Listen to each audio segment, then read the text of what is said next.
This story begins on a rainy night on a battlefield. On top of the mountain of corpses was Qin Feng, who despite being under the effect of accelerated aging 100 times, had still managed to clear the ruins of the ancient god. A woman holding a dagger praised Qin Feng for being impressive and decided to take the divine artifact called Eye of Judgment. Qin Feng, injured and on the brink of death, asked his sister Qin Xiaoyu why she was betraying him. Coldly, Qin Xiaoyu made it clear that Qin Feng was nothing more than an adopted child whom her parents took in. She did not consider him her brother since he did not share the same blood as her. A blonde man named Song Fei appeared and mentioned that Qin Feng had turned out to be useful. Resting his hand on her shoulder and holding the divine artifact, he smiled and thanked Qin Feng since without him, Qin Xiaoyu and he would never have obtained the divine artifact. To completely drain Qin Feng's lifespan in one go, he had worked hard to obtain the soul-stealing blade that was now embedded in his body. He asked if Qin Feng liked his farewell gift. Qin Feng had raised Qin Xiaoyu after their parents passed away, supporting her in school, and even after the game descended upon the world.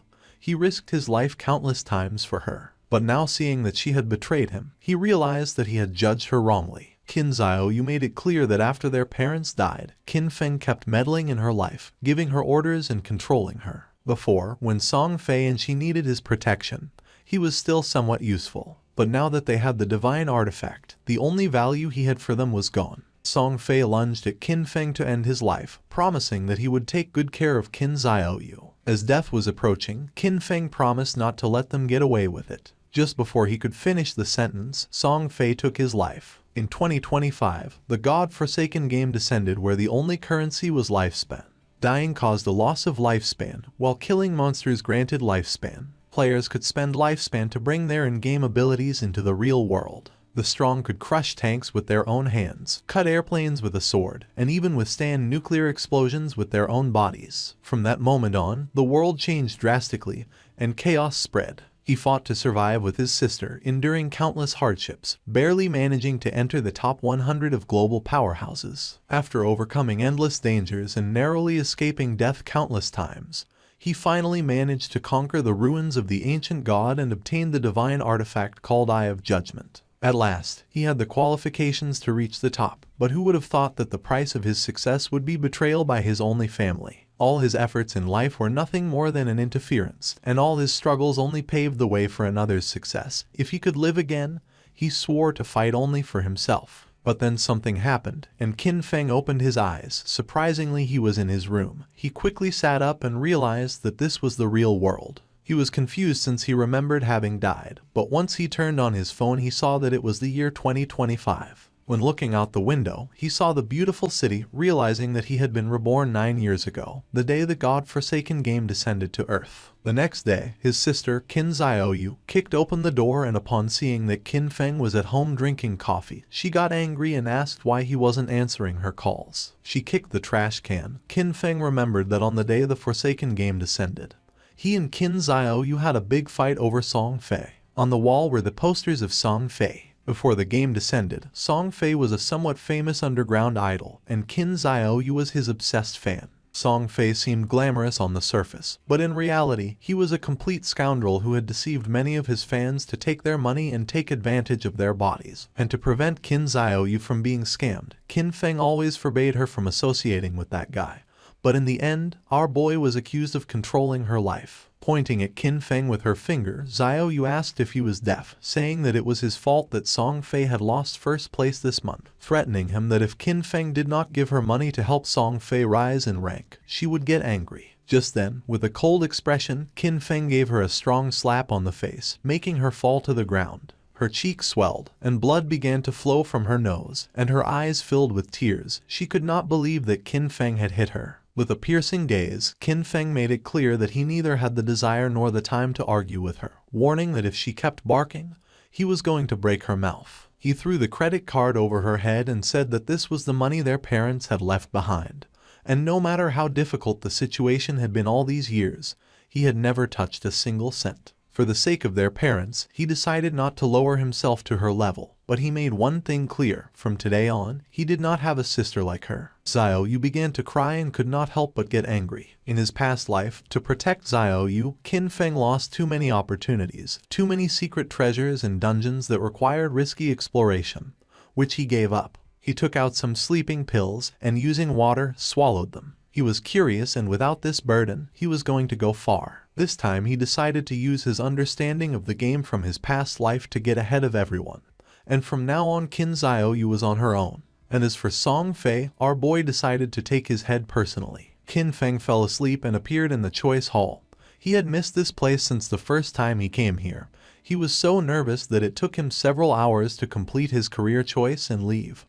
But this time, he had to be faster. In his past life, he chose the warrior to protect Qin Xiaoyu. The warrior class was not weak, but it was no longer the right choice. Now, without the burden of Qin Xiaoyu, he was going to be able to clear solo much faster. Mobility and reaction were the most important things, so without hesitating for a second, Qin Feng chose the assassin class. But then something unexpected happened, and the system reported that the divine artifact Eye of Judgment had been successfully bound. The Eye of Judgment was activated. It had a passive authority. Upon entering the Forsaken game, Qin Feng was going to automatically obtain the highest ranking profession and talent. Our boy was in shock upon seeing that the Eye of Judgment had linked to him after his rebirth, realizing how it worked. As long as the artifact recognized its owner, and even if it was stolen, it would be useless, believing that perhaps this was the reason why he had been reborn. Just then, shadow began to enter his body, then his body started to change and his hair turned white, becoming a shadow. Qin Feng's appearance had changed. Shadow was the highest level hidden profession for assassins. It was completely different from the warrior profession he chose in his past life. Just obtaining this profession had already given him enormous power. Qin Feng's eyes widened in surprise when he remembered that each profession had a very small chance of unlocking its hidden higher tier profession,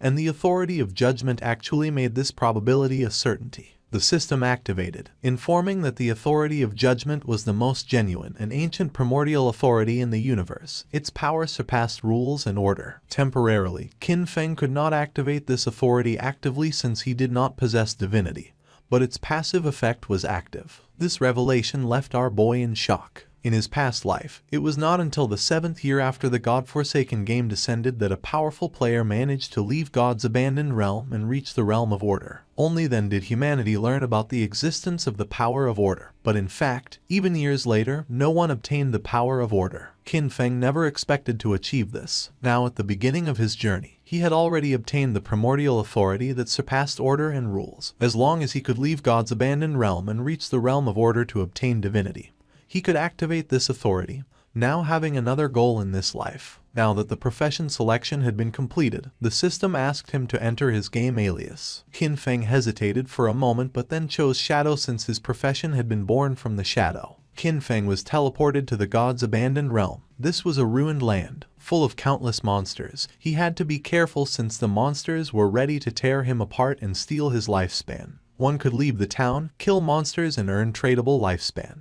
But if they died in the game, they would lose half of their lifespan, both tradable and non-tradable. Qin Feng was in Shell Town, a safe zone. Here there were no monsters and players could not attack each other, and the lifespan loss speed was multiplied by 1. Many people were dragged into the game. Some had taken a nap after eating and some others had fallen asleep after a long workday, only to end up in this place. Everyone's attention was fixed on Qin Feng.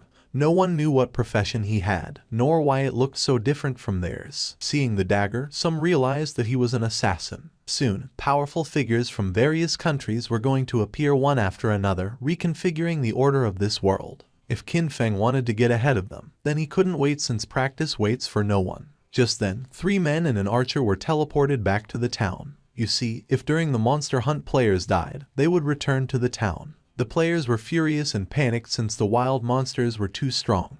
With one bite the monster had taken all their life. They had been fighting against a weak level 1 crawler. But even so, they had only managed to take away 1/3 of its health together, and now that they had died, their lifespan had dropped to half. They asked the archer Lizzie what to do now. Qin Feng started observing her and remembered that archers started with short bows, realizing that she was also a hidden class. Lizzie noticed that Qin Feng was also a hidden class. With a kind smile, she asked if he wanted to team up with them. The monsters outside were really strong, and they couldn't handle them alone. Her team had already been annihilated once, so they had experience. Qin Feng refused and continued on his way. Lizzie's companions mocked him when they saw that he was pretending to be a pro. The 5 of them together had not been able to defeat the monster, so there was no way he could do it alone. According to them, Qin Feng was looking for death. Using the system, Lizzie saw that King Feng's alias was Shadow. While our boy was walking towards the exit of the town, Lizzie decided to follow him to see if they could find out what skills he had. She couldn't help but smile since maybe they could get new information about monsters and see how Qin Feng died. The land abandoned by the gods was a too unsettling and dangerous place. Lizzie and the others began to secretly follow Qin Feng. She did not know why she had ended up here, but with years of experience in online games, she quickly formed a group. However, the first monster they encountered outside of the town annihilated them. She knew that this monster was not an enemy that a level 1 player could defeat. Lizzie's friends were furious since Qin Feng's initial weapon was different from the group's assassin. He had a dagger, but Qin Feng had a short blade. The assassin felt envious since Qin Feng was even faster than him, but as an assassin, his agility should be the highest. Besides that, Qin Feng's clothing was different from his. Qin Feng seemed like an unusual player, so Lizzie decided to follow him as he might lead to crucial information. Qin Feng started staring at them, and upon feeling this, Lizzie quickly hid again without knowing if they had been noticed. Our boy used the shadow sneak technique and disappeared from the place without a trace, becoming a shadow. Lizzie and the others were somewhat confused to see that he had vanished into thin air. The assassin of the group realized that this was a stealth ability, an initial ability that granted invisibility. Qin Feng had become invisible. Lizzie decided to return to the town and look for ways to improve themselves. It was too dangerous to go out. They had already died once and their lifespan had already been reduced by half. They decided to look for NPCs to try to obtain hidden rewards like treasure chests. Shadow Sneak was a skill that allows the user to enter stealth for a duration. Attacking will reveal the user,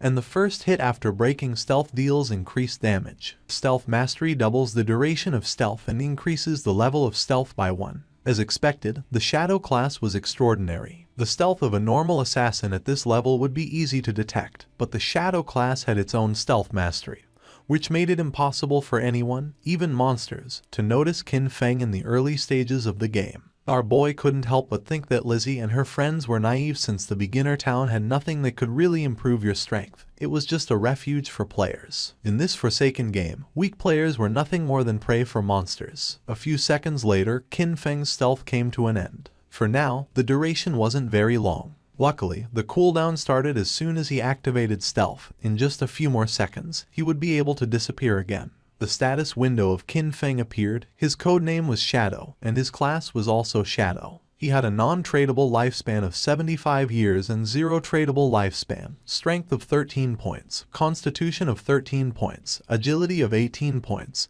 and spirit of 15 points. All players started with base stats of 10, and the different classes granted additional bonuses. The warrior class he had chosen in his past life only gave him 3 points in strength and constitution.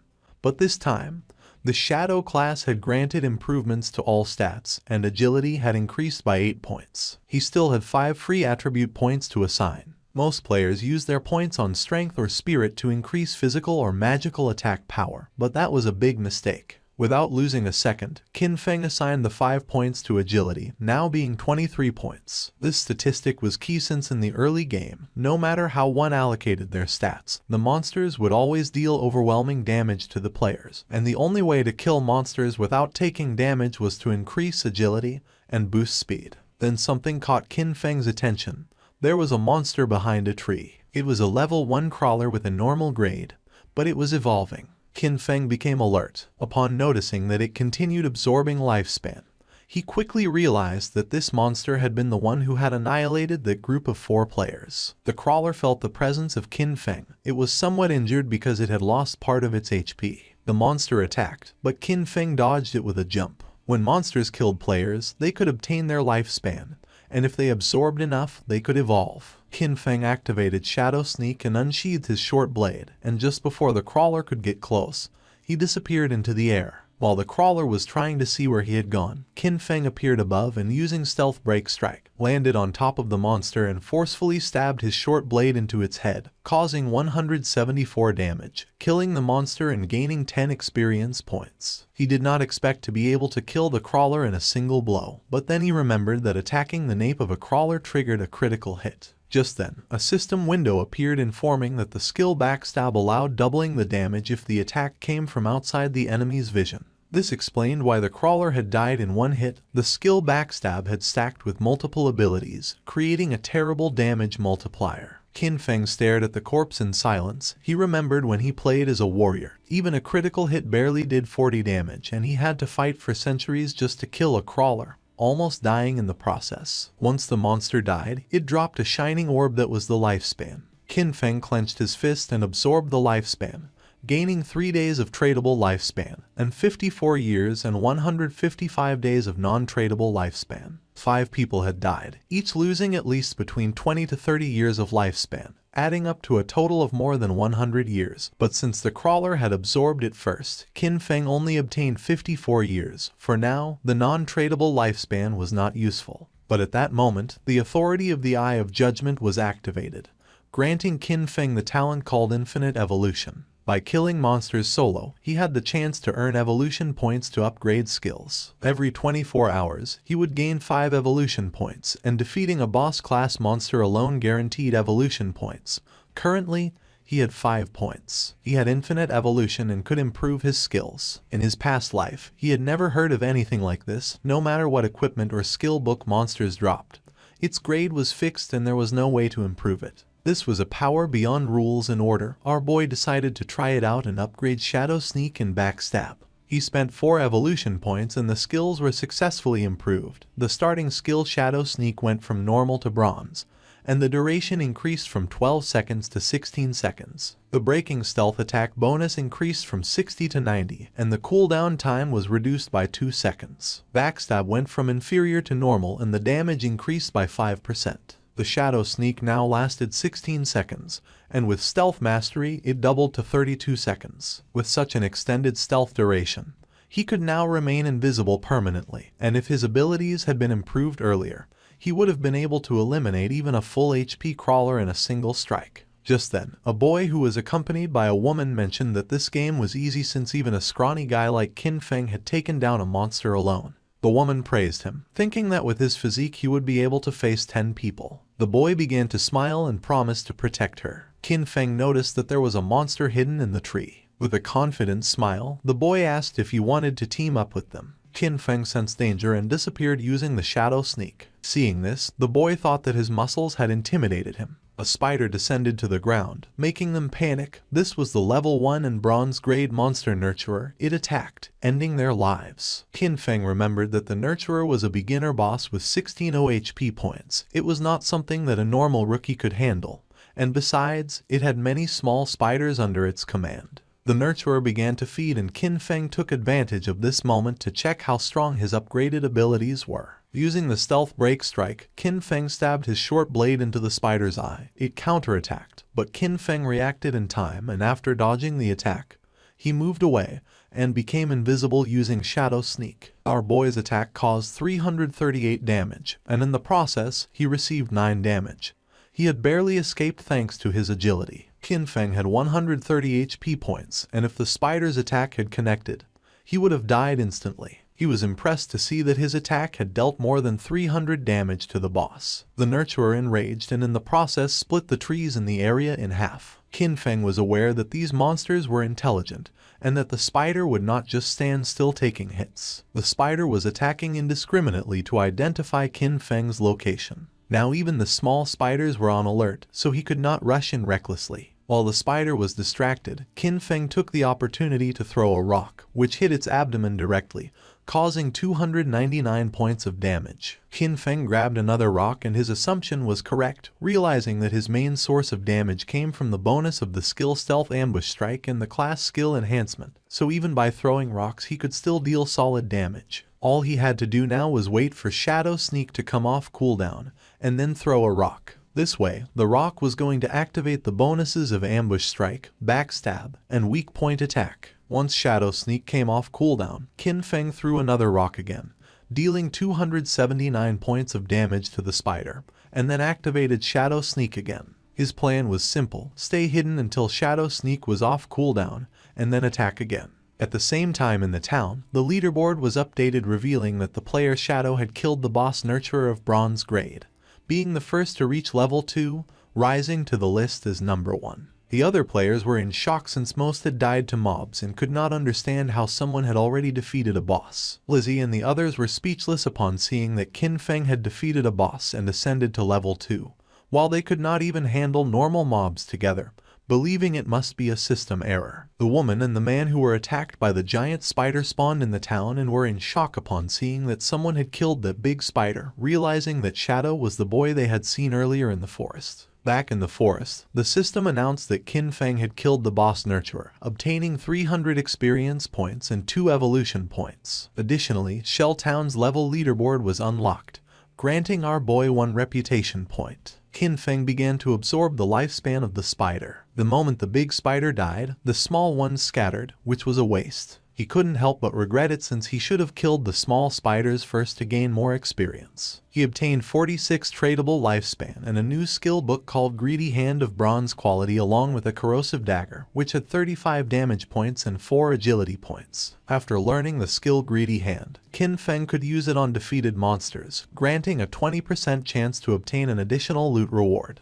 Qin Feng was somewhat surprised as he did not expect a bronze boss to drop this god-tier assassin skill. This skill significantly increased loot acquisition. In the late game, defeating powerful bosses would have a 20% chance of producing extra loot. According to what Qin Feng remembered from his past life, there was a guy in the Godslayer guild who had average combat strength. But just because he had this skill, he became one of the most sought-after players. He even had a personal bodyguard who escorted him everywhere. Qin Feng's eyes widened in surprise, realizing that although the activation rate was only 20%, if he combined it with his unlimited evolution talent, he would be able to infinitely increase both the drop rate and the amount of loot. The next day, the students were on their way to school. Xiaoyu's friend asked if she was not going to call Qin Feng and apologize, reminding her that yesterday they had skipped the exam to secretly go and support Song Ye. She was sure that Qin Feng must be angry with her. Xiaoyu refused since she had done nothing wrong, and because of him, they had almost missed the entrance time. According to her, Qin Feng was the one who should apologize. Her friend tried to convince her since Qin Feng treated her very well and also asked what had happened to her face. Xiaoyu stood firm in her decision since all Qin Feng did was meddle in her affairs, and she made up an excuse, saying that she had tripped and hurt her face. Upon entering the school, they saw many students gathered in front of a classroom. The friend became curious and, making her way through the crowd, entered the classroom where she saw that Zhang Wei's body was becoming semi-transparent. One of Zhang Wei's friends explained that he wasn't very sure, but just now, Wei had said he was going to take a nap, and when they turned around, he was already like this. This was not an isolated case, it was all over the internet. People from all over the world were experiencing the same phenomenon, and some experts said that if one fell asleep, they would enter a semi-transparent state like a ghost, and no one knew why. The friend went on alert and decided to call her parents to warn them and advised Xiaoyu to call her brother to warn him as well just in case. But she refused since she preferred to see him dead rather than contact him. Meanwhile, Qin Feng evolved the new skill Greedy Hand, upgrading it from bronze quality to gold. Now, when looting an enemy, the probability of obtaining an extra piece of loot increased from 20% to 70%. And thanks to this, our boy learned Greedy Hand and obtained 2 points. Qin Feng clenched his fist and activated the skill, obtaining 2 evolution points and 46 days of tradable lifespan. He was more than satisfied to have obtained 2 evolution points and knew that to upgrade Greedy Hand to level 3 he needed 3 points, and that soon he would have a 100% chance of obtaining extra loot. He knew that the governments of the world must have realized the situation by now, and more people were going to flood into the game, so he had to accelerate his progress and equip what he could use. Qin Feng equipped the corrosive dagger of bronze quality, gaining 35 attack points and 4 agility points. He activated the shadow stealth to avoid drawing attention from the monsters, knowing that it wouldn't be long before people realized that the skills and equipment from this game could be extracted into the real world. And when that happened, the world would fall into chaos. Extracting skills and equipment required 2 conditions. First, reaching level 10, and second, having enough tradable lifespan. Defeating small monsters took too much time, so he decided to find stronger bosses. While he was walking through the area, he heard someone fighting, and when he went to the cliff, he saw several players fighting against a level 2 sprint predator, bronze grade. Qin Feng was planning to find stronger bosses and now he had found a sprint predator, being a perfect timing. The monster attacked, but the player carrying a shield and mace blocked the attack without much effort. It was Wang Meng. Qin Feng did not expect to meet him here, realizing that the rumors were true. It was said that when Wang Meng first entered Forsaken Game, he had gathered an entire team of hidden class players. The 6 members of his team were hidden class users. Wang Meng summoned the Holy Barrier, creating a golden barrier to repel the monster. He had the hidden class of Holy Shield Warrior, having twice the basic stats of a normal warrior, and, as if that were not enough, he also had an innate invincibility skill. While the monster was distracted, the mage of the team summoned a fireball which hit directly against the creature's arm. She had the mage class hidden profession called Prophet, which allowed her to inflict double the magical damage of a normal mage and came with an incorporated prophetic fireball. The archer of the team had the hidden profession of the archer class called Sharp-Eyed Shotter, granting the user double the stats of a normal archer, and came with an incorporated rapid shot skill. The priest had the Oracle Priest class, having twice the healing power of a normal priest and a group healing ability. The archer and the mage attacked together, but the monster evaded the attacks without much effort and attacked Wang Meng, forcing him to retreat. The archer panicked upon seeing that the ranged attacks were not hitting, thinking that this boss was too fast. The priest healed Wang Meng, and he decided that the best way to defeat this boss was to keep attacking while the healers took care of healing. Seeing that he planned to wear down the monster's health little by little, Qin Feng thought that Wang Meng was very optimistic, but he knew that he was forgetting the most important thing. This was the wild nature, and if a battle dragged on, other monsters would be attracted. Just then, 2 monsters appeared behind Wang Meng. Qin Feng recognized them as corruptors, regular level 2 monsters covered in dark brown mud, specialized in using ranged attacks. The swordsman of the team rushed towards the monsters and attacked one of them. He had a hidden class that our boy had not seen before. The attack caused 33 points of damage, and the swordsman did not take long to realize that the defense of these monsters was very high. The corruptor vomited mud on the swordsman. It was ground bind and now his movement speed had decreased. The other corruptor began to chase the mage, forcing her to flee with tears in her eyes. But just then, Qin Feng jumped in the blink of an eye, decapitated the monster, causing 441 points of damage, saving the mage and leaving everyone in shock. Our boy's attack was so powerful that he defeated the corruptor in a single blow. The mage became confused, not knowing who had done this and if someone was helping them.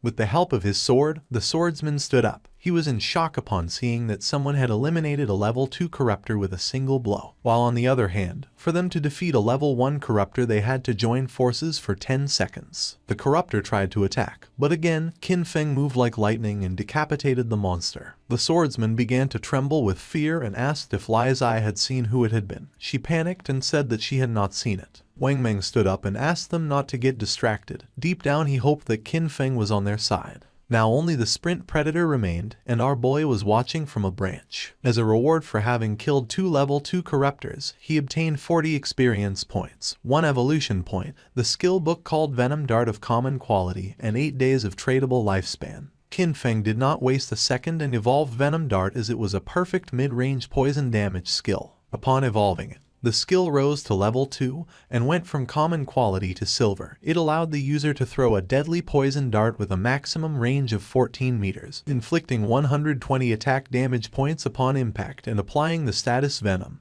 with a cooldown of 5 seconds. The status Venom inflicted 50% continuous damage per second, lasting for 5 seconds and could not be stacked. The monster attacked again. Wang Meng managed to block the attack with his shield, but in the process, the creature stabbed its sharp limb into his stomach. Wang Meng dropped his shield and mace to the ground, and the monster took advantage to stab him with its other limb, causing him terrible pain. The archer began to tremble with fear. The priest panicked knowing that this was not good since he could not heal fast enough. In a desperate attempt, Wang Meng asked them to flee. Qin Feng shot a dart, which lodged in the head of the sprint predator, causing 845 points of damage. The mage and the archer were in shock upon seeing that the attack had taken half of the boss's HP. Both the monster and Wang Meng began to writhe in pain, and venom started to emerge from the monster's wound until its body collapsed to the ground, causing 324 damage multiple times. Since Qin Feng had inflicted more than 90% of the damage, the loot belonged to him,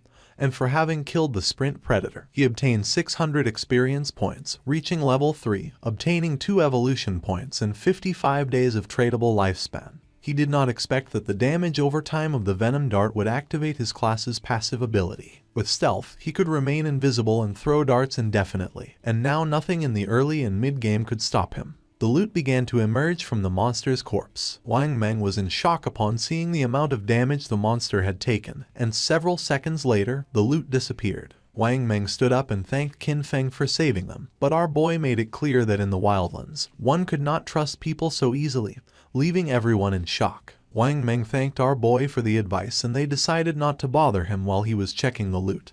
He also added that if he ever needed anything, he could come to find him. Qin Feng picked up the loot, realizing that Wang Meng seemed trustworthy. Plus, he had the backing of Daxia's government, which had many resources. Our boy decided to look for a stable sales channel to sell the unused loot. He used Greedy Hand, gaining 3 evolution points and 55 days of tradable lifespan, acquiring Sprint Predator's bronze quality leather greaves. Our boy equipped the leather greaves, obtaining 9 points in physical defense, 5 points in all elemental resistances, along with a 15% cooldown speed. This had been a great loot, since he still had many other class gears and skill books, and once his bag was full, he decided to return to the town and exchange everything for lifespan. His eyes began to shine with confidence since this time his growth was 100 times faster than in his last life. Not far from the area, another team of players was being attacked by more monsters, and seeing that the number of monsters was increasing, they decided it was better to flee. But before they could do so, another much larger monster appeared, and just before the players could escape, the monster attacked with sharp vines, killing them all. The players respawned in the town and couldn't help but feel frustrated since the monsters always appeared in groups and fled when they had low health. It was said that players had to be level 3 to leave the game, but this seemed like an impossible task. Some players thought they needed more people since a team of 3 players was not enough, believing they should form groups of 6 or 10 players. The other player argued that this was not going to work since he had seen a team of 10 be surrounded and wiped out. Plus, too many people were going to attract a boss, and recently, a group of 40 had activated some Curse Master and it had annihilated more than 30 of them in one single strike. Lizzie's team also spawned back in the town. If the players did not reach level 3, they were going to be trapped inside the game forever. They had all ended up here after falling asleep, so in other words, only their consciousness was inside the game, and if they could not get out, their real bodies were going to starve to death. Lizzie was frustrated because she did not know why the game was so difficult. Her friend panicked since they had already died 3 times and their non-tradable lifespan had dropped to less than 10 years, and at this rate, they were going to end up dying in real life. Despite not knowing if it was real or not, Lizzie knew that they could not afford to die again. Upon seeing that Shadow was level 3, she was somewhat confused, realizing that he must have discovered some trick. She knew they needed him to carry them to level 3 in order to escape this game. Clenching her fist, she gave the order to her team to spread the word. They had to get Shadow to help them reach level 3. She was determined to give him 10 million in cash once they returned to reality. The others were in shock, but she knew there was no way Shadow could ignore the 10 million. Back in the forest, our boy took down a level 2 polluter, earning 20 experience points and 1 evolution point. After absorbing the lifespan of the monster, Qin Feng decided that he already had enough evolution points and decided to spend the 5 points he had to evolve Greedy Hand. It improved in quality, going from platinum to emerald, increasing the probability of obtaining extra loot to 160%. And now the extra loot had a 20% probability of being 1 tier higher. Qin Feng was amazed knowing that the effect was insane, realizing that if he kept evolving it, it would reach 100% or even 200%. It was raining, and something caught Qin Feng's attention. It was the monster called Curse Master, which was wandering through the forest. This monster was a bronze tier boss and was consuming vital force to advance to a silver tier boss. For Qin Feng, it was normal that this boss had annihilated a team of 40 men. For now, our boy had a full inventory, so even if he killed the monster, he wouldn't be able to pick up the loot, so for now, he decided to mark this place on the map. The boss's evolution took some time, so he thought about emptying his inventory first and coming back later. In the town, the news that someone was offering 10 million for Shadow, the number 1 player on the leaderboard, to help them level up quickly had spread everywhere. People were dying, losing lifespan, so the rich had already started looking for a way to escape, meaning that the commoners were doomed. While people were chatting, Qin Feng appeared in the town, leaving everyone in shock. Using the system, he activated the market stall option, making the system announce that he was selling equipment and skills, with the stall available for only 10 minutes. The players were in shock upon seeing that he was wearing 2 pieces of bronze tier gear, and furthermore was selling 2 more. They still couldn't believe that he had killed a bronze tier boss. One of the players asked why they couldn't see Qin Feng's face. Another player explained that he had enabled the face concealment function, making the in-game appearance match the real one, so for this reason he wanted to remain mysterious. A mage approached our boy's stall and with a curious gaze asked how much for the icicle spell, to which Qin Feng replied that it was 100 days of tradable lifespan. She was Grey Rose, currently ranked 11 in Shell Town, who also had face concealment activated. For Rose, 100 days of lifespan was a lot, so she asked if he could lower the price, to which Qin Feng explained that the common tier skill icicle spell increased a mage's early farming speed, and 100 days was already a bargain. Rose asked if she could use real-world money, but Qin Feng refused to accept it, advising her that if she had cash, she could first buy tradable lifespan and then exchange it with him, and if no one offered more, he was determined not to sell the skill until she had the lifespan. She started to ponder, and then using the team channel, she asked her teammates if this was a good offer. They had leveled up to level 2 so quickly thanks to her leadership, so they showed no objections. Moreover, with this skill, they would be able to reach level 3 even faster since the most important thing was escaping first. She asked them to transfer their tradable lifespan to her, promising to send them money when they returned. She handed over the 100 days of tradable lifespan to our boy. Seeing that all of her team members were level 2, Qin Feng realized that they must have killed at least 30 or 40 crawlers.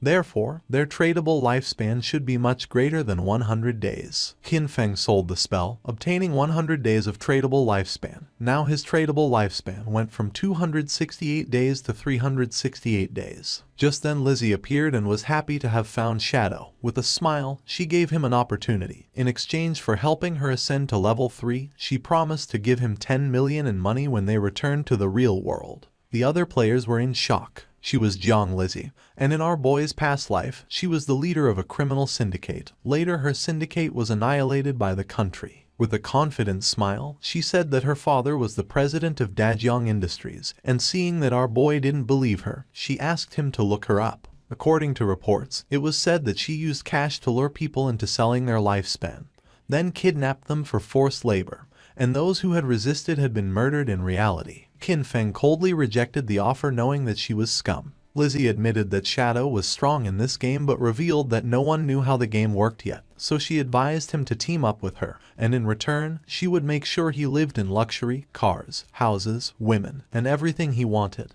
Qin Feng did not change his mind and asked her to stop blocking his business. He better than anyone knew that cash was worth nothing. And soon, the only universal currency was going to be the tradable lifespan. Lizzie became arrogant and made it clear that if this were the real world, she would have given him a good lesson. With a murderous look, Qin Feng made it clear that if she said another word, he was going to kill her until her lifespan reached 0. Lizzie and her friends felt the pressure and without losing a second, they ran away from the place. A few minutes later, our boy sold the last item from his stall, the Gleam Robe of Tier Bronze. Now he had a total of 546 days of tradable lifespan. Now that he had sold everything, he decided it was time to go deal with the Curse Master. He became invisible. No one knew it yet, but the tradable lifespan could extract skills into reality, and soon this forsaken game was going to plunge the real world into chaos. Along with the real world backgrounds that people once took pride in, soon only personal strength would matter. Lizzie and her team moved away from the area. They're out of breath from running, and Lizzie shares that Shadow not only turned her down but also threatened her. She vows to find and kill him once she's in the real world. While she's thinking this, a man named Mao Li Jun, also known as Lao Mao, approaches her. Lao Mao says he's at level 2 and claims he knows some tricks to level up in the game. He asks if he can take the 10 million offer that Shadow turned down to help Lizzie and her team reach level 3. Lizzie, feeling cautious, asks what Lao Mao means by tricks. Lao Mao tells Lizzie that he normally keeps his tricks a secret, but he'll make an exception for her. He explains that to level up in this situation, you should quickly allocate all your attribute points to agility. Doing this will make your running speed faster than the monsters, helping you win without getting hurt. Lizzie is shocked because she had put all her points into strength. She agrees to Lao Mao's offer but says she'll only pay him 5 million since he's not as strong as Shadow. Lao Mao accepts, mentioning that while Shadow is strong, It was odd for him to turn down such a big amount of money. Meanwhile, Qin Feng arrived at the place he had marked earlier on the map. Still in stealth mode, he notes that the monster has advanced to the silver rank, and the gray fog around it shows it's still evolving.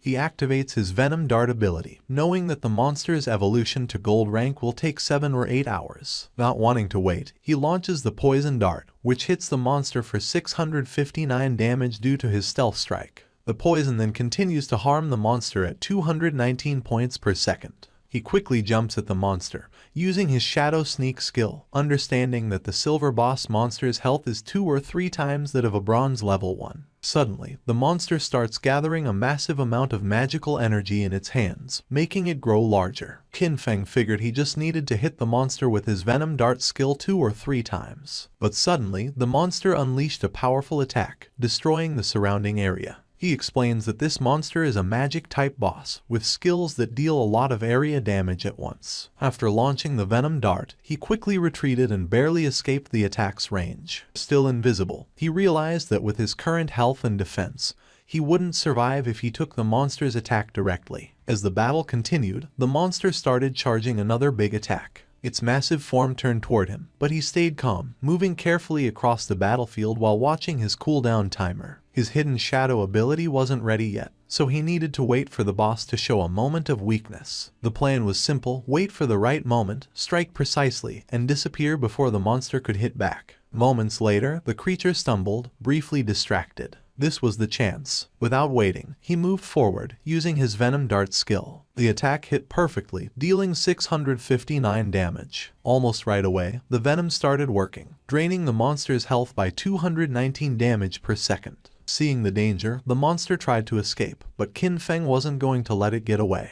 He followed closely, his eyes focused and determined. The monster was nearly defeated. Its attempt to run away was useless. In a swift movement, Qin Feng vanished and reappeared on the creature's head, slamming it into the ground. The system quickly confirmed his victory. He had defeated the silver-ranked boss. A stream of notifications appeared before him. He gained a total of 1,800 experience points, and leveled up from 3 to 5 instantly. He also received 4 evolution points and a surprising 124 days of tradable lifespan.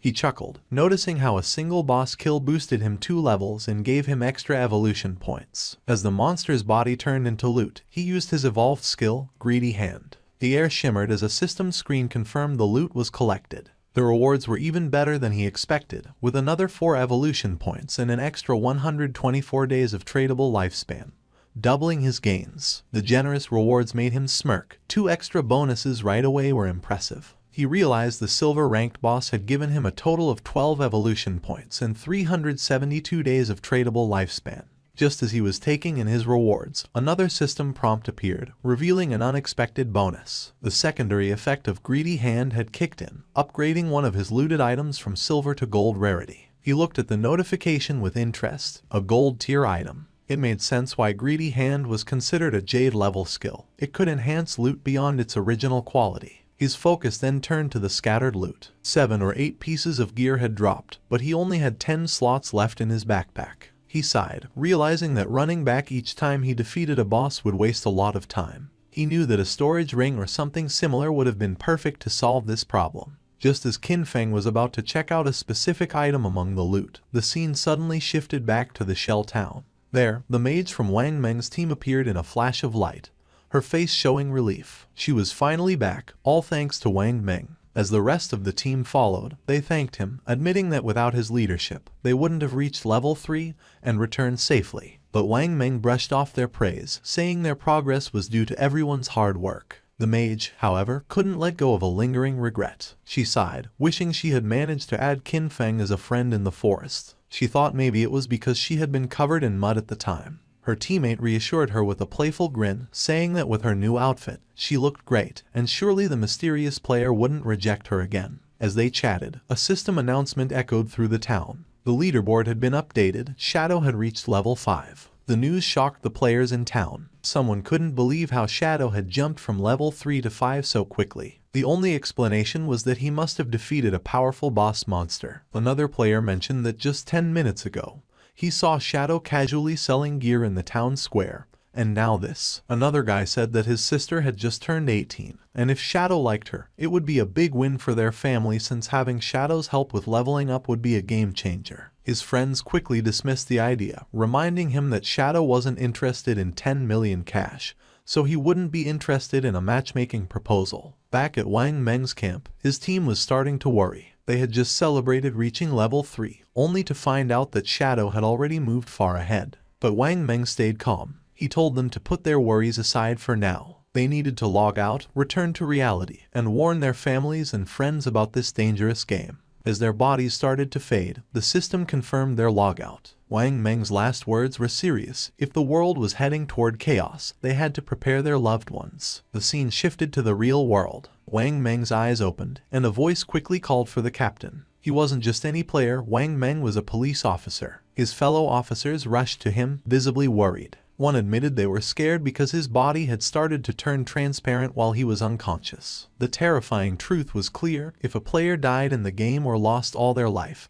they didn't just log out, they disappeared from the real world. But there was no time to dwell on that horror. Wang Meng stood up and called for everyone to gather as something serious had happened. Someone asks Wang Meng about his report. Wang Meng explains that he and his team formed a party and each member had a hidden profession, which was a big advantage in the game. Yet, they were almost wiped out by a single monster. They were only saved at the last moment by an unknown player, Shadow. Wang Meng confirms that his report is accurate. He then describes Shadow's incredible progress. When Shadow helped them, he was at level 3.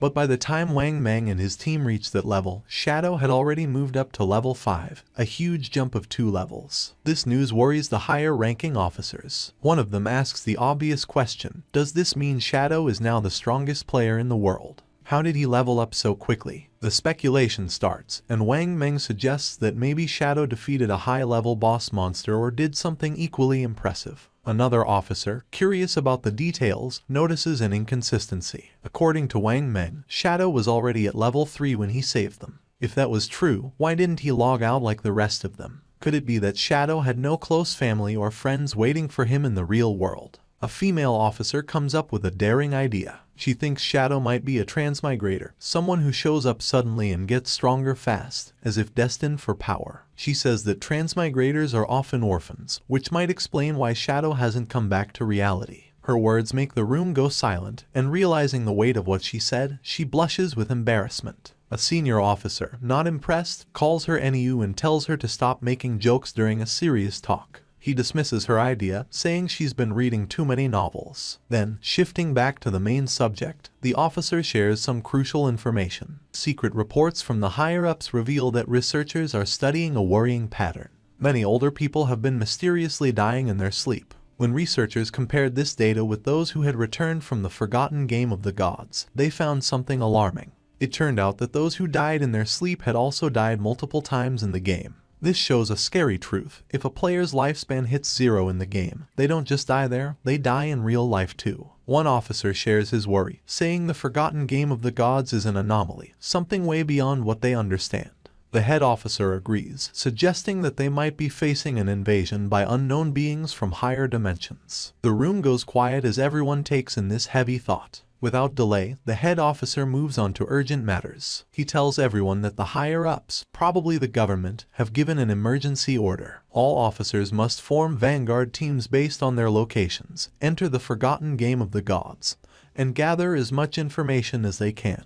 This is no longer just a police issue. The government is setting up a special force to handle this unique crisis. He highlights the global scale of the problem. Every nation is rushing to explore and understand this new reality, and falling behind would mean losing international standing. For national security, they must gather information at all costs. The head officer then announces his decision. NEU will be the captain of Team 1. She accepts the role without hesitation. Wang Meng is appointed as her vice captain, and they are given the power to pick their team members. Wang Meng nods, understanding how important their mission is. The head officer then turns his attention to Shadow, the mysterious player Wang Meng met. Based on Wang Meng's story, Shadow doesn't seem to have bad intentions. Because of this, the head officer orders NEU and Wang Meng to try and befriend him. Their goal is to find out who Shadow really is and work with him. He explains why NEU is in charge. Her deep knowledge of games and stories makes her the best choice to investigate someone like Shadow, whose abilities and actions seem almost like those in myths. The head officer hopes that Enryo and Wang Meng can make Shadow an ally, someone who could represent them in the game. If they succeed, they will get access to vital information that could give them a strategic edge. The other police officers are tasked with keeping public order and stopping any mass panic. With that, the meeting ends. As the sun sets and casts a golden glow over the city, the officers get ready for the challenges ahead.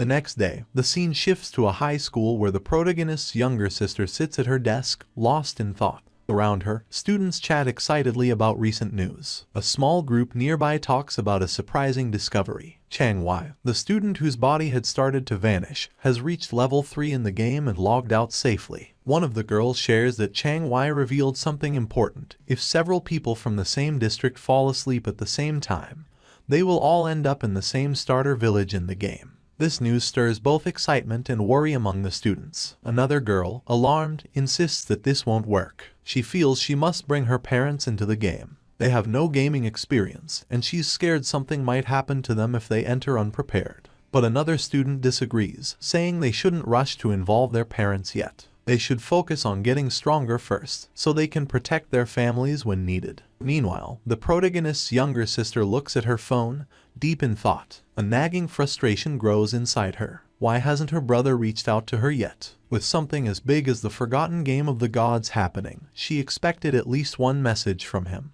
But there's been nothing. He hasn't checked on her or even apologized for hitting her earlier. That was completely unlike him. In the past, whenever they argued or she upset him, he would always find a way to make peace. But today, there was only silence. No apologies, no attempts to make things right. Even their parents had never laid a finger on her, yet he, her brother, had struck her. Still upset, she tries to justify her actions. All she did was skip class to see Songfi's concert. Was that really such a big deal? She pouts, deciding that unless her brother calls and apologizes at least 1,000 times, she will never forgive him. Her annoyance quickly turns into excitement as she starts talking about Songfi. Looking back, she's glad she went to see him yesterday. Once the forgotten game of the gods takes over, she might not have many chances to go to his concerts. A dreamy look appears on her face as she remembers last night, thinking about how close she was to him during the show. She pictures Songfi on stage and can't help but gush over how amazing he was. Then, she realizes something.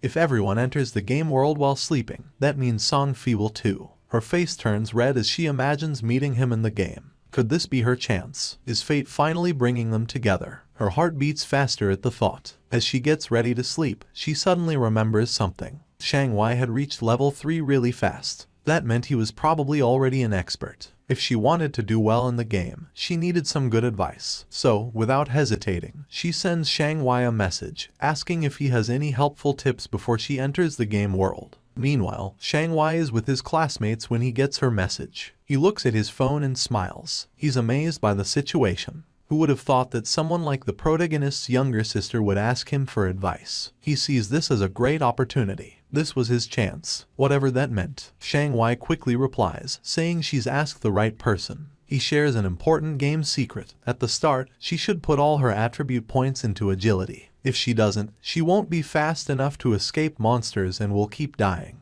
She asks if this is true even if she chooses a mage class. Changwei assures her it is. Agility is useful for mages too, he explains, because it boosts casting speed, which is key early on. Still unsure, she asks what if she still can't win after improving her agility. Changwei confidently tells her not to worry. As long as someone in their village reaches level 5, the village's teleportation formation will activate, connecting all the starter villages. Once that happens, she can just join a random party to help her level up, and he will come find her when the teleportation circle is active. Hearing this, she feels very happy. Lying on her bed, she smiles to herself, thinking how handy people like Changwei are. Just like that, she's found someone to help her out. As she starts to fall asleep, another thought pops up. This is great. She'll get into the game before her brother, level up quickly, and become strong. When her brother finally joins, she'll make sure he has a tough time. No help, no support, he'll have to manage on his own. Happy with her plan, she drifts into sleep, excited for the adventure ahead.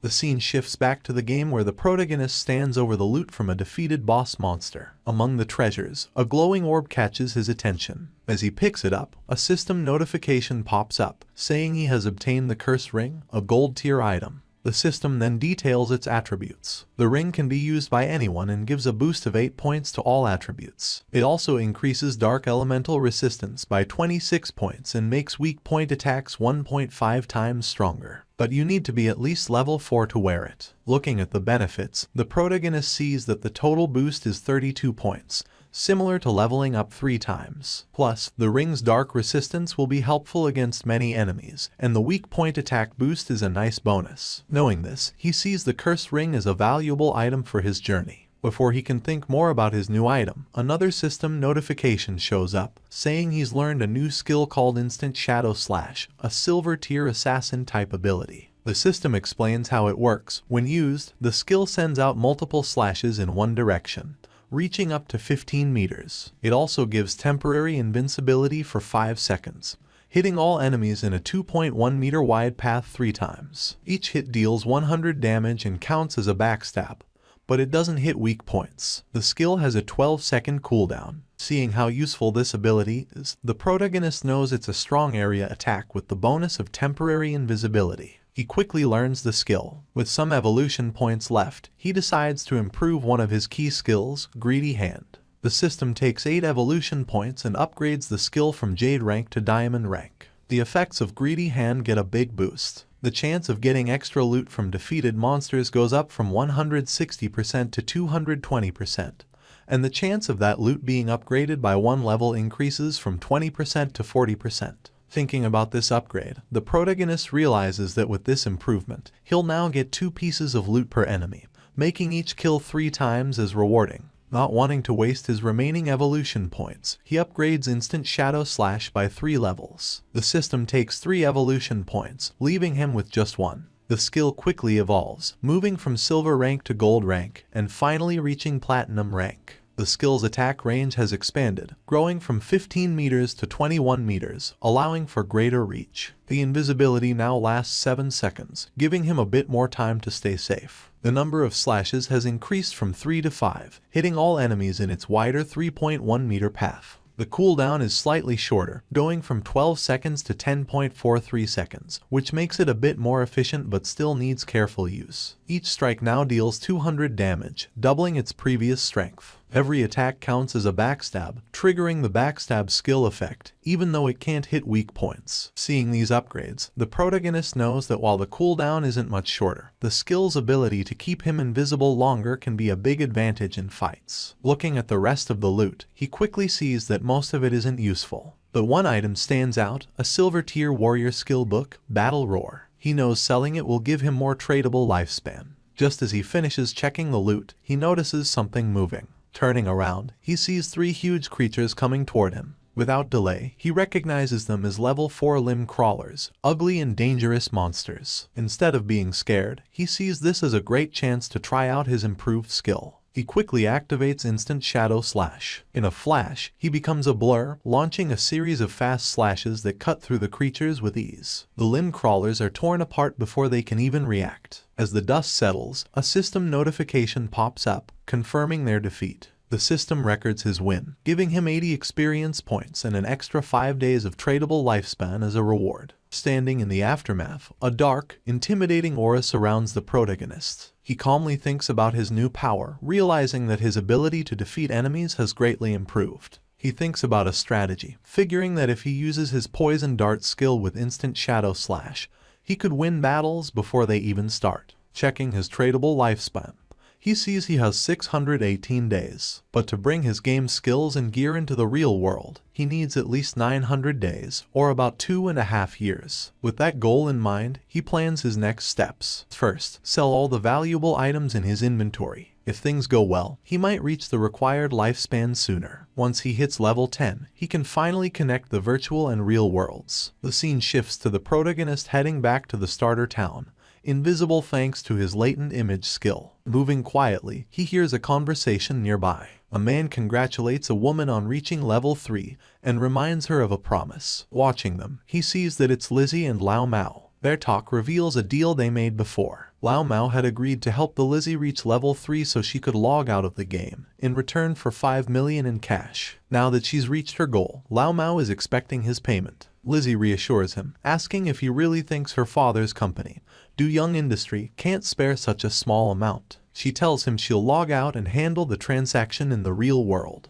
Before leaving, she gives Lao Mao her phone number and tells him to contact her after he logs out. She then makes another offer. She wants to buy all of his tradable lifespan, offering 10,000 in cash for each day's worth. Lao Mao eagerly agrees, excited about the money he'll make. With a smug look, he remarks on how foolish King Fen was for turning down Lizzie's offer, saying they can talk more about the deal when they meet in reality. Unseen by them, King Feng moves silently between them, hidden in plain sight. Lao Mao, unaware of King Feng's presence, dismisses the importance of lifespan in the game. He thinks there's no need to worry since he can gather lifespan just as easily as in-game currency. For him, turning game achievements into real-world money is the best strategy, and he feels clever for figuring this out. The scene shifts to the starter town, where King Feng stands in front of the teleportation gate. As he stretches out his hand, the gate glows with bright blue energy. As the light grows stronger, a system window appears, congratulating him for activating the teleportation formation in Shell Town and awarding him 1 reputation point. The system explains that he can use the teleportation gate once a day for free, but using it more will cost tradable lifespan.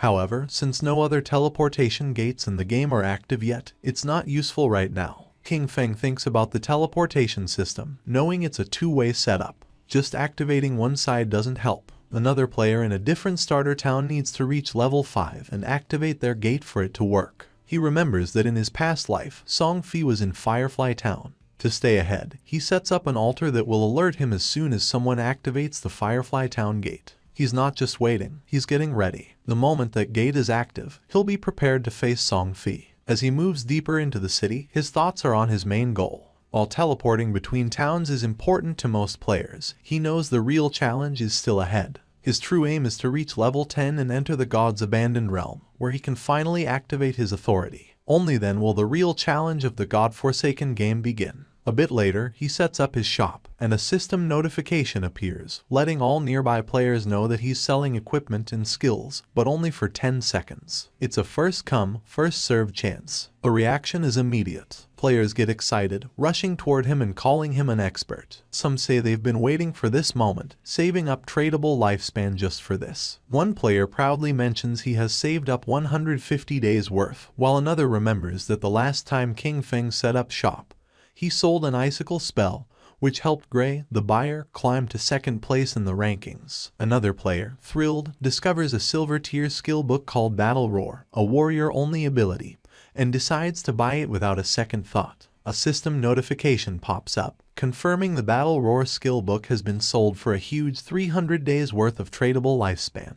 The players around are stunned. One questions if a single skill book is really worth that much. Another player dismisses him, explaining that Battle Roar greatly increases a warrior's ability to farm monsters. With this skill, the 300 days of tradable lifespan can be earned back in less than 2 days, making it a very smart buy. Understanding the value of what King Feng offers, the rest of the players rush forward, desperate to buy anything before it's gone. In just a few seconds, everything is sold out. Looking at his system window, King Feng checks his earnings. In just 1 minute, he gathered 650 days of tradable lifespan, bringing his total to 2,174 days. But he's still not satisfied. To bring his attributes, skills, and equipment into the real world, he needs much more lifespan. Meanwhile, some players complain about not getting a chance to buy anything. They ask if he'll set up shop here again, and he confirms he will. Suddenly, a female player calls out to him, saying she has a treasure and asks if he's interested in making a deal. As he turns to look, he recognizes her. She's one of Wang Meng's teammates. The system quickly identifies the treasure as a space ring with 12 inventory slots. It adds that the ring doesn't take up King Feng's backpack or equipment slot. King Feng is momentarily taken aback. He knows the true value of the space ring.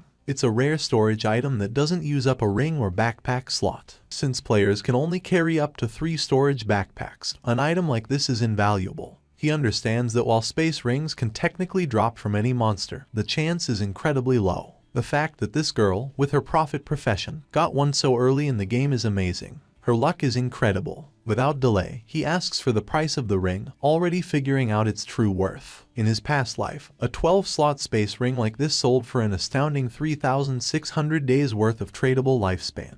But instead of asking for lifespan, the girl surprises him with her offer. She doesn't want his lifespan at all. Instead, she asks him to add her as a friend and team up with her to defeat a boss monster. King Feng agrees right away, and a system notification pops up, confirming that player Big Plum has accepted his friend request. As they leave Shell Town, King Feng asks Plum about the boss monster she needs help with. Plum explains it's a gold tier boss, but she didn't catch its name because it was too far away. She says it's located on a worn-out boat in the swamp. King Feng is surprised. Could it be the Golden Ghost ship? He knows this ship is a rare special boss that can show up at any level. Its appearance rate is very low, but when it appeared in the past, it caused big guilds to fight fiercely over the strong gear it dropped. Just spotting this monster could start a big battle. But from what Plum says, he thinks this version of the Golden Ghost ship is probably around level 5, making it the easiest to beat. Still, he wonders how Plum found such a rare boss so near the starting town. His mind races as he tries to figure it out. The Space Ring, her link to Wang Meng's team,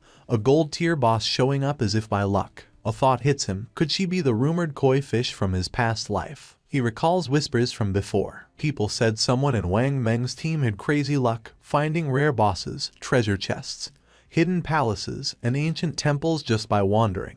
He used to think it was just a cover-up to hide their real info. But now, looking at Plum, he realizes the rumors were true, and she's right in front of him. Deep in thought, he stares at her, trying to understand what it all means. Plum notices his gaze, blushes, and asks why he's looking at her like that. Snapping back, King Feng tells her it's nothing and focuses back on their journey. As they step past the main gate of the starting town, they don't notice a figure lurking nearby. A bald player hides behind a tree, watching their every move. The scene shifts to a group of tough-looking players, where a long-haired man stands in front of a bunch of bald players, speaking with authority. He talks about his past victories, like leading his team to conquer the overlord of Sand City. With confidence, he tells the bald players that if they follow him, he will make sure they succeed in the game. Before he can say more, the bald player who is watching King Feng runs back and reports that the target has left town with a girl. The boss smirks. He laughs at the news, thinking King Feng is just another young guy, easily distracted by a pretty face. Without delay, he gathers his group and orders them to move out. It's time to make their move. Meanwhile, outside the town, as they continue their journey, King Feng talks about his conditions for helping Plum's party. He says that if the boss drops equipment or skill books Plum can use, they will go to her, but the rest will be his. Plum thinks about this for a moment and then asks what the other party members, like Wang Meng, will get from this deal. King Feng explains that since the party has different roles, there's no promise that gear for an assassin will drop. If that happens, he would have fought for nothing, which wouldn't be fair. Understanding his point, Plum agrees to his terms but has a small request. If any gear drops for her captain or other party members, she asks if he would sell it to her at a discount. King Feng agrees. With the terms set, Plum says they will go to the boss's location once Wang Meng and the rest of her party log back into the game. But after walking for a while, she realizes she doesn't know where they're going. It's only when King Feng finally tells her their destination that she understands. They are going to fight the gold tier boss monster now. Plum is shocked. The idea seems crazy. King Feng is an assassin, and she is a mage. He might turn invisible, but she can't take a hit from such a strong enemy. Facing a gold tier boss this early with just the two of them sounds like a death wish. But King Feng stays calm and confident. He doesn't plan for her to fight at all. His plan is to tackle the boss alone while she watches from a safe distance. Even with his confidence, Plum finds it hard to believe. She knows he's strong, but beating a gold tier boss solo is unheard of. Just as she gets ready to question him more, King Feng suddenly stops, sensing something. Without a word, he uses his latent image skill, and he disappears into thin air. Plum is left there, stunned. She looks around, trying to understand what just happened. Moments ago, he was next to her, and now there's only empty space. Confused, she calls out for him, but there's no answer, just silence. Meanwhile, hidden behind a tree, the group of bald-headed players keeps watching King Feng and Plum from afar. Their leader smirks, sure they have the upper hand. But then one of the players notices something odd. King Feng has vanished. Confused, they look to their boss for what to do. Without a second thought, he dismisses it, thinking King Feng must have tricked Plum and left her alone. Grinning wickedly, he orders his men to move in. planning to capture Plum first and have some fun before anything else. As they rush forward, their boss reminds them of his promise that sticking with him means a good life. Now, he claims, even women are falling into their laps. But just as they get close, a shadowy figure appears right in front of them. The leader stops, his grin fading as he looks into the swirling dark aura before him. Confusion flashes in his eyes. What is this? Before he can react, King Feng uses his instant shadow slash skill, and in a blink, it's over. A cold gleam slices through the air, and the group falls, lifeless. Their bodies drop, torn apart before they even know what's happening. King Feng, as if stepping back into the shadows, disappears without a trace. A system notification pops up, confirming his kills. 5 players down, earning him 12 days of tradable lifespan. He glances at the bodies but doesn't give them much thought. Their loot is worthless, barely worth noting. To him, killing them was like taking down 2 low-level monsters. Without a trace of what just happened, King Feng reappears next to Plum, looking indifferent. Plum, still in the dark about what occurred, immediately asks about his sudden disappearance. King Feng shrugs, saying a few people were following them, so he sent them back to town. Plum seems satisfied at first, but her curiosity kicks in and she starts asking questions. She jokes that she thought he left to relieve himself and muses about how handy his invisibility must be. With it, she jokes he could do his business without being seen. King Feng cuts her off, clearly not amused by the odd turn in the conversation. He tells her to focus and hurry up. They need to get to the gold tier boss monster. At the same time in Shell Town, the ground began to shine. And just then, King Feng's sister spawned as a healer. Her eyes widened in surprise upon seeing a magic staff. She picked up the staff realizing that everything was real, so much so that she could even feel things. The player's attention was fixed on her, realizing that she was another newcomer. She was happy since she had obtained the hidden class sacrifice. Thinking that it must be very powerful, she firmly believed that with this class she was going to capture Song Fei's attention. She was worried about knowing where Song Fei was right now and if he knew the secret about the starting points. Her eyes began to shine with rage at the thought of where King Feng might have gone. He was always looking after her all day, but when the critical moment arrived, he couldn't be trusted at all. She decided to stop thinking about it since she now had a hidden class and Jiang Wei had promised to help her level up. From now on, King Feng would have to manage on his own because she was not going to worry about him. Her attention fixed on the leaderboard, leaving her in shock upon seeing that rank 1, Shadow, was level 6. She was furious because Jiang Wei was only level 3, and yet dared to boast about how powerful he was. Realizing that Shadow was the true expert, she thought that if she could stick close to Shadow, she would be able to level up faster than with Jiang Wei. But a question came to her mind: where should she go to find that expert? Not far away, there was a group of players talking. They were worried because they couldn't contact Swaying, the healer of the party. It was Wang Men's team. He knew they didn't have time to wait for him, so he asked if anyone had any ideas. One of them, somewhat concerned, explained that they couldn't kill mobs without a healer. The other player argued that they weren't experts like Shadow, who could farm alone, suggesting finding another healer to party up. While they were trying to find a solution, someone greeted them, and when they turned around, they saw King Feng's sister. For her, this opportunity was perfect. With a smile, she asked if they needed a healer, revealing that she had the hidden class life sacrifice. Meanwhile, in the forest, King Feng and Plum were on top of a cliff with a swamp at the bottom, where they saw the Golden Ghost ship lurking. Using Shadow Sneak, King Feng disappeared into the air, asking Plum to hide and be careful of ambushes while he went to take care of the boss. Plum, somewhat confused, nodded but asked him to be careful. Our boy descended onto the swamp, and a system window appeared informing that due to the influence of Ghost Ship, this area had become a violent domain, with a rate loss of lifespan of 100 times. Doing quick calculation, King Feng realized that at a speed 100 times greater than time, staying here for 15 minutes was equivalent to consuming 1 day of lifespan. For him, this kind of violent temporal domain did not have a great effect. The system detected that the Golden Tier Ghost Ship was a level 5 boss, and then something unexpected happened. A timer of 45 minutes and 25 seconds appeared. King Feng was somewhat surprised to see that there was a time limit to defeat special bosses like this, but he felt fortunate since there were still 45 minutes left. It was more than enough time to kill it. Using instant shadow slash, King Feng moved like thunder, attacking the boss with powerful slashes, causing a total of 15-0 damage. While the boss was trying to understand what was happening, King Feng deactivated Shadow Sneak and launched a Venom Dart, which hit the ship's bell directly, activating Critical Hit and Stealth Break Strike. While the poison was causing continuous damage, Qin Feng distanced himself from the boss. To climb at the Golden Ghost ship, there were some challenging points. First of all, many people did not know what its weakness was and believed it had to be its skeletal body, or the ship. But in reality, the weak point was the ghost fire bell located at the tip of the ship. The boss enraged because when its weakness was attacked, it controlled the surrounding water. The boss prepared a massive AI attack, making pillars made of water emerge. Evading the attacks, King Feng began to approach the boss. The water pillars had abnormally high damage, and early-stage warriors wearing silver armor sets could barely take a hit. He was happy since his shadow class had high agility, otherwise, he wouldn't have been able to dodge. At that moment, hands emerged from the swamp. Decaying zombies known as ghosts began to surface. King Feng remembered that once the AoE attack ended, the boss would summon 12 decaying water ghosts, each with a silver tier capability. Thanks to Shadow Sneak, the ghosts couldn't sense King Feng's presence as he stood right in their midst. The 12 decaying water ghosts were about to attack savagely, and most parties would be in a frenzy by then.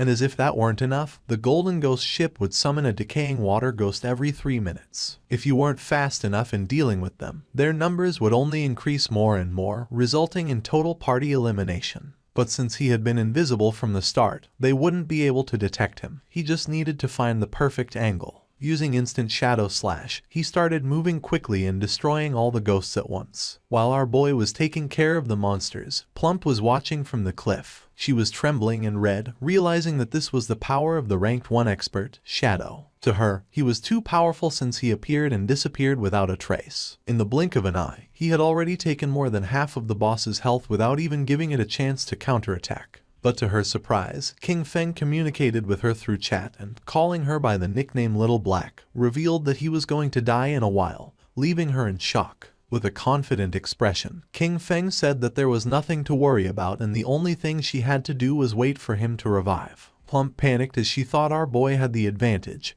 and also asked who Little Black was. Calmly, King Feng asked if she wasn't Little Black. She explained that her nickname was Big Plum and not Little Black, which sounded like a dog's name. Someone stomped on the ground forcefully. It was the man our boy had killed before. This time he had brought his entire team and was furious for having been careless. In his glory days, he used to kill legends one after another, but now he was being bullied by a little girl. One of his men appeared running with good news. He had found the girl on the cliff, revealing that Shadow's bastard was challenging the boss alone at the bottom of the cliff. The leader was filled with determination and thought they could kill him since this time he had brought his entire team. In the swamp, the boss was furious and the ship's bell was shining.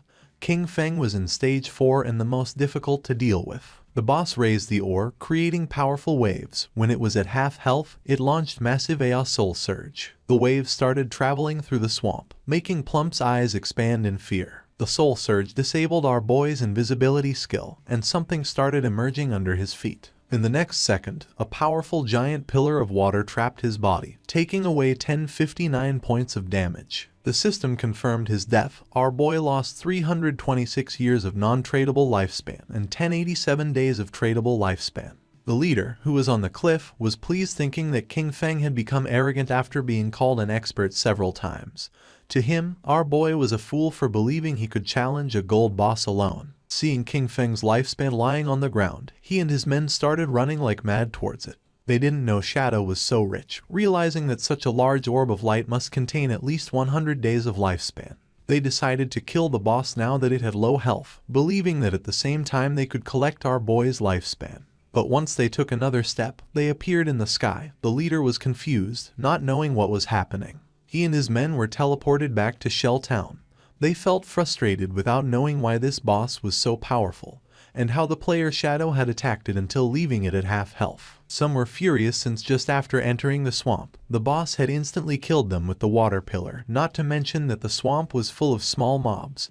For them, there was no way to fight this. The leader gritted his teeth and refused to believe this. They had suffered great losses, so he gave the order to his men to follow him as he wanted to try again.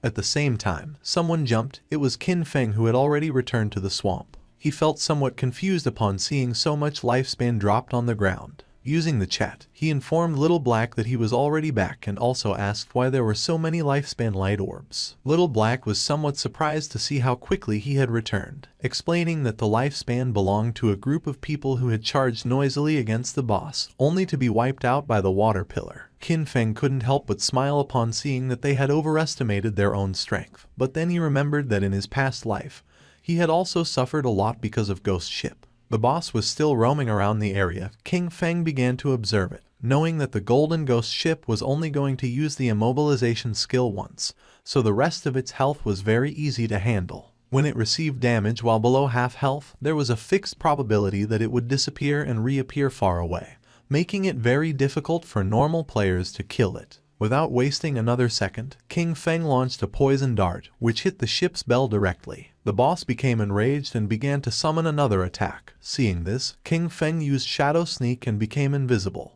After carefully observing the boss's movements, Qin Feng used Instant Shadow Slash and attacked quickly since he had long seen through its movement patterns. The leader and his men arrived at the cliff again. One of them informed his boss that Qin Feng was fighting against the boss again. Upon hearing this, he decided to find an opportunity to take down both. Seeing that the group of idiots had returned to cause trouble again, Little Black got angry. Shadow was about to kill the boss, so she decided not to let these bastards get away with it. She gripped the magic staff tightly and concentrated, making thunder appear. A thunderbolt emerged from the magic staff, falling on the men, charring their bodies and leaving the others in shock. The leader, somewhat furious, asked who was attacking him. One of his men began to point at Little Black with his finger, informing that it had been her. He picked up his axe from the ground and gave the order to his men to kill her. Seeing this, Little Black's eyes filled with fear. She started running, asking for help. The leader and his men began chasing her, swearing to kill her. Not far from the area, a man who was hiding behind a tree began to observe them.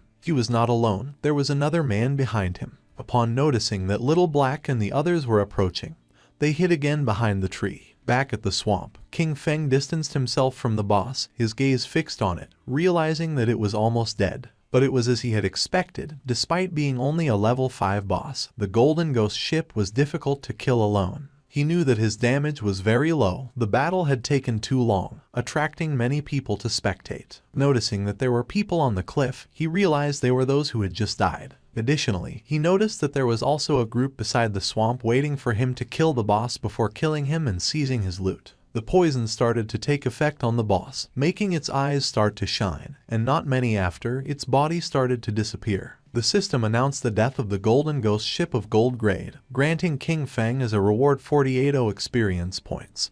He ascended to level 8, obtaining 7 evolution points and 216 days of tradable lifespan. Our boy activated Shadow Sneak. It had been a good dream, but it was a shame that it had miscalculated. A general system notification sounded everywhere, revealing that the player Shadow from Shell Town had been the first on the server to kill a gold grade boss, receiving 3 reputation points. The notification caught the attention of all the players in the area. No one knew who Shadow was or why he was so strong. Others were furious since the first person to kill the gold grade boss had to be from Han City. In Shell Town, Wang Men looked at the system notification with confusion, as it had only been a short time since Shadow was fighting against the bronze boss by himself. Only a short time had passed and he had already killed a gold boss solo. He did not know why the difference between Shadow and the others was so great. Qin Feng's sister's eyes began to shine with determination. Realizing that Shadow really was the strongest, she thought that if Shadow helped her level up, then she would be able to see Brother Song Fei. The body of the boss disappeared, leaving lifespan and loot on the ground. The boss of the group that was hiding behind the tree couldn't help but smile upon seeing that the boss had dropped so much loot. With a wicked expression, he realized that Shadow had hidden using invisibility without taking the loot, realizing that he must be wary of them. He gave Guang the order to release his skill and find Shadow. They were going to kill Qin Feng and take the gold boss's loot for themselves. Guang nodded his head, then drew his bow, used the skill called Phantom Horned Eagle, and shot an arrow toward the swamp, which transformed into the ghost of an eagle. The eagle flew until it exploded, causing its feathers to start falling over the swamp. Qin Feng began observing them carefully. He did not expect this hunter to learn this anti-invisibility ability so quickly. For him, it was no surprise that they were so confident in killing him and seizing his loot, but it was a pity that his assassin class came with an extra point in invisibility level.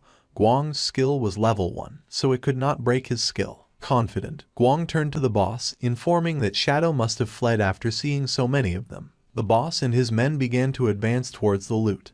Deciding to protect the loot first, he asked his men not to be careless and to prepare for battle at any moment. The ownership of the boss's loot was 5 minutes. After the time ended, the loot was going to be theirs. A proud smile appeared on their faces, but just then, Shadow began to emerge, making their eyes widen in fear. Just before they could react, King Feng moved like thunder, taking everyone down. Now that the atmosphere was quieter, King Feng's attention focused on the loot. But then a question came to his mind: where had Little Black gone? He decided to forget about it and find her later. For now, he had enough evolution points to upgrade Greedy Hand, so he decided to upgrade the skill before obtaining the loot. Greedy Hand went from being diamond quality to epic. It could be used on monster corpses, having a 220% to 300% probability of obtaining an extra loot drop.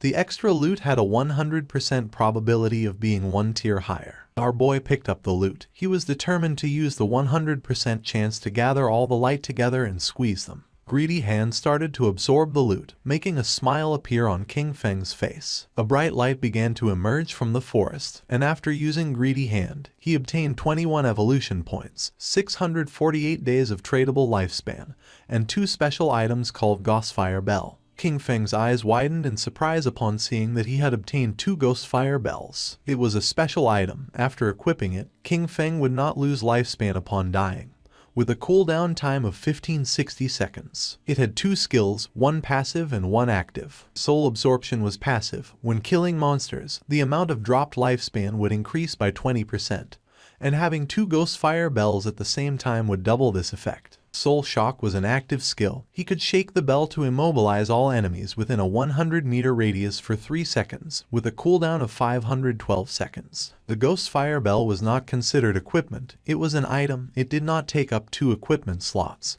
and 2 Ghostfire Bells only occupied 1 inventory slot, making it very convenient. While he was distracted, Little Black contacted him through chat asking him to come save her. Shadow became alert and asked with a worried expression where she was. King Feng, somewhat worried about knowing where Little Black was, the only thing he heard through the voice chat were her screams asking them not to come near her. Little Black was very scared since the leader and his men had already cornered her. They praised her for having strong resistance, but revealed that there was nowhere to escape, advising her to come over calmly, promising that they were going to make her feel so good that she would ascend to heaven. She clenched her fist, and when she looked back she saw that she was at the edge of the cliff, determined not to give these bastards the kill. Without thinking too much about it, she threw herself backward off the cliff, leaving the leader and the others in shock. Her body began to descend rapidly until it forcefully hit the ground, causing her terrible pain and making a pool of blood appear. Her body began to disappear and turn into lifespan. The leader peeked over the cliff and felt somewhat confused upon seeing that she had really jumped,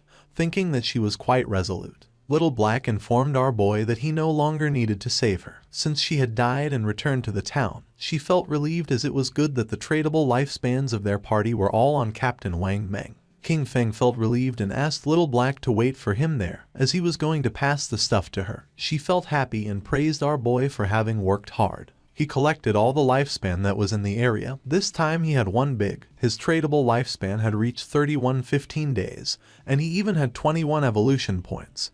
He decided to use the points and evolve Greedy Hand. A system window appeared, informing that the skill Greedy Hand had already reached epic. It required 10 times the evolution points to keep evolving.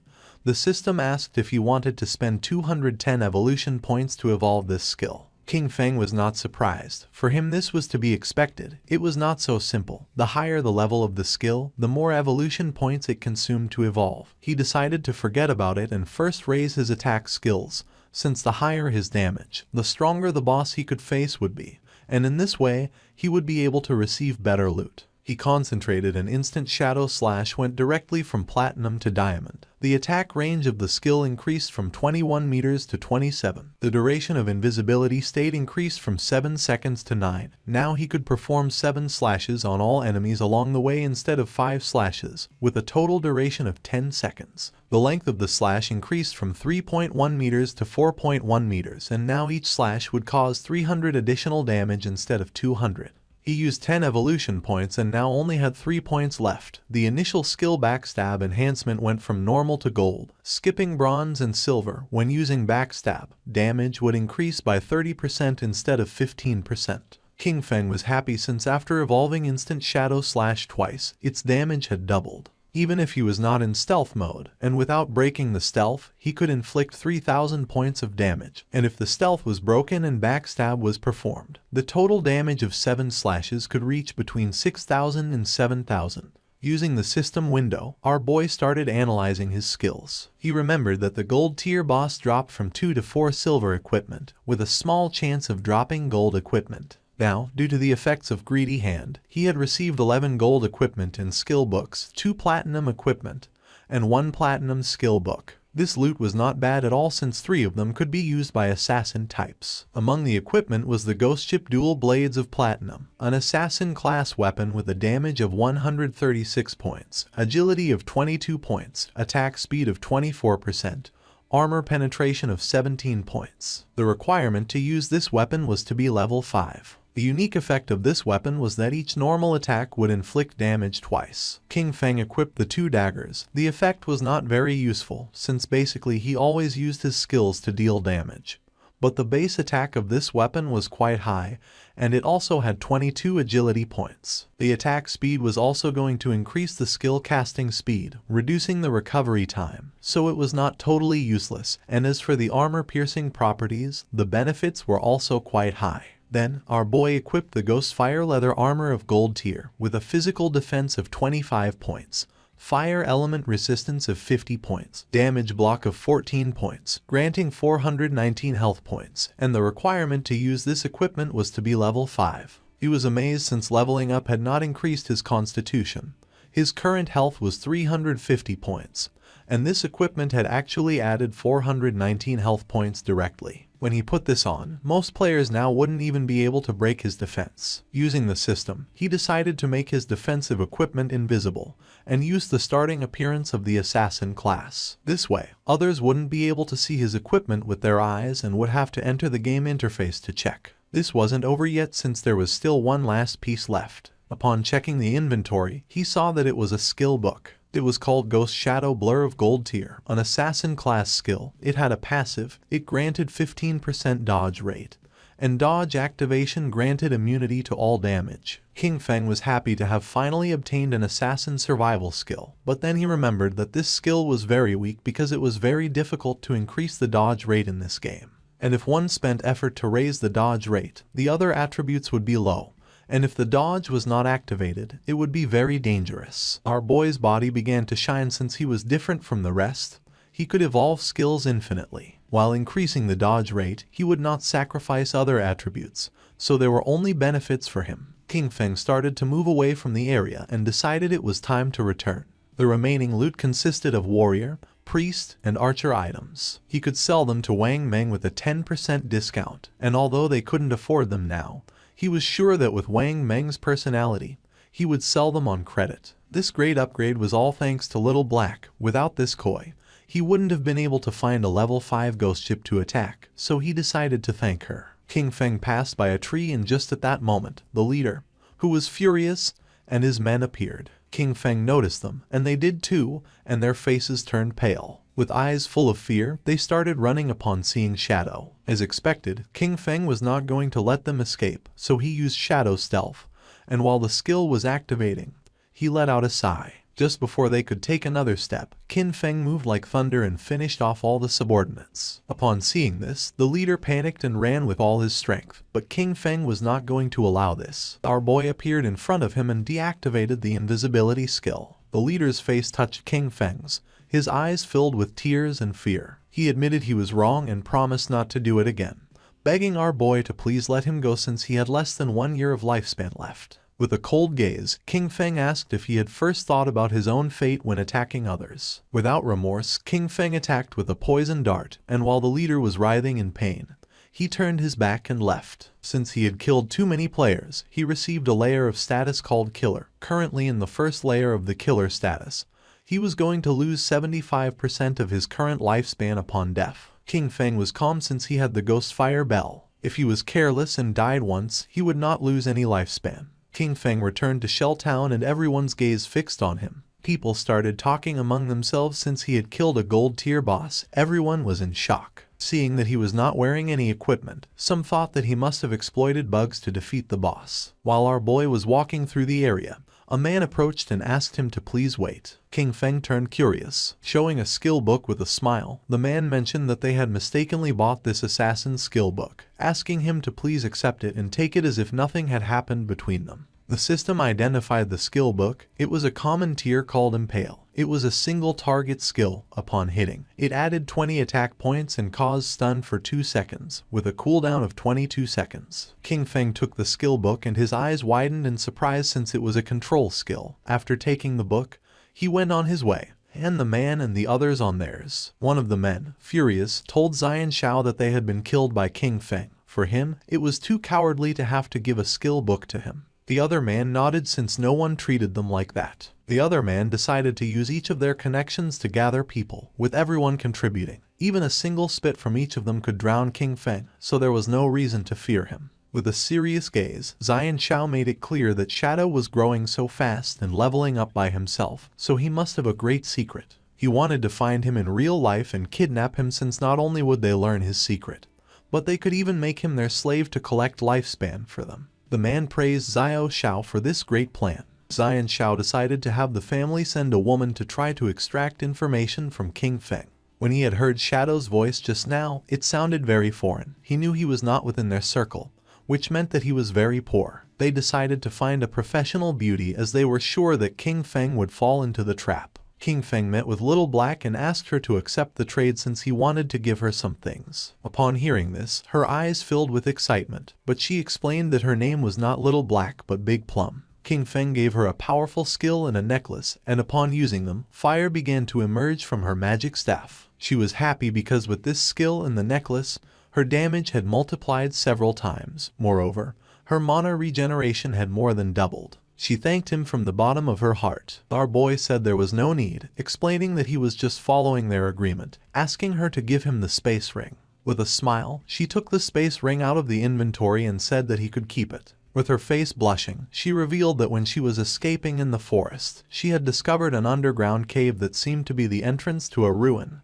asking if he was interested. King Feng was somewhat surprised since first it had been the Golden Ghost ship and now it was a ruin entrance, realizing that it was really beneficial to be friends with this girl. The sincerity was mutual. If he had not given her 2 equipment of gold, maybe she would not have told him this information. With this space ring, his inventory had finally reached 27 slots. King Feng asked where Wang Meng was, promising that once he sold them the things, he would go to the ruins she had mentioned to take a look. She extended her hand, revealing that the captain and the others had gone to train the new priest, so they were not going to return soon. Using the map, she marked the entrance of the ruins, explaining that there was a stone slab on the ground behind the bushes. She moved the slab aside and hid inside while fleeing, but she had only walked a few steps in when she heard screams from within. She was so terrified that she ran out, otherwise, those guys would not have caught her. King Feng disappeared and decided to head to the ruins right now and trade with Wang Meng when he returned. Little Black was somewhat confused. Our boy left Shell Town and entered the forest. Originally he wanted to find some place to grind to level 10. But since there was a ruin, there was no need to grind. Mainly there were 3 types of ruins that appeared in a beginner's town. They were tombs, cursed ruins, and temples of faith. No matter what type of ruin it was, the small mobs were all bronze tier. There might even be some silver tier monsters. For him they were a sea of lifespan and evolution points. Following the location that Little Black had marked on the map, King Feng arrived at the entrance of the ruin. Without wasting time, our boy entered, remembering that there were mainly 3 types of ruins that appeared in a beginner's town: tombs, cursed ruins, and temples of faith. There was not much to say about the tombs. They were inhabited by a lot of monsters and it was very difficult to kill them all, and also there was almost always going to be a golden boss at the end. The monsters in the cursed ruins were all cursed by ancient gods and evil gods. They could have been humans in the past, but some went mad and others became ghosts after death. The monsters in the temple were all believers of ancient gods and evil gods. Moreover, the layout of the temple was very complex. The walls were filled with ancient murals. If one managed to get past the last 2, they would receive a special item or a skill book. Upon observing the murals on the walls, our boy realized that this was a temple of faith. He began to observe the murals carefully as they were very familiar. At that moment, roars began to be heard. Our boy started walking down the hallway, realizing that this was the faith temple of the ancient god of judgment. It had the same origins as his eye of judgment. At the same time, in the forest was Wang Meng and his party fighting against a monster. Wang Meng drew his shield and blocked the monster's attacks. But then, the monster lunged at him, and just before he had time to react, it attacked with its fierce claw, causing Wang Meng's body to fly through the air, inflicting terrible damage on him. Seeing that the captain was injured, the party's archer panicked and gave the order to the healer to heal. King Feng's sister was paralyzed with fear, not knowing what to do. With tears in her eyes, she tightly grabbed the magic staff and asked how to do that. While they were distracted, the monster jumped and prepared to attack. Seeing this, the party's swordsman drew his sword and gave King Feng's sister the order to use her skill. But instead of obeying, she fell to her knees on the ground, dropped her magic staff, and began crying in fear. The monster attacked again, and Wang Meng's party was eliminated and they were teleported to Shell Town. Wang Meng and his men were furious. Little Black, who was in the area, greeted them and with a smile asked why they were back so soon, explaining that the expert Shadow was still not back, so they couldn't buy equipment now. The archer, who was furious, started pointing at King Feng's sister and said he had never seen someone as stupid as her. She didn't know how to dodge monster attacks, nor how to use her skills. Xiao started to cry, not knowing what to do. Little Black stood in front of her and with a confused expression asked the archer why he was so fierce, explaining that she was a beginner, and it was her first time playing the game, so it was normal to die once. With eyes full of rage, the archer asked Little Black to move away since he was going to scold her to death. The swordsman explained to Little Black that they had not died once, they had died 3 times in less than an hour. Upon hearing this, Little Black's eyes widened in surprise. With a smile, she began to show the necklace that King Feng had given her. She decided to go with them, revealing that she had just received 2 good things from the expert. She was very powerful now, and believed they were not going to die once she was there. Wang Meng stepped forward and gave the order to everyone to stop arguing. For him, Little Black's suggestion was not bad, since with her joining them this time, things should go well, and maybe when they were back they would be able to meet Shadow. Although deep down Xiao was furious, she pretended to be grateful, apologized, and promised to work hard. She could not believe that they themselves could not do the job and still dared to blame her. If it weren't for the connections they had with Shadow, she wouldn't bother with all of them. She was very angry. At the same time, our boy entered a room, and something caught his attention. 2 monsters knelt before him, and the system identified them as devout followers of the ancient god. Called the Judged, they were level 10 monsters and silver tier. King Feng's eyes began to shine with suspicion. Without wasting another second, with a determined expression, he attacked the monsters using instant shadow slash. Our boy became invisible, and when he turned around he saw that he hadn't taken much health from them. Even after breaking his stealth and backstabbing them, they had only lost a small portion of their health. For him, this was to be expected. They were level 10 silver bosses, and the health of these 2 devout followers together was already greater than that of the gold tier Golden Ghost ship. Just then, something caught our boy's attention, making him turn curious. The monsters knelt before him again.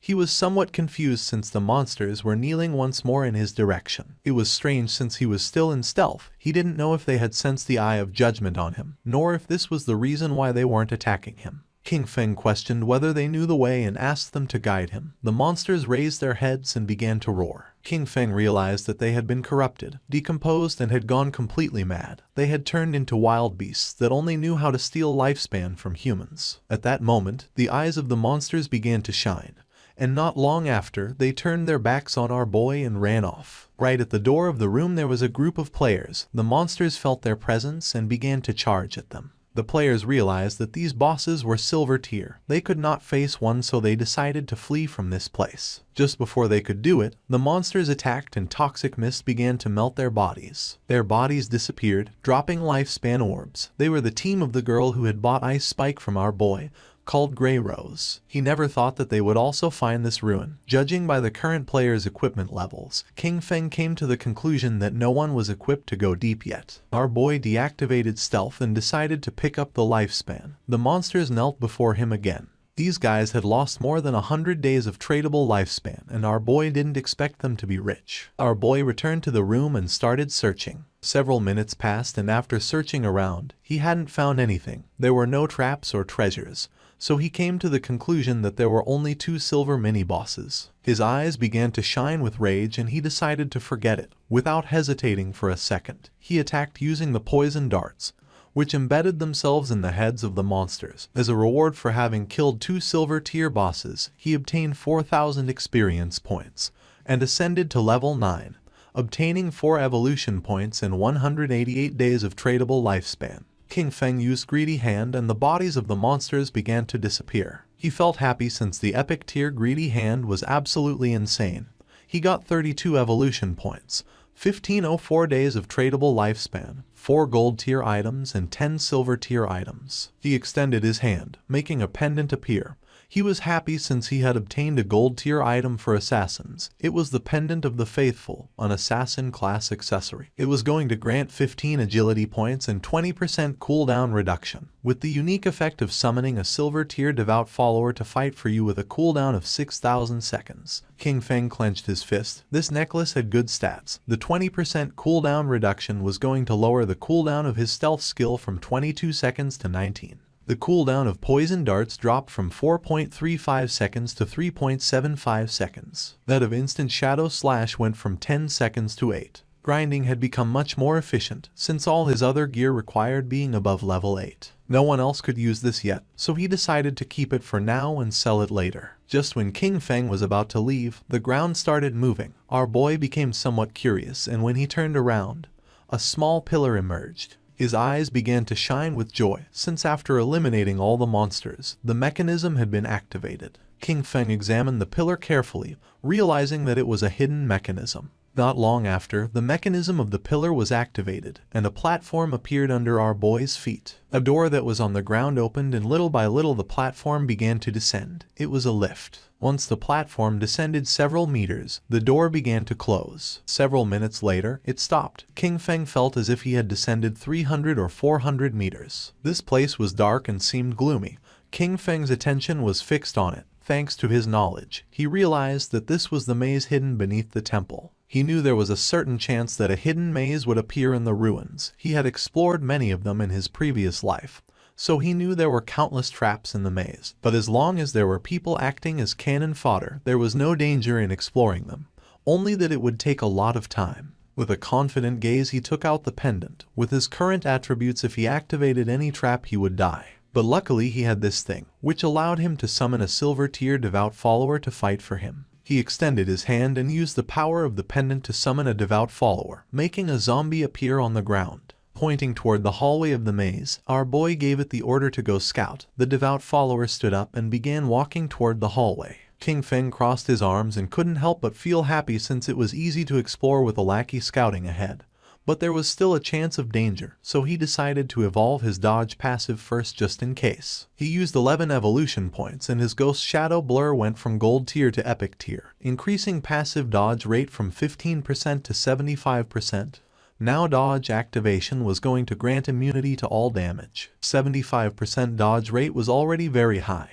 He had just enough remaining points to evolve Instant Shadow Slash to Epic Tier. Using 13 evolution points, King Feng evolved his Instant Shadow Slash from Diamond Tier to Epic. The range increased up to 30 meters and the duration up to 12 seconds. Now he could perform 9 slashes instead of 7 with a cooldown time of 8.8 seconds. The width of the slashes increased up to 5 meters and the damage increased from 300 points to 400. King Feng's eyes began to shine since to evolve from epic to legendary it required 10 times the evolution points. The higher the starting tier of an item, the more profitable it was to evolve it. For example, if a skill was of epic tier at the beginning, evolution to legendary tier was the first evolution, so it only required the base evolution point of 1. Since the target for evolution was legendary tier, it required 10 times the points, and 1 times 10 were 10 points. This also meant that if he only obtained an epic skill, he could quickly evolve it to legendary tier, then mythical tier, ancient tier, and immortal tier. But if a skill was normal tier at the beginning, then to evolve it to epic tier, it would need to be evolved 7 times,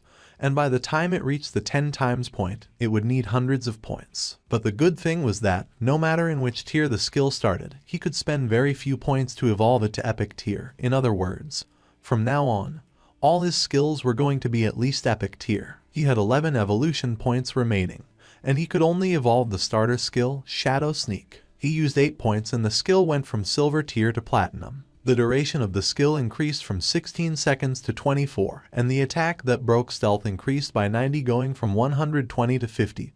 Cooldown went from 26 to 22 seconds. He had the attribute that reduced the cooldown speed by 35%, and for this reason, the final cooldown for Shadow Sneak was 16.3 seconds. The cooldown was still too long, and the stealth breaking attack was a bit low. He knew he needed to swap this skill in the future. While walking through the hallway, the devout follower stepped on a slab, activating a trap, and then a giant rock fell on top of it, crushing its body. Its body transformed into light. Now that the summon had died, he decided to wait for the cooldown before resummoning. This maze was complex and dangerous. He could only do this to explore slowly, and hope to find good things when the time came. In the upper layer of the temple, a man carrying a shield and a hooded woman peeked their heads through the door. The man informed his captain, Grey Rose, that the monsters had disappeared. Upon hearing this, Grey Rose couldn't help but feel somewhat surprised. They entered the room, and Grey Rose noticed that their lifespan had also disappeared, knowing that someone must have killed those monsters and taken their lifespan. But she didn't know who. The man mentioned that only the expert Shadow could kill 2 silver tier bosses. Grey Rose thought he was right but felt relieved since they wouldn't have to die again. She put her hand on her chin and remembered that when they had come here, they had seen a person who seemed to be communicating with the monsters. She didn't know if it was Shadow, nor if he had a skill that could enchant the bosses. If that was the case, he had an incomprehensible and terrifying power. At the same time, in the second layer of the temple, King Feng's devout follower died again by activating another trap. In front of our boy there was a long path leading to a door King Feng had explored for 3 hours, and this should be the end of the maze. And based on his previous life experience, using human lives to explore would kill at least hundreds. Using the pendant, King Feng summoned another devout follower again. It started walking ahead and King Feng began following closely behind. King Feng gave it the order to open the door. Following our boy's command, the monster began to use all its strength but was unable to open it. It got to the point where its body began to tremble. King Feng's eyes filled with suspicion upon seeing that the monster could not open the door. Then, he approached and touched it with his hand. By doing this, little by little the door began to open, leaving King Feng in shock. A wave and a curtain of smoke began to emerge from the other side of the door. Our boy began to sweat, knowing that this was not good. On the other side of the door, there was a room full of pillars, and in the center there was a chest covered with thorny vines. King Feng entered the room, and upon observing carefully he noticed that the chest was full of thorns. It was locked, and next to it there was an NPC. The NPC was a woman who had the lower part of her face bandaged. The system tried to detect her stats, but it was unable. King Feng's eyes widened in surprise when he saw that there was no information about her. It was the first time he met such a mysterious NPC. The woman began to whisper in a strange language, and then she knelt down and her body transformed into light and began to disappear. King Feng started to observe her closely, not knowing why she had disappeared. Then, the thorns that were on the treasure chest also began to disappear. King Feng did not lower his guard since even though he could not see the information of that mysterious woman, he knew that she must be related to the Eye of Judgment. The chest began to shine golden, and our boy noticed that it contained epic tier items, but he knew he had to be careful since there was a chance he would encounter a mimic or a trap. Pointing at the chest, King Feng gave the order to his summon to go open it. Following the order, the monster opened the chest and a bright light began to emerge from it. King Feng's eyes widened in surprise as he realized it was a skill book, a godly skill for assassins containing passive and active effects. The chest contained an assassin-type skill book of epic tier called the Stole of Mercy. It had the passive effect of 100% weak point hit correction, and weak point damage multiplier doubled. The chest also contained an active skill called Slit Throat. Shadow's next attack was going to inflict Slit Throat, causing 100% of that attack's damage per second for 3 seconds, with a cooldown time of 60 seconds, but thanks to his skill the cooldown dropped to 44.4 seconds. King Feng noticed that the passive ability doubled the hitbox for the enemy's weak spots, but the most ridiculous part was the active skill, Slit Throat. If his next attack dealt 300 damage, the debuff would cause 300 damage per second for 35 seconds. The total damage would be 12 points, which is 3 times the original damage. Qin Feng began to read carefully. Skills like Instant Shadow Slash landed multiple hits, but Slit Throat only counted the first strike. Also, this skill was only of epic tier, so it only needed 10 evolution points to upgrade it to legendary. This loot had been a great harvest since his burst damage had just increased several times. Qin Feng began to move toward the exit. Knowing that it was all thanks to Little Black, he decided that it was time to return and sell the leftovers to her party. Using the chat, he asked Little Black to tell Wang Meng to return to town, since he had items to sell him. Upon knowing that Shadow had finished exploring the ruins, they decided to return now. Once Qin Feng arrived back at the starter town, his eyes widened in surprise. A crowd of players were waiting for his arrival. All wanted to add him as their friend. Some even offered to be his followers, promising to cheer him on. The chairman of the Runding group from the city of Zhonghai had come to formally invite Shadow to join their corporation. Qin Feng even had fans from Firefly Town who had come to greet him. Players from different towns had come to form teams with Qin Feng. Seeing this, he realized that the teleportation gates from other towns had started activating. Finally, he could go to Songfei's Firefly Town. Without wasting another second, Qin Feng disappeared without a trace, becoming a shadow. Using his invisibility skill, Qin Feng began to move away from the area, and the players started fighting among themselves, thinking that he had left because they kept bothering him. Qin Feng reached Little Black and caught her attention. Raising her hand, she informed her captain that the expert Shadow had arrived. Something caught Qin Feng's attention. It was none other than his sister, Qin Xiaoyu. She began to show a kind smile. Many questions came to Qin Feng's mind. He didn't know how she had managed to get into Wang Meng's team, knowing that Wang Meng's crew could be destroyed because of her. He knew he had to be careful, since everyone knew that Shadow existed now. He couldn't reveal his true identity. He still couldn't use his powers in real life, and with so many eyes on him, even a kitchen knife could kill him right now. Xiaoyu couldn't help but blush as she could tell how powerful he was just by looking at him, realizing that compared to him, Wang Meng's party was like trash. She thought that if he carried her, then she could reunite with Song Fei in a matter of days. Using the system, Qin Feng explained to the captain that this equipment was perfect for their party's classes. Moreover, the skill books could increase their combat power. Our boy set an initial price of 22 days of lifespan.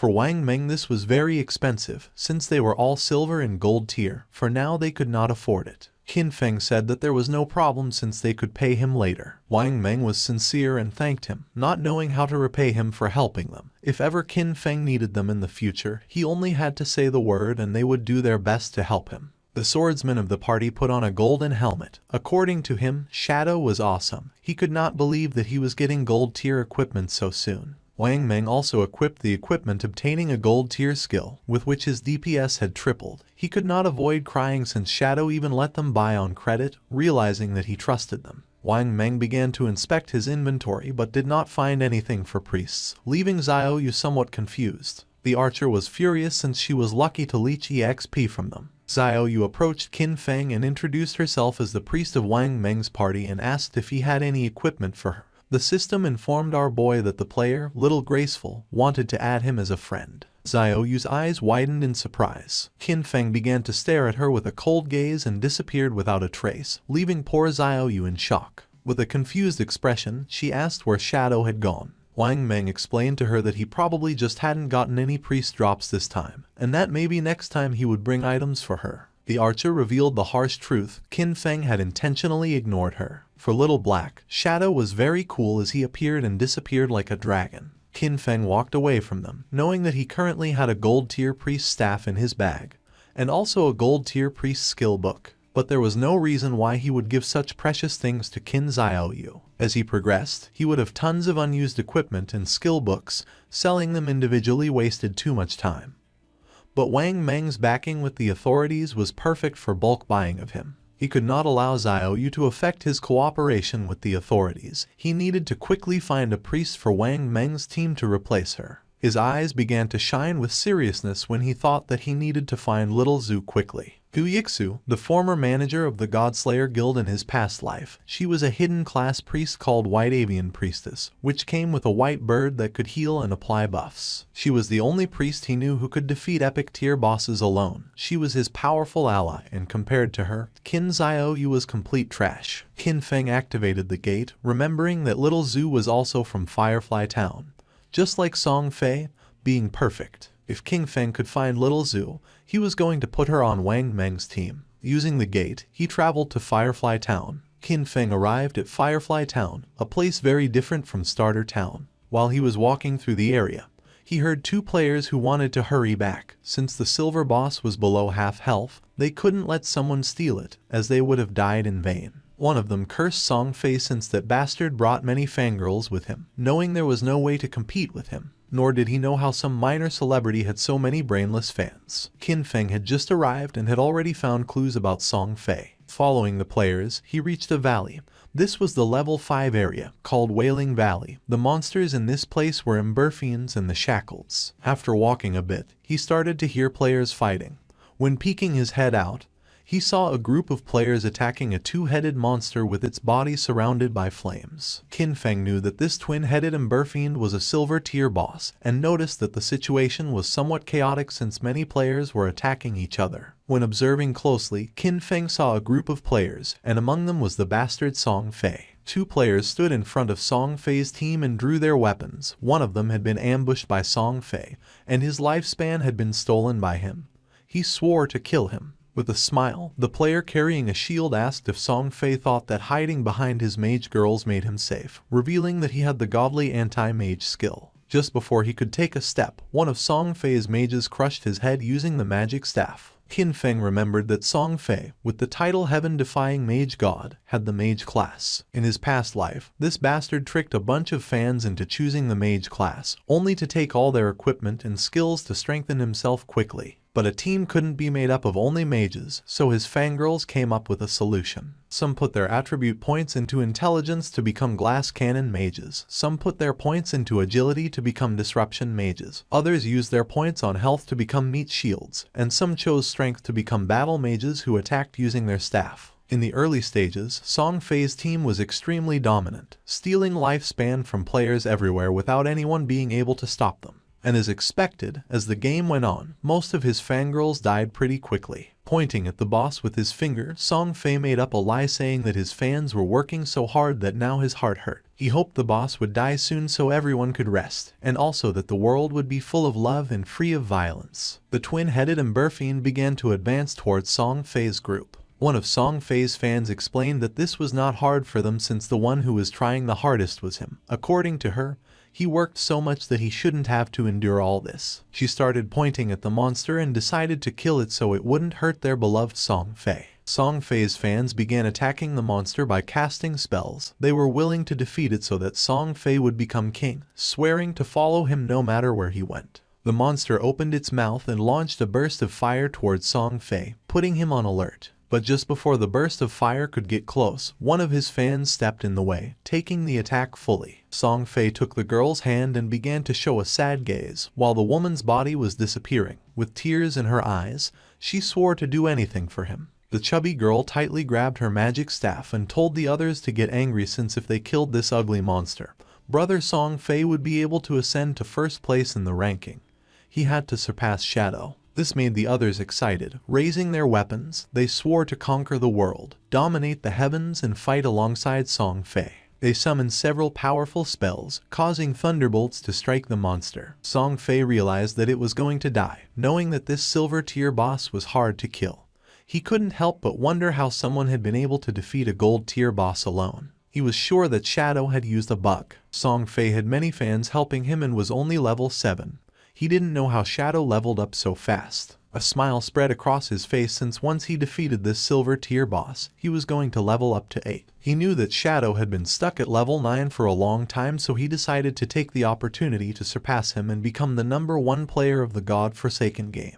Just then, a hand surrounded by Shadow grabbed Song Fei by the mouth. In the blink of an eye, Qin Feng decapitated Song Fei, and using instant Shadow Slash, cut his body into pieces. Blood began to emerge from the mouth of the bastard Song Fei.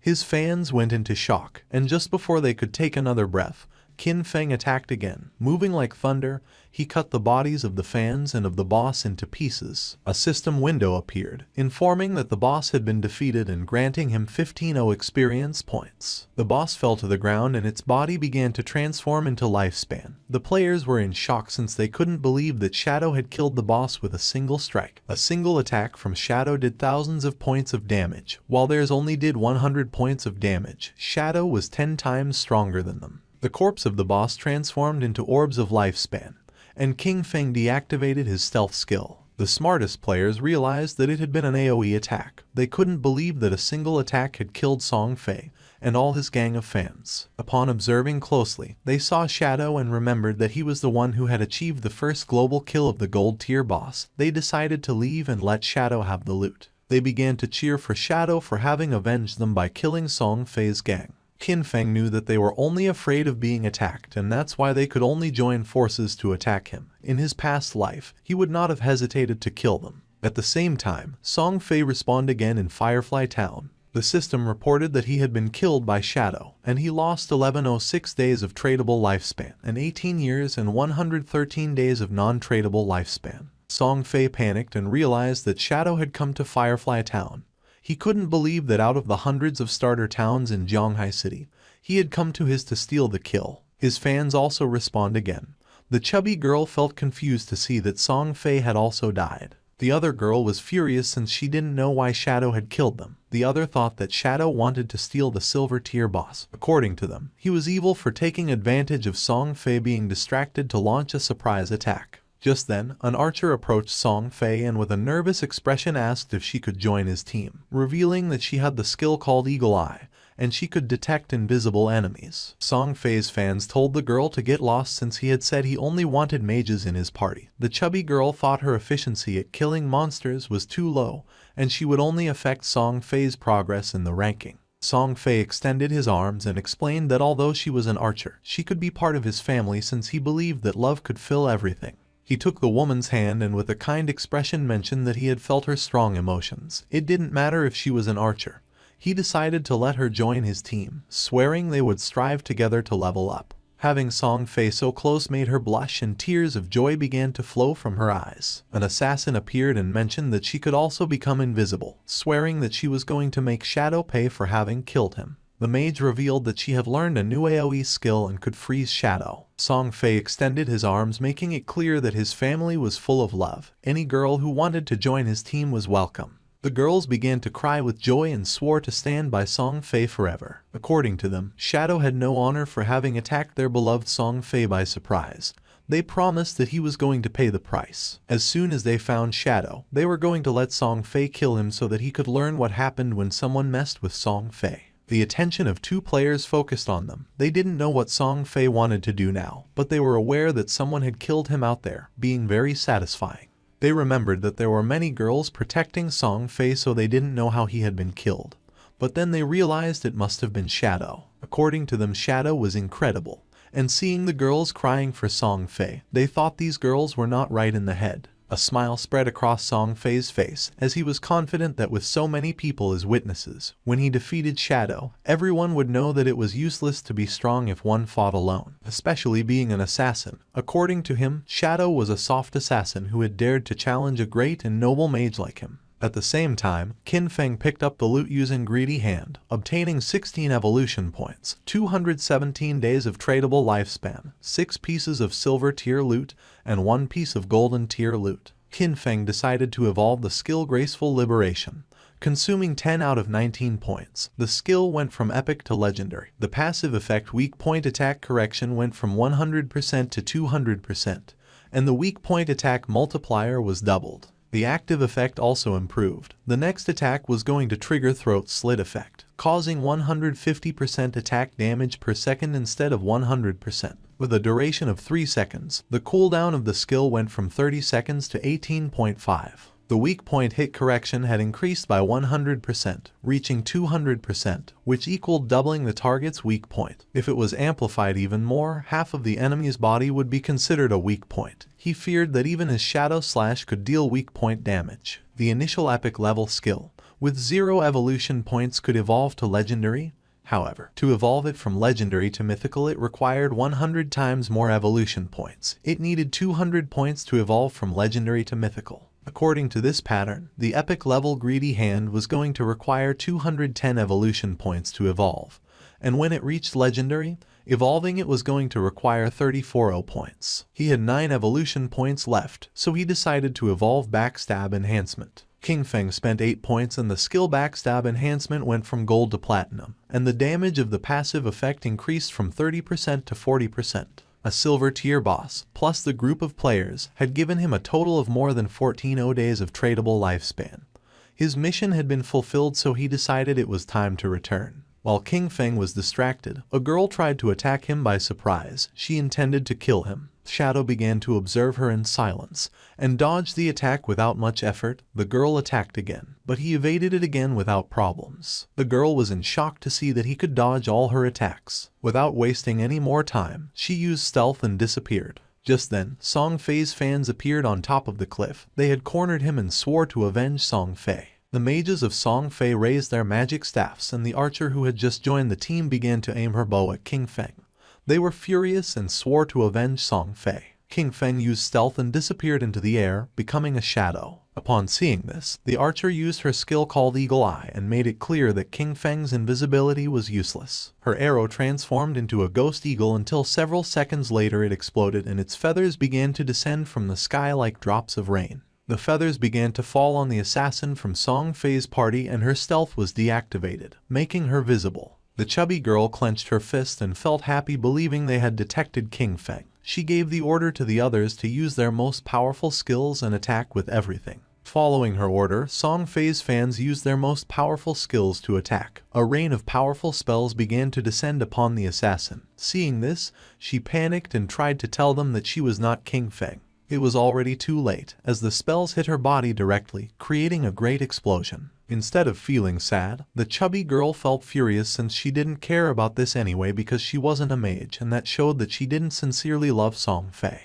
According to her, this was a punishment from heaven for her falseness. She gave the order to the archer to launch the eagle again to find Shadow. The archer nodded with her head, but at that moment, King Feng took out the ghost fire bell and started shaking it, activating its active effect called Soul Attack, which could immobilize all enemies within a range of 100 meters for 3 seconds, with a cooldown of 521 seconds. Just before the archer could use her skill called Eagle Eye again, an aura appeared around her body and those of her friends, leaving them immobile. Seeing this, they felt confused. Just before they could take another breath, King Feng appeared and using Instant Slash, attacked like thunder, cutting their bodies into pieces without even giving them a chance to react. Song Fei, who was hiding behind the corner, peeked his head out and felt confused, not knowing what was happening or why they had suddenly died. At first he thought the culprit was Shadow, but then dismissed this idea since if he had made a move, he would have revealed himself. King Feng, who was invisible, approached him and with an arrogant gaze made it clear that his death was near. Upon hearing Shadow's voice, Song Fei's eyes widened in fear and surprise, making him tremble. Without losing another second, he activated his magic shield, causing a powerful shield to appear around him. But to his surprise, King Feng launched a poison dart which passed through Song Fei's shield without much trouble, breaking it into pieces. The dart hit him squarely on the forehead, making the bastard Song Fei fall to the ground and start screaming in agony. Song Fei's body transformed into orbs of lifespan. King Feng deactivated stealth, and upon seeing that Song Fei had so much remaining lifespan, he realized that originally he had more than 2,000 days of tradable lifespan. Song Fei's body disappeared, leaving only lifespan.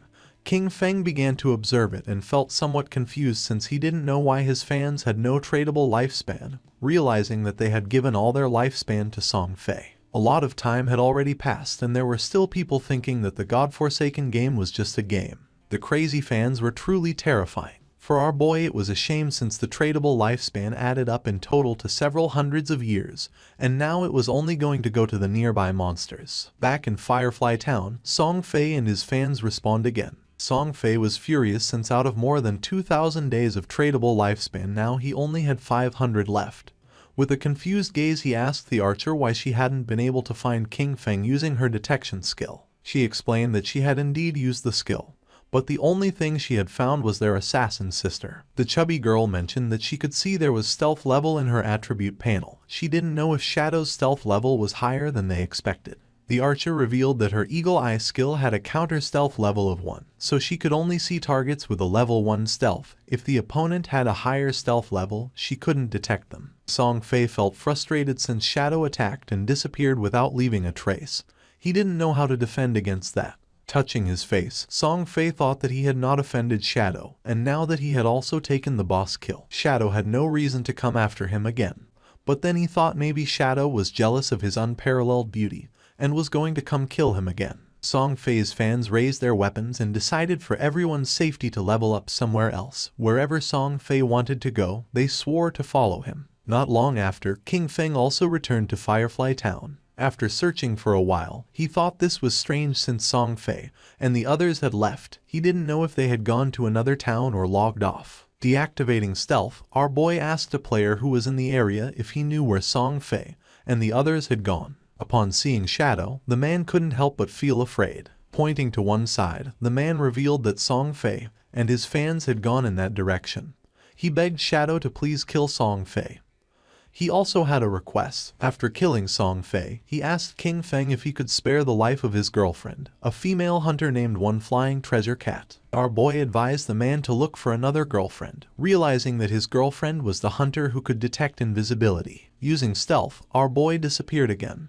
The man began to beg, saying that he had worked very hard to find her. Although King Feng knew the direction in which they had gone, he had no idea where they were heading, and searching everywhere was going to take too much time. The man put his hand near his mouth and started calling Shadow. Our boy knew that things would be much easier if he could find Gu Yixu. At that moment, a woman passed by his side, and his attention fixed on her, leaving him somewhat surprised. This girl was none other than Gu Yixu. Our boy deactivated stealth, and with a cheerful gaze called her beautiful and asked if she could help him. Upon seeing Shadow, she couldn't help but feel surprised. King Feng took out the golden grade staff from his inventory and mentioned that he had heard that her class could search for targets in a wide area. He promised that if she could find Song Fei, as a reward he would sell her the staff at a bargain price. Seeing this, Gu Yixu's eyes began to shine with excitement. She opened her system window and asked how he knew that she could search over a wide area. She remembered never having told anyone about it. King Feng asked if she wanted this golden grade weapon, and she said yes, even though she didn't know if she could afford it.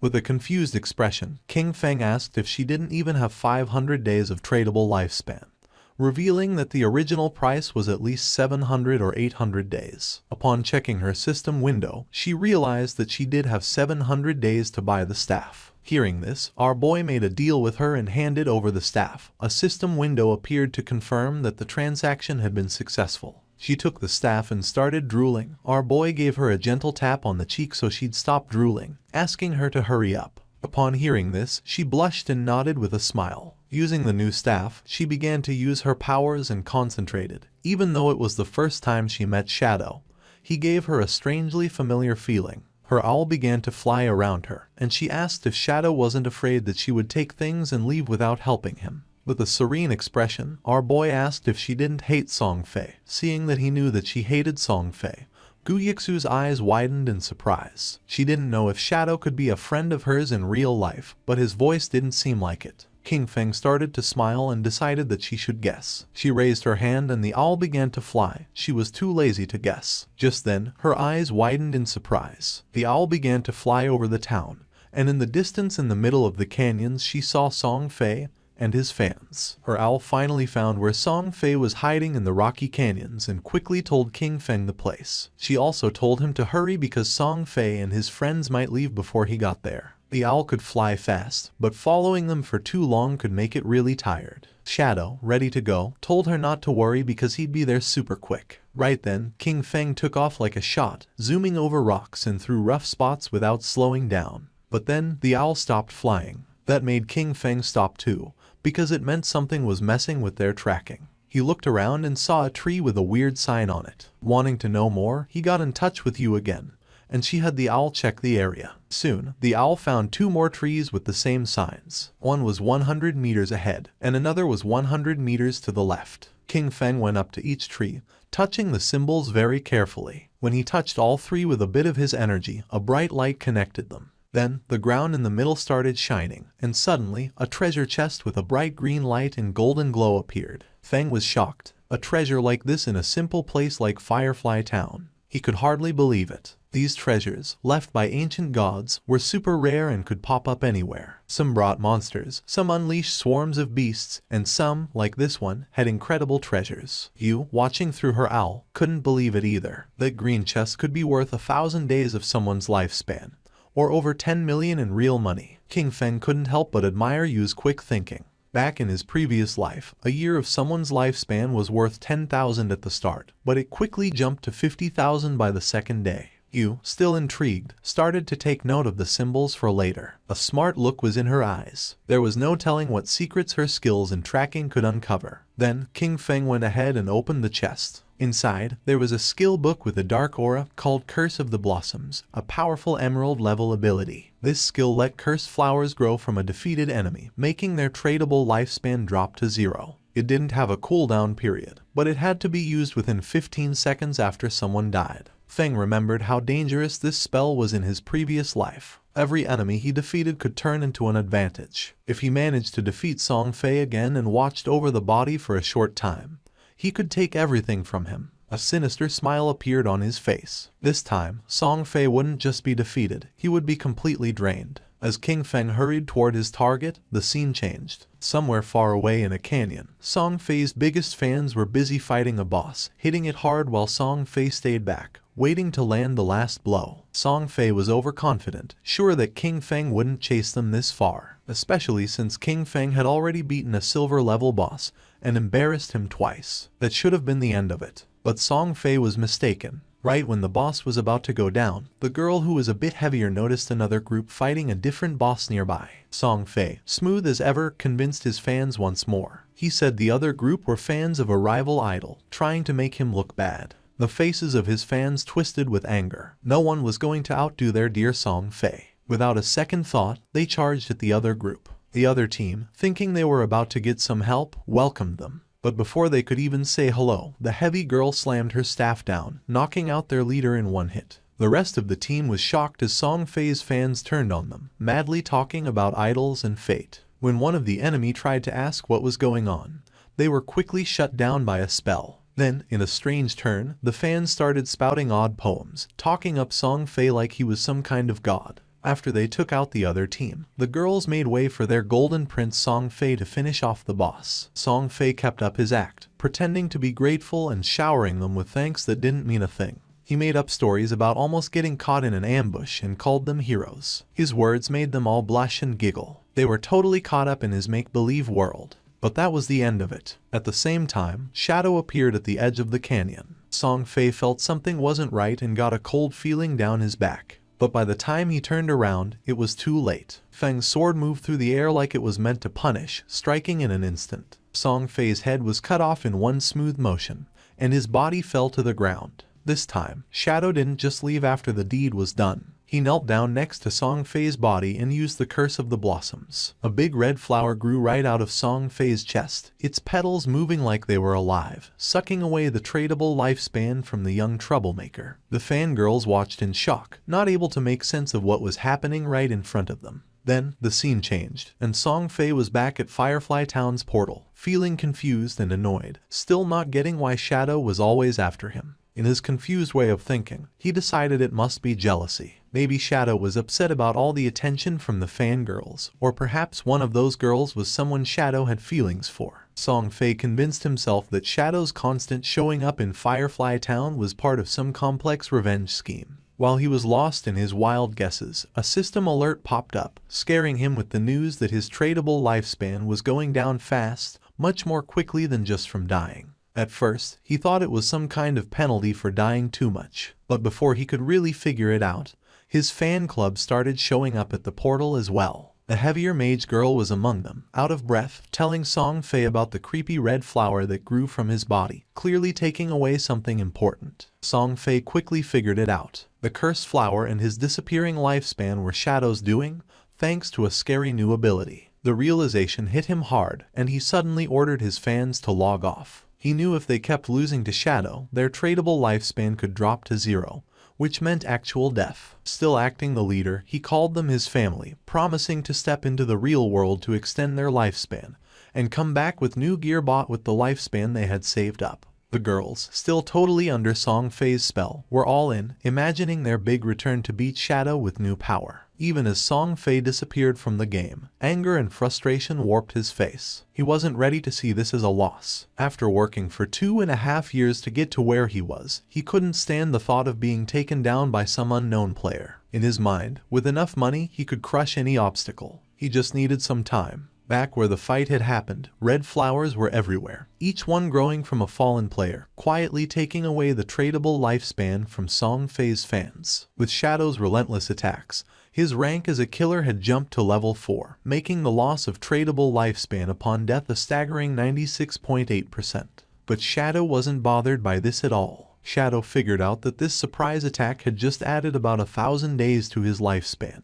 All thanks to Song Fei and his misguided followers. They had done the hard work of defeating monsters only to end up giving their gains to him. But the bounty didn't last forever. The flowers started to fade, and the energy stopped flowing. Shadow realized that the players had logged off to avoid losing more of their lifespan. Above, the white owl kept flying in silence. Yui had watched the whole thing, and even she was taken aback by such a show of strength. Seeing what the top player could really do was something else. When Shadow asked Yui if Song Fei had really logged off, she nodded, saying the whole group had disappeared to save themselves some time. Shadow told her calmly to keep an eye out and to let him know if Song Fei ever came back. When she wondered if her job was over, Shadow said to stay on it a bit longer. He had just gotten a golden tier priest skill called Sword of Divine Judgment, and her interest was immediately piqued. She really wanted that skill. Seeing her interest, Shadow made her an offer. He'd trade the skill for 500 days of her lifespan, but he'd cut the price in half if she agreed to one thing. Yui's eyes narrowed, and she quickly said she wasn't going to trade her dignity, which caught Shadow off guard. He hurried to explain she had the wrong idea. He just wanted her to join his team as their main healer. She relaxed and laughed, agreeing right away, but warned him she'd hold him responsible if the team was a disaster. Shadow reassured her they were a solid group and decided to get in touch with them immediately. Then the story moves to a different part of the game world, where Wang Mang was feeling proud after defeating a poisonous monster, happy about the experience points. He called over to Ju for a heal and something to counter the poison, but Ju was stuck, not knowing what to do. Wang tried to remind her again about her priest class's ability to remove toxins. But before she really got what he was saying, she accidentally used the skill on a tree instead of helping Wang, who needed it. As time ran out, Wang fell to the ground, succumbing to the poison, his victory over the monster wasted. The team was left in shock, frustration simmering as they looked at Feng's sister, unable to believe how useless she had been. Standing near the teleportation stone later, the team leader faced a tough decision. He knew they needed a new healer since every skilled hidden class priest was already taken. But they couldn't continue like this. Zhao, on the other hand, was blissfully ignorant of her failure, lost in fantasies of being the chosen one, a goddess in this new realm.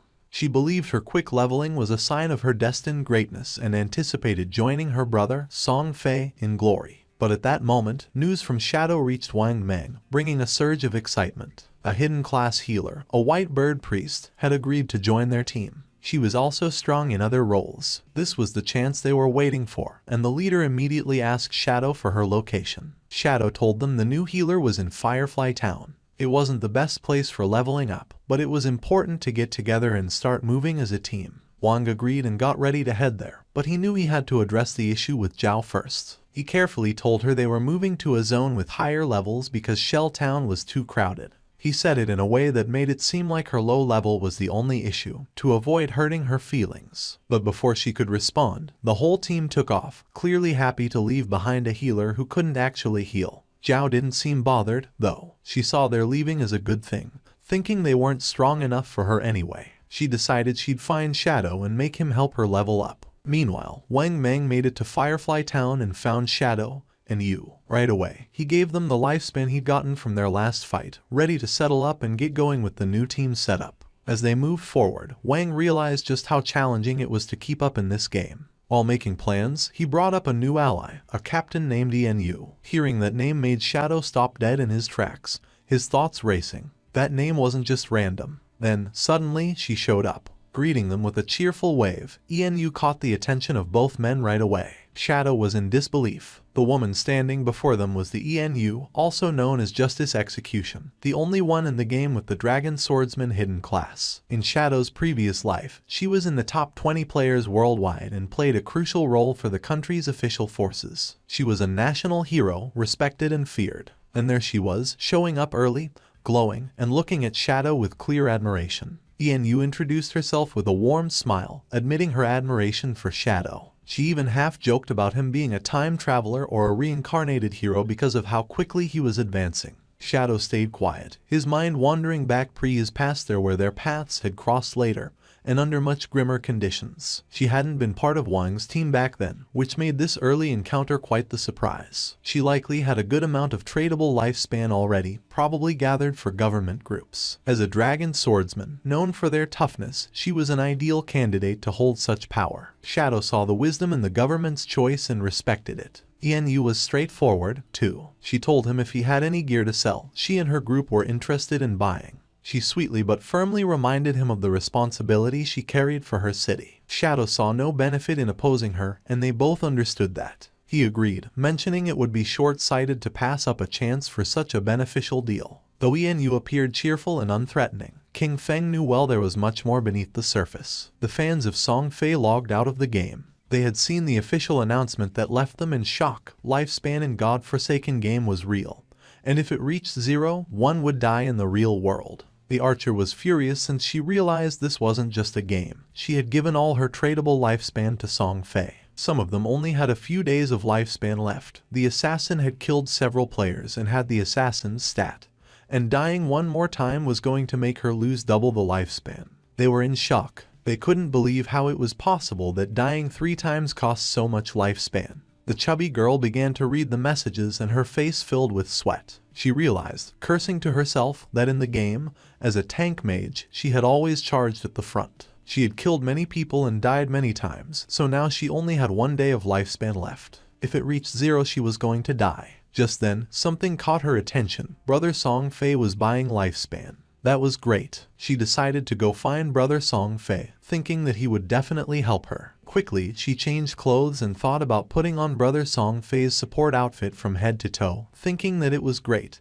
and that she was going to find Brother Song Fei, who would definitely help her. She even mentioned Brother Song Fei's latest release, the Song Fei Ultra Thin Anti-Side Leak. She dressed in Song Fei's merchandise, and without wasting a second, she left her house and started heading to the concert. Not far away, there were some apartments. Qin Feng's sister also logged out of the game. She didn't know if she was in the real world since now it was hard for her to tell the difference. She turned on her phone and couldn't help but smile when seeing that. At that rate, 1 day of lifespan could be sold for 15,000. With the 200 days she had left, she could become a millionaire. But then, she went into shock when she saw that Shadow had killed Song Fei 3 times. She couldn't help but cry from sadness and fury, since she remembered that they had told her that if her lifespan reached 0 in the game, she would truly die in real life. Even having 100 years of non-tradable lifespan, dying 3 times had left her with barely 12 years remaining.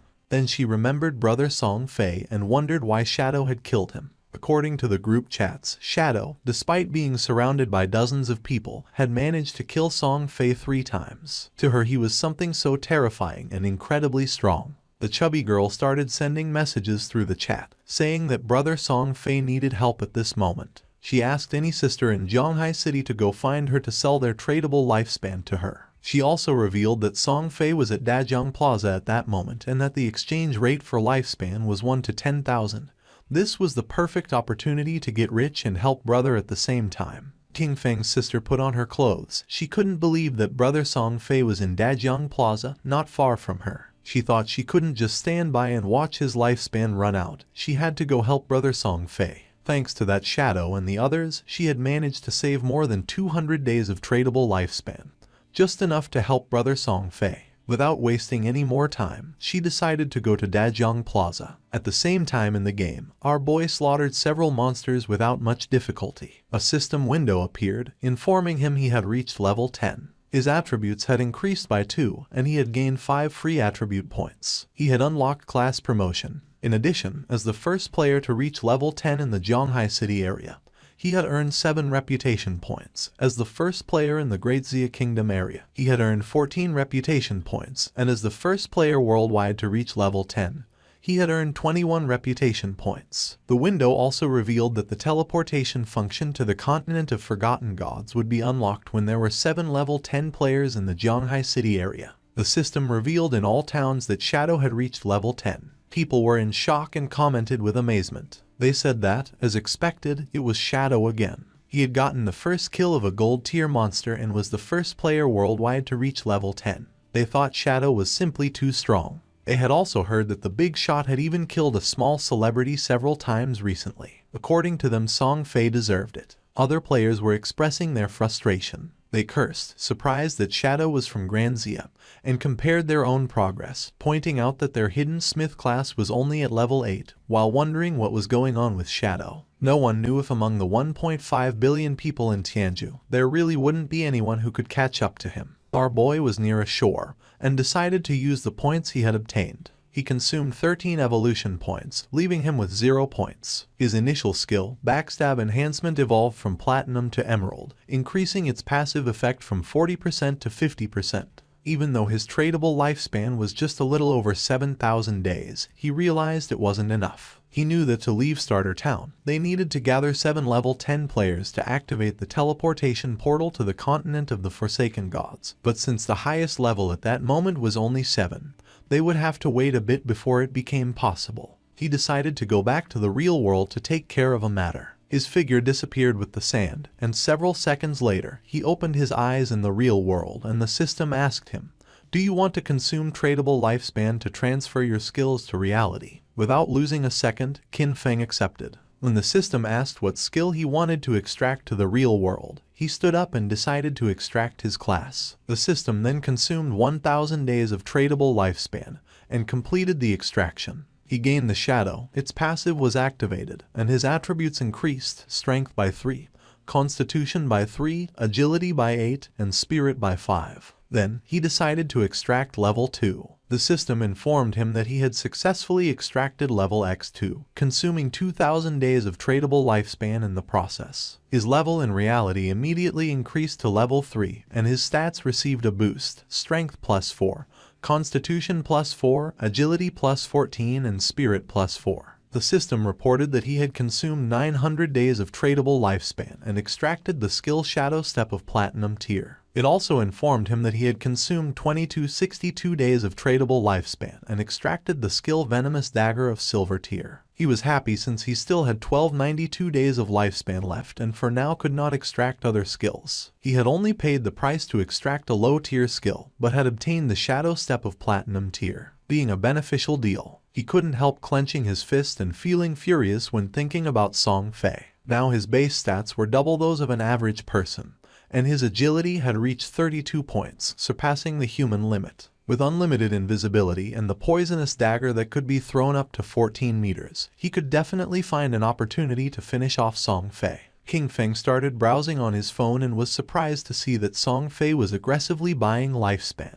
He wondered if Song Fei planned to enter the game and then go after him. He saw that this bastard was in Dajiang Plaza and calculated that being about 7 or 8 kilometers away, at his current speed he could get there in just over 10 minutes. Just then, his hand began to tremble upon seeing a message from Hu Qinbin, the arrogant and powerful company supervisor. Hu Qinbin was furious upon seeing that after growing wings, Qin Feng wasn't even answering the phone. She knew that the young lady had taken an interest in him and this was his big chance. She couldn't believe he didn't want to cooperate. Qin Feng decided to block Hu Qinbin, and while he was walking, he threw the phone and began to turn invisible, thinking that those people would soon realize what the true Forsaken Gods game really was. After a few hours, at Dajiang Square the Song Fei concert was taking place, which was full of girls. Among them was also King Feng's sister. On stage was Song Fei sitting next to a blonde woman. With a smile, she mentioned that she had heard he had been killed 3 times by Shadow in the game. She told him not to worry because she was already sending people to investigate Shadow's true identity. With a curious look, Song Fei asked how the investigation was going,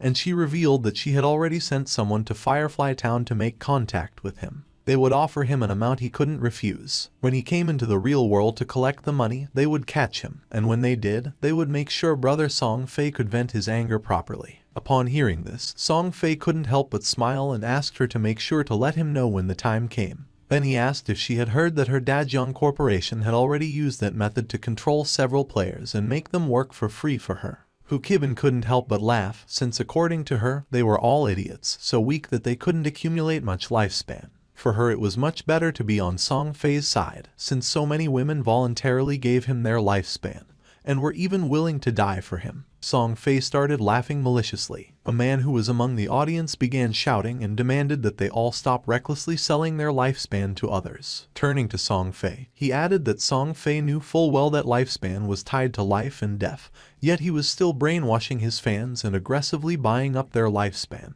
He accused Song Fei of endangering lives and declared that they were going to report him. Song Fei couldn't help but smile, thinking that there was always a fool who showed up to cause trouble. He stood up and made a public statement, saying that he had noticed some of the recent debates. He stated that his actions in acquiring lifespan had occupied certain public resources and caused inconvenience to the public, and for that reason, he felt deeply regretful and offered his most sincere apologies. His fans said that he didn't have to apologize since he hadn't done anything wrong. With a sincere smile, Song Fei admitted that he was truly grateful for all the support and affection from his fans. At the same time, he sincerely urged everyone to remember that all love should be positive and uplifting. He hoped everyone could follow their idols with rationality. During that special moment in the game, while ensuring their personal safety, they also needed to work together in a more positive way to contribute to society and bring positive energy. With his face full of tears, he explained that while the entire nation was being affected by the game, he had been actively cooperating with the authorities and working hard within the game. That was the reason why he had used his personal wealth to acquire lifespan, hoping to become a quality idol in the game, someone worthy of liking. He had done this to give back to his fans, hoping that everyone could gain something outside of the game and live a happy, peaceful, and safe life and work together for a better tomorrow. But he never expected that it would cause so many problems for everyone. His words made all his fans unable to avoid crying. He apologized to everyone for having caused them trouble. This made everyone feel sad. They started shouting, saying that he had not done anything wrong. They got angry with the man, calling him a bunch of savages and telling him to leave from there, since they were voluntarily helping the brother, and told him not to insult their genuine intentions. The chubby girl went up on stage and asked everyone not to listen to those ridiculous rumors from outside. She didn't know how they dared question the brother, since only fools with pig brains believed everything, asking how the lifespan of the game could possibly affect the real world. She put her hand over her chest and declared that she was the one who was willing to die for the brother. She said that when she logged out, it showed her that she had less than a day of lifespan left, but she was perfectly fine. Even if the rumors were true, if even they didn't have the resolve to die for the brother, then they didn't deserve to say that they loved him. His words made the other fans feel excited, and they decided to give all the lifespan they had to Song Fei. He was happy to see the enthusiasm of his fans. He extended his hand toward the chubby girl and mentioned that being loved by someone like her made him feel truly honored. The chubby girl, in turn, was crying and willing to die for him. Just then, something flew out and went through Song Fei's head, leaving everyone in shock. Song Fei began bleeding from the mouth and his hair started falling like leaves. Song Fei's body fell on the shoulder of the chubby girl, making her eyes fill with fear. She fell on her butt to the ground and started screaming. She didn't know what was happening. Once it was revealed that Song Fei was dead, all his fans panicked. The guards began to escort Kibin, and she couldn't help but cry and scream. She said that she had seen it, that when Song Fei died in the game, his body was surrounded by an orb of lifespan, and that they should leave immediately. She knew that the person who killed Song Fei clearly did it using a skill from the game. She wondered, horrified, if the skills from that game could really be used in the real world, and how that was possible. She thought about the actions, killing Song Fei instantly, becoming invisible and collecting lifespan, and concluded that the only person who could do that was Shadow. Just then, a dart pierced her head as well, killing her instantly and leaving the guards in shock. Among the crowd was King Feng. It was already dusk, and the news announced the tragic death of superstar Song Fei in Daejeon Plaza. It was also reported that his most devoted fans had sacrificed all the lifespan they had left, falling dead next to Song Fei's corpse, and the police investigation had revealed that his death was due to supernatural abilities. The faces of King Feng's sister and her friend were full of tears and fear. She was sad since she still couldn't believe that just the day before they had gone to see Song Fei's concert, and now he was already dead. The friend wasn't dumb at all and realized that the throwing knives and invisibility must be abilities from the godforsaken game.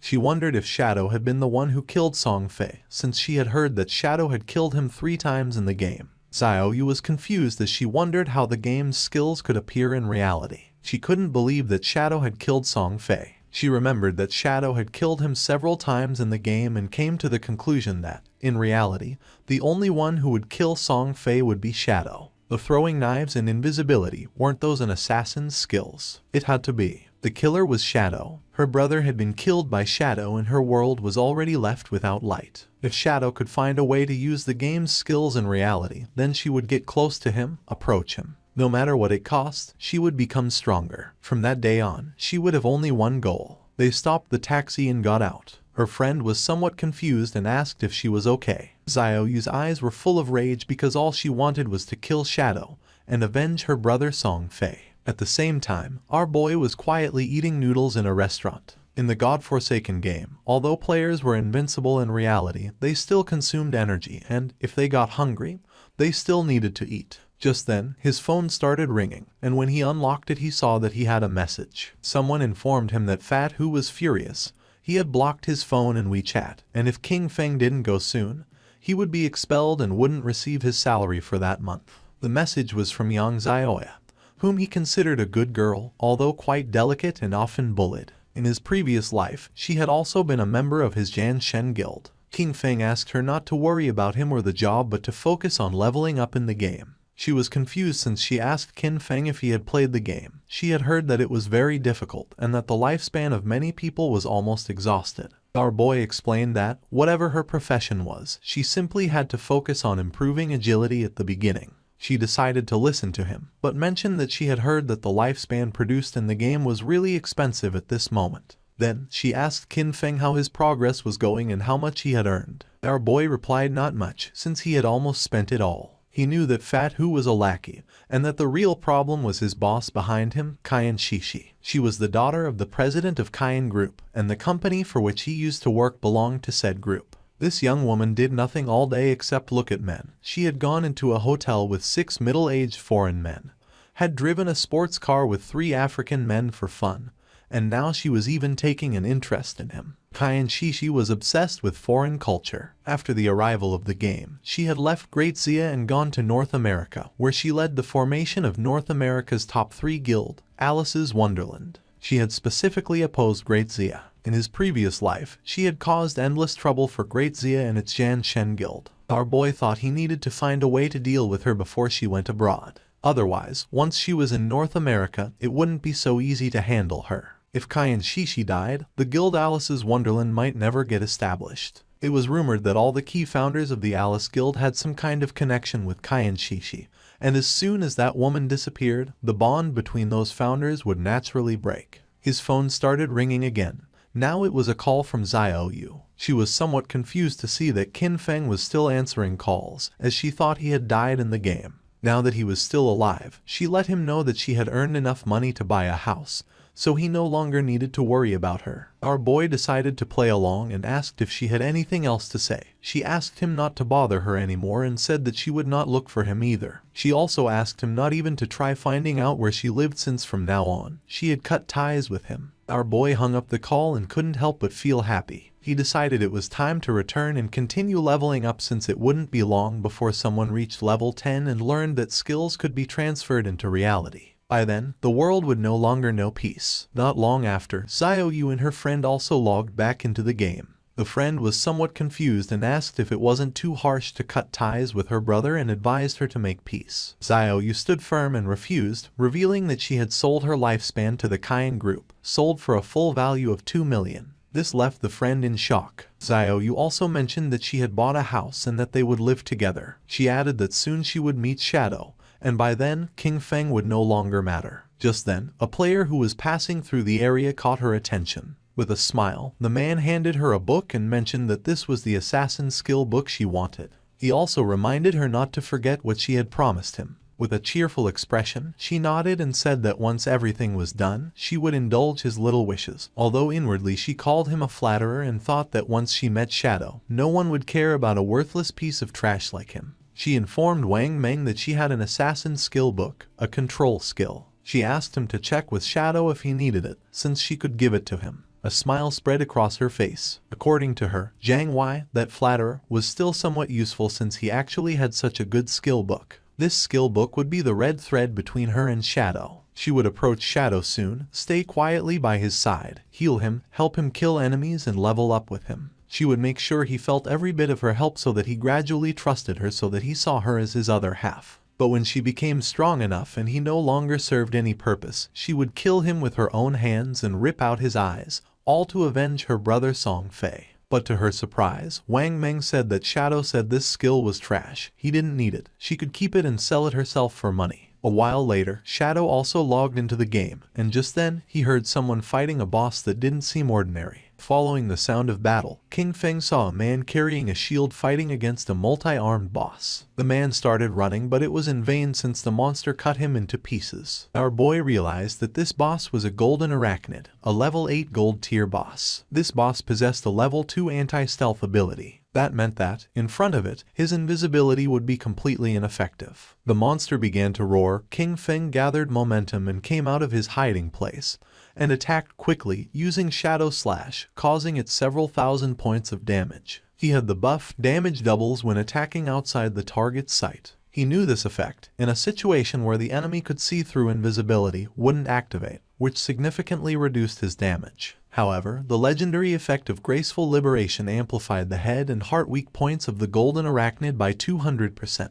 Out of the 9 strikes of Shadow Slash, 3 were judged to have hit the target's weak points, dealing 3 times the weak point damage, which directly made up for the lost damage. It was truly a legendary skill, and he had to thank Xiao Hai for that, as she had helped him find that Faith Temple. A mage was watching the battle. According to her, Shadow's damage was insane since a single skill had reduced Golden Arachnid's health bar by 1/6. King Feng attacked with a venomous throwing knife, which stuck into the monster's head causing 1,783 points of damage. Venomous throwing knife was still only silver tier, and its damage was already falling behind. He still needed to advance his profession to gain a higher level of invisibility. To King Feng's surprise, the monster lunged at him and prepared to attack. Seeing this, the mage panicked, but King Feng's eyes began to shine with confidence. The monster attacked, but he dodged the attacks without much effort. The mage and her friend were in shock, wondering what kind of speed this was. They noticed it wasn't just the speed. His reaction was incredibly fast, and he seemed to know the boss's attack patterns too well. In terms of speed, he was almost on par with the boss. He dodged each one of its attacks as if he had fought against this boss countless times. In his previous life, he had been with Qin Xiaoyu, and she couldn't even protect herself, much less heal him. Over time, he had developed this skill, since a warrior not only needed to withstand blows, agile movement and evasion skills were also essential. His eyes began to shine with fury, as that was also the reason why he had been able to reach the world top 100 with just an ordinary warrior class. He attacked the boss with a series of slashes, and now its life had dropped to less than half. Our boy became invisible, and thought that compared to special bosses like the Golden Ghost Ship,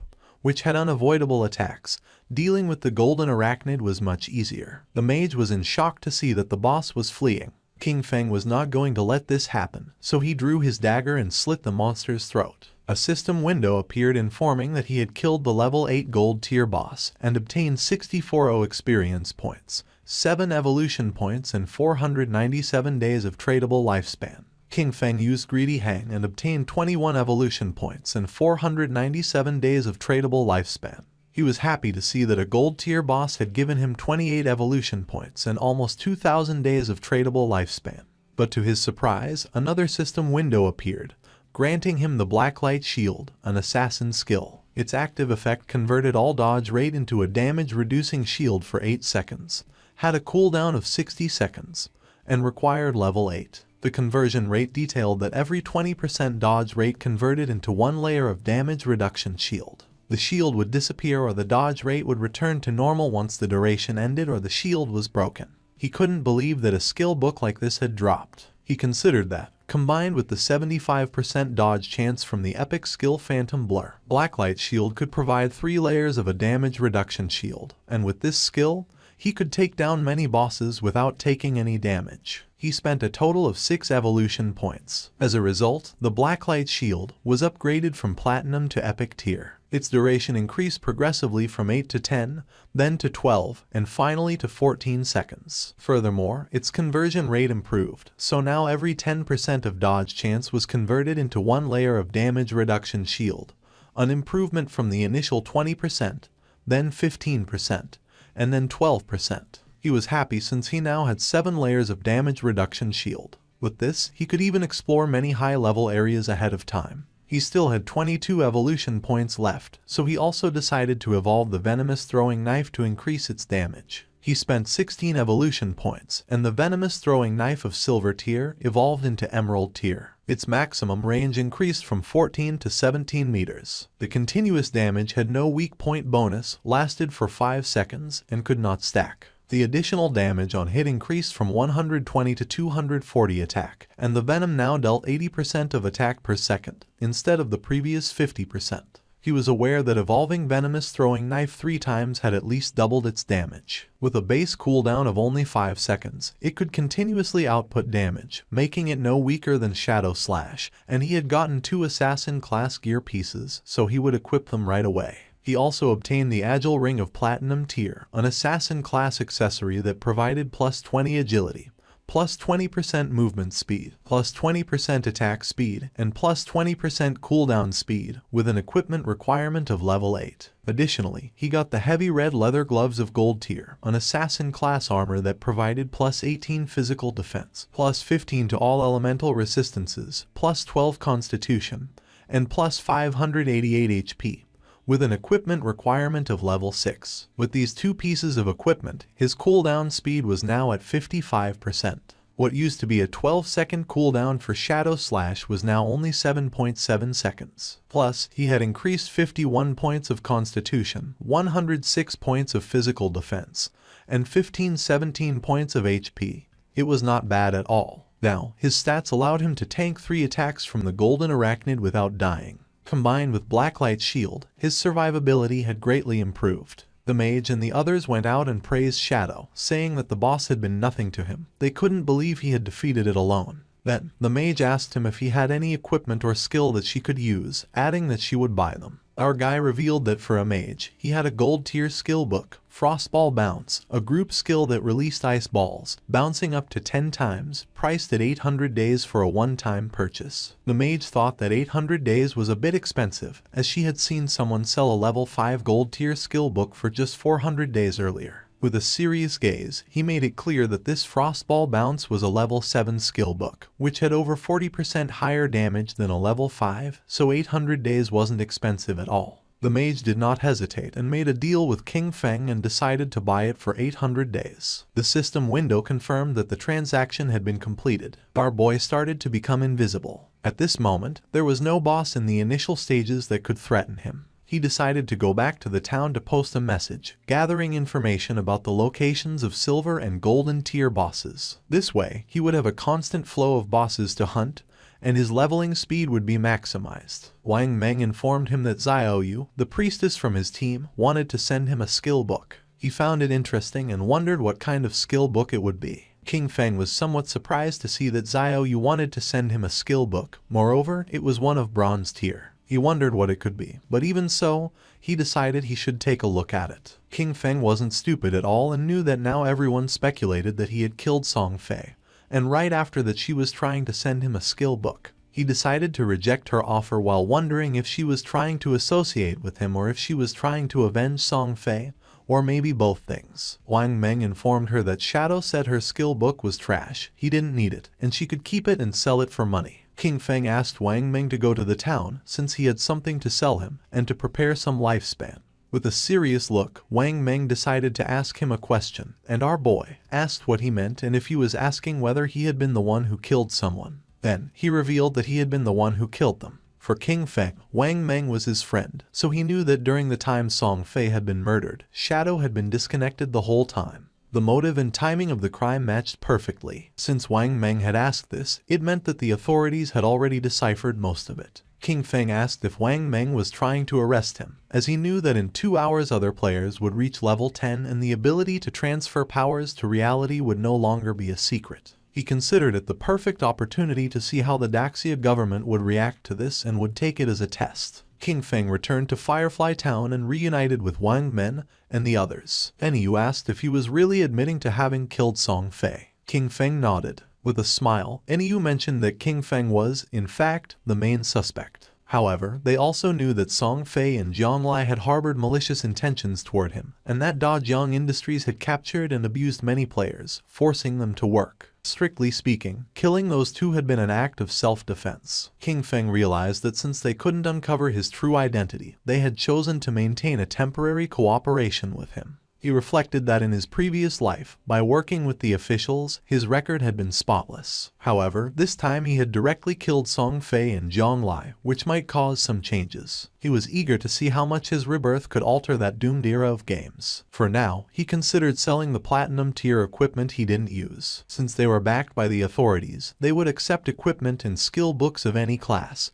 and most importantly, they possessed enough resources for the transaction to be worthwhile. Our boy opened the system window. Upon seeing what it contained, the others couldn't believe that he possessed platinum tier equipment and skill books. They exclaimed in astonishment, wondering if Shadow had just achieved the first kill of a platinum grade boss. However, they immediately dismissed that possibility, as there had been no global announcement about it. Our boy mentioned that his luck had been decent. He had found a few treasure chests, and Xiao Zhu could confirm it. Even he himself had obtained an emerald tier skill book. The mage confirmed that she herself had seen King Feng open that emerald chest. Little Black couldn't help but feel jealous upon noticing that King Feng called her Xiao Zhu, but when it came to her, he simply said you. Our boy decided to call her Little Blackie instead of Little Black, and this made her angry and she asked him to better call her Little Black. Wang Meng let out a sigh, since according to him, people really couldn't be compared with each other. And you felt jealous, since it was true that they had barely managed to defeat a silver grade boss, while Shadow casually opened platinum and emerald tier chests. King Feng revealed the prices of the items. The platinum grade archer skill book at a fixed price of 2,500 days. The platinum grade berserker weapon at 1,500 days. The platinum grade mage skill book at 3,000 days. And the gold equipment and skill book package at 8,000 days, including the remaining platinum equipment and skill books, which totaled 25 items. He offered a discount, setting the total price at 16,000 days. Wang Meng was in shock and asked Enyu to pay whatever he said. Then he asked if she wasn't going to try bargaining. With a smile, she mentioned that she thought the price was quite fair. She would also include what Xiao Zhu and Wang Meng owed her from before in the deal. The transaction was completed and King Feng praised her, calling her a true heroine, direct and decisive. Deep down, King Feng knew that once the tradable lifespan exceeded 10,000 days, the unit would change to years. 60 years converted to days were approximately 22,000 days. At the current exchange rate, that equaled 400 million in cash. Even for the officials of Jianghai City, it was a huge expense, but the benefits for them far outweighed the money. After all, with this batch of equipment and skill books, many teams under the tutelage of Jianghai City officials could develop ahead of schedule. He was aware that the stronger the authorities became, the more unnecessary problems could be avoided in the future, and they could even gain an advantage in international confrontations. Enyu informed King Feng that several players had been imprisoned at Da Jiang Industries. They were planning a rescue mission and asked if he wanted to join them. King Feng felt somewhat confused since he didn't know whether the authorities were trying to recruit him or just trying to whitewash the fact that he had killed Song Fei. He said he wouldn't go but that he could tell them something in advance. Their suspicions were correct. He had indeed used game skills to kill those two, leaving everyone in shock. King Feng made it clear that, while in the game they reach level 10, they could consume lifespan to extract skills from the game into reality. Enyu realized that for this reason, Da Jiang Industries was also buying lifespan at that time. Once their people reached level 10 and extracted skills from the game, their rescue mission would face even greater resistance. King Feng was glad that she had understood and decided it was time to leave. Not long after, he transformed into Shadow and disappeared from the place. With a serious look, Enyu gave Wang Meng the order. From that moment on, they should level up separately. She explained that their 6-person team already had high levels, and when they stayed together, they defeated small monsters with a single blow due to excessive damage. However, if they separated, each leading a team, they could greatly improve their overall leveling efficiency. Wang Meng nodded his head, and Enyu mentioned that everyone should reach level 10 first. Then, she told him to log off for a moment to report that intel. 2 players who were in the town noticed that Shadow was setting up a stall again, But this time he wasn't selling, he was buying. A system window appeared and announced that Shadow was buying silver boss coordinates for 30 days and gold boss coordinates for 100 days. Upon seeing this, one of the men nearby couldn't help but smile. He approached our boy and informed him that his young lady had said that as long as he was willing to help her level up, she would give him 300 million, plus shares in Dajang Industries. The man added that such an opportunity rarely came along in life and advised him to take advantage of it. The other players noticed that the man still hadn't disconnected. He probably didn't know that Shadow had killed Song Fei and the young woman from Dajang Industries in real life. Some couldn't believe that the girl from Dajang Industries had also been eliminated. They had seen that girl and thought it was a waste. The man's face filled with rage as he remembered that the girl had brought it upon herself. She had initially planned to capture Shadow in real life to force him to do illegal work, but she was killed on the spot. With a shock, he realized that Zhonglai was dead. He recalled how, at first, Zhonglai had offered 10 million for Shadow to help her level up. Shadow refused, so he, seeing the money, rushed to help her. He thought he could get a huge payment of 5 million, but when it came time to collect the money in real life, they knocked him out. When he woke up, he found himself locked in an unknown basement. They whipped and abused him every day, forcing him to earn lifespan for them in the game and lure more people in. He never expected that Zhonglai had already been killed by Shadow. With a bitter laugh, he thought that hateful woman got what she deserved with a good death. He used to mock Shadow for being stupid, but it turned out the real fool was him. Upon seeing his expression, King Feng realized that he must have helped her tie up quite a few people. The man got nervous and refused, then mentioned that he had been forced to do it and decided to leave. King Feng knew this guy was trash and decided to let the officers take care of him. 2 players approached King Feng and revealed that they had the coordinates for a silver boss, offering them for 30 days, and proposed closing the deal. Someone arrived in the city and everyone's attention turned to them, realizing it was Ace of Spades. It was said that she was Kayan Shishi, the heiress of the Kayan group in reality. They warned each other to stay away from her since she had killed quite a few players, and to be careful because she might try to steal their lifespan. Kang Shishi logged into the game along with her men. She couldn't help but smile, since she didn't think the game was anything special. You only needed to spend money to buy a lot of equipment and skills. As long as her combat power was ahead of other players, when she found someone with lifespan, she would kill them and take it. She was furious since that damn game had delayed her flight. At that moment, she should have been in North America, enjoying pleasures with Big Dick and Max Fackle, surrendering herself to lust and passion. Her attention focused on 2 players who were trembling with fear. She was trapped in Daxia's magic city, unable to leave the country. She looked at those men from Daxia, each one as weak as an insect. According to her, Tony's men were still more attractive. With a smile, Tony mentioned that she had good taste. They were naturally much stronger than those men from Daxia, being superior in that aspect. He added that, once they returned to reality, she could experience it for herself. Upon hearing this, she couldn't help but blush like a tomato. She had heard that the useless Song Fei had died. She had played against him once and he disappeared in a minute. According to her, he was a waste. She felt excited since it was said that the person who had killed him was named Shadow. Although he was a man from Daxia, he was still #1 in the world. Maybe she could get to know him. Upon learning that Shadow had been capable of killing Song Fei, she deduced that murdering an ordinary person would be even easier for him. She believed this was a good opportunity to get to know him. She informed her men that she would disconnect to make a call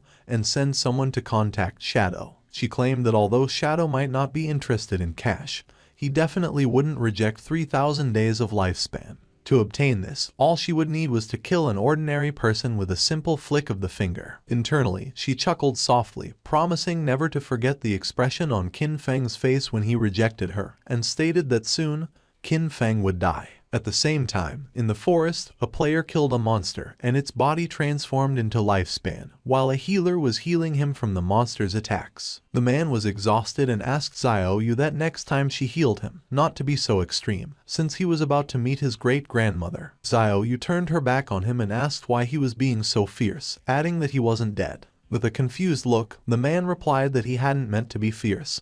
He was just reminding her. She mentioned that the system had warned her that her hunger level had reached 90%. She decided to log off along with her friend Yan Yan to eat. They disappeared and the man felt somewhat confused. He was furious, cursing internally, because before she used to call him boss, but after seeing Shadow once, she had started giving him dirty looks. He promised himself that, sooner or later, he would tear her clothes off. At the same time, Xiaoyu logged out of the game and woke up in her new house with an empty stomach. Upon checking her phone, she was in shock, as all delivery places were closed and no delivery person was accepting orders. She wondered if everyone had gotten into the godforsaken game. She remembered that at home Qin Feng always prepared delicious food for her. She never had to lift a finger or use her brain. Her eyes began to shine with rage, and she decided not to think about it anymore and be more ambitious. She thought that it was just eating. Compared to freedom, that wasn't a problem at all. Clenching her fist, she thought she was the best and that she had to keep going, that she was the best and could achieve it. Without Qin Feng, she would definitely live better. At the same time, in the game, near the shore there was a small cave, and a monster was fleeing. It was a crab. When the crab came out of the cave, someone cut it in half. It was Shadow, he sighed, as he had killed 4 silver bosses in just over an hour, and overall efficiency was quite good. Each boss granted 16 evolution points. The crab's corpse transformed into lifespan. On average, each silver level boss yielded 3,500 days of tradable lifespan. Thanks to this, all his equipment was now gold tier or higher. He couldn't help but smile, as his cooldown speed had increased from 55% to 75%. The Shadow Slash, which originally had a 12-second cooldown, now only took 6.8 seconds, greatly boosting his output power. There were no platinum level bosses around the outskirts of the safe town, so gold level equipment was the highest for now. To improve further, the only way was to advance his profession. He knew that the platinum level bosses he would face in the future each had at least level 2 anti-stealth. He had to advance his profession quickly to reach level 3 stealth, as he was still over 20,000 experience points short. Only with stealth at level 3 or above could he minimize the chance of accidents when facing platinum bosses. After all, in his previous life, defeating a platinum boss had required a tightly coordinated team of 20 people. With that in mind, he decided he would head back to the town first and contact the officials to sell all his stuff. He started to become invisible, since he wanted to be ahead of everyone and claim the first kill of a platinum level boss by himself. Qin Feng returned to the town, for now he had 105 years of tradable lifespan. While he was walking through the area, a player asked him that next time he had more equipment, to sell it to them. Qin Feng had almost 40,000 days of tradable lifespan, and knew that it would allow him to extract quite a few skills. A man who was hiding behind a pillar peeked out and, with a smile, realized that he was Shadow. He approached and offered him an assassination contract, asking if he would take it. He asked him to kill someone in reality, assuring him that the payment would not be less than what he deserved. Our boy ignored the man and left. Seeing this, the man panicked and stood in front of Qin Feng, asking him to stop. He explained that it was just about killing an ordinary person named Qin Feng. He would give Shadow the address. He argued that since he had even killed Song Fei, this should be easy for him and asked him not to reject free money. With a cold gaze, our boy was in shock and asked if Qin Feng had provoked him and if he wanted to kill him. He told the man not to worry about that. With an arrogant smile, the man made it clear that the payment would not be small. If he completed the task, he would get 3,000 tradable lifespan days. Qin Feng was pleased, realizing that 3,000 days, which at current prices was about 50 million, was an interesting offer. He wondered who wanted to kill him, as he hadn't met this person in real life, nor were they any player he knew in his previous life. It seemed like they were just a messenger. The real person wanting to kill Qin Feng was someone else. He recalled that in his previous life, his grudges with others had also surfaced in the later stages of the God-forsaken game. The man couldn't help but smile since this was a tempting offer. Qin Feng knew that being the target so soon must be due to grudges prior to the game's arrival. Only someone who held a grudge would be willing to pay such a high price. He couldn't help but wonder if it was Cayenne Shishi. Qin Feng knew better than anyone that she had both the motive and the means to hire someone to kill Qin Feng. However, with the financial power of the Cayenne group, if they had really wanted to kill him,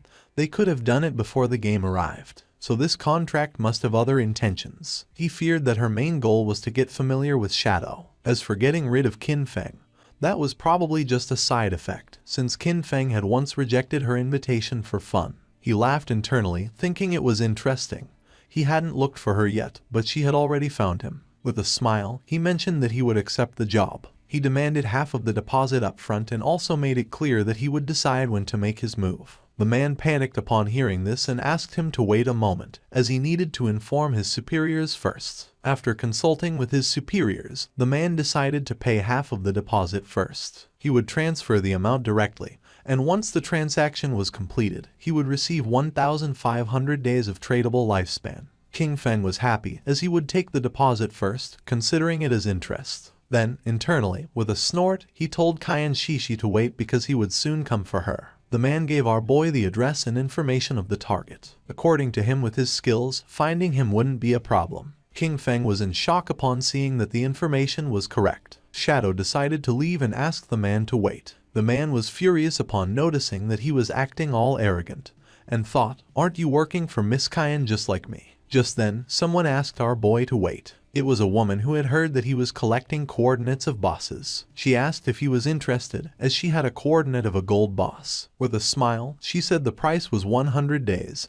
He could pay after seeing the boss. King Feng thought this was good and decided to go with her. The woman asked him to follow her, and mentioned that the place was a bit far north of the city. King Feng asked what the name of the boss was, and the woman said it was called the Plague Enveloper. Upon noticing that she knew the name of the boss, he asked if she had really seen it. She didn't know if he could handle it alone and if he wanted to take a healer, warning that the boss had area toxic damage. Our guy refused and decided to go without a healer. King Feng was aware that the Plague Enveloper was indeed a golden level boss. This boss had a poisonous aura. As long as one stayed within its range, they would continuously lose health every second. Therefore, to deal with this boss, one had to kill it as fast as possible. For him, at that moment, it was just a matter of using a few skills. Not long after, the woman took King Feng to a cave and mentioned that the boss was inside. She added that her team had eliminated all the monsters, but they had not been able to defeat the boss. She decided to guide Shadow inside. They entered the cave and the woman began to point at a tree which was in the middle of a swamp full of poisonous aura, and revealed that there was the boss. Seeing that she hadn't deceived him, King Feng decided to give her the lifespan, and a system window appeared confirming that the transaction had been successful. He had traded 100 days of tradable lifespan. He remembered that this kind of poison damage could be evaded. In this case, his Ghost Blur's 75% evasion would be really useful. With her face full of sweat, the woman mentioned that there was something she needed to remind him. In reality, it was a trap. As soon as he started fighting, someone would come to kill him. She remembered that they had level 2 anti-stealth items. For King Feng this didn't matter much, but the woman revealed that they had told her to pretend to stop them as part of the plan and to use that opportunity to get close to him. In the end, they wanted her to find a way to discover his real-life information. Our boy began staring at her. He was disappointed upon seeing their plan. The woman blushed and, with a nervous expression, said that she had also been forced. She wanted to tell him the truth so he could go after the one behind everything. Since they were blackmailing her in real life, she wished for their death as much as he did. When King Feng asked who was forcing her, she revealed that it was Dongfeng Xian. She explained that in the game, his ID was Xianian, and he said that King Feng had killed him once. Upon hearing this, our guy couldn't help but wonder if it was Dongfeng Xian, the one who had first tried to steal his Golden Ghost ship boss. The same guy later sent him a skill book asking for forgiveness. The woman panicked and remembered that he had been able to kill Song Fei, so she believed he could also take down Dongfeng Xian. She was putting all her cards on the table with him and begged him not to betray her. The best thing, she emphasized, would be for him to eliminate Dongfeng Xian or else she would be doomed. According to King Feng, they had really come up with a childish plan. He had never heard of that guy in his past life and considered that he was probably eliminated early. King Feng decided to start by killing the boss, since he knew he could massacre a passing dog. King Feng became invisible and jumped off the cliff, asking her to go along with their plan. She should let her people get close, and he promised to take care of the rest. The woman panicked and thought everything was lost. They were doomed. According to her, Shadow was surely going to die. She remembered that previously Dongfeng Xian had led 3 teams, 18 people in total, to fight against that boss, but they had been annihilated in half a minute. While King Feng was descending upon the boss, she revealed that the continuous poison damage was too high. They hadn't even managed to reduce the boss's health by 5%. No matter how strong that Shadow was, when facing indiscriminate poison attacks, death would be the only outcome. Therefore, they had to find a way to escape. King Feng first used Blessed Release, and while the boss was preparing to attack, our boy activated the Weakness Amplification effect, and then the Throat Slash effect. His eyes began to shine with determination. King Feng attacked quickly, taking several thousand HP points from the boss. In an instant, its HP bar dropped to less than half. The woman was in shock since she realized that a single skill had annihilated 2/3 of the HP of the gold tier boss, inflicting more than 80,000 points of damage. She wondered if King Feng was even human. Our boy disappeared and appeared behind her. Luckily for him, the active effect of Blessed Release had a 25-second cooldown. With a 75% cooldown speed boost, the final cooldown was 14.3 seconds. He decided he wouldn't kill the boss yet. He would wait for Dongfeng Xian's people to come and die, and meanwhile, wait for his skills to cool down. Not long after, Dongfeng Xian and his men entered the cave with the intention of killing Shadow. With an angry gaze, the leader made it clear that if anyone tried to stop them, they were going to kill them mercilessly. The woman drew her sword. King Feng was somewhat annoyed, since out of all the people, it was this guy again, and now he was also involved with Dongfeng Xian. He wondered if their plan, which consisted of Snowy pretending to block this group, would really work. He didn't know if Snowy's combat power was really that strong. More than 10 people were rushing in, and he wasn't very sure if she could really stop them. Snowy used her powers and summoned a golden shield. Seeing this, Shadow understood why they had chosen her to act. With this defense, there really weren't many who could break through it in the early stages of the game. The men began to attack the shield. King Feng knew that she had encountered an ancient god's blessing in the wild and had gotten a golden level treasure chest. His eyes began to shine with seriousness, and using instant shadow, King Feng attacked quickly, cutting their bodies into pieces. With eyes shining with rage, King Feng used the skill Blooming Curse and the corpses of the men transformed into flowers. Snowy was in shock since, according to her, it was terrifying. A single skill had killed so many people, and she wondered what those crimson flowers were. Fortunately, she hadn't listened to Dongfeng Xian, or otherwise she would have died miserably like Song Fei and the others. She asked Shadow to add her as a friend, promising that if she had the chance, she would tell him Dongfeng Xian's location in real life. King Feng decided to listen to her. Snowy couldn't help but blush and asked him that if he ever needed any special service, he should come to her, assuring him that for him they would always be free. King Feng realized that was how it was, and it was no wonder it burned so much. Then he jumped and began descending the cliff. He attacked the boss quickly using powerful slashes. According to King Feng, the lifespan that had been absorbed from more than a dozen people did not even compare with what the boss had granted. He remembered that after all that, instead of dedicating themselves to farming safely, they went out to cause trouble, and therefore deserved to die. He turned around towards Snowy and asked if there was any problem. She said no and decided to leave. King Feng used Greedy Hand and felt happy, since it had been a long time since he had seen an assassin's skill book. Finally, another one had appeared. This skill book was called Darkest Hour of Platinum Level. It was an assassin-type skill that unleashed a burst of dark light from his blade, blinding all enemies within range. It had a cooldown of 60 seconds, required level 10, a range of 20 meters, and a base duration of 10 seconds. The higher the target's spirit stat, the shorter the duration. King Feng clenched his fist and decided to learn it. He unsheathed his dagger as he knew that as long as he blinded the enemy, he could still trigger double damage even if he wasn't in stealth. With this, no matter how high the boss's anti-stealth level was, it wouldn't affect his damage output. This dagger was the Plague Blade. It was an assassin-type weapon that granted 216 attack points and 42 agility points. Furthermore, it increased the weak point attack multiplier by 0.3. The equipment requirement was level 10, and all of its attacks inflicted a poison that detonated after 3 seconds, dealing 50% of the original attack's damage. King Feng decided to leave the cave, as he considered it had been another excellent and profitable day.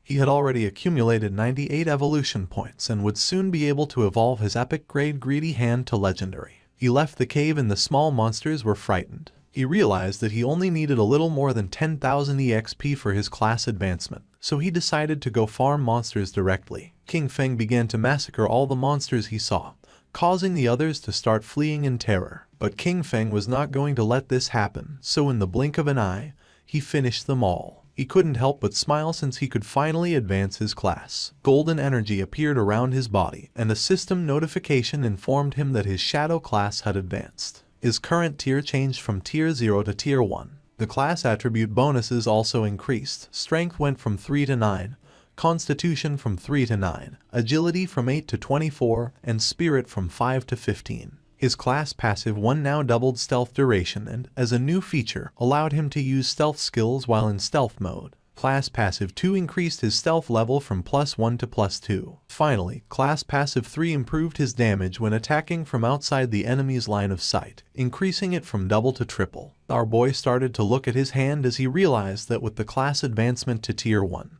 the attribute bonuses had tripled. He understood that he could even activate stealth while already in stealth, which meant, as long as his cooldowns were short enough, he could stay permanently hidden. Not only that, the damage dealt from attacks launched outside the enemy's line of sight had increased from double to triple. He mused that this was just Tier 1, no wonder it was the strongest stealth class. At that moment, the system announced that there were already 7 players who had reached level 10 in Zhonghai City. It also informed that the teleportation matrix to the abandoned Divine Continent would be activated in 10 minutes, and urged players who met the requirements to prepare to depart. A table appeared, showing Shadow in first place, followed in second place by Grey Rose. In third place were Snowy Day, Black Elf Da Lai Zai, and Wang Meng. Finally, in fourth place were Huaiyu and Yuhan. King Feng noticed that it was already 8:30 p.m. He had not expected so many players in Zhonghai City to have reached level 10. The ranking table was full of familiar faces, and he remembered that the last time, at the same hour, that table had been completely occupied by foreign players. His eyes began to shine with seriousness upon realizing that the impact of having sold so much equipment and skill books had begun to manifest. He thought that maybe the world order from the previous time would change, and he was really hoping it would. In reality, it was already night, and the police had arrested several men. One of them reported that all main members of the Dajiang Industrial Criminal Group had been arrested. However, he added that 3 key members were still inside the game, with their bodies in a state of non-existence, which made their capture impossible. They were waiting for further instructions from the commander. The commander praised his comrades for their good work and ordered them to inform Enru, assigning them the task of finding a way to force the suspects to disconnect. He told his companion that this method was effective, since even if the criminals hid in safe towns where they could not be attacked, their bodies would still feel hunger in reality. He nodded and mentioned that when they got hungry, they would have to disconnect to eat, and as soon as they disconnected, they could be captured. They were happy since this time everything had gone very well, and all thanks to Shadow. He had not only provided them with criminal intelligence about Dajiang Industrial, but had also warned them in advance that the skills from the game could be extracted into reality. If he had been a little later, the leaders headed by Zhang Lai would have soon reached level 10. By then, they would have already extracted their skills, and any attempt to capture them would have resulted in numerous casualties. Several countries had already experienced small-scale uprisings, with thousands of deaths. The squads they had sent into the game had gradually reached level 10, largely thanks to the equipment and skills provided by Shadow. They knew that Shadow was an indispensable talent for Great Zia, and that they needed to find a way to fully bind him to their warship. At the same time, our boy returned to Firefly Town, and Snowy mentioned that she didn't expect him to be a great hero who would free the town from evil. She admired him. King Feng asked what she was rambling about and told her that if she had something to say, just say it. She stuck out her tongue and, with a smile, told King Feng that he didn't need to be modest, since the authorities had already made the news public. She explained that Dajiang Industrial, along with Song Fei, had orchestrated the kidnapping, detention and murder of players, and that the reason he had to kill Song Fei and Zhang Lai was under official orders. King Feng remained silent. He could not believe that the authorities were clearing his name, and he could not help but think that, surely, they were doing it to facilitate future cooperation with him. When King Feng asked if she had already discovered Dongfeng Xian's location in the real world, she mentioned that he had not yet disconnected and asked him to wait a little longer, assuring him that she would send him the information as soon as she obtained it. King Feng began to walk through the city. He considered that everything else could wait. The urgent task was to head first to the Divine Abandoned Continent. He noticed that quite a few people were already using the teleportation arrays of the town.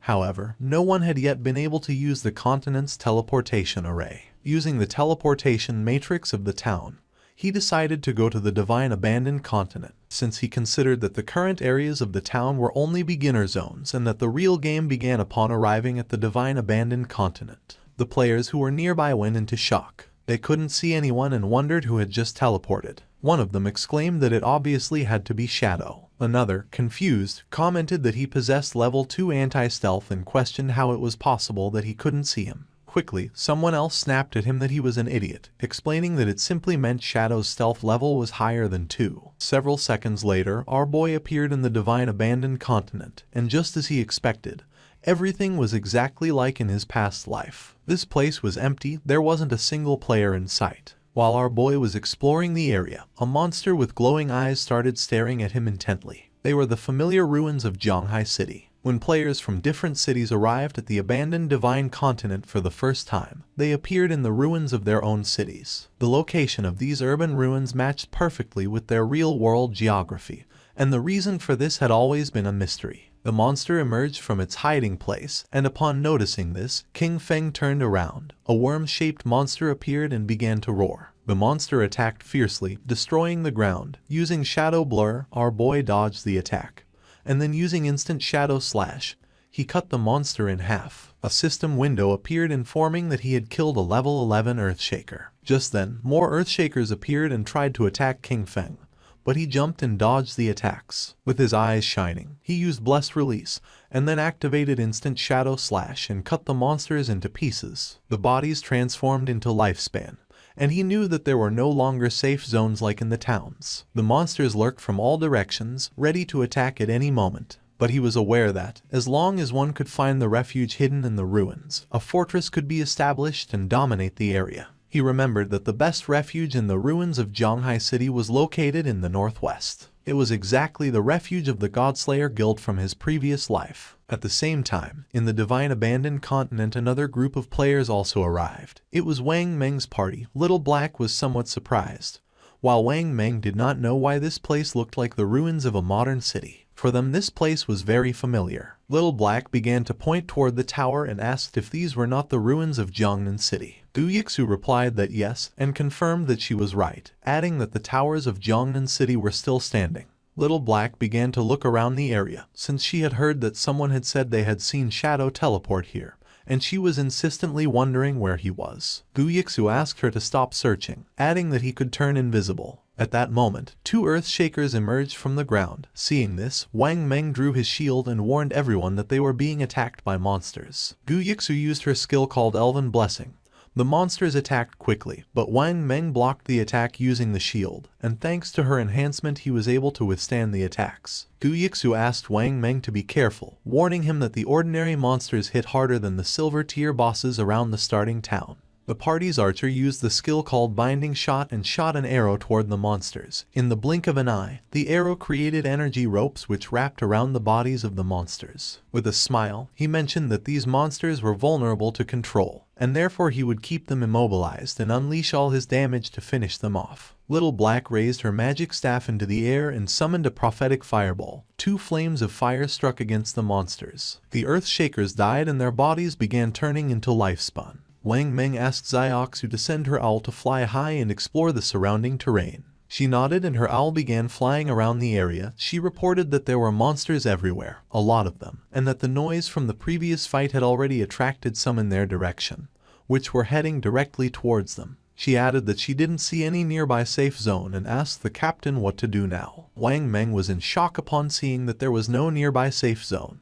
The archer panicked, wondering what kind of lousy continent this was and how it had suddenly turned into a survival game. Little Black asked Xiao Zhu to try to find Shadow, explaining that he had arrived about 10 minutes before them and shouldn't be far away, and assured that if they found him, they would be safe. At the beginning, she couldn't see any human figure nearby, but then she started to see Lifespan. She observed a huge cluster of bright lights toward the northwest and realized that those were the rewards from the defeated monsters. She deduced that it must be Shadow's work, who probably had a full inventory and that's why he hadn't picked up the loot. More monsters emerged from the ground and began to charge towards them, and Yu started to run and asked everyone to hurry up. Now that Shadow had cleared all the monsters from that place, it was safe, and if they followed the glow of the rewards, they would find him. The captain asked everyone to stay alert, maintain formation and not fall behind, adding that they would fight while retreating. At the same time, not far away, more Earthshakers emerged and prepared to attack.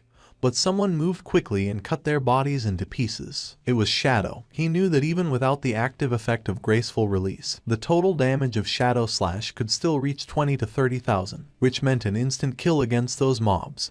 That place was, for him, basically a farming paradise. A few minutes later, he arrived at the hideout. He began to observe the place, as he knew that beneath those ruins lay a massive underground palace, which had taken a long time to be discovered in his previous life. That subterranean palace alone had over 1,000 resting rooms and dozens of large halls. It was the largest hideout in Zhonghai City and the base of his guild, Godslayer. Before being taken over, the hideout had been like a dungeon filled with numerous traps and monsters, as well as a guardian boss. The larger the hideout, the stronger its guardian was. He entered the hideout and remembered that in his previous life, after founding the Godslayer Guild, he had gathered 3 squads, 18 elite members in total. All of them had reached level 15 and were fully equipped to the teeth. Even then, they barely managed to conquer this palace. He began to descend down the stairs toward the bottom of the ruins. A system window confirmed his arrival at the hideout.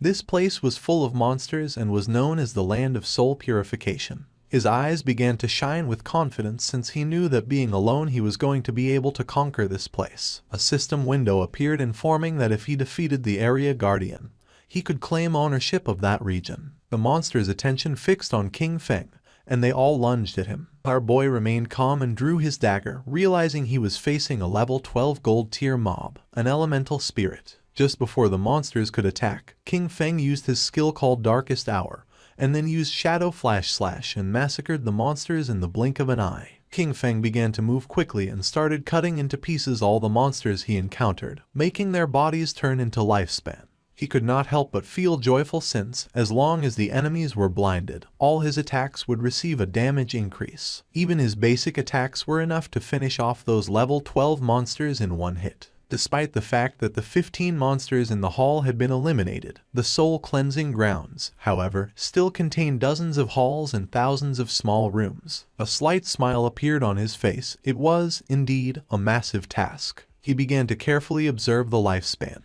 and judging by the number of monsters in the hideout, he realized that after eliminating all the monsters, it would be enough to evolve Greedy Hand once more. King Feng began to look toward the ground and his eyes started to shine with seriousness. He knew that after clearing all the monsters from each area, the Guardian would appear. Not long after, 2 players who were in a bookstore teleported to the Divine Abandoned Continent. The man was somewhat confused since he didn't know if this place was real. He wondered if they were really on the Divine Abandoned Continent. For the girl this was strange, and she wondered why this place felt so familiar. Upon observing closely, they realized that these ruins were simply Chaoyu. When exploring the place they arrived at the ruins of Mountain City, and a few hours later they arrived at the ruins of London. The man was in shock, and he wondered if it could be that people from different regions were all transported to the ruins of the city they originally came from. According to the girl, this was strange, and she wondered if it could be that the geographical locations of the cities corresponded exactly to the real world. While they were distracted, something began to approach them, making them go on alert, and when they turned around, they saw several earth shakers staring at them with glowing eyes.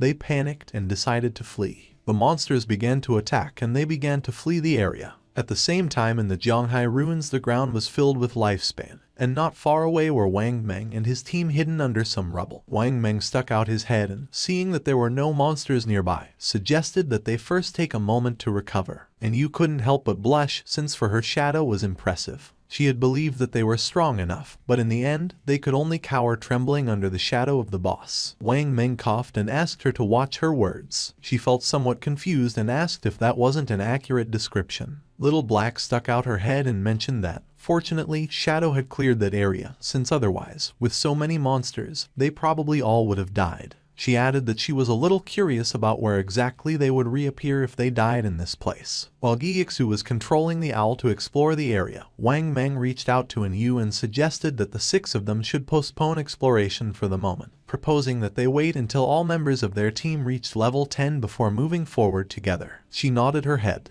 Yixu's owl was flying over the area and she observed that the monsters were really falling like flies. But she wondered why Shadow had stopped there, since it was as if he had disappeared right in that place. She also noticed that there was a lot of loot, and part of it was gold tier. She really wanted to go pick it up. With a serious look, Wang Meng decided to contact Shadow to see if he still wanted those things. At the same time, our boy cut one of the monsters into pieces. The area was filled with lifespan orbs. He felt relieved, as he had finally cleared all the mobs. He had cleaned more than 40 halls and more than 1,000 small rooms, taking down over 400 monsters. He had also defeated 4 bronze tier bosses and 2 silver tier ones, which had granted him more than 80,000 experience points and had raised his evolution points to an impressive 205. He began to walk, knowing that he only needed 5 points to evolve Greedy Hand. Wang Meng contacted Shadow and mentioned that they had noticed he had left some loot from the monsters he had killed, and proposed if they could collect it and pay him in lifespan according to its value. Upon hearing this, our boy realized that it seemed Wang Meng and his official squad had also arrived. He did not refuse and decided to let them collect the loot, adding that he would contact them later as he had a batch of equipment to sell. Wang Meng thanked him and said they would wait for him at coordinates 89,554, 66,666 inside the ruins shelter. At that moment, electricity began to manifest. King Feng's attention was fixed on it. It began to move quickly toward our boy. King Feng realized that the Guardian had appeared. A knight made of electricity appeared in front of him called Soul Purifier of Tier Platinum. According to the system window, its description indicated that it was the guardian of the Soul Purifier's domain, and that by defeating it, he would become the master of the Soul Purifier's domain. Our boy began to think, knowing that the highest level monsters in the city ruins were level 15. This Soul Purifier, Faisal, was already the highest level monster within the city ruins and also the highest grade boss. If he remembered correctly, this boss had a total of 750,000 HP, and 3 phases. Using instant shadow slash, King Feng decided to take the first step and attack, but the attack didn't have much effect. King Feng attacked using throat slash. This time the attack took a bit of HP from the boss. It raised its hand and summoned a spear of electricity. A rain of spears began to descend from the sky towards Shadow, but he started moving quickly and dodged the attacks. While dodging the attacks, he realized that if he were hit by those lightning attacks, with his current defense and lightning resistance, death was certain. He knew that any skill or attack from a platinum level boss or higher had hit correction. With his current evasion rate of 75%, normal monsters only had about a 25% chance to hit him, but the Soul Purifier's attacks hit him with at least a 50% probability. However, his agility attribute had already reached 182 points, and at maximum speed, his running speed exceeded 40 meters per second. Therefore, as long as he paid close attention, he could easily dodge before the lightning struck him completely. His eyes began to shine with rage because last time, he had barely survived with his guild, relying on the priest's shield and luck. He attacked with all his strength since this time he would give the boss no chance. The boss had already lost a quarter of its HP, as the throat-cutting damage from Graceful Release, combined with Shadow Slash and the burst from Plague Blade, had directly taken off 250,000 HP from it. He knew that next, the boss would enter the second phase. The boss began to summon balls of electricity, and King Feng knew that the Soul Purifier would enter an invincible state, continuously generating lightning orbs and bolts. He was aware that in this phase, the priority was to destroy the 3 lightning orbs first, or else the boss would go into a frenzy. King Feng began to remember his past. In the previous life, his team had once been annihilated under the frantic damage of the boss. After that, Qin Xiaoyu had thrown a huge tantrum and had flatly refused to continue fighting. So, for the second attempt, he hadn't taken her and they had cleared it in one go. Using venomous flying darts, he attacked the orbs, knowing that each time a lightning orb was destroyed, it would receive corresponding damage, and that once all 3 orbs were destroyed, it would enter the third phase. King Feng threw another dart, which hit the third orb, causing the boss's HP to drop below half. Its eyes began to shine with rage. It extended its hand and electricity started spreading through the area. King Feng remained calm because he knew that in the third phase, the Spirit Purifier continuously unleashed wide-area lightning attacks. He remembered that last time, the guild had equipped all participating members with full sets of lightning resistance gear in addition to 4 priest and healing shields, barely managing to survive it. King Feng jumped and a barrier appeared around his body, since this time there was no need for all that trouble. He used Graceful Release and Black Light Shield. With the continuous lightning on the ground, he decided to attack from the air. Upon noticing that there were continuous lightning strikes on the ground, he decided to attack from the air. King Feng used Graceful Release and the Black Light Shield, then his eyes began to shine with determination. Using Shadow Slash, our boy attacked quickly, cutting off the boss's head. After defeating it, King Feng landed on the ground. A system window notified that he had killed the Soul Cleanser Faisal of Platinum tier. As a reward, he reached level 11. His 4 main attributes increased by 4 points and he obtained 10 free attribute points. Additionally, he gained 20 evolution points and 1,520 days of tradable lifespan. Our boy was somewhat happy. He had achieved the world's first kill of a platinum tier boss, for which he earned 10 reputation points. Additionally, he had become the master of the sanctified grounds. The ground was full of lifespan and, according to King Feng's knowledge, the hideout he had just obtained had an importance that transcended the game. He knew that a hideout not only provided shelter and storage functions, but more crucially, it could be extracted into the real world. This was vital because, when the game descended, real-world weapons began to corrode. The most powerful ones, especially nuclear bombs, became useless from day one. Planes and tanks would barely function for another month or two before turning into scrap. In other words, all future battles in reality would depend entirely on skills extracted from the game. Once a hideout was brought into the real world, it could activate a magical defensive barrier and become an absolutely safe refuge. King Feng began to think in silence, and then started to move away from the area, remembering that in his previous life, his guild godslayer had used this same place as their base to continuously grow. And although he kept many joyful memories of that time, he had also witnessed how countless people came and went, full of intrigues and deceit. His eyes began to shine with determination. This time he was not going to choose the same path. He was going to become stronger on his own, until reaching the top.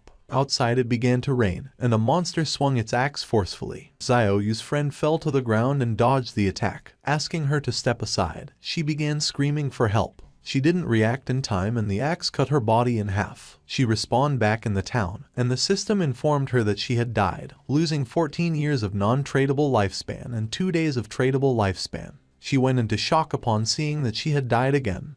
Her friend was furious. He called her an idiot and scolded her, asking how it was possible that she hadn't dodged the big axe wielded by the boss. She got angry and asked him who he thought he was insulting. She scolded him, saying he was the tank and if he didn't attract the boss's attention properly, how was she supposed to dodge the skills? He got even angrier and, calling her an idiot, asked her how he was supposed to attract the boss with an AoE skill. After arguing, he left the party. Xiaoyu's friend panicked when she saw that the tank had fled and started asking for help since she was being attacked by the boss. The boss attacked with its axe, and not long after, the friend also respawned back in town. With a worried expression, she suggested to Xiaoyu that they better focus on killing small monsters to level up first, explaining that she was uneasy because they didn't have much lifespan left. Xiaoyu began to ponder in silence. At that moment, the system revealed that the player Shadow from Jianghai City had achieved the world's first kill of a platinum level boss, gaining 10 reputation points. Everyone's attention was fixed on the system window. People couldn't believe what they were reading. It seemed crazy to them that someone had managed to solo kill a platinum level boss. Many commented in amazement that they had barely made it to the continent, while Shadow was already farming there alone.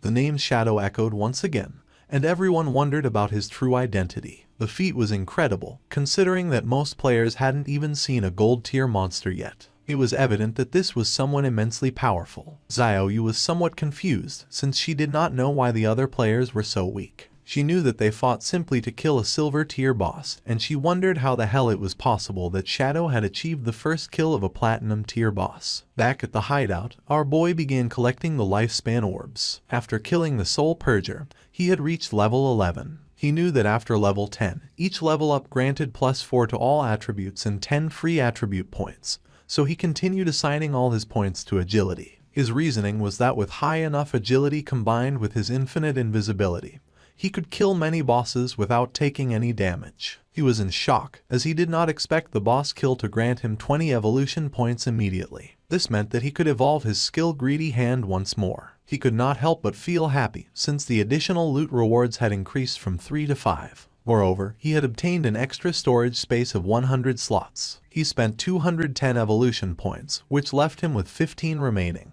As a result, his Greedy Hand skill evolved from epic to legendary. The assassin skill now granted a 500% chance to get an extra loot reward, and that extra loot had a 100% chance to increase by 1 tier. Additionally, he gained a new passive effect, 100 slots of greedy space for item storage. King Feng decided to use his legendary tier Greedy Hand skill to collect the loot, and as a result, he obtained 5 extra loot drops. Additionally, he gained 100 evolution points, bringing his total to 115 remaining points. While observing the system window, King Feng noticed that 2 pieces of assassin gear and a book of assassin skills had dropped. However, since his level was still not high enough to use them, he decided to store them for the moment in the safehouse warehouse. King Feng summoned a devout believer and gave it the order to collect all the loot from the palace and pile it up. The devout believer got to work. King Feng was happy because he knew that the 115 evolution points he had left could be used to upgrade those skills that had not yet reached the epic level. He consumed 42 evolution points to evolve Shadow Stealth 3 times to epic level. As a result, its stealth duration increased from 36 to 60 seconds. The attack that broke the stealth now dealt 300-500 damage,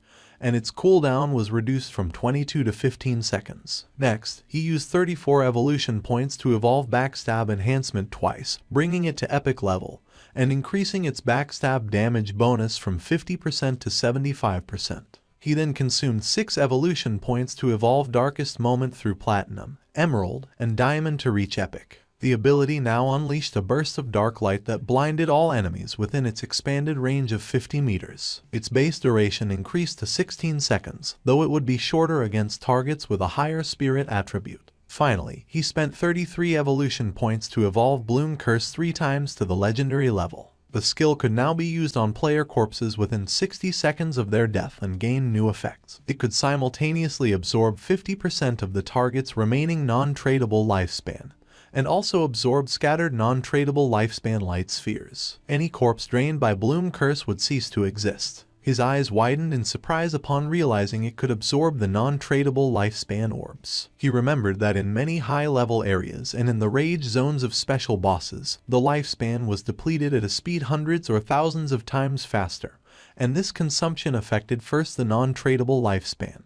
Snowy contacted King Feng and congratulated him on the first kill of the platinum level boss. She also revealed that she had good news. The Eastern Sage had just logged off. She mentioned that she had heard that his clan was gathering at the Jiangnan Hotel, and apparently, they had bought a large amount of lifespan with the intention of turning it into combat power within the game. While the devout believer was piling up the loot, King Feng praised her. However, she replied that there was no need to thank her, since that was what she was supposed to do. She revealed that he had to defeat Eastern Sage without fail, or else she would be doomed. King Feng asked her not to worry and began storing the loot. He realized that all the items fit and he still had half of the space left. Thinking about how truly useful the 100-slot backpack was, he decided to go look for Wang Meng and sell everything to them. Upon seeing that Shadow had returned, Anyu's and Little Black's eyes widened with joy. Anyu got excited and started running toward him. But just before she could give him a hug, King Feng stopped her with his hand and got straight to the point. He made it clear that, as usual, he set the price and if they didn't accept it, they could pass. He explained that more than 30 items were common grade and bronze junk, so he would give them a discount, a single price of 950 days of lifespan. With the mark of King Feng's hand on her face, and with a smile, Anyu mentioned that she agreed. They had already calculated the value of the items they collected earlier, which was approximately 1,000 days, so to simplify everything, they would give 2,000 days for the entire batch. King Feng felt somewhat confused and mentioned that this batch consisted of silver level, gold level, and platinum level items, with a total value reaching 18,000 days of tradable lifespan. She opened the system window and, while browsing through the contents, was visibly surprised. She couldn't believe there was platinum-level equipment. She herself only had one piece of gold-level equipment and thought that only a true boss would be willing to sell items of that caliber. Excitedly, she realized this would undoubtedly accelerate Zhonghai City's development, and thanked Shadow profusely. Our boy said that there was no problem, since they were helping each other. With a nervous gaze, Little Black asked Shadow how it was possible for him to have so many inventory slots and if by any chance he was Doryman. King Feng explained that their bags were probably already full and, as a friendly reminder, pointed out to her that under the statue in the center of the city ruins, there was a staircase leading to a teleportation portal back to the starting town. King Feng began to walk away from them and made it clear that if they wanted to return, the first time would cost them 500 days of lifespan. He warned them that although returning again would not have any cost, they should think about it themselves. That said, he left, and Yu began to point at King Feng and with a smile she mentioned that she had told them so. She revealed that Shadow was a reborn player, because otherwise, it would be impossible for him to know such hidden information. Seeing her attitude, Wang Meng felt somewhat confused and asked Captain to please not behave that way, as she was scaring him a little. She began to blush and asked them what they would think if she tried to flirt with Shadow. Once King Feng moved away from the area, the system asked him if he wanted to consume tradable lifespan to extract a skill into the real world. He decided to activate the level synchronization and class advancement synchronization. The system informed that he had consumed 27,000 days of lifespan, and that the level synchronization and class advancement synchronization were completed. King Feng felt excited, as the next step was the extraction of skills. He remembered that he had previously extracted Shadow Meld, but it was only at level 1. This time, he not only planned to raise the level of Shadow Meld in reality, but also to extract even more skills. He consumed 1,946 days to improve Shadow Meld to level 10. Then, he extracted a series of skills: Backstab Enhancement for 900 days, Greedy Hand for 1000, Shadow Flash Slash for 3200, Ghost Blur for 5366, Curse of Blooming for 16,099, and Blacklight Shield for 11,313. Once the synchronization of the extraction was completed, he had 7,480 days of tradable lifespan left. Finally, he invested 3,600 days in extracting the Boots of Concealment of Gold Grade and another 3,394 days in the Pendant of the Devout,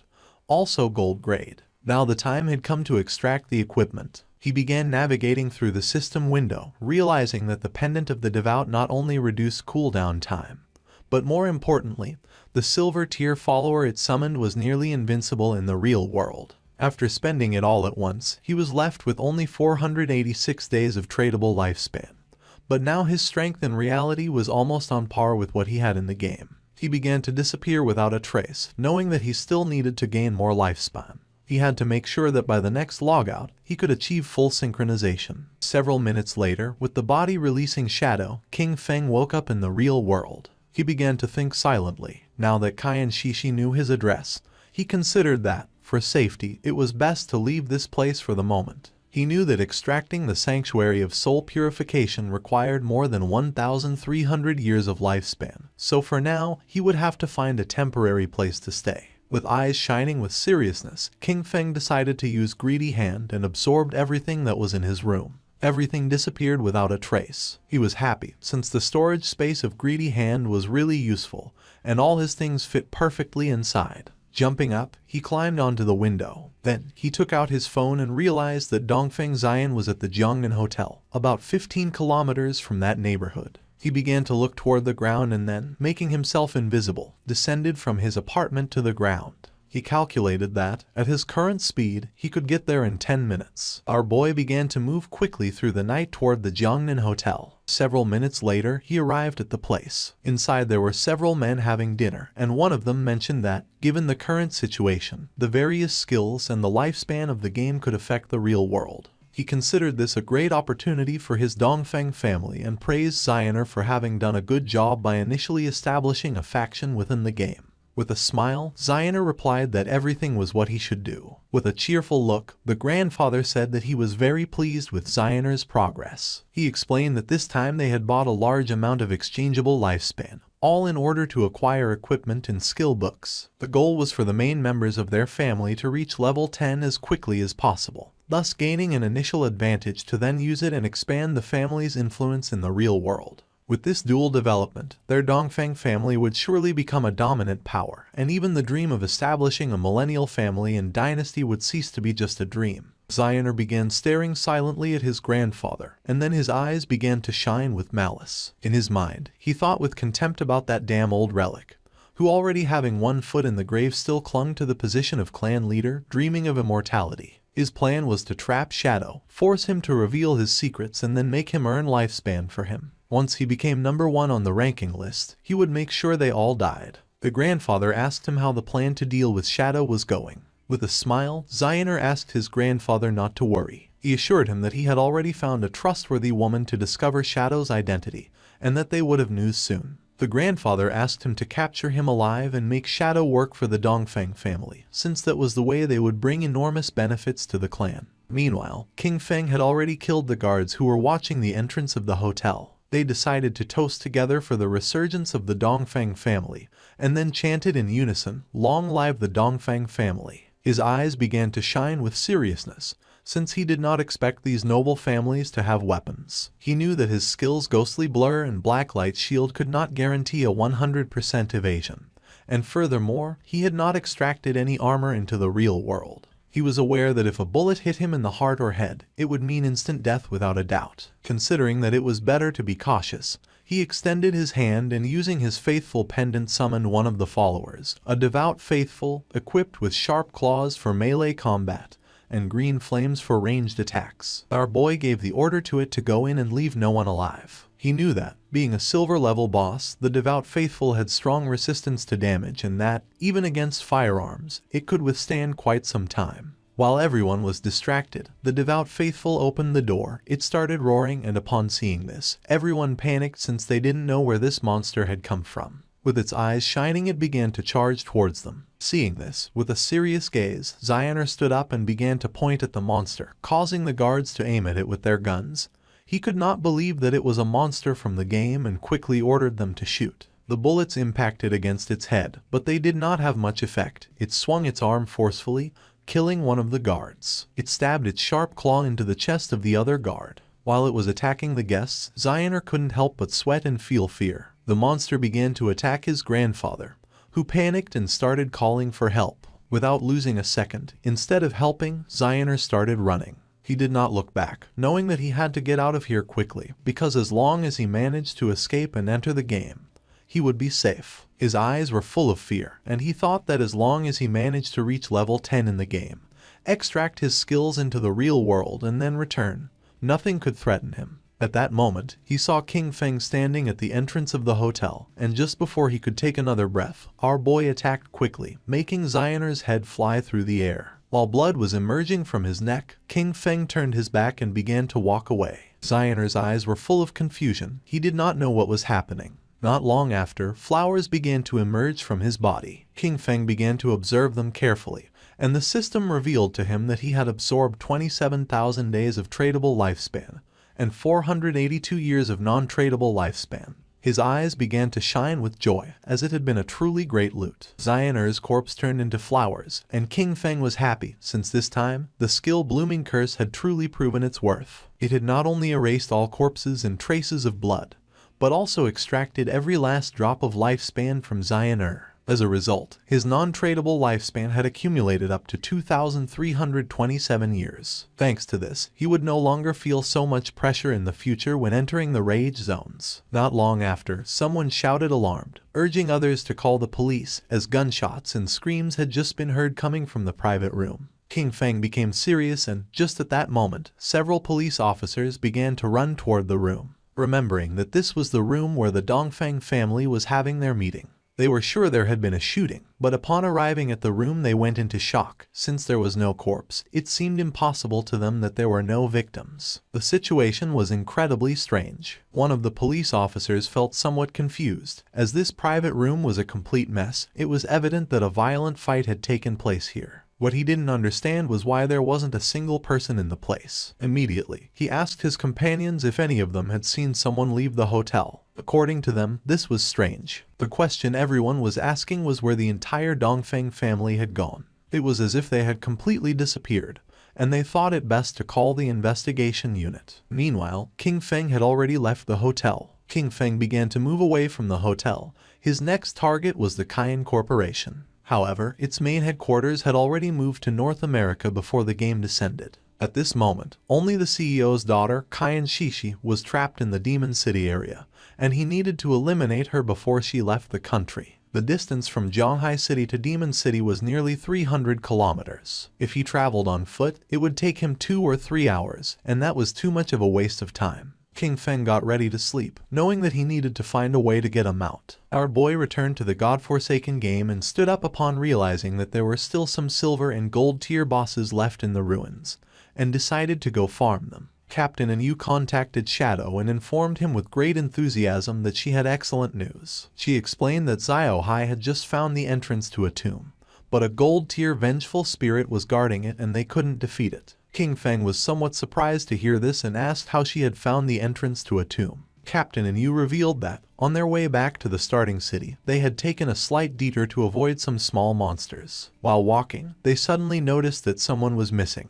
After searching for a while, they finally discovered that Xiao Hai had fallen into a pit. It was a special tomb area where team chat did not work. By following him into the pit, they saw a level 12 gold boss that began chasing them. Luckily, they ran fast enough to escape. She informed him that they were now back in Shell Town and that if he wanted to go to the tomb, she could give him the coordinates. King Feng knew that a true lucky charm was indeed a lucky charm, that someone could find a tomb just by taking one wrong step while walking through the ruins of the city was an incredible coincidence. He was aware that tombs, like faith temples and curse ruins, were wild random events and very rare. He asked the captain to give him the coordinates, and Yu sent him the coordinates revealing that the tomb was near the ruins of Shell Town. King Feng thanked her and mentioned that if he obtained something he couldn't use, he would sell it to them without hesitation. He couldn't help but think about how truly clever Yu was. King Feng's attention was fixed on a well. He was somewhat confused to see this and wondered if this was really the access point. With such a large well, it seemed incredible to him that someone could simply fall in by accident while walking. Without a doubt, that girl, Xiao Hai, was truly unique. Without hesitating for even a second, King Feng jumped into the well, and a system window welcomed him, announcing his arrival at the Tomb of Resentment and notifying him that his long-range communication would be blocked. King Feng landed at the bottom and began to walk down the corridor. At that moment, a giant monster appeared before him, the Wailing Spirit, a level 12 creature of gold rank. King Feng began to observe the boss in silence. He had never encountered this wailing spirit in his previous life, but judging by its form, he deduced that it must have an extremely high attack power and a wide attack range, definitely being a type of physical damage. This explained why Yu and the others had fled in panic. The equipment and skill books he had sold them did not increase their defense much. He estimated that Wang Meng, being a holy shield warrior with about 5,000 HP at this moment, would probably lose at least half of his health with a single hit from this boss. King Feng began to observe the boss in silence, aware that if it hit him with its axe, death would be inevitable. Combining the skills Blessed Release and Instant Shadow Slash, King Feng attacked quickly, cutting off the monster's arms. He knew that this boss had very high defense, and the damage of Instant Shadow Slash was only 80% of normal. But this didn't matter, since the creature wouldn't be able to withstand the subsequent damage from throat slitting of the skill Blessed Release. At that moment, the monster's arms started moving toward King Feng, making him panic. Not long after, it exploded, but King Feng reacted in time and jumped away from the area. He was somewhat surprised. It was a corpse explosion. He acknowledged that he had been careless by not dodging it and, fortunately, his skill Ghost Blur had activated. Otherwise, he would already be dead. The boss's corpse transformed into Lifespan. King Feng remembered that in his previous life, something similar had happened once. They had killed an unknown boss. A team member had approached excitedly to loot the corpse, but it exploded and annihilated him instantly. Some teams had even been annihilated by boss corpse explosions, although this mainly happened with platinum level bosses and above. He did not expect a gold level boss in this tomb to self-destruct in that way. Using Greedy Hand, he picked up the loot. A series of system notifications informed him that, for having killed the resentful ghost, a gold-level boss, he had gained 10 days of tradable lifespan and 20 evolution points. Additionally, he obtained the skill book Night Ring Blades of platinum level. Thanks to the use of Greedy Hand, he got an additional 63 days of tradable lifespan, and the resentful leather armor of platinum tier. He was somewhat surprised because he had obtained a piece of equipment and a skill book that he could actually use. According to the system, the Dark Knight Ring Blade was a platinum tier assassin skill. It imbued the blade with dark power, dealing dark elemental damage to all enemies within a 5-meter radius and adding 500 points of dark elemental attack. Its cooldown was 10 seconds, reduced to 5.7, and the required level to use it was 11. King Feng was happy, as this was exactly the elemental damage skill he needed for the assassin class. Since the shadow class had higher spirit attributes than strength, its magic attack power surpassed physical. This perfectly explained why elemental skills like Dark Knight Ring Blade suited him so well, and he understood that he should focus more on enhancing his spirit stats to maximize this type of damage. He had 9 points in strength, 9 in constitution, 24 in agility, and 15 in spirit.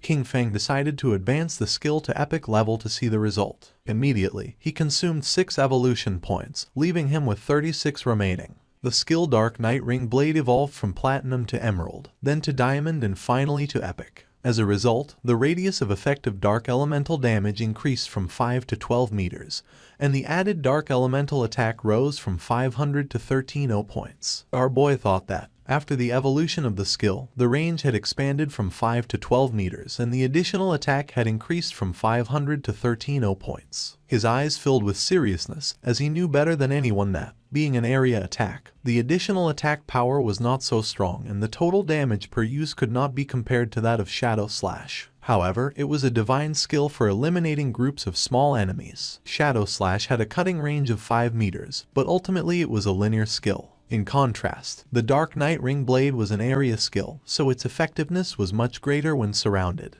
The system informed him that the Resentment Leather Armor of Platinum level granted plus 55 physical defense, plus 45 to all elemental resistances, plus 42 damage block and 777 points of health. The level requirement to equip it was 11. Additionally, it possessed the Resentment effect, which granted him 30 points of base attack power after being attacked. King Feng began advancing toward a giant door, knowing that the Resentment effect did not have much impact. However, the base defense, resistances, and block on this leather armor were very high, so he could replace the Golden Ghostfire leather armor level 5 he wore. In total, the rest of the loot added up to about 20 items, and selling them all would bring him more than 10,000 days of lifespan.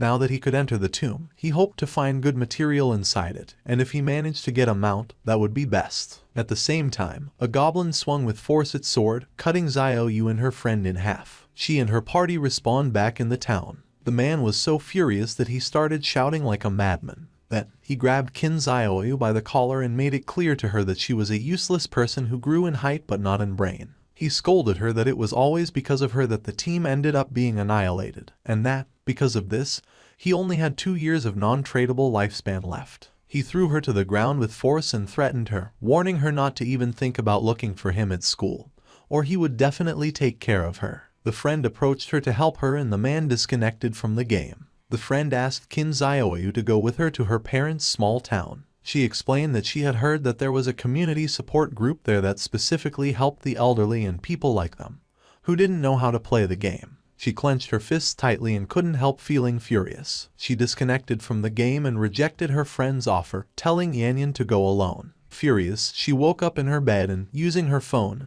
asked Hanhan if he could help her level up. With a smile, Hanhan did not refuse, but he set a condition. In exchange for raising her 1 level, she would have to accompany him for 1 night, as he wanted to see how the popular goddess of the school behaved in bed. She was furious and called him an ugly monster. She scolded him for thinking himself capable enough to try to take advantage of her and ordered him to leave. Then, a smile spread across her face. She told Hanhan that, actually, she had always liked him too, but that she hadn't accepted his confession earlier because her brother, Qin Feng, was controlling her. Now that she had cut ties with him, they could finally be together openly and without worries. He didn't fall into her trap. He called her an idiot and asked if she was trying to kill him with laughter. He pointed out that, if she had already cut ties with her own brother, who knows what she could do to him next. Finally, he ordered her to get out. She started contacting everyone. First, she reached out to Sharp Young Master, inviting him to her house to keep her company and, by the way, help her level up. However, he recognized her immediately and mocked her, boasting that he was now a platinum level talent and had plenty of women, before ordering her to get lost. Then, she tried her luck with brother Xiao Ma, telling him that she was bored and waiting for him in Shell Town. The response was just as curt. He reminded her that everyone knew how she had deceived Jiang Wei and threatened to hit her with his new skill. She was sad and desperate. She cursed those men, thinking that not one could be trusted when it really mattered. In her desperation, she lamented that she only had 2.5 years of non-tradable lifespan left and didn't know what she was supposed to do. Her eyes were full of tears. She felt alone. She thought of King Feng and then remembered that he definitely would not ignore her. He must have a way to solve this, and she had to go back and find him to confirm it. It was night and, several hours later, she arrived at King Feng's apartment. For a moment, she thought that once inside she would find Qin Feng, apologize with some kind words, and that he would definitely forgive her. However, almost immediately she rebelled against this idea. She had done nothing wrong.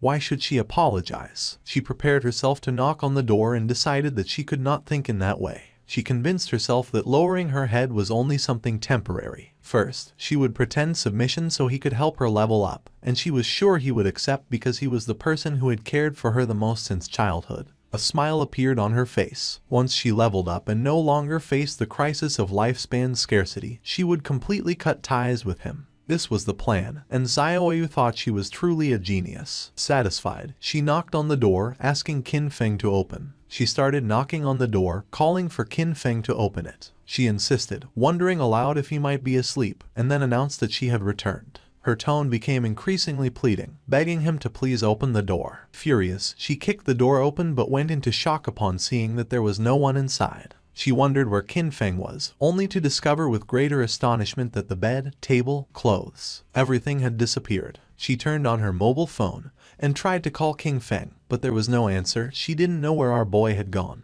At the same time, in the depths of the grudge tomb, Qin Feng was massacring all the monsters. Not long after, he realized that he had reached the end of the tomb. Qin Feng summoned a devout follower, remembering that along the way he had annihilated more than 200 minor monsters and several bronze and silver level bosses. Thanks to this, he was about to reach level 12. In front of him was the final coffin, and, knowing that once opened, the ultimate boss of the tomb would appear, he hoped it would be platinum level. It began to push the coffin. Qin Feng's attention was fixed on it, and not long after, something strange happened. Evil energy began to enter its body through the eyes and mouth. The system informed our boy that his devout follower had been annihilated. Qin Feng realized that this was Death Miasma, a gold-level boss. He cursed his luck for having run into this disgusting thing, as he knew that this boss had no physical form, which made it completely immune to physical attacks. He remembered that in his previous life, someone released this boss, and it ended up spreading to a nearby base. Countless unsuspecting civilians were killed or injured. Being possessed by this was practically a death sentence unless a teammate helped dispel it or one belonged to one of the few classes that could use special invincibility type skills to survive. The eyes of our boy began to shine with seriousness, and he decided to use the Dark Knight Ring blade. Shadow began to spin around his body. Thanks to this, he was able to see the true body of it, which was hidden inside the miasma. Using the dagger, Qin Feng attacked the true body and a system window appeared, informing that he had killed the gold tier boss, Death Miasma. Qin Feng knew that the strength of this boss was clearly above platinum level, even though it was classified as gold tier, and its drops were only of gold grade. Fortunately, the skill he had recently learned, Dark Knight Ring Blade, was one of magic damage. The corpse transformed into Lifespan Orb, and using Greedy Hand, Qin Feng picked up the loot. He sighed. After all the effort it had taken to clear this tomb, he hoped that it would drop gold tier loot. Qin Feng obtained the rare item called Mount Bell. He was in shock upon seeing this. Our boy was happy since the boss had really dropped a mount. This showed him that Lin Liu's famous Koi luck was not just a simple rumor, it was a completely real fact. According to the system description, the Mount Bell, Ghost Night Wolf, served to summon a level 11 Ghost Night Wolf. This creature could assist in battle and also be mounted, requiring the user to have a minimum level of 11 to use it. Qin Feng remembered that the Ghost Night Wolf was one of the fastest mounts that could be obtained in the early stages of the game. The Ghost Night Wolf was level 11, and its grade was gold. It possessed 148 strength, 155 constitution, 135 spirit, and an impressive 191 agility. The mount would gain experience alongside its owner, growing stronger over time. However, if its bell were traded, the creature's level would reset to its initial state. Its abilities were also noteworthy. Dash. When mounted, it increased movement speed by 245%. Nightwalk. At night, it allowed the mount to remain permanently in level 1 stealth. Attacking would break this effect but added 120 reveal damage, and it took 60 seconds to re-enter stealth. Pounce. It allowed the mount to pounce on a single target 3 times in succession, with each hit dealing an additional 267 physical damage, on a 12-second cooldown. Wolf Howl. It granted allied units a bonus of plus 35 attack, plus 35 physical defense, and plus 35 all-element resistance for 18 seconds, with a 600-second cooldown. Qin Feng knew that it was not just a mount, but also a battle pet. The fact that it also included a stealth skill made it an immense gain. It was night, and mounted on the Ghost Night Wolf, Qin Feng emerged from the ruins and began heading to his next destination. His plan was clear: reach level 15 and accumulate enough lifespan to be able to extract the mount. Once he disconnected from the game, he would go directly to Magic City to eliminate Kaiyan Shishi, cutting off any future threat at its root. Qin Feng passed by Zhanghai Coliseum and remembered that it covered an immense area, and had 2 additional underground levels, forming a complex labyrinth. The place was full of monsters, which made it the perfect site for him to level up quickly. Taking small jumps, the Ghost Knight Wolf climbed on top of the Zhanghai Coliseum wall, which was full of powerful monsters, who began to stare at our boy. The Ghost Knight Wolf made a jump. King Feng and his beast began to descend from the sky towards the monsters. King Feng's eyes began to shine with determination. Using Shadow Instant Slash, our boy began to massacre the monsters. At the same time, somewhere else in the ruins, there was an Yu, who using her sword, killed one of the monsters that was in the area. The monster's corpse transformed into Lifespan, and she felt relieved. Her teammate, Mon Alien, son of a department head in Zhanghai City, began to applaud while mentioning that, as expected from Captain N, her damage was insane. He remarked how powerful the hidden class dragon swordsman was and stated that Yu was undoubtedly the woman he had set his sights on. She mentioned that this golden boss was only level 8, and even so, they had been fighting it for more than 10 minutes. Because of this, she really didn't understand how Shadow had managed to solo kill a platinum boss. Mon Alien praised her but dismissed Shadow's achievement, stating that he was simply a stealthy assassin who relied on stealth to slowly wear down the boss. According to him, someone with this playstyle would never truly become great. He felt happy since he knew that, luckily, Yu didn't have any influential backing.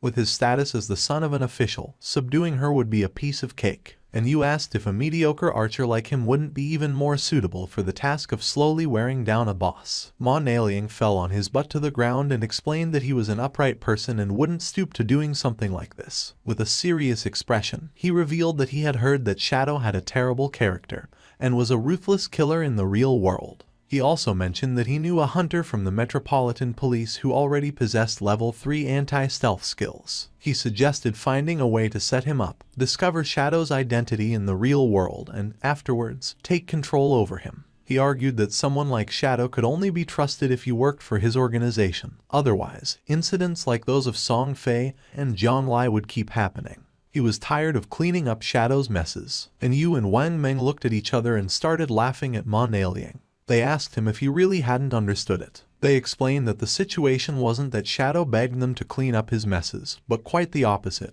It was they who had to clean up what he left behind. Only in this way could they ensure their interests were aligned with his, thus allowing cooperation. They reminded him of Shadow's achievements, the first global kill of a golden boss and the first kill of a platinum boss, both solo. With a furious expression, Mon Alien made it clear that, to him, Shadow was nothing more than a fragile assassin. He rhetorically asked how they couldn't control him, as long as their anti-stealth level remained on par. Calling them a bunch of nobodies, he scolded them for daring to reprimand him. He then turned to Yu, declaring that she should watch closely because he would ruin Shadow's reputation and capture him. He stated that when this happened, she would be on her knees before him, apologizing and begging for his forgiveness. Wang Meng asked Yu what loot the boss had dropped. She replied that it had dropped a piece of gold tier equipment for a priest, a silver tier equipment, and a silver tier skill book. She started touching her chin and remembered that Shadow usually sold them several pieces of gold and even platinum equipment.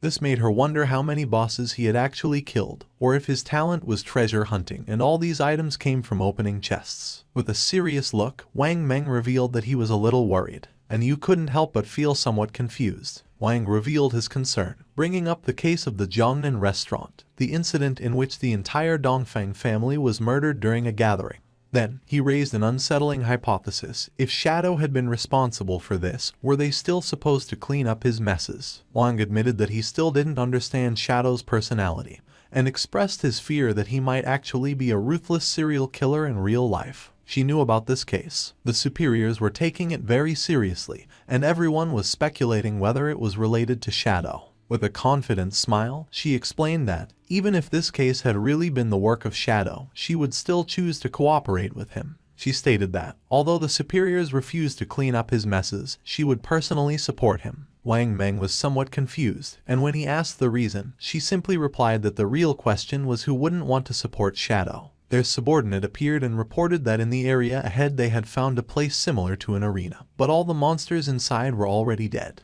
With a serious gaze, he revealed that there were bodies everywhere. He didn't know which party had been strong enough to clear all the monsters from the arena. Then Yu felt happy and decided to go to the arena. Upon seeing her behavior, Wang Meng felt even more confused. They arrived at the Zhanghai Coliseum and saw a lot of lifespan lying on the ground. They were in shock as they realized the incredible amount of loot. There must have been hundreds of minor creatures there, and this led them to wonder which party was so strong to have achieved such a feat. Captain Enro was confident that Shadow had been here. With this in mind, she suggested they search the surroundings, as they might run into him. Alien questioned why she was so sure it had been Shadow. Captain Enro responded that the reason was simple. He was number 1 on the leaderboard. Their party was right behind on the leaderboard, and since they couldn't achieve something like this, it had to have been Shadow. Alien was furious and revealed that he also had invisibility, and could do the same. It would just take him more time. That's all. With a smile, Captain Enro communicated with Shadow, and upon noticing that he had cleared so many monsters, she thought that he surely had a lot of gear and skill books that he didn't need, so she proposed that he sell them to them. At that moment, Alien's eyes widened in surprise. King Feng, mounted on the wolf, appeared behind him. He fell on his butt to the ground upon seeing the wolf, while on the other side, Captain Enro felt excited and asked where King Feng had gotten a mount. King Feng revealed that thanks to the coordinates Little Black had given him, he had obtained the mount. Upon hearing this, Little Black couldn't help but blush, and she said there was no need to mention it. King Feng decided to make a deal with Captain Enro. He proposed that she take all these items from the ground as part of a package, clarifying that the conditions would be the same as always. She mentioned that she understood if she wasn't satisfied, she didn't have to buy. She already knew it. Shadow's prices were always fair. While they were talking, Alien couldn't help but feel furious. His eyes widened with rage. He felt humiliated by Shadow, and swore internally that he would make them pay. Mounted on the wolf, King Feng began to advance through the ruins. According to the system chart, he had already reached level 13. Below him, at level 10, were Justice Enforcement and Wang Meng. Black Goblin Big Lie's Eye also appeared at level 10. Our boy had 245 years of tradable lifespan and 255 evolution points. King Feng was happy because this time, after clearing the arena ruins, he had obtained a pretty good grade gold skill book. The skill book was called Silent Concealment. It was grade gold and allowed the user to enter stealth without moving. As long as they did not attack or move, they would remain permanently invisible. Attacking from this state added 300 detection penetration damage points. It had a cooldown of 120 seconds and required level 13 to be used. King Feng realized that this skill not only strengthened his stealth, its true power lay in the fact that, if he used it in reality and combined it with the invincible state from the game, he could make himself disappear completely in the real world. He decided to evolve this skill book to Epic, for which he consumed 11 evolution points. The skill was improved, going from gold to platinum, then to emerald, diamond, and finally to epic. With this, the additional damage per stealth penetration attack increased from 300 to 800 points. In turn, the cooldown was reduced from 120 to 60 seconds. He decided to evolve other skills as well. First, he consumed 34 evolution points to bring Venomous Dart to the epic level. The skill progressed from emerald to diamond and finally to epic, improving its attributes. Its maximum range grew to 20 meters, its on-hit attack damage increased to 400, and it applied the venom status. This status now dealt 100% damage per second for 5 seconds, with no weakness bonus, and did not stack. Next, he invested an impressive 200 evolution points to elevate Graceful Release to the mythic level. Evolving from legendary to mythic, its weakness attack bonus soared to plus 300%, and its weakness attack multiplier was doubled, while its level remained at 5. Its active use now applied the throat slash effect, dealing 200% of the attack's damage per second for 3 seconds, and its cooldown was slashed to just 15 seconds, or 9.7 with his bonuses. King Feng was happy since the mythic level skills were truly powerful. Now, except for some special monsters, each of his attacks was a hit to a weak point. He took out the necklace and began to observe it carefully, and decided that it was time to evolve it. It was the Deceiver's Pendant of Platinum Grade, an accessory for assassins that granted 45 points of physical attack, 20 of strength, and 20 of constitution. Its equipment requirement was to be level 13 and also had a unique effect that added 1 point to stealth level. By combining his skills and equipment, he realized that he now possessed a stealth level 4. He was convinced that, at this stage, no one could detect him. In addition, there was the item Shadow Veil. Thanks to it, his evasion rate had directly reached an impressive 83%. It was the gold tier Shadow Veil, an assassin-type equipment. It granted 5 points of constitution, 5 of spirit, and a 32% evasion rate. At that moment, a small explosion occurred. King Feng decided to stop to find out what was happening. And when he turned around, something began to emerge. It was a giant boss who had chains as arms and 2 sharp blades as hands. King Feng realized that it was the Steel Saintess and wondered who would be crazy enough to have unleashed this boss. King Feng remembered that in his previous life, she had appeared in the ruins of Zhanghai City, where more than 1,000 people tried to hunt her down, which resulted in more than 4,000 deaths in total. In fact, she was the guardian of the sanctuary called Church Sanctuary, the second largest refuge in the Zhanghai ruins. His original plan had been to deal with Qian Shishi first before facing this boss, but since she had appeared there, he decided to face her. Jumping up, the wolf climbed on top of a building. The boss began spinning her arms and massacring nearby players. She killed one of the players, and upon seeing this, the others realized that she was very strong. Just before they had time to react, she swung her blade-made arms with force and began to kill the other players. King Feng, upon seeing that the players wanted to face the Steel Saintess, knew that they were greatly overestimating their own abilities. A player who was mounted on a tiger began to fight against the boss, and King Feng noticed that he was Dong Wuming, also known as Chen Wuming, possessor of the hidden class Paladin. It was about an old friend of King Feng, with whom he had fought for 9 years in his previous life without a clear winner. This man was cunning and deceitful. Whenever he was about to lose, he managed to escape with some dirty trick. King Feng remembered that in the past life, the Steel Saintess was defeated by Chen Wuming's guild, the Knight's Sanctuary. This gave rise to the saying, West/God, East Sanctuary, since each one controlled respectively the western and eastern regions of Zhanghai City ruins. The Guild Knight's Sanctuary, when recruiting its first members, made them sign a very harsh contract that guaranteed their safety but with a tax rate on their lifespan of up to 50%. Most of the members became black slaves, basically forced to work for the higher tier players of the guild. King Feng's eyes widened with joy. For him, this was simply perfect. He made the firm promise that, this time, Chen Wuming would not escape. The boss began to spin her arms forcefully in circles, and while she was distracted, King Feng,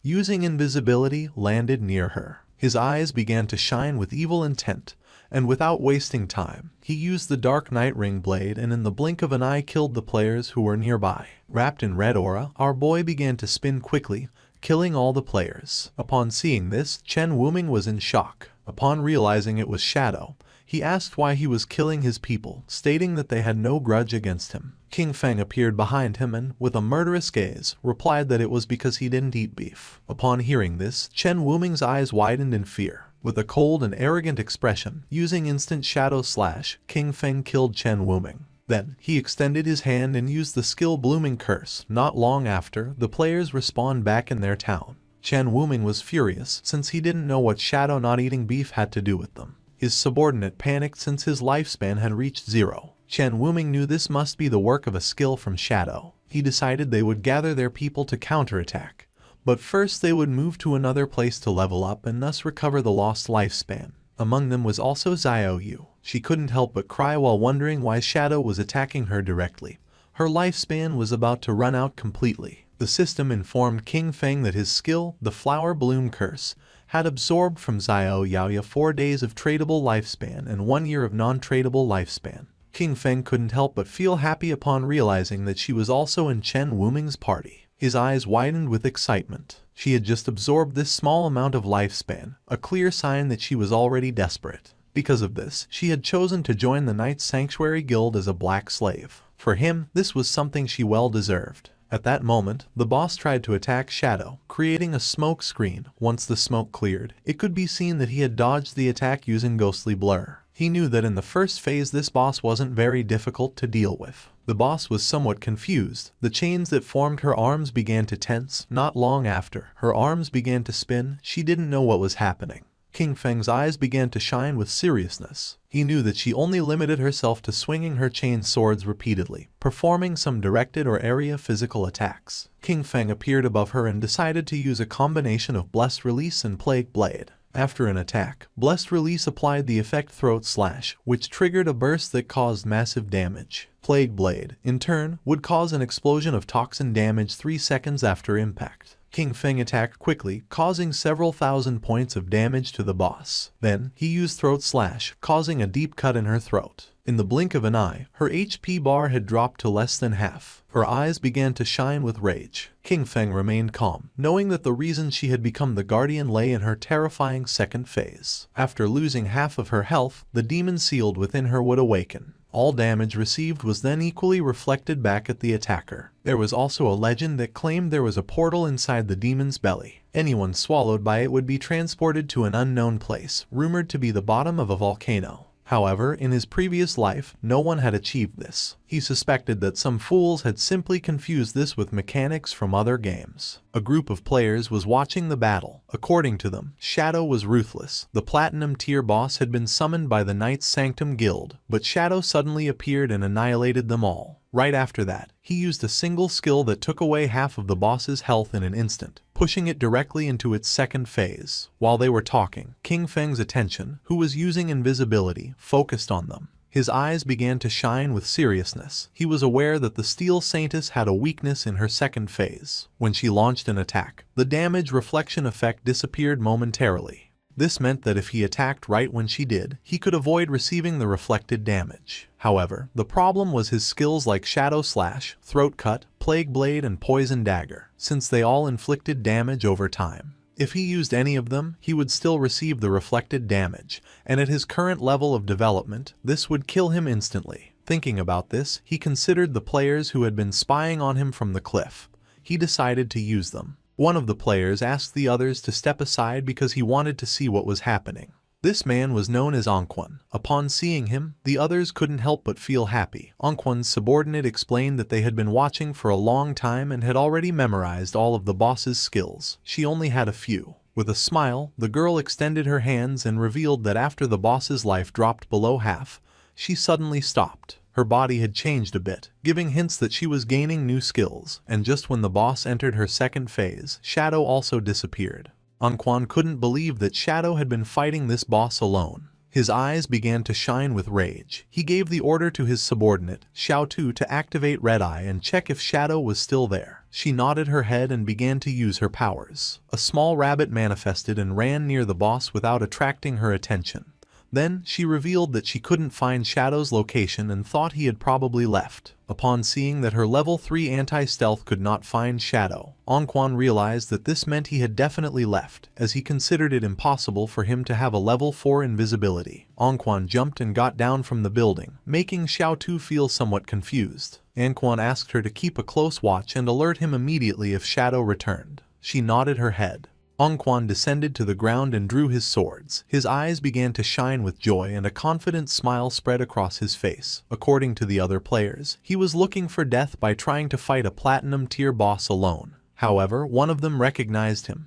He had seen him in the starting town defeat a gold tier boss without receiving a single scratch. It was revealed that his class was Soul Warrior, which granted him 100% dodge when rolling, and he was the famous player known as Safety First. It was also rumored that he had been a top-level global streamer in Souls-type games, with ultra-fast reflexes. The boss's attention focused on him. She attacked using her sharp blade-like arms. Luckily, Anquan reacted in time and slid across the ground, narrowly dodging the attack. The boss grew arms made of energy, and when she tried to crush Anquan, he rolled again, dodging the attack once more. When the boss tried to catch Anquan, he rolled again and moved away from her. His subordinates began to praise him, amazed by his incredible skill and the calmness with which he dodged. They highlighted his discipline in not letting himself be carried away by the greed of an extra hit, considering his performance simply brilliant. With a smile, one of them mentioned that he was truly amazing, perfectly dodging each attack from the boss. This seemed incredible.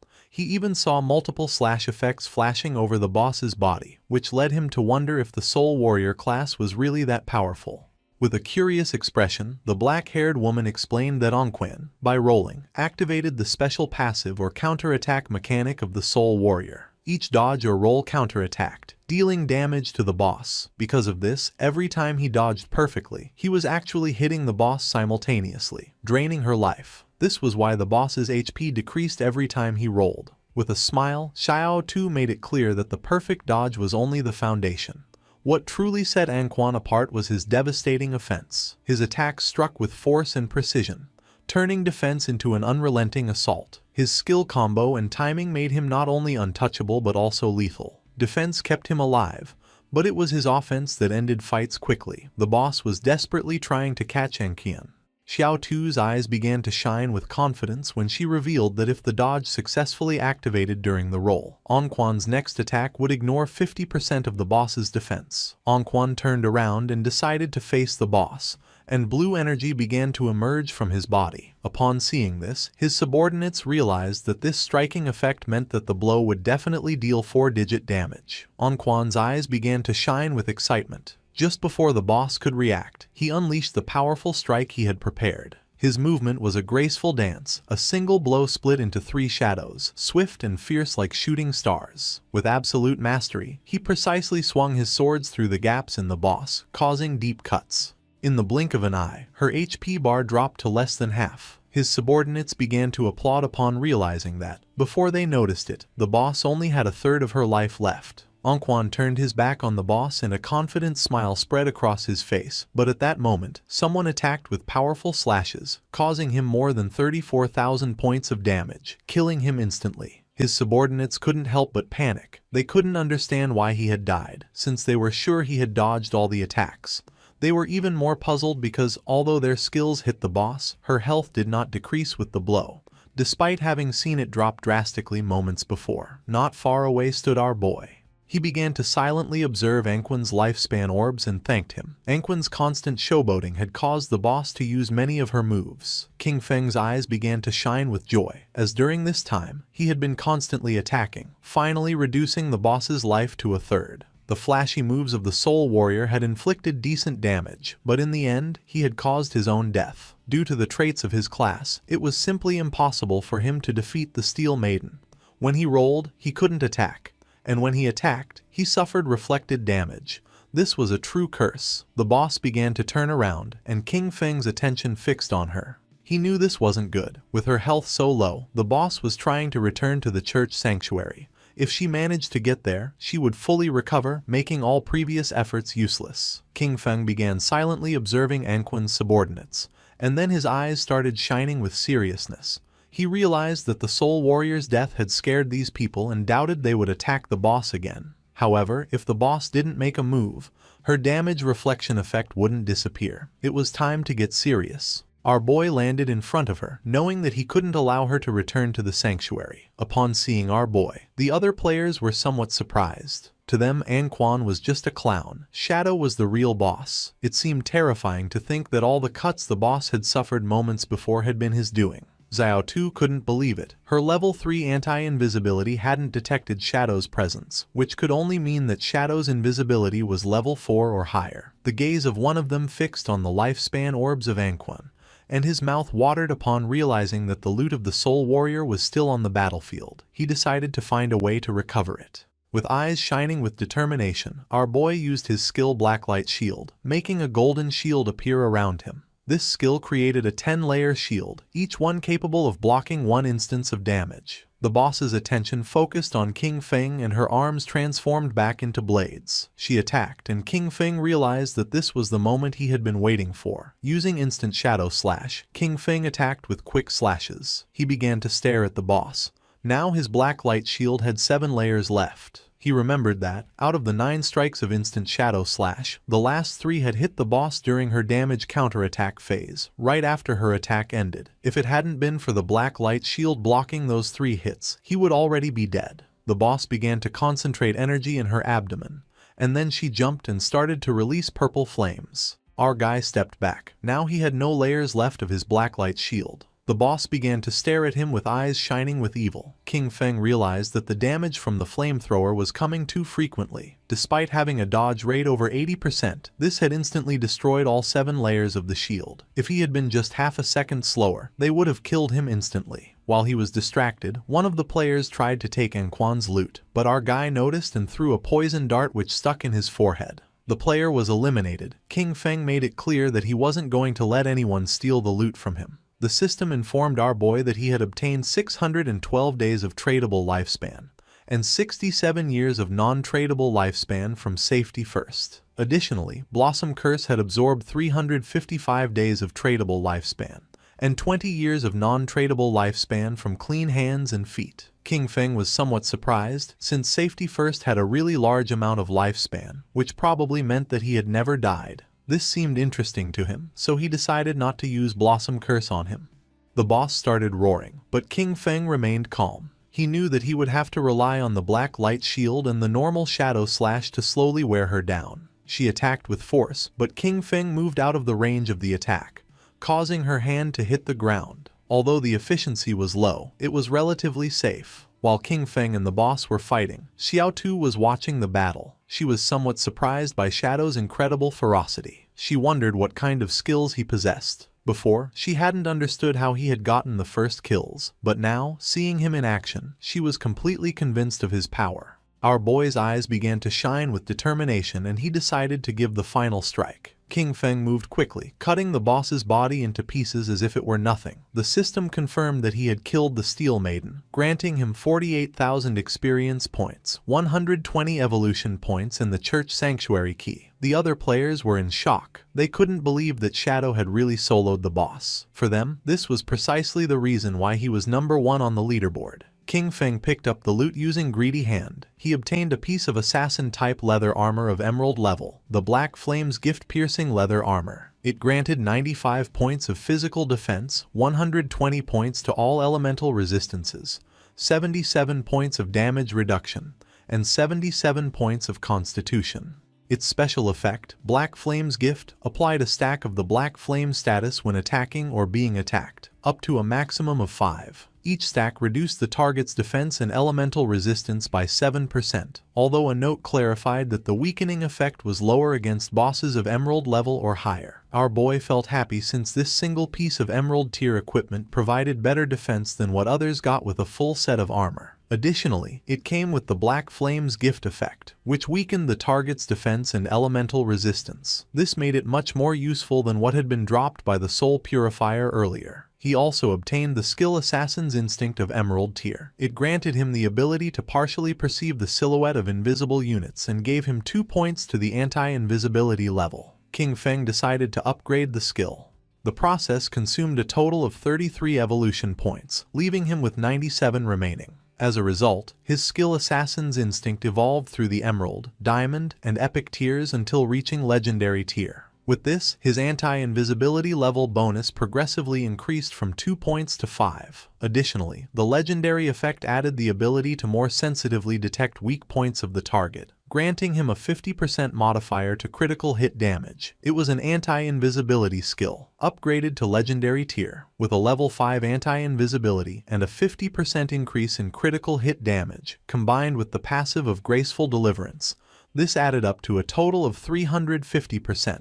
Now, he could strike his enemies' weak points even with his eyes closed. King Feng had 97 evolution points remaining and decided to evolve his Ghostly Blur skill to legendary tier first. It consumed 80 of his points, leaving him with 17. As a result, Ghostly Blur evolved from Epic to Legendary, increasing its passive evasion rate from 75% to 85% and granting full immunity to damage each time the evasion activated. At that moment, Captain Anyu and the others appeared. She began greeting our boy and asked if any good loot had dropped. King Feng was confused, not knowing what was wrong with Anyu. With a smile, Captain Anyu mentioned that she hadn't checked the leaderboard before and didn't expect him to reach level 13 in a single night. According to her, this was crazy. Wang Meng mentioned that they had been grinding all night and hadn't even reached half of level 11. His speed was simply unreal. Captain Anyu hit Wang Meng on the head, telling him not to talk nonsense. She knew that men leveled up faster. King Feng felt somewhat confused, but then he explained to her that he had gotten some loot. He had already appraised it at 45,000 days of lifespan,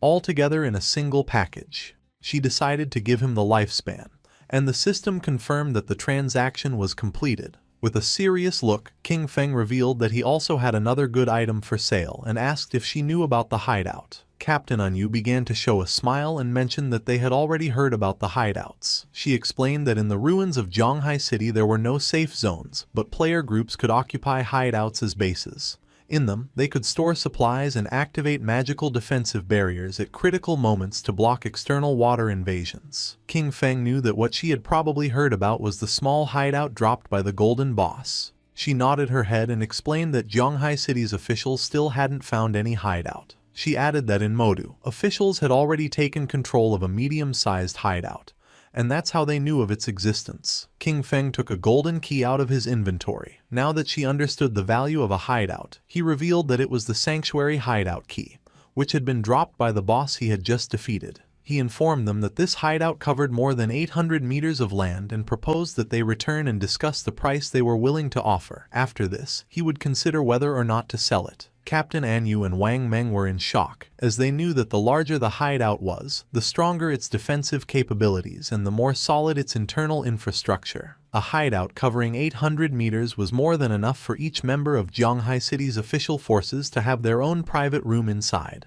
She extended her hand and, with a curious look, asked how much he planned to sell such a large hideout for. King Feng decided to go back and discuss it first, to see what price they could offer. He knew that in his previous life, this hideout could be sold for 2,000 years of lifespan. If he managed to sell it to the government, this, combined with the lifespan he already possessed, would be enough to extract all his gear, skills and levels into the real world. With a nervous expression, Captain Anyu accepted his proposal and assured him that she would immediately report it to her superiors. Then, she said there was something else and asked for his help. They had just received news that 7 gold-tier bosses had appeared together in Dark Moon Town, where many people had already died. Because of this, they were willing to offer 10 years of lifespan if Shadow intervened to eliminate them. Upon hearing this, our guy mentioned that 7 gold-tier bosses didn't seem like a big problem. He considered that even if they were grouped together, the official forces should be able to eliminate them with some time. Therefore, he deduced that if they had come asking for his help, there must be something particularly problematic about them. She began giving a thumbs-up gesture, impressed by his insight. She confirmed that he was right. She explained that they had managed to isolate and kill one of the 7 bosses, but it came back to life. And not only that, suddenly the stats of all 7 bosses skyrocketed, instantly annihilating her entire team. King Feng's eyes widened in surprise. He remembered the existence of group-type bosses that could resurrect. This led him to suspect that they might be puppets created by the Cursed Slate, one of the ancient god slates. If it really was an ancient god slate, then it was something he couldn't let go. He decided to go now and asked her to send him the coordinates. She wished him good luck. According to our guy, Anyu was quite genuine. The loot from 7 gold-tier bosses could be sold for 40 or 50 years of lifespan, and she had even offered him an additional 10 years as a reward. Honestly, this was very generous. Mounted on the ghost night wolf, King Feng began to move through the ruins, passing by a statue, and his eyes widened in surprise. Not far away, there was a group of players hitting a girl. It was Xiao Yu, King Feng's sister. With a smile, the woman gave her a strong slap on the face, accusing her of being a slut who tried to seduce the guild leader even though she had just joined. Xiao Yu, whose face was full of bruises, began to cry. With an angry gaze, the woman made it clear that this was a warning. She should stay away from the guild leader or she would destroy that pretty face. They continued beating up Xiao Yu. King Feng, who was watching from the top of a building, realized that Xiao Yu had gotten involved in internal drama after joining the Knight's Sanctuary. These insignificant power games were nothing new to him, but in his past life, he had always been the one to resolve them for her. He descended to the ground and asked her to simply enjoy life being alone. Xiao Yu began to cry, begging them to stop hitting her, as it hurt a lot and she thought she was going to die. The women did not stop and swore they would kill her, accusing her of being a damn slut. They didn't know how many men she had seduced. King Feng entered the statue, remembering that beneath the enormous statue in the center of Zhonghai City's ruins, there was a hidden chamber that allowed returning to the starter town.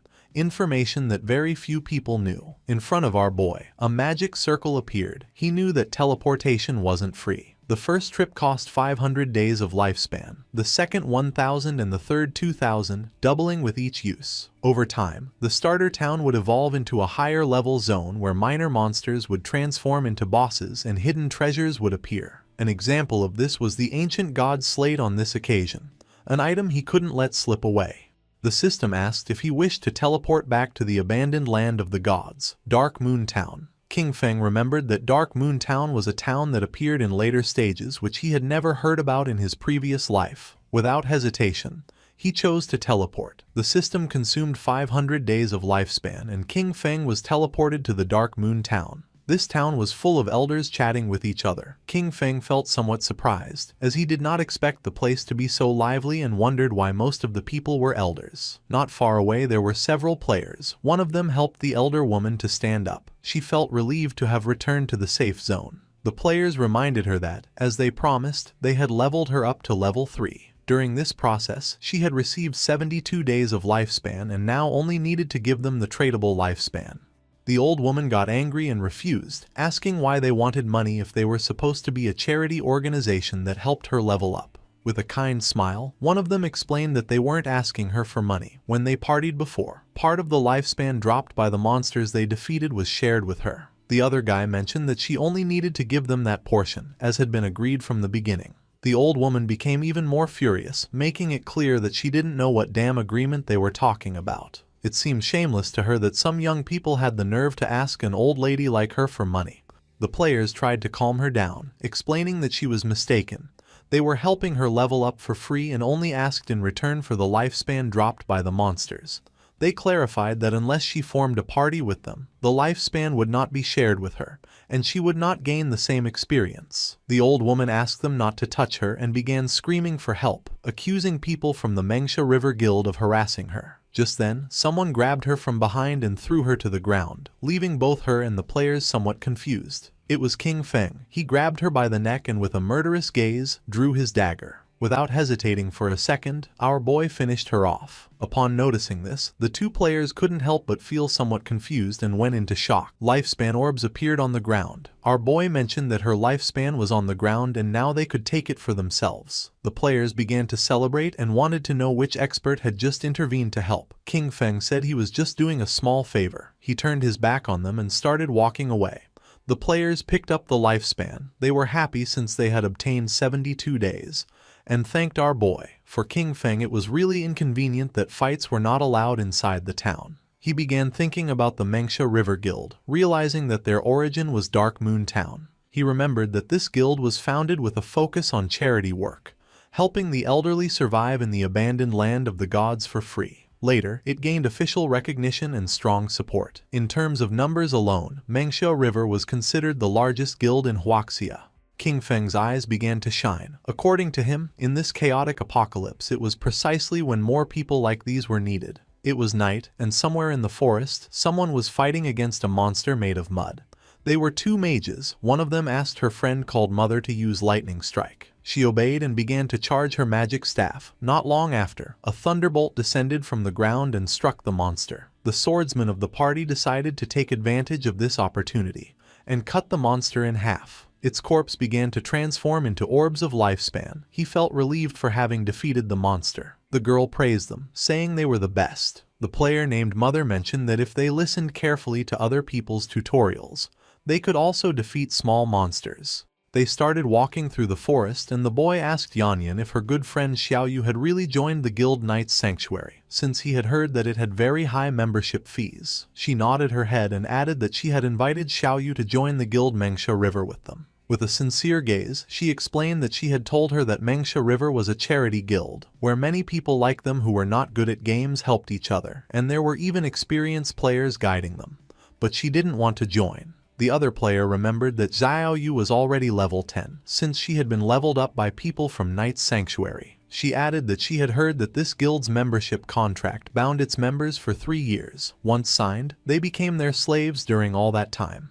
The boy knew that, even if they had raised her to level 10, they were only treating her as a tool, nothing more. According to the player, if one didn't have skills, the best thing was to kill small monsters in silence and slowly accumulate lifespan and experience. Just like they did, limiting themselves to killing small monsters, retreating to ask for help when encountering a boss. Yanyan let out a sigh. She knew that Xiaoyu believed herself special, since after all, she had a hidden class and, in that sense, was certainly stronger than them. At that moment, a rain of invisible arrows began to descend upon them. They didn't have time to react and the arrows pierced through the player's body, taking away 1200 HP points. The man's corpse transformed into lifespan. Yanyan panicked since this man was her father, and her mother couldn't help but cry. The archer who had shot the arrows couldn't help but smile, as he had eliminated him instantly with a single skill. The masked men asked him to stop talking nonsense, claiming that it was impossible for the Mengsha River Guild to have experts, since they were just trash. They wondered what kind of player with skill would want to carry those elders, insisting that they were all scum. They approached Yanyan and her mother. With a smile, the archer asked them to hand over all the lifespan they were carrying. Yanyan could not help feeling afraid. She knew that the authorities had officially forbidden killing people in-game and remembered that the attackers were risking becoming wanted criminals. The archer began to point at her with his finger and a smile, making it clear he didn't give a damn about the authorities. He decided to stop chatting and gave them 3 seconds to hand over the lifespan. The player named Mother obeyed. Yanyan, however, stood firm, telling her mother not to even think about it. She asked her to quickly ask for help on the guild channel while she held them off. Upon seeing this, the archer gave the order to his men to attack. They had to kill the older one and keep the young one alive for fun. The masked men rushed at her, but just at that moment, a wolf appeared and bit them. Yanyan felt somewhat confused as she didn't know what was happening. The archer's eyes filled with confusion. Just before he could take another breath, someone attacked quickly, cutting off his head. It was none other than King Feng. While the wolf was devouring his subordinates, our boy began to observe the archer's head in silence. He soon realized that he was Shadow.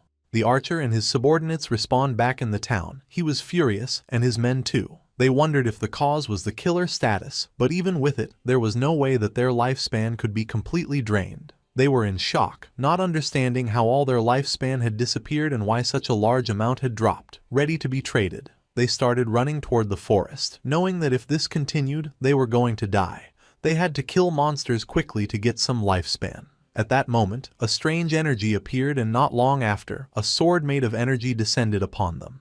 The energy made them unable to move. Someone approached them. They knew they had finally been caught for having been wandering around and attacking other players. They were 2 priests. The man who was holding the skill book revealed that they were official bounty hunters and that, according to the law, they were going to arrest them, for which he asked them to provide their real-world information. The other man began staring at them with a serious gaze and made it clear that if they resisted, they would immediately end their lifespan. Back in the forest, flowers began to emerge from the archer's corpse. Yanyan felt happy and thanked our boy, knowing that without his help, she and her mother would have been doomed. King Feng started looking down at the ground. He did not expect Chuyen to be so good. Kind-hearted and brave, she was completely different from Qin Xiaoyu. He didn't know how they had become best friends, but fortunately, they had taken separate paths. King Feng disappeared without a trace, and upon noticing it, Yanyan and her mother felt somewhat confused. Yanyan picked up the lifespan orb and her eyes filled with confusion since she didn't know if it was her father's lifespan. The mother was somewhat confused since she didn't know where the others were. She asked her daughter how Shadow had suddenly disappeared. Yanyan said that she didn't know. The only thing she knew was that he was the #1 shadow boss in the world. Somewhere else in the forest, there was another group of players. They remembered that Captain and Yu had said that Shadow would arrive in a few minutes, but almost half an hour had already passed and they wondered what he was doing. With a curious expression, one of them asked the other if Shadow could defeat the bosses that were inside. The other player said he doubted it, since, after all, these bosses could revive. He found it incredible that he had dared to accept the mission, considering they were bosses that revived infinitely. Our boy, who was invisible, passed between them. King Feng began to move away from them. He was aware that the ancient god slate added 1 positive and 1 negative affix to equipment. With luck, these affixes could even alter class traits. Some had even seen the 7th player in the world ranking summon the ghost of an ancient god using 7 of these slates to destroy a legendary level boss. Sometimes, these bosses were invisible with extremely high stealth levels, so players passing nearby were eliminated without even knowing what had hit them. The group-type bosses created by the ancient god slate contained unique mechanics, and each possessed different skills. King Feng saw several monsters with eyes shining with malice standing. Sometimes, these bosses were invisible, with extremely high stealth levels, and players were eliminated without even realizing what had happened. Other times, the real boss was actually a summoner-type sorcerer, hidden somewhere nearby. In these cases, the boss that players faced simply respawned endlessly. According to current information, once killed, the bosses would revive, and each time, all of them would gain a stackable berserk attribute. Official sources said that killing even just one triggered resurrection and berserk state. But what if they were all killed at the same time? Would they still revive? It was something worth trying. King Feng decided first to equip the follower's pendant and use a devout follower to make a test. Our boy summoned a devout follower. It started to charge towards the bosses and attacked, taking more than 1400 points of HP from them. The eyes of one of the bosses began to shine with rage. It turned around and not long after, the body of the devout follower exploded. The bosses didn't even pay attention to the poor devout follower. King Feng's eyes widened with seriousness, realizing that all of them were level 10.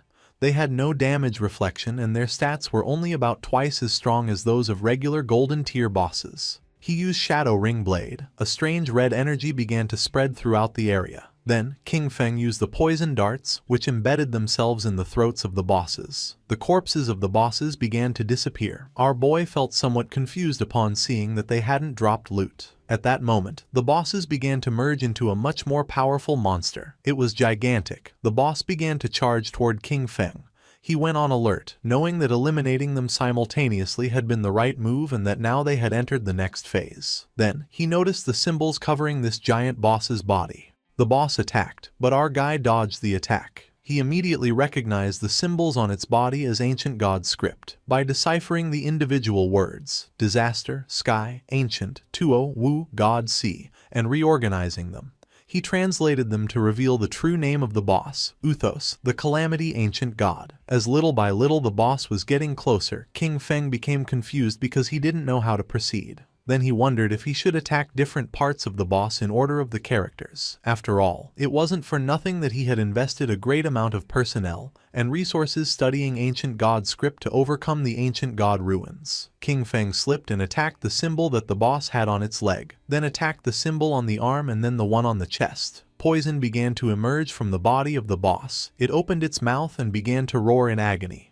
Its body began to fall apart and fell into the water. Our boy became alert, not knowing what was happening. Then, coffins emerged from the water and the boss began to float and change shape. Its body began to mutate, and not long after, several monsters began to emerge from its body and roar. King Feng noticed that the embossed inscriptions on the coffins matched one by one with the monsters. Apparently, at this stage, he needed to kill them near their respective coffins.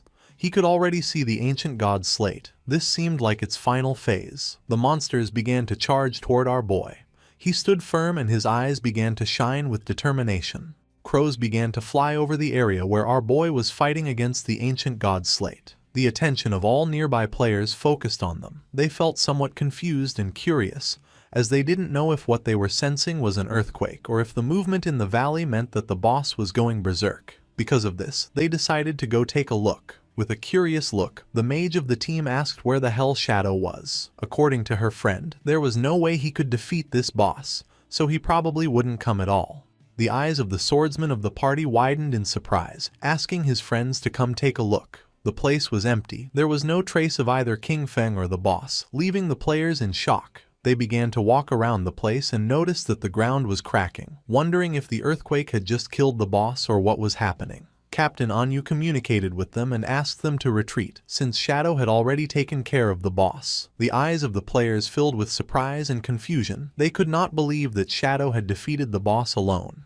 The coffins were empty and the chains were broken. They remembered that just a moment ago they still doubted that Shadow could defeat those 7 bosses. Now, barely 10 minutes later, all of them had disappeared without them noticing the arrival of King Feng. They wondered how he had done it, especially because the bosses were supposed to respawn. It was then that they began to understand their leader's decisions. Meanwhile, under the moonlight was walking King Feng with a slate in his hand. According to him, this time's haul hadn't been bad at all. His eyes began to shine with joy. He had leveled up to level 14. Thanks to the 7 bosses and the use of Greedy Hand, he had gained a total of 294 evolution points. Most importantly, however, was that he had obtained this ancient god slate. Given its mechanics, the authorities wouldn't decipher it in less than a month, and the losses would be catastrophic. He spent 210 evolution points, leaving him with 115.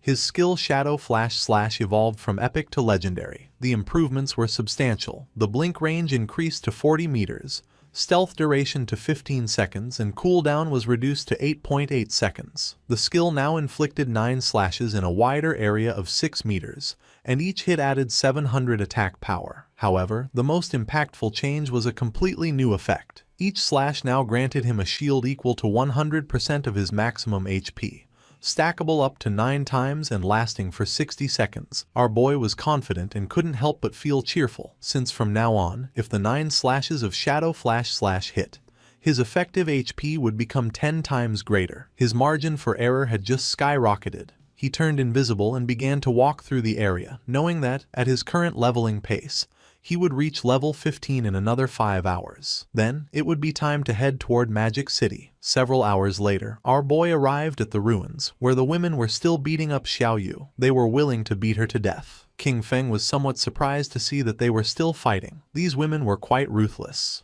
The white-haired woman began to stretch her arms to rest a little. She was exhausted and complained that her back and waist hurt. The friend was somewhat furious, as her hand was swollen from so much hitting, and she complained that her hands were practically smoking from the fight. They spat on Xiao Yu and decided that it was enough for today. This beating should serve as a lesson. Xiao Yu, whose body was full of bruises and wounds, began to sit up. She couldn't help but cry. According to her, everything was King Feng's fault. She had told him to cut ties and he had really ignored her, not understanding that when girls say something, they often mean the opposite. Using the magic staff, she stood up. Fortunately, she had signed a contract with the Knight's Sanctuary, so she wouldn't have to worry about her survival for the next 3 years. Although she had to give up 50% of her lifespan, she would still have some left for herself, ensuring that she would grow faster than Chu Yan and the others. She used the skill Holy Healing, which allowed her to restore all of the target's life. She was certain that once she became stronger, she would make sure that all those who had looked down on her wouldn't get away with it so easily. Neither King Feng nor those crazy women were going to escape. To everyone's surprise, the spell began healing King Feng, who was invisible. Poor Xiao Yu fell to her knees on the ground, thinking that she had failed casting again and wondering, puzzled, where the healing had gone. At the same time, in the Magic City ruins, several players were facing a boss made of rock. The boss attacked, but the party's tank blocked the attack using his shield. Not far away there were 3 players hiding and watching the fight. Among them was also Qiang Shishi. According to her, Daxia's men were really weak since they had sent 18 people for a single boss and were too afraid to fight. Her friend winked at her and asked her not to say that, since they were working hard for their benefit, so they should be grateful to them. She blew him a kiss and, laughingly, mentioned that he was very polite, but those pigs from Daxia had such low damage that it took them too long to defeat a miserable gold-tier boss. The players continued attacking and the boss's HP bar had already dropped to less than half. With an excited smile, the team's mage encouraged everyone to give it their all, as it only had a little life left, and they needed to keep going for the final blow. At that moment, a spear pierced through his chest, killing him instantly and turning his body into lifespan. The one who killed him was King Shishi's subordinate. With a smile, he thanked him for his hard work and for the offerings of weaklings. Noticing this, the players panicked upon realizing they were facing the Spade Gang, a band of thieves made up of mysterious women from Daxia and foreigners. They couldn't understand how such beasts could exist, capable of guiding outsiders to massacre their own people. They began to charge at them, and the leader asked his men not to be afraid and to attack all together, since they were only a few people. Noticing that they were trying to resist, Qiang Shishi promised to massacre all the pigs of Daxia and warned them to prepare to die. Her subordinate drew his double hammers and used the skill called Thunderous Tremor, creating a small earthquake which caused the players to become trapped in the ground. She drew her daggers, moved like thunder, and in the blink of an eye, killed the players. She couldn't help but mock them. As for her, Daxia's men really were just a bunch of useless fools. Her eyes began to shine with malice, realizing that Daxia's authorities had already reported their information. However, this was useless, as in her view, all of Daxia was nothing more than a garbage dump full of filth. Her friend mentioned that they were just ordinary players, so there was no way they could compete against them, being backed by capital. While the corpses were transforming into lifespan orbs, she explained that although their true identities had not been exposed, for safety, they should leave Daxia as soon as possible and head to North America. She began looking at the ground and decided that then they would form a guild dedicated to hunting the Daxia pigs. The black man thought this was a good idea,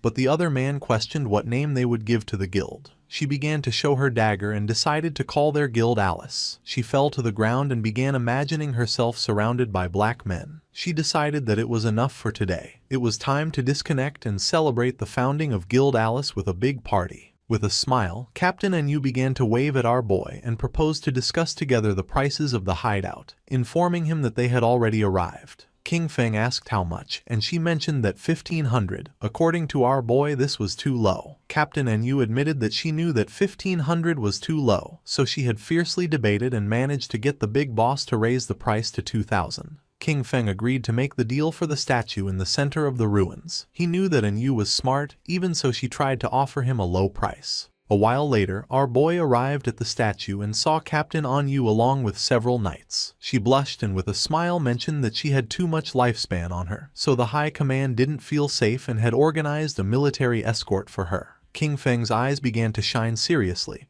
He knew this was nothing, since the authorities still didn't know his true strength and those guys only knew 1 or 2 moves. King Feng handed over the key, and the system informed him that the transaction had been successful.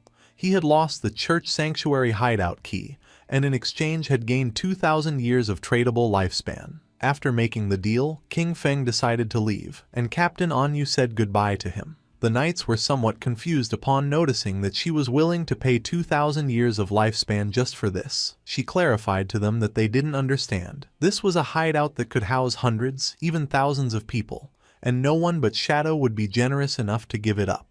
The timely gift of lifespan from Enyu was perfect. This meant that he could fully equip himself before heading to Magic City. King Feng immediately invested the tradable lifespan he had obtained. He consumed 71.2 years to reach level 15. Then, he acquired a series of new skills, the Mythic Level 1, Blessed Liberation, for 161.7 years, the Legendary 1, Assassin's Instinct, for 71.12 years, and 3 Epic Level 1s, Shadow Ring Blade, Silent Concealment, and Darkest Hour, for 36.35, 23.71 and 34.65 years respectively. Finally, he spent 113.89 years on the item Mount Bell. Except for the equipment, everything else, skills and level, had been completely synchronized. His strength in the real world was now almost the same as in the game. The system alerted him that his hunger level had reached 90%. He hadn't eaten in a long time, so he decided to disconnect to take care of his hunger first. King Feng disconnected from the game and woke up in a cage at the Hoi Lun Hotel. The men noticed that our boy was awake. They drew their weapons, asking him to hand over the lifespan he carried or he would end up like the others in this motel. One of them mocked, celebrating that the apocalypse was great because it meant he could kill whoever he wanted. King Feng began to look at them with a penetrating gaze. Seeing this, one of the men furiously demanded that he hurry up and hand over his lifespan. The other man begged his boss to let him tear him apart. The man carrying the bat thought that King Feng was so scared that he had become paralyzed, and decided it was better to simply kill him. Just before they could take another breath, a strange energy began to spread through the air. Our boy used the skill Shadow Ring Blade, and not long after, the whole hotel started collapsing into pieces. King Feng took a pack of instant noodles, realizing that the more power he drew into the real world, the more energy his body needed. At his current strength level, ordinary food simply was no longer enough. Our boy started eating the instant noodles, knowing that once he dealt with Qiang Shishi and her guild called Alice, he would need to find a way to obtain the Divine Gifted Book. Riding on his wolf, King Feng set off. He knew that she was incredibly cunning, much harder to track than Song Fei. However, he could use the mission Kill King Feng that he had previously accepted as bait to lure her. Hungry, he headed toward Magic City, intending to find something to eat along the way. At the same time in Magic City, Qiang Shishi was throwing a big party. According to her, her men were amazing. She hugged the 2 black men and mentioned that for her, the feeling of falling asleep and entering the game after their epic and exciting battle was simply incredible. The men praised her, declaring that her skills were absolutely unmatched. Amid laughter, they called her a crazy hot chicken. One of her subordinates informed her that Shadow had just sent a message. Qin Feng was already dead. He told her to meet in Magic City in the real world. He would bring her Qin Feng's head and then collect the final payment. She knew that meeting with Shadow in real life was too risky. She mentioned that it wasn't necessary to meet in person and simply asked him to send a photo. Her subordinate explained that Shadow didn't use a phone because he was afraid of being tracked by the authorities. She couldn't help but smile upon noticing that Shadow was also hostile toward the authorities. Lately, their persecution had become more intense, and if they could take advantage of the opportunity to lure Shadow into Alice, the Daxia pigs would no longer be a threat. Because of this, she decided to stage a small play to test the waters and see which side Shadow was really on. She decided that she wanted to meet with Shadow first in the game, and sent him the coordinates. She went to the ruins and called Skywalker. She addressed him with affectionate words, asking if he was there and expressing that she missed him. Then, she asked him for a favor, mentioning that she needed his help with a living one. King Feng was sitting and meditating. He was using silent concealment, a skill that allowed him to enter stealth permanently while remaining completely motionless. Noticing that she wanted to meet in the game, King Feng thought that Qiang Shishi was really clever. These coordinates, Spectre Academy, were not far from him. He logged into the game and decided to see what kind of tricks she had up her sleeve. A few hours later, King Feng went to the Magic City ruins, Spectre Academy. King Feng, still using invisibility, got off his mount. At that moment, some government agents appeared in front of King Shishi. They announced that the authorities had located her Spade Gang, identified her as Spade A, and advised her to surrender immediately and stop resisting. Otherwise, they would be forced to take military action.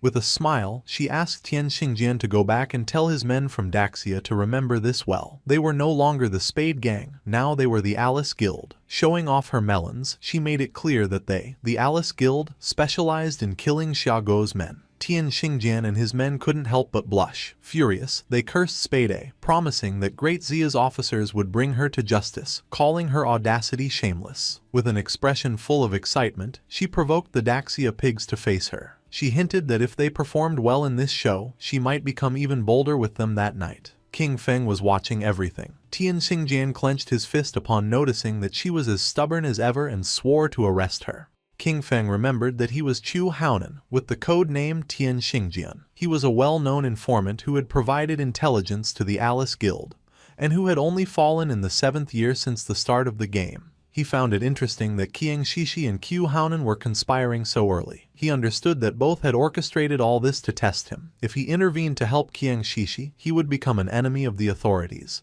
If he didn't, Qiang Shishi probably wouldn't meet Shadow in the real world. Our boy jumped and began descending from the sky. He used the skill Shadow Ring Blade and decided that this was the moment to show his sincerity. A strange red aura enveloped Tian Xingjian and his men, slowly taking away their HP. The system confirmed that he had slain Tian Xingjian and his men. Qiang Shishi and the others were somewhat confused. Once the corpses transformed into lifespan, King Feng appeared in front of them and introduced himself as Shadow. King Feng approached her and greeted her, introducing himself as Shadow. Qiang Shishi's eyes widened with love, and she couldn't help but feel excited and blush. To her, he was just too cool. She simply adored this kind of powerful man. She began to cry. According to her, it was a shame that Shadow was a pig from Daxia. She couldn't understand why such a powerful man had to be from Daxia and cursed the nation because she felt they didn't deserve him. Her subordinates were surprised to notice that King Feng had dealt more than 40,000 damage. They acknowledged that this was the power of the #1 in the world and quickly greeted him. Our boy moved like thunder, killing the two men in an instant and causing their corpses to transform into orbs of lifespan. With a cold expression, he made up an excuse, saying that he didn't understand what they were saying, but assumed that they were definitely insulting him. Qiang Shishi was in shock. She clarified that they weren't insulting him, but simply greeting him. King Feng played dumb and offered an apology, recommending that to avoid future misunderstandings, it was better to speak the Daxia language in this place. Our boy decided it was time to begin the exchange, but before that, he ordered her to put on clothes. With a smile, she covered her melons and asked about King Feng's head. Deep down, she thought Shadow was a weirdo, but she really liked him. Shadow revealed that he had King Feng's head with him. He explained that he couldn't bring it into the game, but he could show it to her in real life if she was willing. Qiang Shishi opened the system window and with a confident expression decided to believe him. She had already witnessed Shadow's strength and believed he wouldn't lie to her. Shadow obtained 1,500 days of tradable lifespan. Our boy decided it was time to leave, but she asked him to wait. With a smile, she proposed a long-term collaboration, arguing that he had the skills and she had the money. She informed him that she had a new assassination target and, if he was interested, invited him to her house that very night. Sticking out her tongue and blushing like a tomato, she promised that she would fulfill anything he needed. Our boy became somewhat curious and asked who the assassination target was and what the payment would be. As she was logging off from the game, she suggested they meet in person to talk. She assured him that the payment would be several times more generous than this time and that she would wait for him that night at Magic City's port.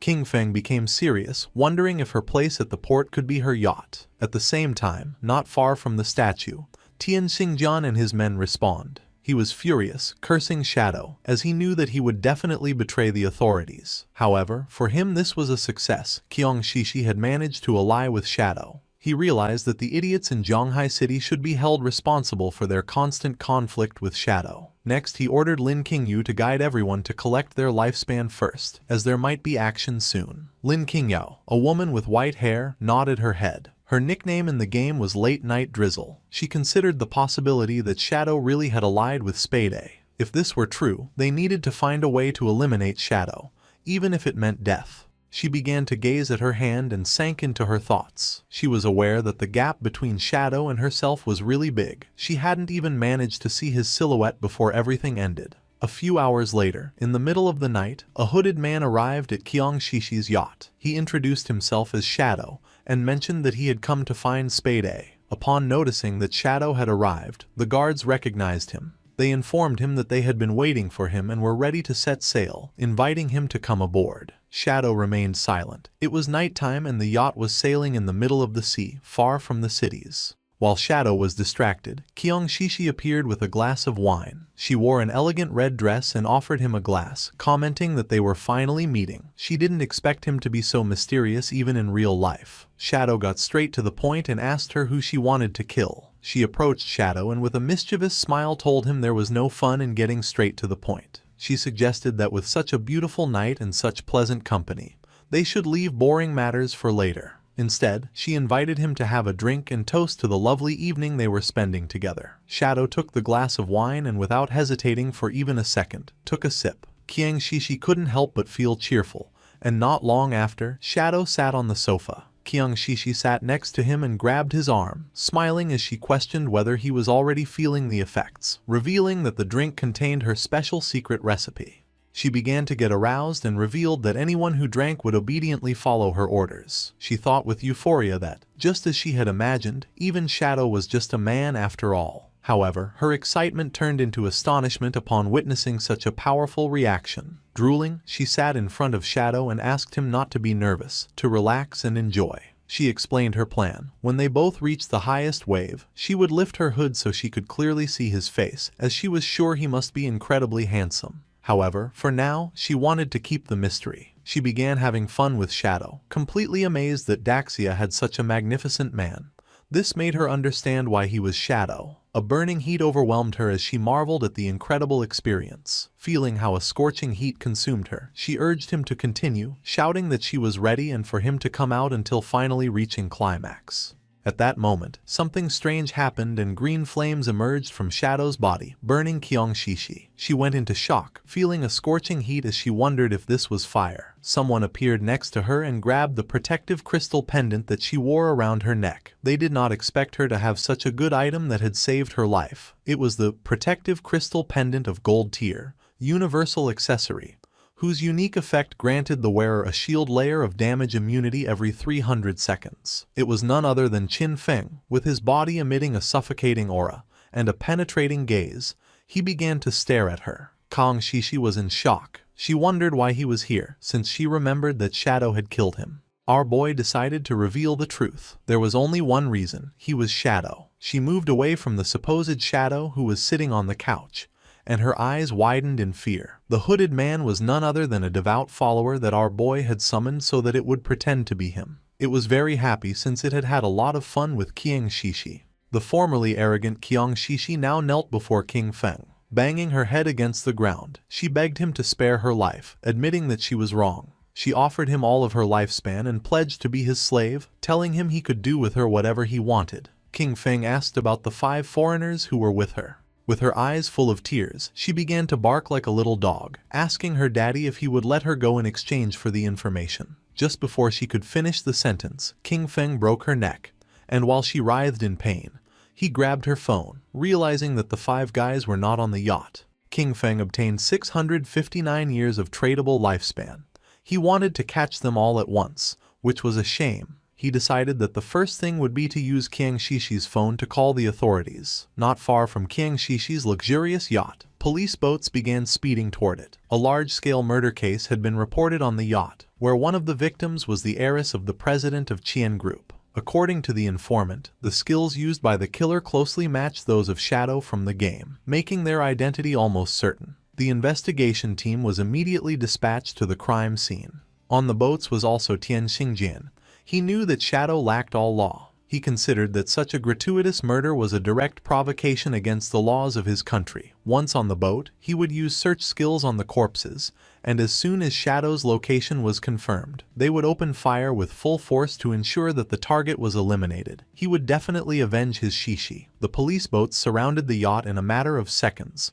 They began to investigate Qiang Shishi's corpse. The preliminary autopsy showed that the cause of death was a fracture of the cervical spine. Unidentified DNA samples were found in her mouth, along with burn marks. Tian Xingjin cursed Shadow, for he not only killed, but also insulted the dead.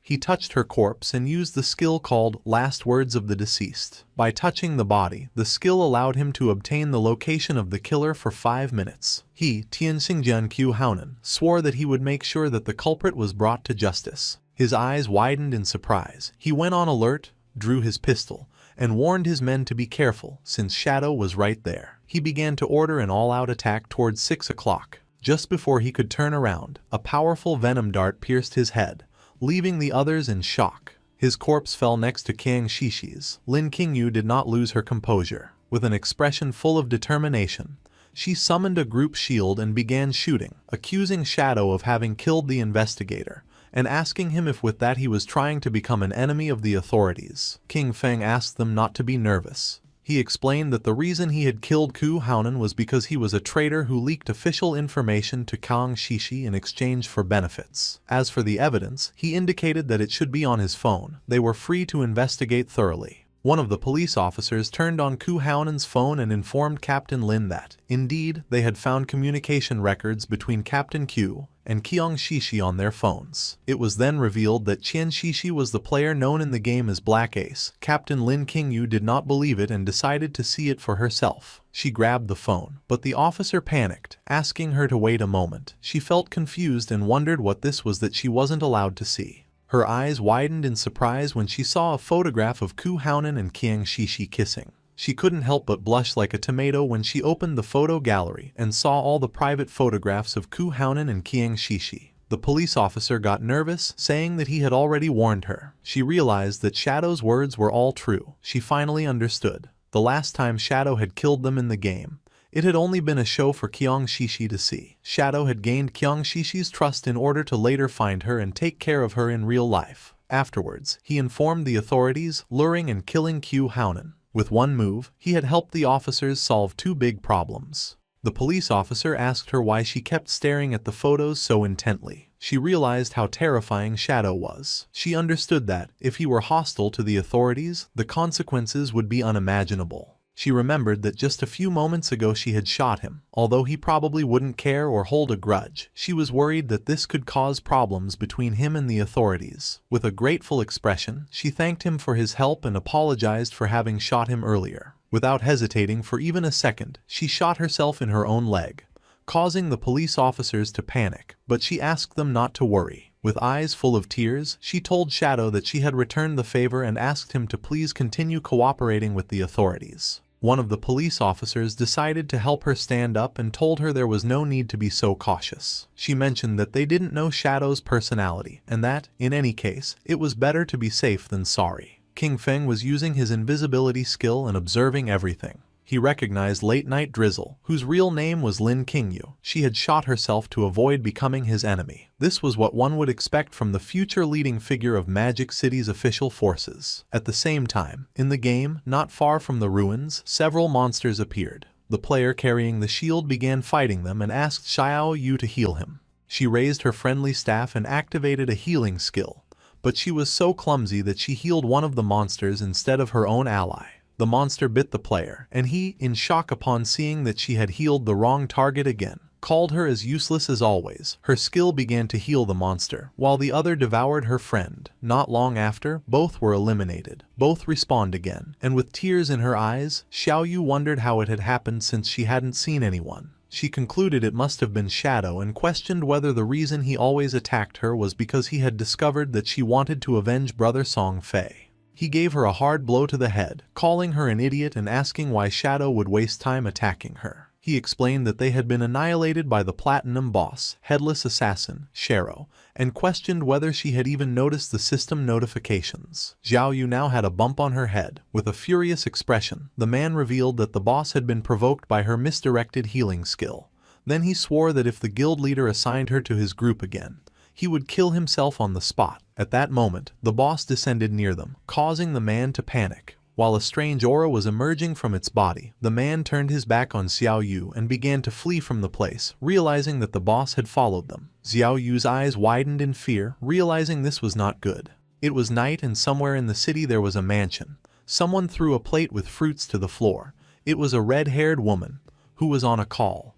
She was furious. She declared the officers on the other side of the line useless. This was a golden opportunity to kill Shadow and they were simply giving up. She didn't care about their excuses. Shadow had massacred her entire Dongfang clan and their blood could not be spilled in vain. After having been infiltrated in the government for years, they had proven completely useless at the critical moment. She demanded that, no matter what it cost, they make Shadow pay for what he had done. Behind her there was a boy holding a whip. She reminded him that Shadow had killed his father-in-law, asking him why he was hesitating. Behind the boy was a wounded woman, with eyes shining with evil and confidence. The boy revealed to his mother that he had a plan to kill Shadow. The mother felt curious and asked her son Nantian what his plan was, reminding him that the godforsaken game was only accessible to adults over 18 years old, and that he still could not enter. Nantian's eyes began to shine with confidence as he explained to his mother that, although he could not enter the game, he could still use his brain. Since Shadow liked killing people, his plan was to send some people to provoke him and lure him into his father's fireworks factory. They would prepare everything in advance and, when Shadow appeared to kill them, they would detonate the entire factory. In this way, tens of thousands of fireworks would become his funeral pyre, allowing the whole world to witness his death. And even if the plan failed, there would be no way for Shadow to trace it back to them. A smile spread across the mother's face, realizing that they hadn't done a bad job creating him. Then, turning to Chu, she snapped that even her son was more useful than him. Chu did not object and mentioned that the matter should be kept secret. The official stance toward Shadow still focused on winning him over. And besides, his older and second brothers would not support them doing this. Upon hearing this, the mother hung up the call and decided she would take care of it herself. She approached her son, began observing the tied-up woman, and asked her son why he kept refusing to hand over his lifespan. Nantian apologized, started touching his cheek and while blushing admitted that he had lost control for a moment and had accidentally killed her. At the same time in the godforsaken game, more precisely in the ruins of Magic City, the boss that had chased Xiao Yu and her friend attacked quickly, and just before they could escape from the place, it moved like thunder, cutting them into pieces, killing them instantly. Xiao Yu was in shock. She couldn't believe how fast this boss was. Not long after, their bodies transformed into orbs of lifespan. The players who were nearby reacted immediately, pointing out how the players had suddenly died. They realized that someone invisible had killed them instantly, and came to the conclusion that it had to be Shadow. Just before they could take another breath, the boss attacked again, killing them and turning their bodies into orbs of lifespan. Noticing this, the remaining players began to flee from the place, thinking that Shadow had gone crazy and was massacring innocents everywhere. At the same time, King Feng was standing over the sea, whistling and enjoying the views. He was far from town and thought this was a good place to extract the hideout. The system asked our boy if he wished to consume 1,315.2 years of lifespan to extract the soul-cleansing land, hideout, into reality. This hideout was an underground structure and King Feng had to mark the location on the map. Finally, before proceeding, it warned him that all materials overlapping with the hideout would be obliterated and asked him to confirm the action. King Feng began looking toward the bottom of the sea and confirmed, not long after, a magic circle appeared in the water. The sea split in half and the soul-cleansing land was successfully extracted into reality. With a serene expression, King Feng decided that now was the time to go search for the divine book. Our boy logged into the game and Wang Meng informed him that someone had reported him for killing players indiscriminately. However, Wang Meng knew it wasn't him since he hadn't been online. Upon investigating, he discovered it was a platinum tier boss attacking players named Headless Assassin, Xiaoluo. Her stealth level was extremely high, no one could see her. Because of this, Wang Meng asked if he could take care of the situation. In the ruins of Magic City, the boss was massacring all the players in the area, leaving only lifespan orbs. Onquin, who was hiding behind the rubble, couldn't help but feel fear, wondering what kind of divine boss she was, since not even his level 3 anti-stealth could detect her. Last time, the Iron Saintess had been overshadowed by Shadow, and he was very upset. With a confident smile, he revealed that the only problem was that he couldn't see the boss. Otherwise, he could have contained her by himself. He claimed that even if Shadow appeared, he would be powerless against this headless assassin. Xiaoluo. Yanyan panicked and asked Anquan to lower his voice so as not to attract the boss. Then she suggested heading first to higher ground since the view would be better from there. Anquan began to move stealthily, but in the process he stepped on a banana peel lying on the ground. Poor Anquan slipped and fell to the ground, not knowing who had thrown that banana peel. But just before he could finish speaking, the boss moved like thunder, cutting Yanyan and the subordinate in half. The bodies of Yanyan and the others transformed into orbs of lifespan. Anquan was the only one who had not been eliminated thanks to slipping on the banana peel. He was in shock upon noticing that the boss had killed all her subordinates. Without losing a second, he grabbed an orb of lifespan, and when he turned around, he saw the boss. She raised her arm and prepared to eliminate Anquan. Far from feeling fear, he challenged her, shouting that he wasn't afraid of her. While the boss was preparing the attack, Anquan rolled, only to panic upon realizing that he had rolled too early. Without losing a second, Anquan continued rolling without stopping. His eyes widened in confusion, wondering what she was waiting for and why she wasn't attacking him already. He started rolling non-stop around the boss, and in the process got dizzy since he had rolled to the limit. Anquan stopped rolling and couldn't help but feel somewhat confused upon noticing that the boss was disappearing.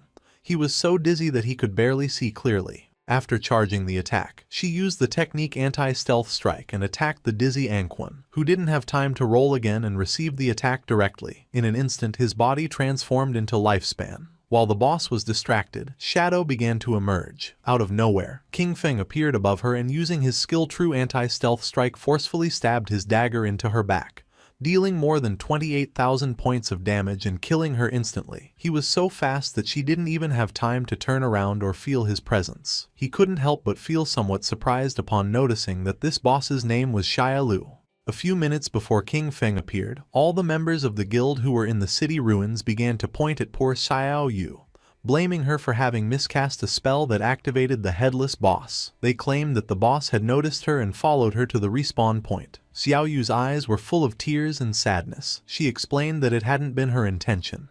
Two of the players were furious and told the guild leader that their teams wouldn't dare accept someone like her, as they would die without even knowing how it happened. The guild leader asked his men to lower their voices, asking them if they weren't afraid of attracting the boss. With a serious gaze, the guild leader realized that Xiaoyu was not made for combat. Because of this, he informed her that from now on she would be in charge of gathering information about hideouts. He offered her a reward of 3 years of lifespan if she found a gold tier hideout, and 10 years if she found a platinum tier one. He remembered that at the time, upon seeing that she had a hidden class, they had thought they struck gold. Pointing at Xiaoyu, the guild leader decided that from now on he would give her 1 year of lifespan each day, since her constant deaths were a great waste. A system window appeared informing Xiaoyu that she had received 2 days of tradable lifespan.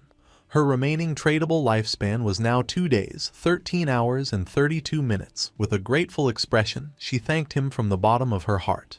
Upon noticing this, the other girls in the guild couldn't help but feel furious. They were convinced that Xiaoyu had been lucky and that all of this had been her plan from the beginning to be able to see the guild leader every day. Cursing little Xiaoyu, they declared that they would do the same. At that moment, lifespan began to emerge from the area, and someone noticed that the boss was named Xiaolu. Upon hearing this, the guild leader and his men couldn't help but feel somewhat curious and confused. Not long after, the corpse of the boss appeared lying on the ground, and then King Feng appeared and began staring silently at the guild leader. The eyes of the leader and his eyes widened in surprise and their jaws dropped in shock. Without hesitating for a single second, with a furious expression, he gave one of his own men a strong blow to the head. At that moment, a strange energy appeared around Xiaoyu, and the space around her began to distort, leaving her somewhat confused. Her eyes widened in fear and surprise. Neither she nor the players knew what was happening. Without wasting even a single second, the guild leader kicked Xiaoyu in the butt, making her fly away.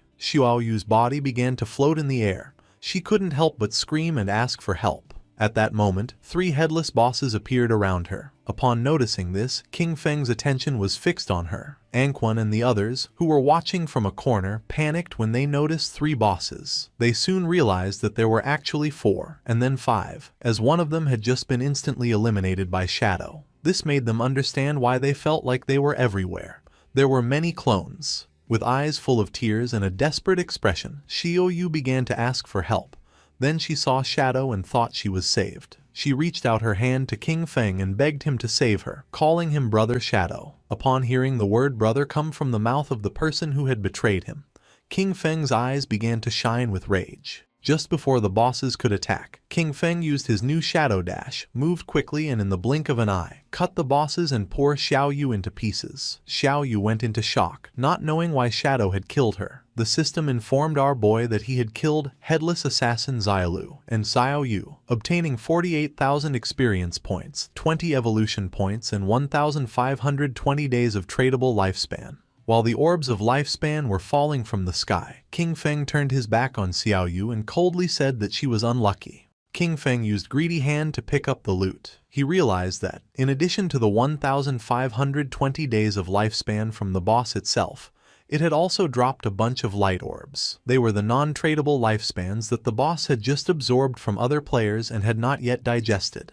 Captain Anyu and Wang Meng appeared. With a smile, she greeted our boy, offering to buy him the items if he didn't need them. King Feng felt somewhat surprised to notice that Captain Anyu and Wang Meng were everywhere. With a serene gaze, our boy mentioned that they had arrived just in time, as he knew another place with good loot. If the price was right, he could take them. He told Wang Meng and the others to go with him, but Anyu could not go. Captain Anyu felt somewhat furious and confused, asking why she couldn't come with them. Shadow began pointing at Wang Meng with his finger and clarified that, to be precise, women could not go. She began to blush and, showing her sensual body, asked the boss why. Accusing him of being discriminatory, she expressed a feigned sadness, admitting that she had even planned to seduce him, but did not expect that he actually liked men. King Feng gave her a gentle knock on the head and then revealed that outside the ruins of the city's north gate, there was a tower of divine authority. He explained that after completing the challenge, valuable rewards could be obtained. However, the NPCs inside despised women. If there were women in the team, the difficulty would increase tenfold. Little Black said goodbye to King Feng with a smile and wished him good luck, while her friend began to show a smile full of admiration. Furious, Captain Anyu turned her back on them, declaring that the NPCs were sexist and trash, and vowing that she would kill them as soon as she leveled up. Then, she told Xiaohei that they should go explore the nearby mountain to kill some mobs and vent her frustration. King Feng asked Wang Meng and his men to follow him, and the system informed them that Shadow had sent a party invitation. Wang Meng's subordinate was nervous since it was the first time he teamed up with the great boss. However, Wang Meng scolded him for his nervousness, reminding him that this was an opportunity to learn from the great boss's movements. In an instant, King Feng had moved away from them. Noticing this, they panicked, as they didn't understand what was happening. Shadow seemed to walk slowly, but his speed was greater than theirs while running. They wondered how they were supposed to learn anything this way, concluding that his agility was too high. When examining his system inventory, King Feng noticed that more than 20 items had dropped, and 2 of them were usable by assassins. The first item was the Forest Bone Blade of Tier Emerald, an assassin weapon. It offered an attack power of 388,125 with armor penetration, and increased strength by 39 and agility by 48. The requirement to equip it was to be level 15. Its unique effect doubled movement speed for 5 seconds upon dealing damage, and while this effect was active, it granted a 30% evasion rate. King Feng unsheathed his new Forest Bone Blade, and his eyes widened with joy upon noticing that the attack power was almost 80% higher than the 216 points of the Plague Blade. Additionally, it added armor penetration, strength and agility. This weapon was not bad at all, definitely worth equipping. The second item was the skill Shadow Blade, of Platinum tier. It launched a Shadow Blade condensed from Dark Elements, inflicting Dark Element damage to a single target within a range of 20 meters, with an additional 600 points of Dark Elemental attack. Upon impact, it dispelled a random buff, up to Platinum tier. Its cooldown was 12 seconds, reduced to 6.49, and required level 14. Our boy decided to evolve this skill and raise it to Legendary tier. Although the Dark Element damage to a single target was somewhat low, he considered that the effect of dispelling buffs was quite useful. The evolution consumed 56 evolution points, leaving him with 219 remaining. The skill Shadow Blade went through the Platinum, Emerald, Diamond, and Epic tiers, until finally becoming legendary. This increased its added Dark Elemental attack to 1,500 points and allowed it to dispel a random buff of up to legendary level. Its cooldown was reduced to 7 seconds, 3.78 effective. Finally, the skill obtained a new legendary effect. Hitting a weak point refunded 3 seconds of cooldown. Holding his newly upgraded blade, King Feng felt joyful. He realized that as long as he struck a weak point, this skill would return 3 seconds of the cooldown. For him, this meant that the effective cooldown would be only 0.78 seconds. Our boy came out of his thoughts, and when he turned around he saw that Wang Meng and his subordinate had disappeared from the place without a trace. At the same time, about 2 kilometers behind King Feng, Wang Meng's subordinates were gasping heavily and exhausted. They complained that Shadow moved too fast and no one could keep up with him, until one of them told their captain that he couldn't continue. Wang Meng grabbed one of them by the feet and started dragging them, asking them to stop talking nonsense. King Feng and the others arrived at the Tower of Divine Authority, which was located in the middle of a forest. It was so tall that you couldn't see the top from the ground. Our boy informed Wang Meng and his men that this was the place. Once inside, an NPC would present them with a challenge. He warned them that this NPC was really despicable, because the better their performance, the more expensive his items would become. With a serene expression, he advised them to only use 1% of their strength. He told them to do their best, since they only needed to defeat a gold-tier boss. When our boy turned around, he saw Wang Meng and his men lying on the ground and trembling from exhaustion. No one could keep up with King Feng. With his face covered in sweat and gasping heavily, Wang Meng gave a thumbs up and told our guy not to worry, as he guaranteed the success of the mission. While King Feng was walking toward the door of the Tower of Divine Authority, he asked them to make sure to use team chat at all times so that the NPC could not hear them. He explained that once they overcame the challenge, they would be able to buy great items from the NPC and assured them that they would not be disappointed. King Feng and the others opened the door of the tower. Wang Meng and his men couldn't help but feel surprised when a hooded NPC who was floating appeared before them. He warmly welcomed them as friends of Blue Star and assumed that the arrival of the Forsaken Gods had already made them uneasy. He revealed that this was the Tower of Divine Authority, and that, if they completed the challenge, they would be allowed to trade with him.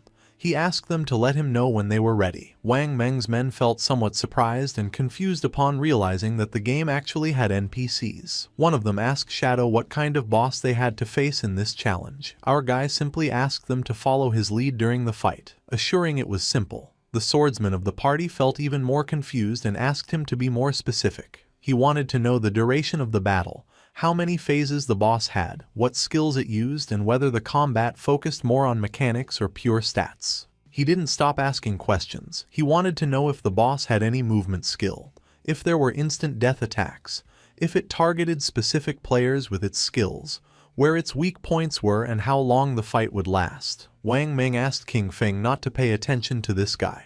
He explained that the boy was nicknamed Steady as an Old Dog, and that, after an accident during a mission in which 2 party members died, he was now super cautious no matter what he did. Without wasting more time, King Feng informed the NPC that they were ready to start. The swordsman panicked, informing that he still wasn't ready. The NPC lowered his head before them, announcing that it was time to start enjoying it. Not long after, a portal appeared and from it emerged a powerful boss, the gold-tier obsidian skull-splitting puppet of level 20. The swordsman's eyes widened in surprise and fear, realizing that this boss was level 20, while the highest level among them was only 11. Calm as always, King Feng assured that there was no problem and indicated to Wang Meng to go first. Following Shadow's order, Wang Meng unsheathed his shield and took his sword out of the inventory. Using his skill Shield Charge, Wang Meng launched himself headfirst at the boss, giving him a strong shield blow to the teeth. The boss became enraged and struck Wang Meng. Luckily he was fast and was able to block part of the attack thanks to his shield, but in the process his body was sent flying.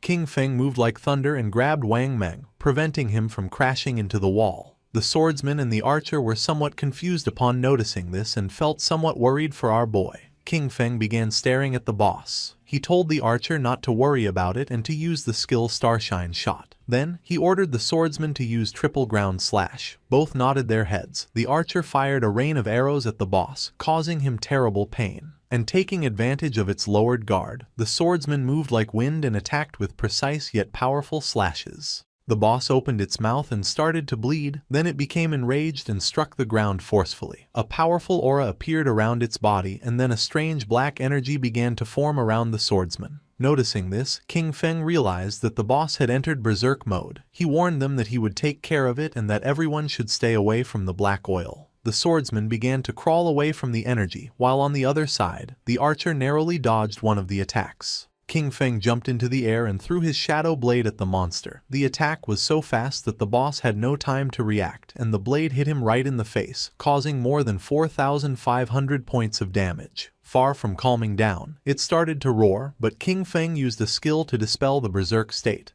Wang Meng couldn't help but smile, commenting that the damage inflicted didn't match his status. It was as if the boss had taken off his gear. With an expression full of joy, the swordsman mentioned that Shadow was really good at acting, having stayed in the corner the whole time. The NPC must have thought he was a complete noob. The archer became somewhat curious and asked our boy how he had found out that the NPC's items were more expensive the stronger the players were. He was even more curious to know how King Feng had discovered this. King Feng began to ponder and then explained that the game held many secrets, with much information buried in the depths of the ruins. He told them they should often ask themselves if they had made an effort to explore and if their knowledge base had grown. The archer and the swordsman remained silent, not knowing what to say. While they were distracted, the boss opened its mouth and began to charge a fireball. As little by little the fireball summoned by the boss became more powerful and large, King Feng warned them that the boss was about to spin clockwise and spit fire. He ordered them to make sure to dodge it, explaining that the black oil on the ground, combined with flames, could burn them to death in just 3 seconds. Wang Meng and the others began to disperse and then Wang Meng warned Old Dog that he was running in the wrong direction. King Feng did not take long to realize that it was too late to dodge, so he ordered Wang Meng to activate invincibility and block the attack for him. Wang Meng obeyed and blocked the attack using his shield. King Feng congratulated him and ordered them that, once the flames subsided, they should use their highest damage skills and attack with everything.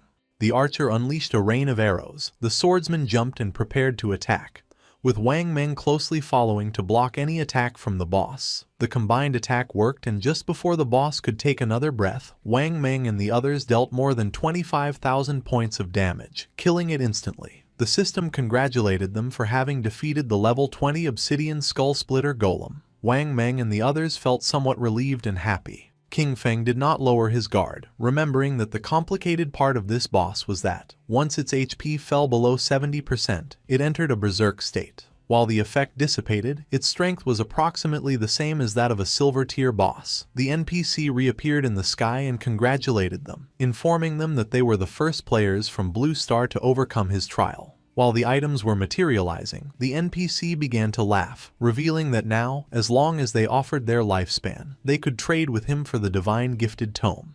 The NPC used his powers and his name appeared above his head. He was called Vickley. Upon noticing this, the swordsman couldn't help but feel somewhat surprised, as the man actually had 6 fingers. The eyes of the NPC began to shine and his gaze fixed on the swordsman. Without wasting another second, he summoned a thunderbolt which descended upon the swordsman, causing him more than 99,000 points of damage and killing him instantly. His body transformed into orbs of lifespan and Wang Meng panicked, not understanding why the NPC had suddenly attacked him. Calm as always, King Feng mentioned that the taboo established by this NPC was related to his fingers. He clarified that NPCs and players could not attack each other unless the player first broke the taboo set by the NPC. Because of this, as long as they didn't mention his fingers again, they would be safe. A question came to Wang Meng's mind. He didn't know if King Feng could defeat this NPC. Our boy revealed that for now he couldn't. The system revealed the reality about these NPCs.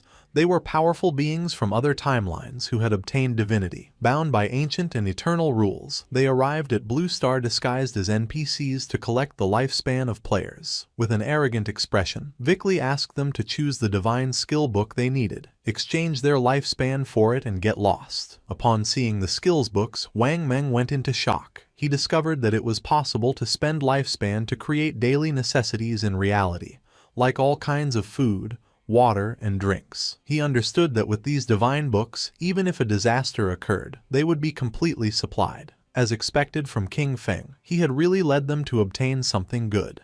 Wang Meng and the archer were surprised. They were certain that King Feng never let them down. Their astonishment grew even more when the archer discovered the existence of the divine book, Mechanical Maid, and instantly wanted to buy it. King Feng spent 9,000 days of tradable lifespan and, in return, obtained the complete set of the 9 Zhonghai City divine books. These divine books would meet his daily needs, but there was also another reason. The Tower of Divine Authority offered an achievement that granted reputation rewards, and he was determined to claim it. King Feng informed the NPC that he wanted to challenge the highest difficulty alone. Vickley felt somewhat confused and made it clear that, with the performance he had just shown, King Feng wouldn't be able to finish even the first level, yet still dared to dream of challenging the highest difficulty. King Feng felt curious and decided to ask what exactly was involved in the highest difficulty. Vickley revealed that the difficulty was divided into 5 levels, with the 5th being the highest. The boss was still the Obsidian Skullbreaker Golem of Golden Grade, but its attack, health, defense, and cooldown speed were increased by 500%. The jaws of Wang Meng and the archer dropped in shock, a 500% increase. It had already taken them great effort to dodge its skills, so they doubted that Shadow could manage it. Moreover, with 5 times more health and defense, they wondered how long it would take to defeat it, knowing there was no room for a single mistake during combat. Vickley began staring at King Feng. He warned him that if he died during the challenge, the lifespan he dropped would belong to him, and asked if he was sure he wanted to accept it. King Feng ignored the warnings and nodded his head, making clear that he wanted to accept it. Vickley began to summon a ball of magic, gladly accepting what he considered a gift. For Vickley, the players from Blue Star had already become too arrogant so early in the game. Really, they were asking for death. The previously defeated boss was resurrected. Now it was the Golden Obsidian Skull-Splitting Golem, with its strength increased by 500%. King Feng drew his dagger. He knew that Vickley could empower his summoned creatures and that 500% was not the limit. In fact, he remembered that when he defeated him in the past, Vickley had increased his summons up to 2,000%. This represented the perfect opportunity to test his new weapon.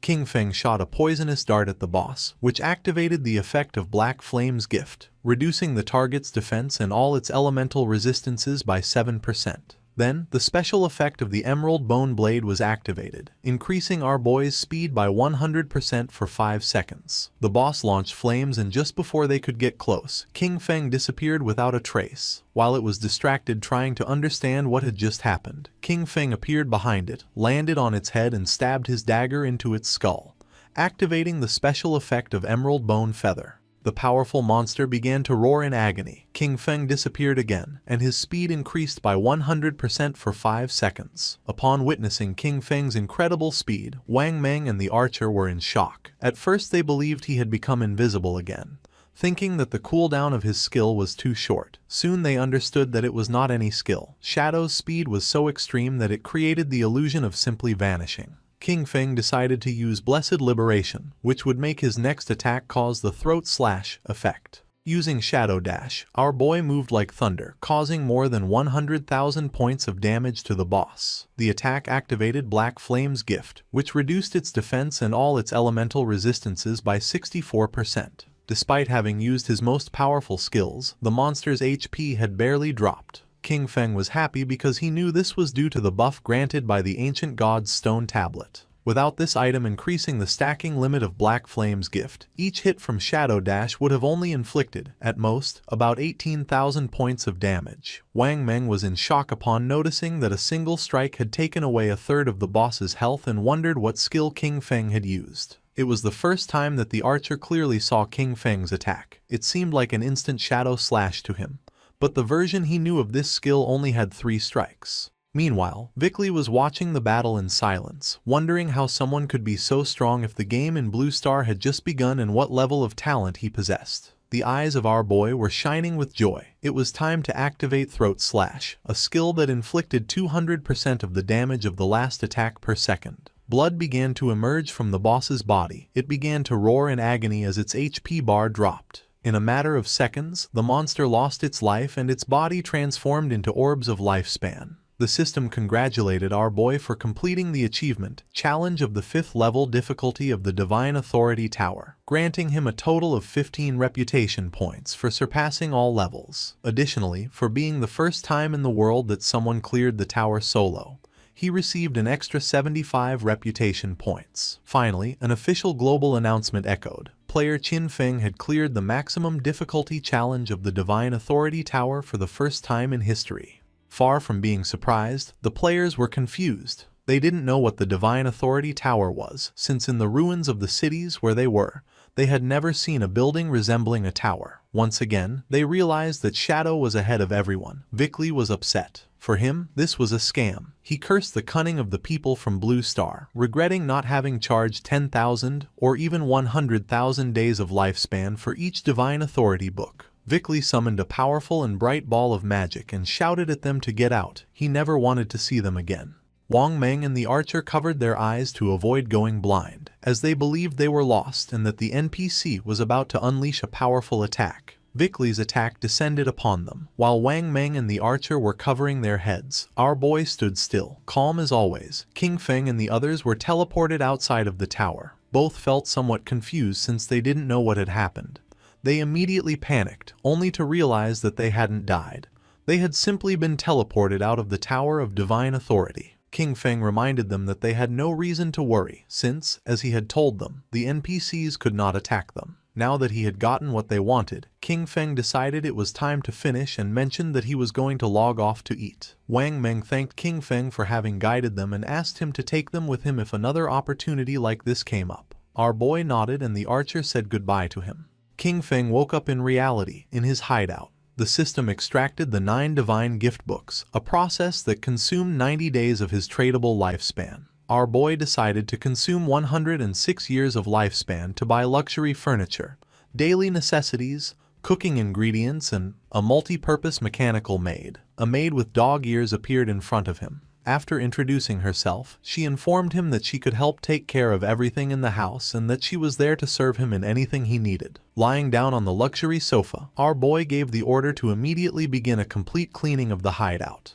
The maid began to clean the floor and decided that afterwards she would prepare a sumptuous feast. At the same time, in the real world, more precisely in Jianghai City, the authorities were investigating several murder cases. The officer who was investigating the case informed his superior that this was the 3rd female corpse discovered in the week. Just like the 2 previous victims, all her limbs had been severed and her eyes extracted, which made it very likely that the killer was the same person. The superior asked if investigators had found any clues. The officer reported that the killer knew well about investigators. The timing of abandoning bodies was just outside of their skill's effective duration. Upon hearing this, the superior gave them the order to ask Enyu how much time was left for the researchers' professional advancement.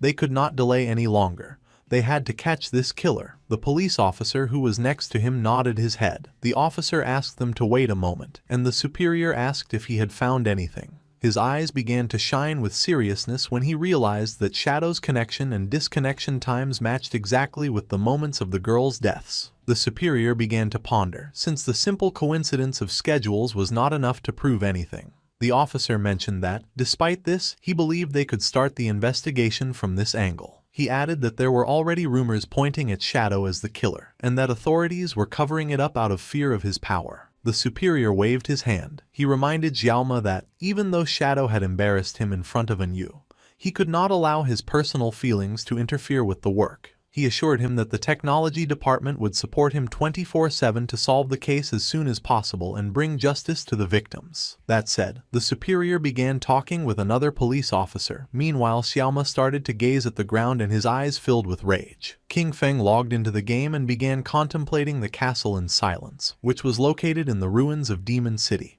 He remembered that this place was the Academy of Evil Spirits, a platinum-tier hideout. Although it wasn't very hidden, it was said that its protective barrier was the strongest in all Huaxia.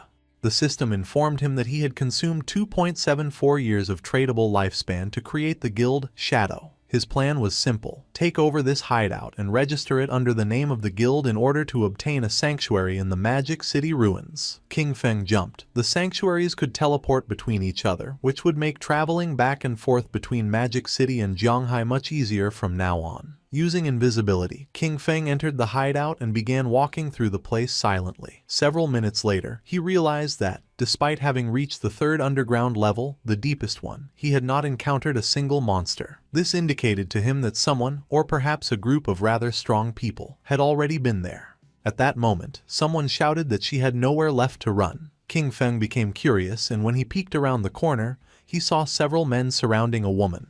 With eyes full of fear, she asked them not to come any closer. They were on a bridge and had her cornered, with a river of lava behind her. With a smile, one of them told her not to worry, as they wouldn't kill her. For now. He explained that Madame Dongfang wanted them to take her so that her son could show her some love. He demanded that she reveal her location in the real world, warning that otherwise they would kill her repeatedly until her lifespan ran out. Furthermore, he made it clear that suicide wouldn't help her since members of their guild, Shura Hall, were waiting for her at the respawn point. With a smile, the orange-haired man suggested making a deal. He reminded her that she had killed Madame Dongfang twice in the game, estimating that because of this she must have taken at least 30 years off Madame Dongfang's lifespan.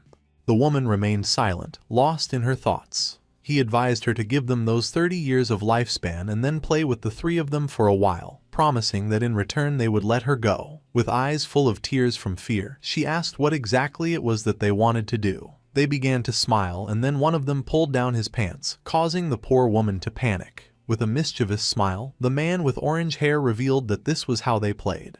The woman began to ponder in silence, then looked away and, while blushing, asked them to promise to let her go after playing. With a cheerful smile, the orange-haired man promised her and invited her to start with him. The bald man said he would go next. With her body trembling, the woman began to approach them, and then her eyes began to shine with determination. Drawing her poisonous dart, she lunged at the man, but at that moment, the man with the blindfolded eyes used the skill Golden Cauldron Earthquake and descended upon her, crushing her body against the ground. He noticed that the little one was not behaving well.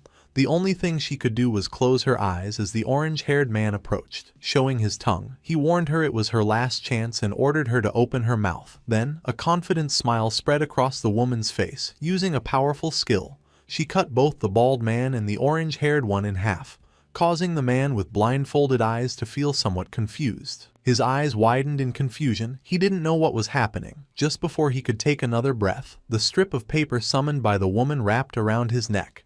She was so powerful that she made the man's head explode as if it were a watermelon. King Feng, who was watching everything from the corner, recognized the girl's profession instantly. Chain blade. After having killed those bastards, the woman crushed the orange-haired man's eggs. Their bodies turned into orbs of lifespan. With an expression full of hatred, she mocked them. And then our boy realized that she possessed the blade of the underworld. With a gaze full of determination, she swore that she would definitely kill Dongfang Ming. The girl had the class blade of the underworld, with the nickname Ghost Spirit. Our boy came out of his hiding place and started walking toward her. Her class, just like Shadow's, was the only hidden class in the assassin branch. He remembered that in his previous life, she had ranked among the 10 greatest powers in the world. But after becoming an enemy of the Chu family from Demon City, her true identity was exposed and she was besieged by many forces. Even so, she massacred thousands of enemies before finally dying from exhaustion. He remembered the deep sorrow felt by her guild members upon hearing the news. He never expected to meet her here. However, there was something he didn't understand.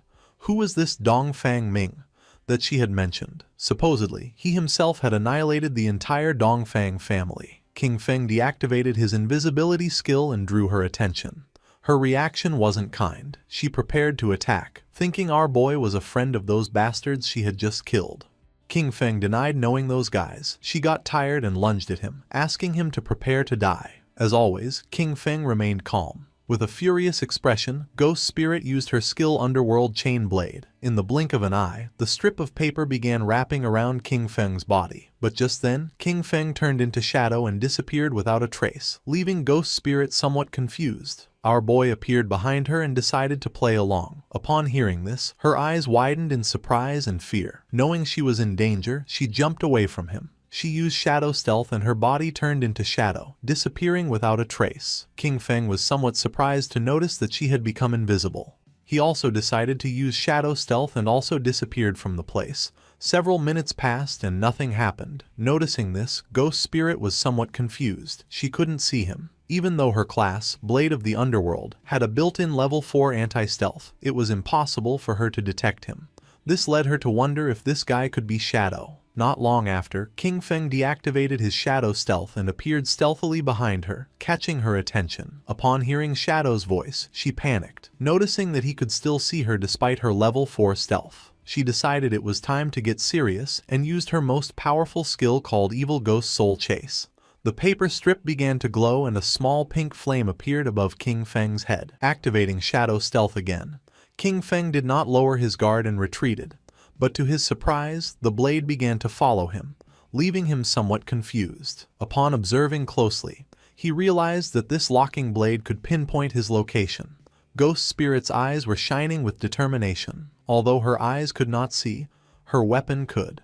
No one who was targeted by the Evil Ghost Soul Chase could escape. King Feng tried to flee, but it was in vain since the blade kept following him. He realized that this class could ignore stealth levels. She was truly someone out of the ordinary. King Feng was cunning and began moving in circles around Ghost Spirit, and by the time she noticed his plan, it was already too late. She decided not to give up so easily, and when she tried to catch King Feng, the strip of paper wrapped around her body, leaving her immobilized.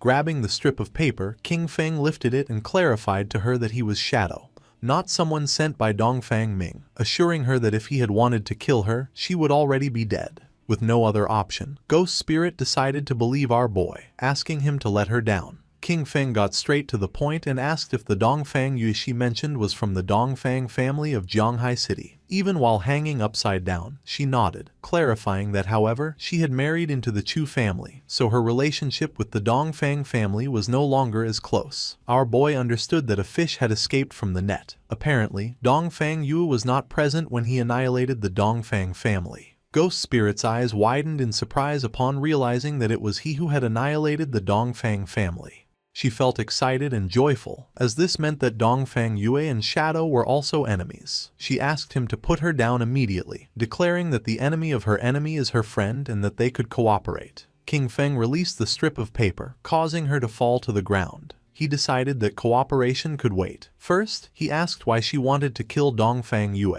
Ghost Spirit clenched her teeth tightly and revealed that she wanted to avenge the murder of her family. She decided to tell the dark and sad story. Before the arrival of the God-forsaken game, Dongfang Yue had killed her mother in a traffic accident while driving drunk. However, she got away with it because the Chu family found someone else to take the blame for her. Her father, unable to accept it, found evidence to convict Dongfang Ming. But the next day his body was pulled from the river. The official conclusion was suicide. When she went to Dongfang Yue's house demanding an explanation, guards from the Chu family beat her nearly to death. Sunk in despair and about to end everything, it was at that moment when the God-forsaken game arrived. The first thing she did upon entering the game was kill Dongfang Yue. However, in order to kill her permanently, it was necessary to completely drain her lifespan. After reviving again, she hired countless people to hunt Ghost Spirit down, leading up to what he had just witnessed. King Feng listened silently as she told him this story without interrupting once. Tears began streaming from Ghost Spirit's eyes as she begged Shadow, "Please help me kill Dongfang Yue." Coldly and without beating around the bush, King Feng refused. Ghost Spirit did not give up, and with tears of sadness in her eyes, she begged him again to help her kill Dongfang Yue. Our boy began to stare at her. She was not a person who gave up so easily. With a sad expression, she assured him that she would not ask for his help for free. She offered everything she had, promising to work for him and give him all the lifespan she earned, her equipment and her skills, all this in exchange for his help to kill Dongfang Yue, declaring that she would even become his slave voluntarily. King Feng began to observe her in silence, and his eyes filled with surprise. With an arrogant gaze, he told her that he would not help her kill her, since that was her revenge and could only be settled by her own hands. King Feng was not a villain and told her that he would help until then. However, how far she could go would depend on her own destiny.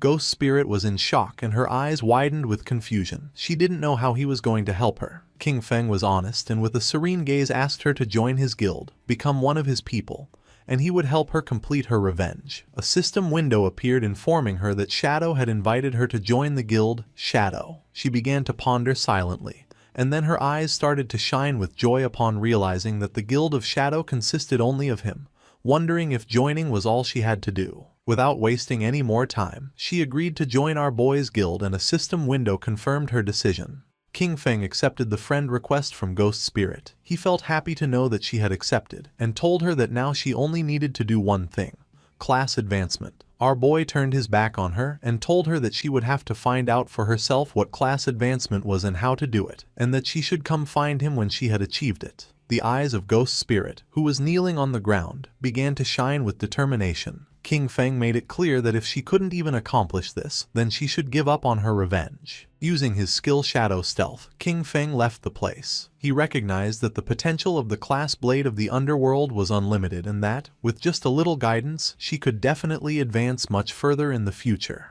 He arrived at the depths of the Evil Spirit Academy. In front of him was a level 15 boss, a woman with several spiritual heads, the aberrant witch Stana of platinum grade. Upon close observation, it didn't take him long to realize that she was the guardian of the Evil Spirit Academy. In the blink of an eye, King Feng jumped and used his skill, Dark Knight Ringblade, against the boss, causing 26,000 points of damage and activating Weak Point Strike. He descended to the ground, remembering that in the first phase, only one of the 4 heads of the boss would activate and she was immune to physical damage. Because of this, he could only use his elemental skills, which inflicted slightly less damage. He summoned his Shadow Blade and his eyes began to shine with confidence, as he had the Pale White Bone Blade, which increased his movement speed, and his skill, Shadow Blade, also reset its cooldown when hitting a target. King Feng began to summon hundreds of Shadow Blades, and then attacked the boss, causing them to pierce one of her spiritual heads, dealing more than 200,000 points of damage. This turned him into a mobile Gatling gun of fire attacks. Not long after, her golden head exploded into pieces. Shadow did not lose his composure, remembering that in the second phase, 3 heads would activate simultaneously. Her eyes began to shine with rage, and her gaze fixed on our boy. Not long after, the heads started firing bursts of energy from their eyes, while she danced, unleashing indiscriminate attacks around her. But for King Feng it wasn't complicated. Without much effort he dodged the attacks and then stabbed his Shadow Blades into the boss's head, dealing more than 200,000 points of damage. While she writhed in pain, King Feng descended to the ground and turned his back on her, ending the show. He threw his last Shadow Blade, causing the boss's body to explode, creating a great explosion. The system notified that he had killed aberrant witch Dostana, gaining 50,000 EXP and obtaining the Evil Spirit Academy's hideout key of Platinum tier. His eyes widened in surprise when the system revealed that he could now advance his class. King Feng decided to advance his class and a shadow began to surround his body. His class shadow advanced from Tier 1 to Tier 2, and with this, his attribute bonuses increased. Strength from 9 to 27, Constitution from 9 to 27, Agility from 24 to 72, and Spirit from 15 to 45. This class advancement tripled the bonuses of his attributes, resulting in a massive increase in his strength, constitution, agility, and spirit. As a result, all of his combat stats, including attack power, defenses, and resistances, were noticeably improved. His non-tradable lifespan exceeded 4,510 years, while his tradable lifespan was over 566 years. He also obtained his 4th class passive, which allowed him to attack without breaking stealth status and still apply the stealth break attack bonus. Our boy's attention fixed on the golden key and his eyes began to shine. The attribute bonus of the class had tripled and attacking no longer broke stealth. The Tier 2 shadow was something that completely changed the rules of the game. Several minutes later, outside the Evil Spirit Academy, someone returned and Ghost Spirit panicked upon noticing that they dared to come back.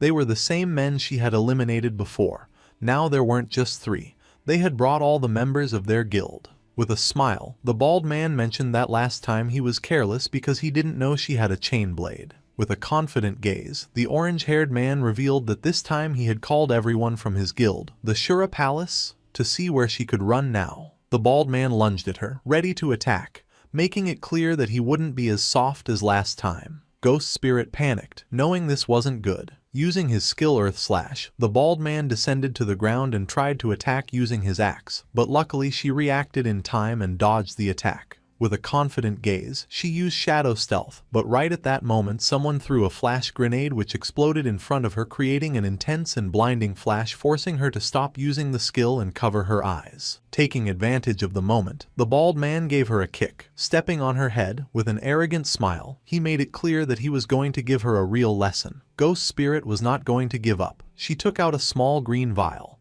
but just before she could use it, the orange-haired man stepped on her hand and caught it. Upon observing closely, he noticed that it was suicide poison. Its effect consisted of losing half of the lifespan and returning to the respawn point. The man was amused that she had such a fierce personality. He began to show his tongue and couldn't help but feel excited, since he liked her personality too much. Ghost Spirit's eyes widened in fear. Then he began to lick her cheek. The man's eyes widened in surprise when a system window appeared, informing him that the Grade Platinum Sanctuary, the Evil Spirit Academy, now belonged to the guild, Shadow. The barrier was active and all personnel who did not belong to this guild would be treated as intruders. The system began eliminating the intruders from the place, causing a powerful thunderbolt to strike the men.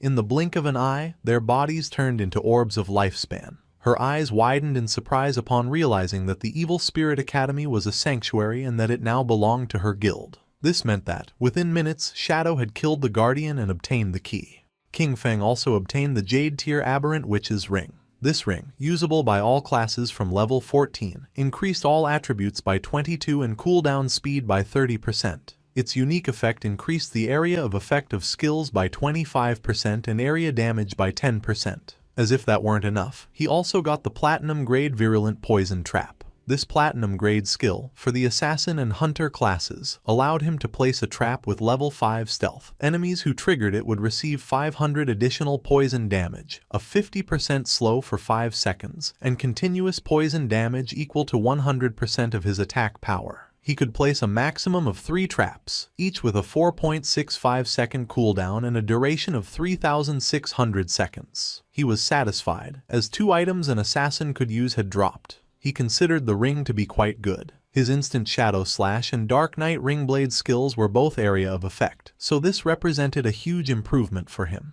His eyes began to shine with joy, as he also had 363 evolution points, just what he needed to evolve his Backstab Enhancement skill to Legendary. He consumed 340 evolution points, leaving him with 23. His skill, Backstab Enhancement, evolved from Epic to Legendary. The passive effect now increased damage when attacking from behind from 75% to 100%. Furthermore, the legendary effect made it so that while in stealth, all his damage was considered a backstab attack. King Feng was pleased as the combination of the constant backstab damage bonus and the permanent stealth from his advanced class massively improved both his damage output and survivability. Just then, Little Black contacted our boy, informing him that she had found other ruins and asking if he wanted to go take a look. When King Feng asked where she was, she replied that she was in the Zhanghai City ruins. She explained that on the stones around the temple entrance, there were murals very similar to those in the ruins of the beginner's village. Shadow became a bit confused, asking why they hadn't explored it themselves. With the progress they had made, they should already be able to face a platinum grade boss. She was honest, admitting that they had wanted to, but after clearing all the enemies to the end, a teleportation orb appeared. When they touched it, nothing happened. A system message indicated that only a fated person could enter, so she wondered if her boss might be that person. King Feng decided to go take a look. He told her to wait for him and to prepare her lifespan, as he would bring her the new equipment he had obtained. Besides, teleporting between the 2 shrines made the journey from the Magic City ruins to the Zhanghai ones much more convenient. Little Black also reported that the officials on the Zhanghai side didn't have enough lifespan, so he could sell it directly to the ones in Magic City. At the same time, she was on the outskirts of the Zhanghai City ruins. She was riding a white llama, which was eating grass. Not long after, King Feng appeared behind her, asking where the ruins were. Suddenly hearing our boy's voice, she and the llama were startled, and Little Black asked him not to scare her like that. He had done it on purpose, but he lied and promised to be more careful next time. Peeking her head over the cliff, she revealed that the entrance to the ruins was at the bottom. When our boy asked how they had discovered it, she replied that it was a long story. Little Black turned to the llama and explained that she had gotten a mount in this place, a little sheep. While playing with it, a silver grade boss suddenly appeared, scaring them. Panicked, she fell off the cliff, but luckily got caught in a tree at the bottom. And that's how she saw the cave. Very carefully, she made her way down to the bottom of the cliff, warning him to be careful not to slip. She explained that after respawning, she had called Captain Ann and Uncle Wang Meng to explore it together. Taking a leap, King Feng also descended, commenting that it was just like her to find a place like this. Little Black praised Shadow's good moves, mentioning that Wang Meng had tried to jump the same way but slipped and died from the fall. They entered the cave. Along the way, she mentioned that there was a labyrinth ahead, but they had already cleared it of monsters and explored the entire path. Our boy advised her that, from now on, she should try not to die if she could help it. He warned her not to let her non-tradable lifespan reach 0, as it would be very dangerous. With a confident smile, she promised that she understood. She mentioned that she knew about a skill that drained other people's lifespan, but they had precautions in place, as they could replenish their non-tradable lifespan. King Feng was somewhat surprised, asking if they really had a reliable way to replenish it. Holding up a finger, she revealed that inside the city ruins, they would lure monsters that had absorbed non-tradable lifespan to a secluded location. After eliminating them, they would save all the non-tradable lifespan that dropped, so when they needed it, they would simply go to that place to replenish their own.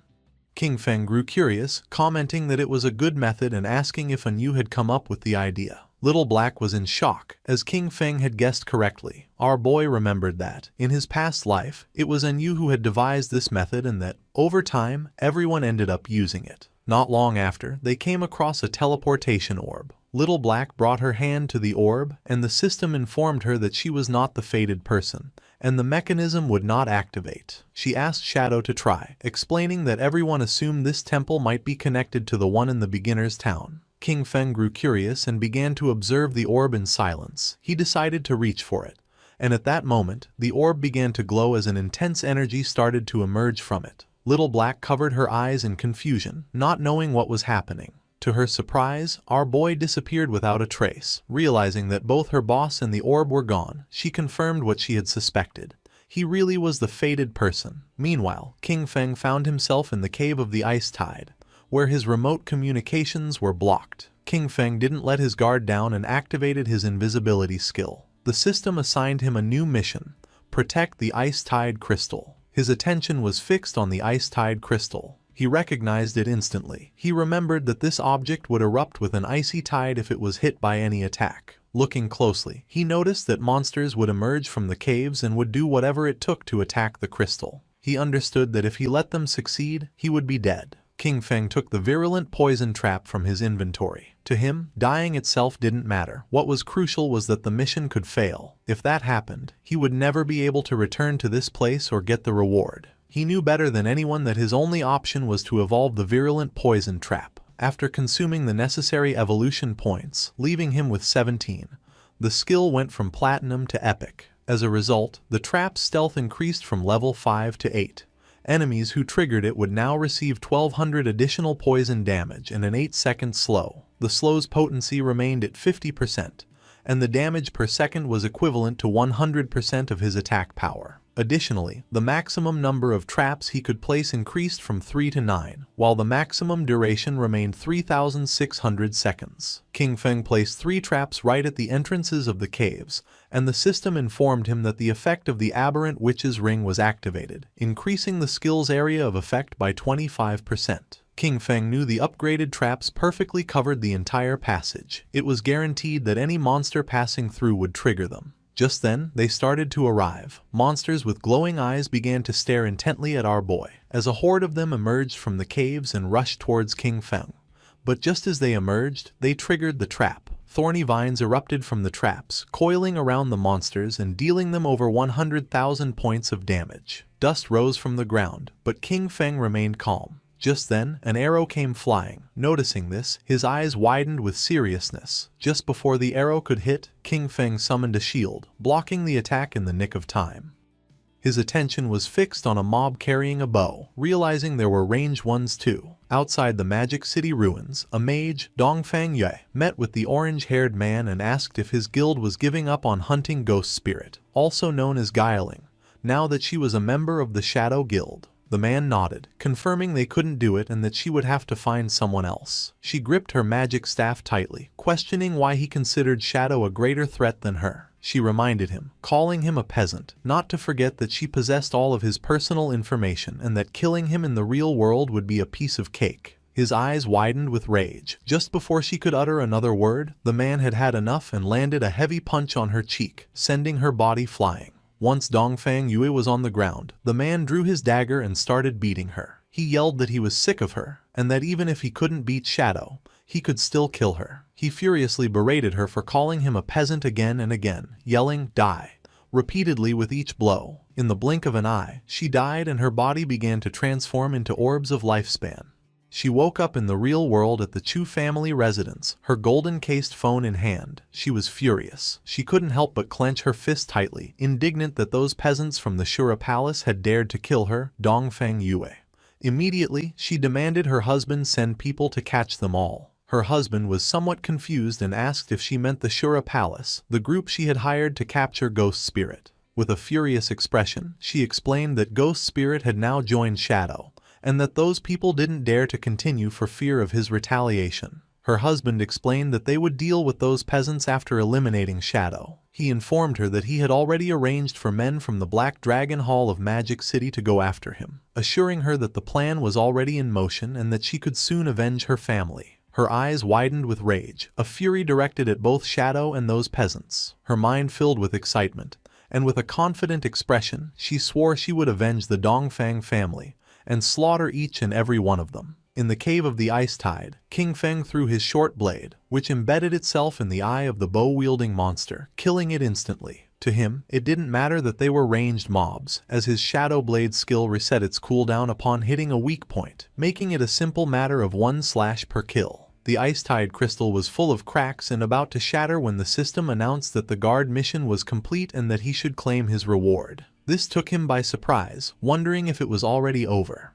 The Ice Tide crystal shattered into pieces, and then a golden chest appeared. King Feng's attention was fixed on it as he realized it was an epic treasure chest. He extended his hand towards the chest. Last time, an epic chest had given him graceful release. Now he would see what this one contained. The chest opened, and a powerful golden light began to emerge from it. Then, a woman started to manifest. She was an NPC. King Feng was somewhat surprised, as it was the same NPC who had been next to the epic chest last time. With her eyes closed, she began to speak in a strange language, one that King Feng recognized as the language of the old gods. She communicated to him that he had passed the 2 trials and that he was the chosen one. To our boy, this was strange. He obviously couldn't comprehend the language, and yet he understood its meaning perfectly, wondering if it was because of his eye of judgment. As her body was transforming, she revealed that the old gods had already perished, and that he was the heir to the mantle of judgment. The NPC's body began to change. The only thing Shadow could do was watch in silent amazement. Little by little, the NPC's body began to change. The third eye on her forehead opened as a powerful aura emerged from her body, and she informed King Feng that her name was Asathis, that she would follow him and witness him become the true god of judgment.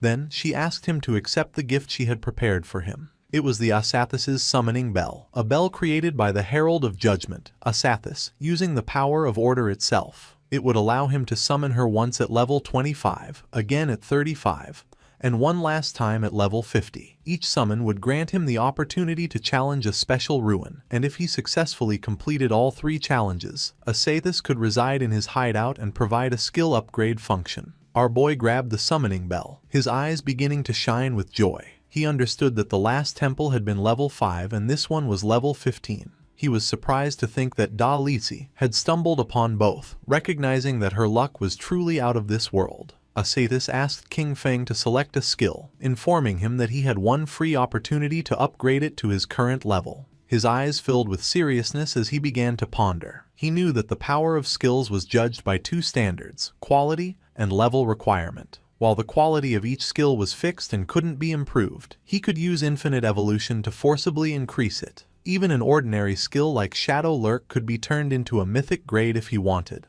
On the other hand, the level requirement not only defined when a skill could be used, but also determined its overall power. In terms of stats, a level 5 Shadow Lurk and a level 51 were worlds apart. Obtaining high-quality, high-level skills was extremely difficult, but in the future, none of this would be a problem for him. All he had to do was consume lifespan to increase the level of any skill. With a confident gaze, he chose to upgrade his highest grade skill, Graceful Release. Asathis kissed King Feng's hand, fulfilling his wish. As a result, his mythic skill Graceful Release was upgraded from level 10 to 16. The weak point attack correction increased from plus 300% to plus 410%, and the attack multiplier on these points was doubled. Furthermore, its active use now applied a throat slit effect, inflicting 310% of the initial attack's damage per second for 3 seconds, with a cooldown of 6.97 seconds. Asathis began to disappear, saying she looked forward to seeing him again. Then, a blue portal appeared in front of our boy.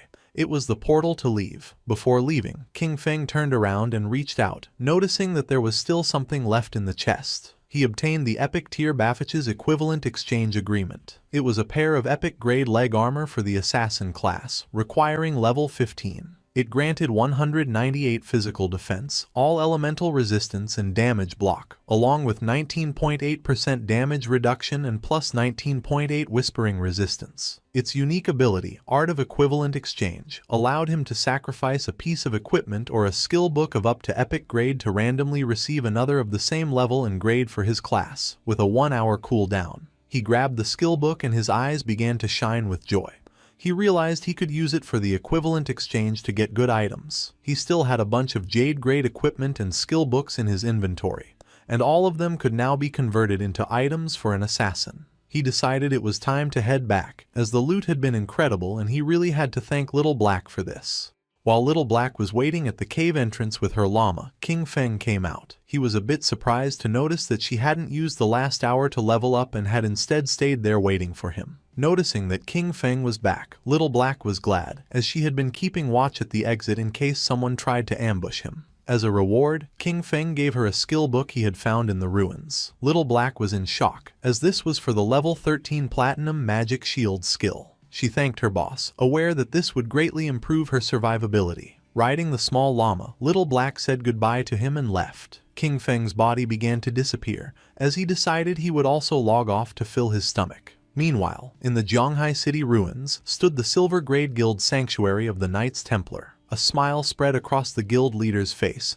as he announced that this was a great day, for the Knights Templar Guild finally had a home of its own. Everyone grew excited as the leader mentioned that, although this home wasn't large, it was a wonderful start. With this, they would no longer have to worry about being slaughtered by a suddenly appearing boss and would have a safe haven to rest when they were tired of leveling up. For all of this, there was one person to thank, Xiao Yu. She was the one who found the place first, and the leader asked them to welcome her to the stage with the warmest of applause. Everyone began to praise Xiao Yu, making her feel happy. She stood on the platform and first thanked her master, who had tirelessly taught her. Then, her friends, for extending a helping hand in her times of difficulty. She also thanked the people who hated her, as their mockery and contempt had motivated her to become even stronger. Hearing this, the women couldn't help but feel proud of Xiao Yu. With tears in her eyes, she finally thanked her father and mother. She wished they hadn't died, so they could see the excellent person she had become. She would definitely make them very proud.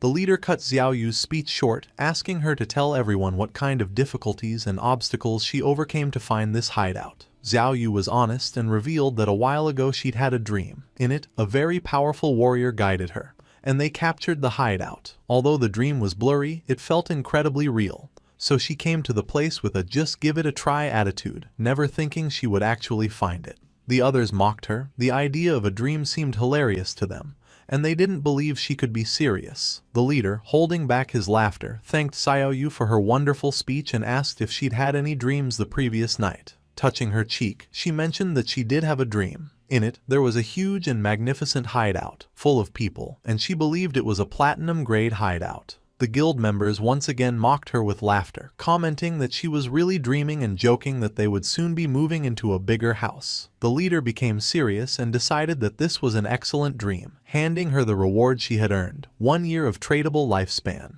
With a smile, he put his arm around her shoulder and expressed his hope that everyone would learn from Xiao Yu and her dedication to the collective good. He stated that as long as everyone worked together with one heart, the guild could definitely stand firm in these chaotic times and get better and better. The leader dismissed everyone, instructing those who needed to level up to go do so, and those who needed to explore to get moving. He entrusted Xiao Yu with continuing her search for hideouts, encouraging her to keep up the good work, as he was counting on her. Xiao Yu's eyes began to shine with joy, and with a smile, she nodded. Several hours later, with her magic staff in hand, Xiao Yu was inside the Zhonghai City ruins. Her eyes were shining with worry, as she was following the feeling from her dream but couldn't find the place that was supposed to be in the area. Meanwhile, members of the guild were secretly following her. They realized she had gone straight to this area after the meeting and wondered if she was really looking for the platinum-grade hideout from her dream. Seeing her enter the building, they decided to follow. Xiaoyu went into a building and began to cross through a tunnel. The place scared her. It was like in her dream,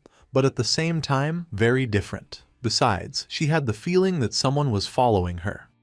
Closing her eyes, she let out a sigh and filled herself with determination, reminding herself that she was a life priest, a hidden class, and that nothing could hurt her. But when she opened her eyes, a monster with eyes emerging from its mouth was in front of her. The sight made poor Xiaoyu only able to scream in terror. Instead of attacking Xiaoyu, the monster threw her to the ground and started running in the direction where the women from the guild who were following her were hiding. They panicked, wondering what this monster was. Disgusted, they shouted to catch it and kill it immediately. Just before they could make a plan, the monster wrapped its tentacles around one of them and shoved the tentacles emerging from its mouth into the woman's. In the blink of an eye, the woman began to weaken as the monster had drained all her lifespan. Realizing that this monster could absorb them to death, her companions screamed and, without hesitating for a single second, began to flee the place in terror. The monster was not going to let them escape so easily. Poor Xiaoyu woke up to the screams and with a fear-filled expression, turned around only to see the monster draining the women's lifespan.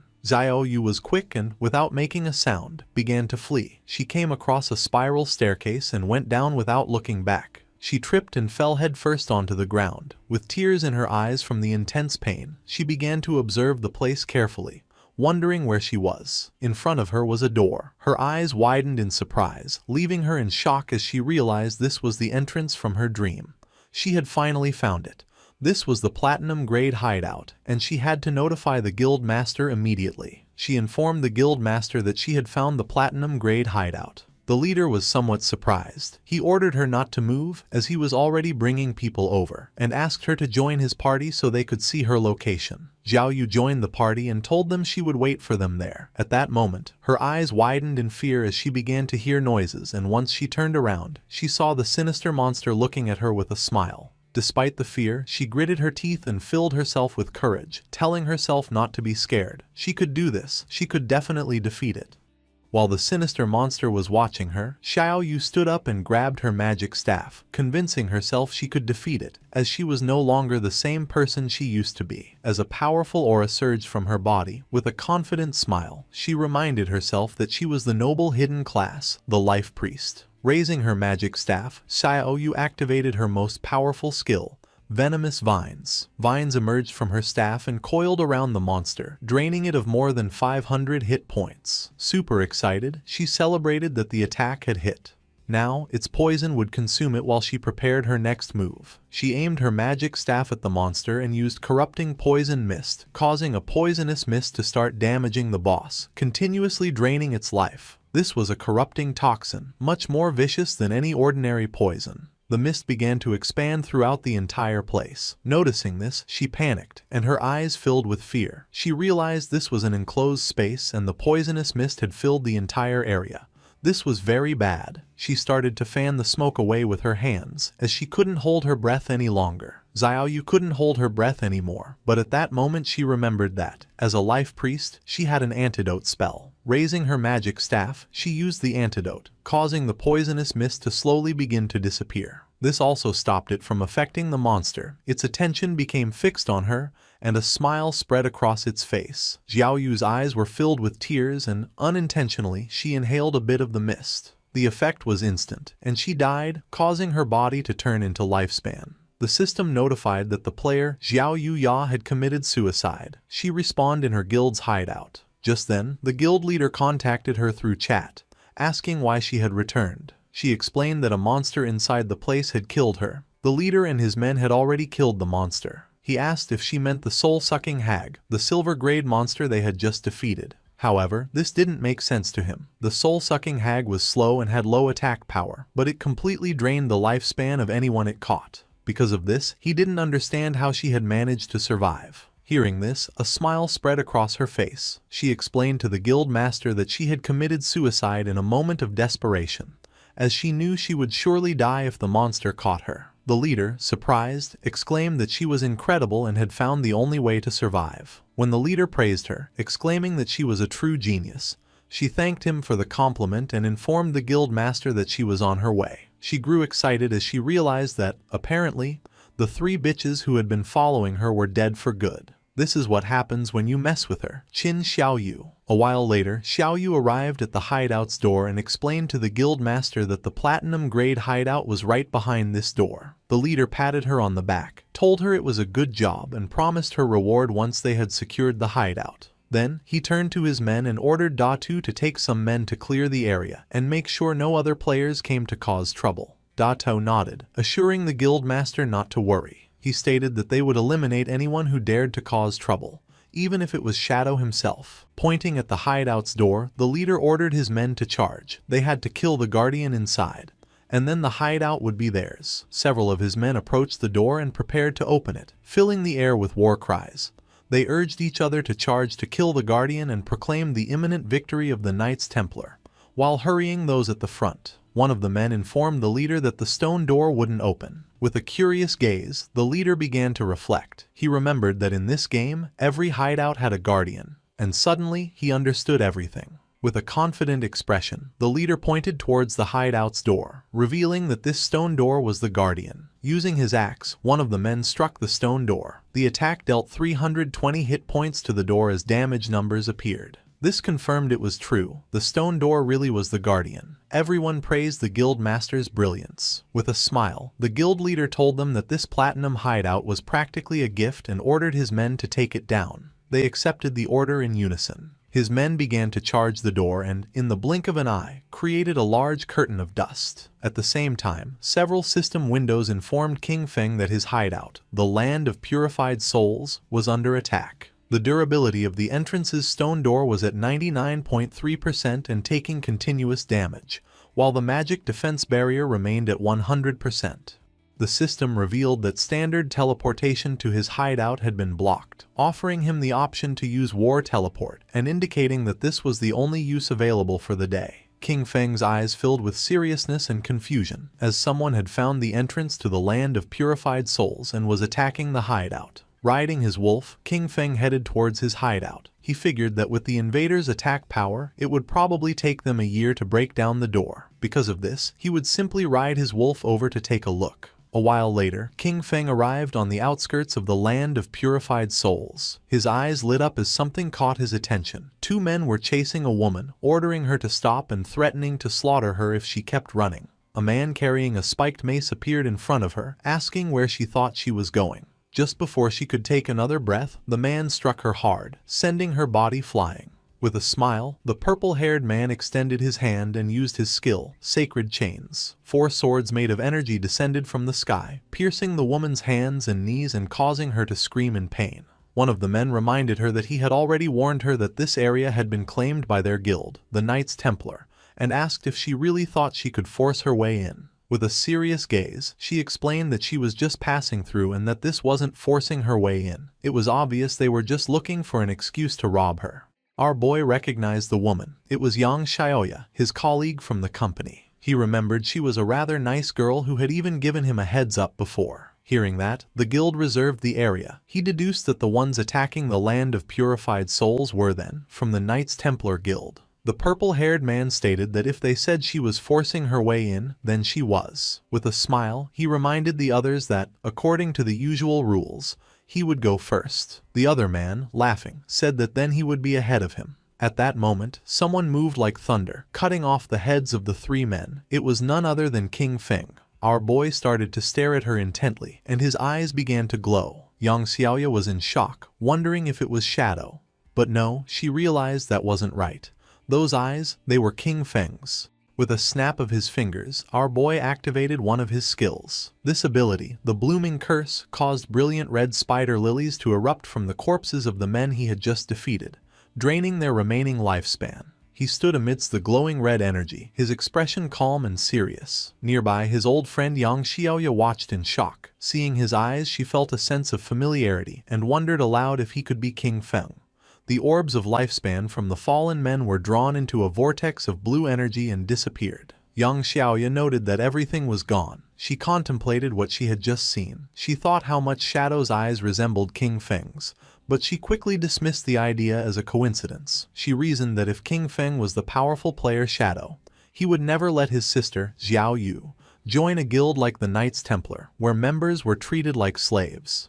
The story then shifted to Shadow's hideout outside the land of purified souls. A group of players, led by the Knights Templar guild leader, spotted Shadow's arrival and erupted into a fanatical welcome, cheering for Big Brother Shadow. The leader explained that his men had been trying to rob someone and thanked Shadow for showing up and teaching them a lesson. He said that since Shadow saved them from the headless assassin, his entire guild had become devoted fans of him. The leader continued to flatter Shadow, claiming his guild now followed his positive values and strove to be a sunshine guild. After the praise, he finally asked why Shadow had come to visit. Shadow ignored the flattery and got straight to the point, asking if it was true they were attacking a hideout. The guild leader, looking surprised and nervous, stammered as he asked Shadow how he knew, then hesitantly questioned if Shadow was also interested in the hideout they were attacking. With his eyes glowing, Shadow made a calm declaration, stating that the hideout was his. The guild leader was so shocked he practically turned to stone, unable to process what he had heard.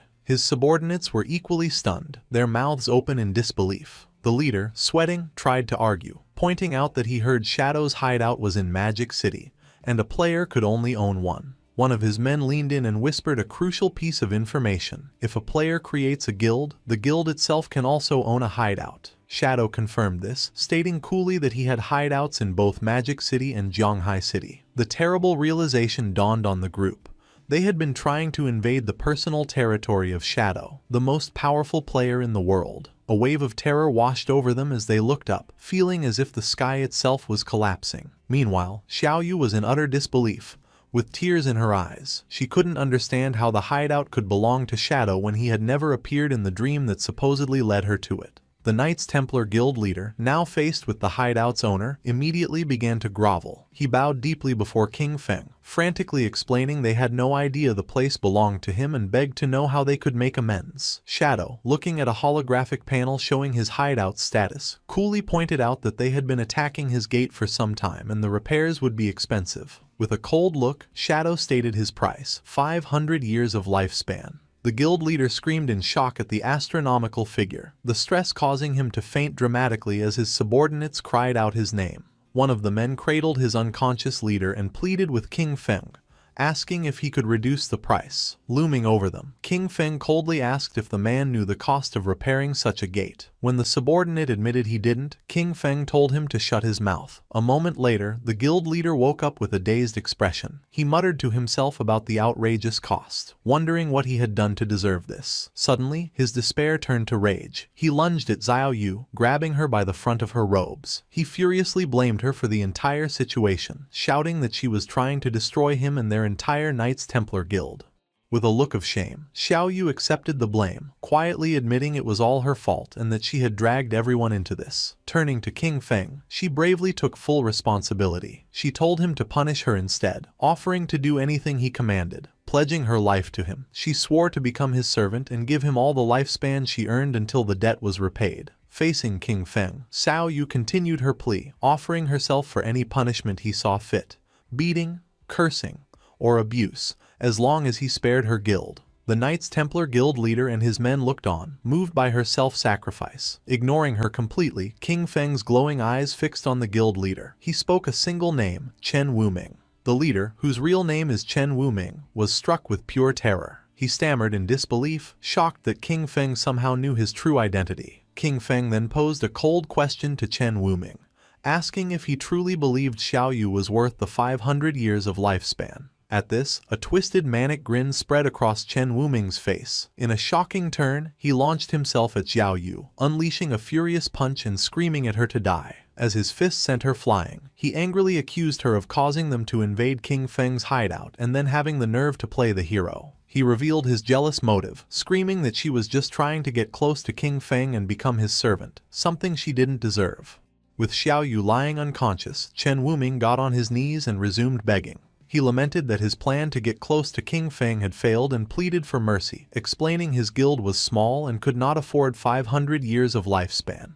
He promised to do anything else King Feng asked. King Feng relented, offering a new deal. He told them to pay 100 years of lifespan up front. The remaining 400 years could be paid off by bringing him every member of their guild who had the killer status. Each person they brought would count as 1 year off their debt. Chen Wuming was overjoyed by this. He explained it would be an easy task since his guild had over 2,000 members, and this would also let him clear his own killer status. He immediately transferred the payment, and a system notification confirmed King Feng had received 100 years of lifespan. Asking King Feng to wait, Chen Wuming began to rally his men with the killer status to gather immediately. While the guild members assembled, King Feng decided to use his new lifespan. A system window appeared, asking if he wanted to spend 7 days of lifespan to repair his damaged hideout. He calmly accepted, and another notification confirmed the transaction was complete and the hideout had been fully repaired.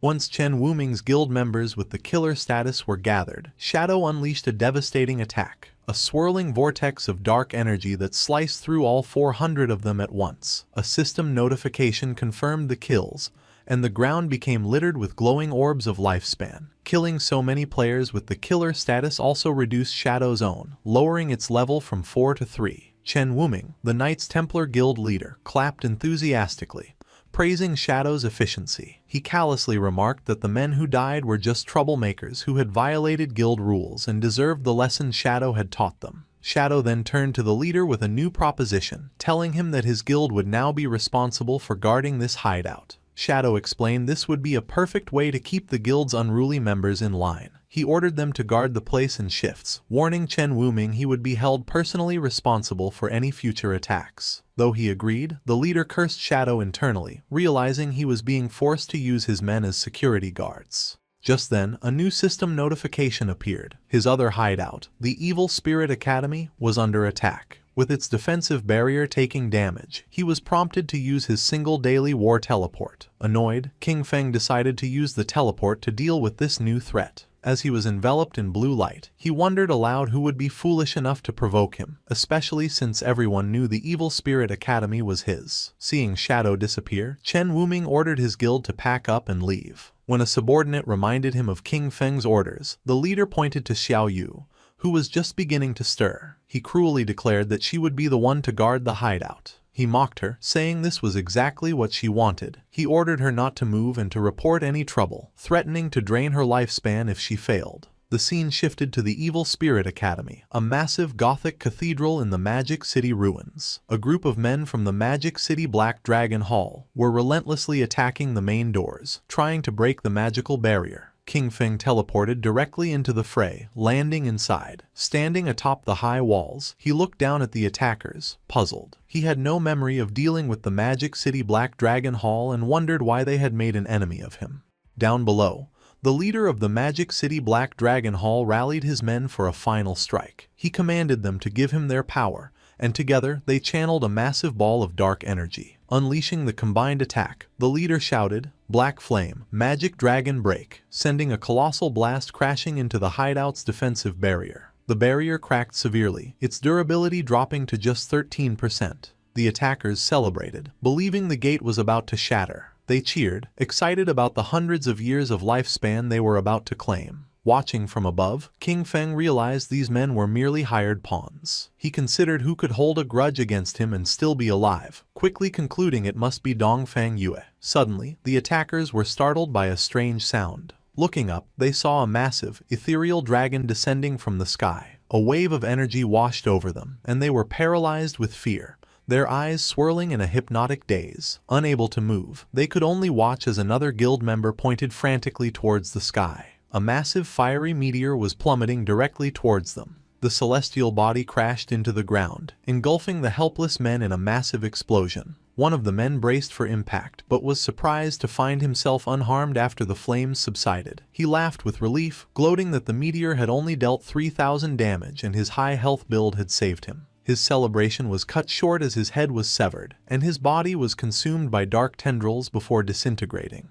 In the aftermath, a new group of players arrived. They were shocked to find the members of the Magic City Black Dragon Hall dead, wondering who could have done it. A young woman with pink hair and a witch's hat immediately suspected it was the legendary player, King Feng. Her companions were doubtful, as they saw no one, but she insisted Shadow's power couldn't be judged by ordinary standards and he might even be permanently invisible. From his unseen vantage point, King Feng observed them, recognizing them as members of the Sky Dome Guild. He identified the pink-haired woman as Zhang Yaoying, a player with the unique hidden class of Soul Painter. King Feng now understood the source of the dragon and meteor attacks. They had been painted into existence by her magical brush. He recalled the Soul Painter class was incredibly powerful in large-scale battles, but vulnerable to surprise attacks. Knowing he was nearby, Zhang Yaoying called out, asking to speak with Senior Shadow. To the shock of her and her companions, King Feng's voice answered out of thin air, asking what she wanted. Flushing slightly, she explained she needed to enter his hideout to find something for her class advancement, promising she would pay him well.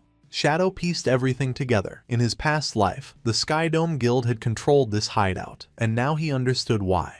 Zhang Yaoying must have discovered it during this quest. He mused that his actions had once again altered history. He fondly remembered watching her and her grandfather's popular gaming streams. Her grandfather, Old Man Zhang, founded the Sky Dome Guild, which became one of the top guilds in the nation. Blushing under his mask, King Feng admitted to himself he knew so much because he used to be a fan. Putting his memories aside, King Feng made a decision. He told them to come inside so they could talk. As he spoke, the massive sealed doors of the Evil Spirit Academy swung open, revealing a dark, cavernous entrance. Inside the Gothic halls of the Evil Spirit Academy, King Feng sat on a massive throne with dark energy swirling around him. He addressed the members of the Sky Dome Guild, asking them to state their business. Zhang Yaoying stepped forward and explained that her Soul Painter class required special materials for its advancement, materials only found in the Evil Spirit Academy. Stating they had heard he had sold a previous hideout for a high price, she offered to buy this one from him. She explained that her class required a large quantity of the material, making ownership the most practical solution. King Feng was impressed, wondering how the Sky Dome Guild had accumulated so much lifespan. He credited her grandfather, Old Man Zhang. However, he informed her that the Evil Spirit Academy was not for sale. As a compromise, he offered her guest permissions, allowing free access to the ground floor. Unsatisfied, Zhang Yaoying countered, asking to rent the space instead. She proposed a price of 500 years of lifespan for a 3-year lease on the first floor. King Feng considered her proposal. He realized that since he had already offered her free access for her quest, her insistence on paying such a high price meant the Sky Dome Guild's true goal was not just to gather materials, but to formally establish a relationship with him. As if reading his thoughts, Zhang Yaoying offered another term to sweeten the deal. With a devious grin, she promised that if he agreed, her guild would take care of the Magic City Black Dragon Hall, the group that had just attacked his hideout, and wipe them out completely. King Feng was taken aback by her audacity, asking if she could really make a decision that would lead to war without first consulting her grandfather. Zhang Yaoying laughed, surprised he knew her grandfather. She confidently assured him that Old Man Zhang always listened to her, and that crushing a small guild like the Black Dragon Hall would be easy. Admiring her decisive nature, King Feng agreed to the deal and tossed the rental contract to her. A system notification confirmed the transaction, informing Shadow he had received 500 years of lifespan. He told them they could use the first floor as they wished and not to worry about the defensive barrier, as the lava in the lower levels would automatically repair any damage. With the deal done, Zhang Yaoying and her guild celebrated. After the Sky Dome Guild members entered his hideout, Shadow allowed himself a small smile. He thought to himself that Zhang Yaoying was even more energetic in person than on her streams. Blushing under his mask, he shook off the thought and reminded himself to get back to business. He went to his hideout's warehouse. He had used his equivalent exchange skill several times already with good results. Seeing the skill's cooldown was over, he decided to use it again. Activating Baffich's equivalent exchange, golden energy swirled around his hand as he sacrificed a low-value item. The system announced he had lost a wisdom training scroll but gained the Scarlet Blade, a powerful Jade-tier assassin finisher skill. The blade was a high-damage melee attack that also healed him for a large percentage of the damage dealt. King Feng was pleasantly surprised. Obtaining a limit break finisher skill was a significant power boost. These ultimate abilities were known for being strong enough to turn the tide of a battle. He noted the base damage of the new Jade tier skill was more than double that of his most powerful legendary skill. Seeing its potential, King Feng immediately spent evolution points to upgrade the Scarlet Blade to legendary tier. The skill's damage and healing grew, and he calculated that with his buffs, a single strike could now inflict over 100,000 points of damage. With plenty of evolution points left, he decided to upgrade another core skill. He invested 500 points into his passive stealth ability, evolving it to Mythic. This upgrade not only increased his stealth level but also granted him a new passive effect. While in stealth, the rate his lifespan drained in dangerous areas was reduced by 90%.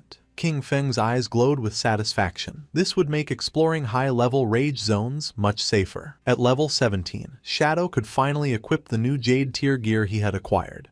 He equipped a new veil, gloves, boots, and a ring, each providing significant stat boosts. With his new gear, almost his entire set was now Jade tier. However, he looked at his new mismatched appearance with disgust, remarking on how ugly low-level equipment was. He promptly switched his appearance back to his default, all-black Shadow outfit. Now fully upgraded, King Feng declared it was time to conquer the next hideout. The scene shifted to the real world, in the suburbs of Magic City, where an armored vehicle pulled up to a grand mansion. An armed guard asked his colleague how many people they had brought back, and the other replied they had only found 4. The first guard expressed disappointment, and his colleague explained that fewer people were willing to sell their lifespan these days before telling the new arrivals to get out. A group of 4 disembarked: a large muscular man, a man in a long coat, another man in a suit, and a young hooded woman. The man in the coat looked at the impressive mansion and remarked that the buyers must be rich. A guard told them to wait outside while he informed Madame Dongfang. The muscular man complained about not being invited inside, and the hooded woman impatiently told them to hurry up. Watching them, the guard scoffed, thinking the group of idiots would soon get what was coming to them. Inside the mansion's hall, Dongfang Yue appeared with her young son, Nantian. She coldly confirmed they were the ones selling lifespan and ordered them to convert it into light orbs and throw them on the floor. The muscular man smirked, asking if she was joking and pointing out that they had not seen any money. Dongfang Yue's expression darkened, her eye glowing menacingly as she repeated her command, warning them to hand over the lifespan if they did not want to die. Suddenly, more armed guards emerged, surrounding the 4 sellers with their guns. The man in the suit raised his hands in mock surrender, asking what she meant. Then, a sinister grin spread across his face as he asked if she intended to rob them, just as they did to others. Before he could finish, one of the mansion's guards lunged forward. But Dongfang Yue was shocked by the turn of events. The man in the long coat revealed his insect manipulator class and summoned a swarm of glowing insects, gloating that he had found a fat sheep. At the same time, the hooded woman's eyes glowed as she ordered her companions to wash this beauty clean, preparing to rob Dongfang Yue and her people. The battle erupted as Dongfang Yue's guards opened fire. The muscular man from the sellers group summoned a massive golden shield, a platinum tier ability called Golden Round Wall, which completely blocked the bullets. The guards were frustrated, unable to penetrate his defense. The man then leapt into the air and smashed the shield into the ground, unleashing a powerful shockwave. At the same time, the man in the suit displayed incredible agility, effortlessly dodging a hail of bullets. He slid gracefully across the ground, pointed his finger like a gun, and fired a powerful energy beam that killed a guard in a fiery explosion. He possessed a hidden class, the one-handed gunman, allowing him to fire different ammunition from his fingers. The fight quickly moved inside the mansion. The hooded woman leapt through the air with incredible speed, unleashing a swirling blue energy attack that cut down several guards at once as one of them called for backup. With a manic grin, she flew directly towards Dongfang Yue, screaming for her to die. Just as her attack was about to connect, she was suddenly kicked out of the air. A new figure, a large muscular bodyguard with a bandaged face, intervened, creating an energy vortex to protect his mistress. He warned Dongfang Yue to be careful, as they faced a player with a hidden class. Enraged, Dongfang Yue ordered him to capture them alive, intending to enslave them and force them to earn lifespan for her son. The bodyguard grimly noted their opponents were very strong and their chance of success was only 50%. The muscular man with the golden shield noted their opponents also had players with special classes, as the insect manipulator's mechanical bug buzzed in the air. Dongfang Yue's formidable bodyguard stood amidst a swirling purple miasma, the remains of fallen guards at his feet. He calmly assessed the 4 sellers, identifying them as a team that preys on the wealthy, equipped with one-hit kill skills and bulletproof gear. He seemed pleased, remarking that they had likely succeeded many times before. The man in the long coat, the insect manipulator, smiled confidently and faced the bodyguard, hoping they had extracted enough levels and gear from the game to make the fight exciting. Surrounded by his ominous purple aura, the bodyguard stood his ground, unfazed. He scoffed at them, calling them arrogant kids. The insect manipulator declared the battle had begun and commanded his insect to attack, shouting for the bodyguard to die. The mechanical bug shot a brilliant beam of yellow energy, but the bodyguard evaded it with impossible speed. In a stunning display, he reached up and snatched the fast-moving insect right out of the air. The sellers were in complete shock. The insect manipulator cried out in disbelief, stating his insect could fly at 200 kilometers per hour, and questioning how he could have caught it. With a grunt, the bodyguard expelled a strange purple gas from his rear and then crushed the insect in his powerful grip, leaving the sellers stunned. He casually dropped the remains to the ground and stomped on them. He then revealed he had already set up a barrier around the area. Surrounded by a surging purple aura, the bodyguard announced his unique hidden class, Fart Master, the source of the plague. He declared his purpose was to spread his pestilence in a way that surpassed humanity, before ominously stating, "Well then, I'm coming." With a menacing glow in his eyes, Dongfang Yu's bodyguard, the Fart Master, announced his attack. He leapt into the air with astonishing speed, surprising the muscular man from the opposing group. The bodyguard aimed a powerful high kick. The muscular man taunted him, daring him to test his iron wall defense. As he braced himself, the bodyguard's buttocks released a devastating air cannon that shattered the man's golden shield and sent him crashing to the ground. The insect manipulator yelled for his companion, the one-handed gunman, to shoot. The gunman fired a volley of energy blasts, but the bodyguard dodged every shot with ease. The gunman taunted him, declaring that leaping into the air against a gunman was a suicidal mistake and he had nowhere left to run. However, the muscular man with the bandaged arms recovered and clapped his buttocks together, unleashing a powerful sonic boom attack. The blast struck the one-handed gunman, shattering his glasses and killing him instantly. The bodyguard stood over the corpse, remarking that the man's cultivation level must have been low for him to be slain by a mere sonic boom. Seeing his comrade fall, the insect manipulator turned to flee in terror, but a hand shot out and grabbed him by the head, stopping him. The bodyguard held the terrified man, who was now begging for his life. The bodyguard calmly reassured him that he wouldn't be killed, explaining that with 2 dead and 2 alive, he had fulfilled the 50% success rate he had promised. He then casually asked what had happened to their stealthy companion, noting his earlier fart should have stunned them. Confused and frightened, the man explained that the hooded woman wasn't with them and his other 2 brothers had been killed. He clarified they didn't know the hooded woman at all, she just happened to get out of the vehicle with them to sell her lifespan. The scene shifted to the Magic Leaning Tower, a landmark resembling the Leaning Tower of Pisa on the outskirts of the Magic City ruins. A glowing purple magic circle hovered above its peak. Shadow materialized as a semi-transparent, ghostly figure in the ruined cityscape. He went to the tower's entrance, noting the guardian monster was missing. He concluded someone had beaten him to it. He entered through a large, frozen doorway. Inside, Shadow observed his surroundings. He knew the Magic Leaning Tower was a vast, multi-storied library, a giant maze filled with traps. He recalled the legend of a terrible monster sealed deep inside, a princess transformed by an evil white dragon. As he floated through the library, he saw signs of looting. Realizing another party had already gone deep inside, he remembered the teleport mechanism to the top floor was in this area.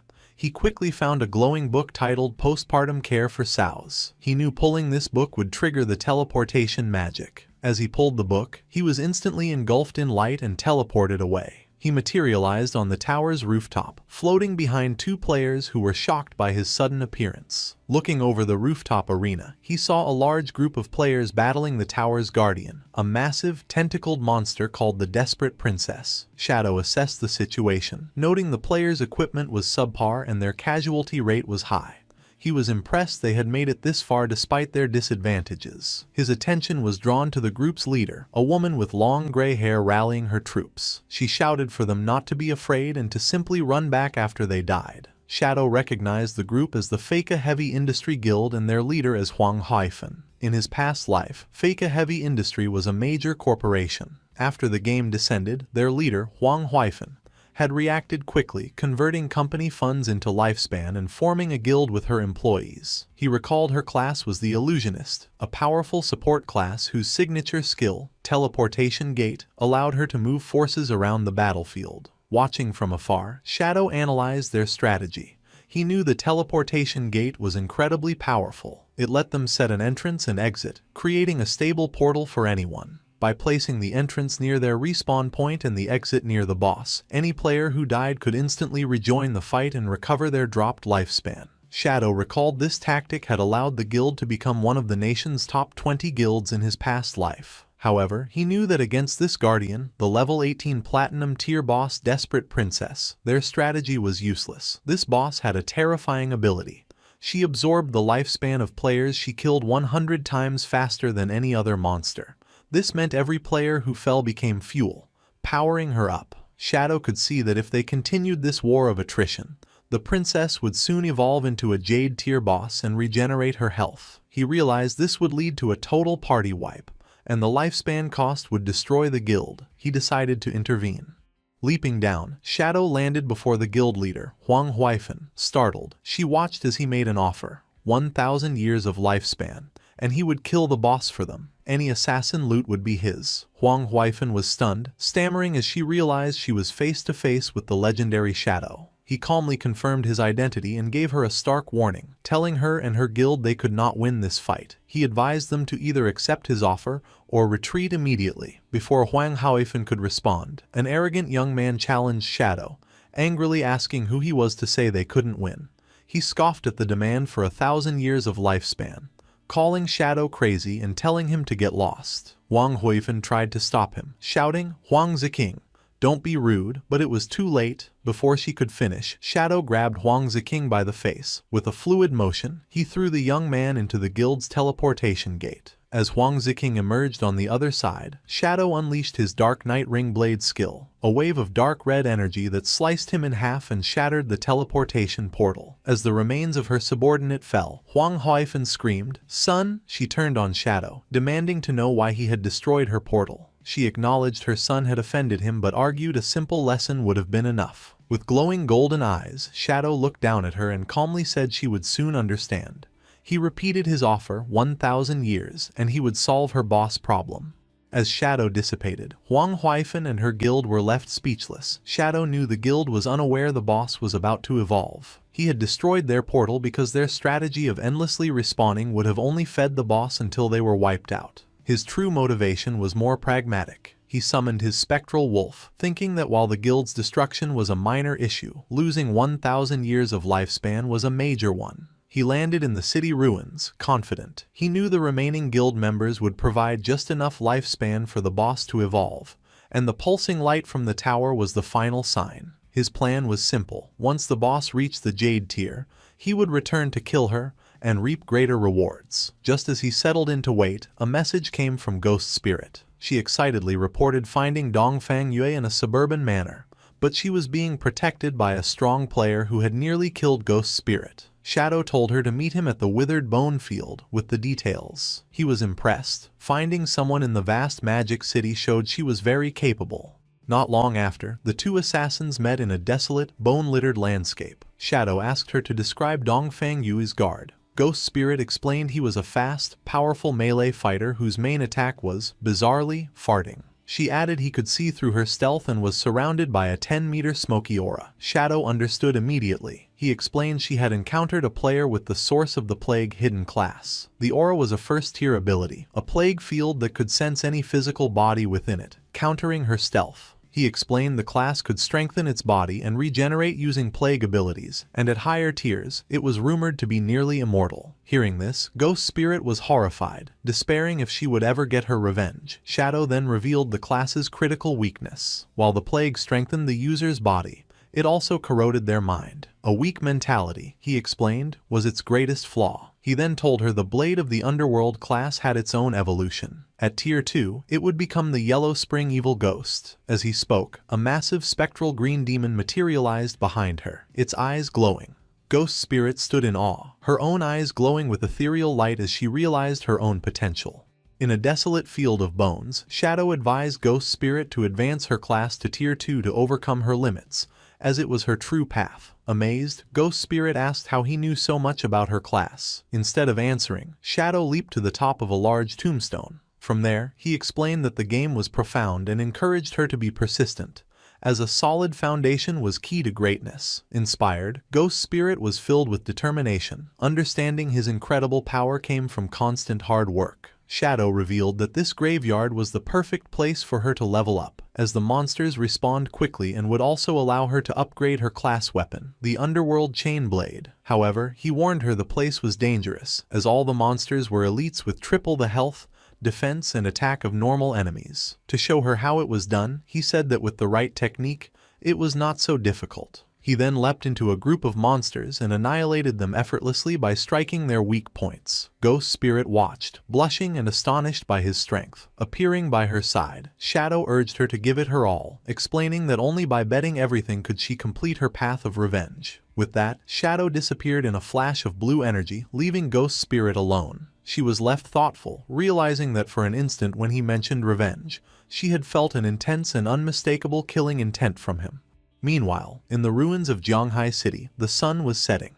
Little Black was resting on the ground, leaning against her white llama, exhausted from her exploration. She felt hungry, but after checking her map, she decided to persevere a little longer, as she was close to finishing her exploration of the area. While resting, she noticed a strange, dark, glowing fruit on the ground. Curious, she picked it up, thinking it looked like a plum. Without a second thought, she took a big bite and was delighted to find it was delicious. To her surprise, a system notification appeared, informing her she had gained 50 experience points. She was amazed that a simple fruit could grant her experience. Looking up, she discovered a long trail of the same glowing fruits. Excited, she followed the path, happily eating the fruits along the way, and gaining 50 experience points with each one. Her feast was interrupted by a message from Captain Anyu, and you urgently told Little Black to come to the corrupted coast, explaining a man named Manhwa had been captured by a boss.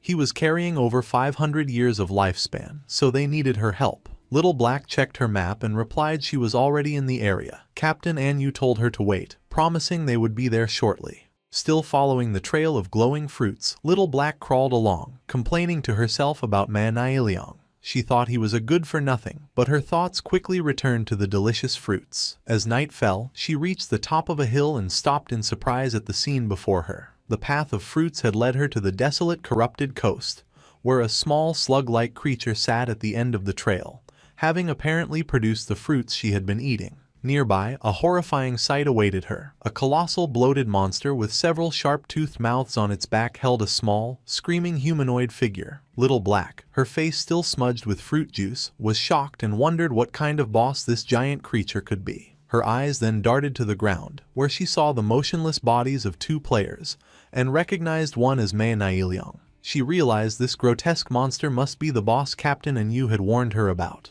The creature sat before a massive bowl and proceeded to bite the smaller creature it held. A system window identified the boss as Spirit Devourer, Undali Gr, a level 20 Jade grade monster. The Spirit Devourer then crushed the small creature in its fist. Little Black watched in horror, realizing the boss was not eating a player, but another monster. The creature then tossed the bloody remains into its bowl and began to mix them into a gruesome meal. Captain Anyu and her party arrived on the hill, finding Little Black still observing. Anyu asked if she had seen Manhwa and the boss. The group looked on from the hilltop. Wang Meng exclaimed in shock that it was a Jade-grade boss, while Captain Anyu expressed her disgust at its habit of eating other monsters. Little Black, still munching on a fruit, added a curious detail. For some reason, the boss had not attacked any players. Captain Anyu advised her team to observe for now and not act rashly. She admitted they were not equipped to handle a Jade-grade boss and would need reinforcements. They continued to watch, puzzled by the boss's actions as it settled into a deep squat. They wondered what it could be doing before one of them hesitantly suggested it might be defecating. To their shock and horror, their suspicion was confirmed as glowing purple fruits began to emerge from the monster's rear. Little Black screamed in disbelief. Examining one of the new orbs, they commented on its peculiar shape, realizing it looked exactly like a plum. The terrible realization dawned on Little Black as she looked from the fruit in her hand to the boss. The delicious plums she had been eating were the monster's feces. Her face drained of color as On Yu and Wang Meng stared in stunned silence. Little Black let out a silent, horrified scream, dropping the fruit as she processed what she had done. She frantically wondered what she had just eaten,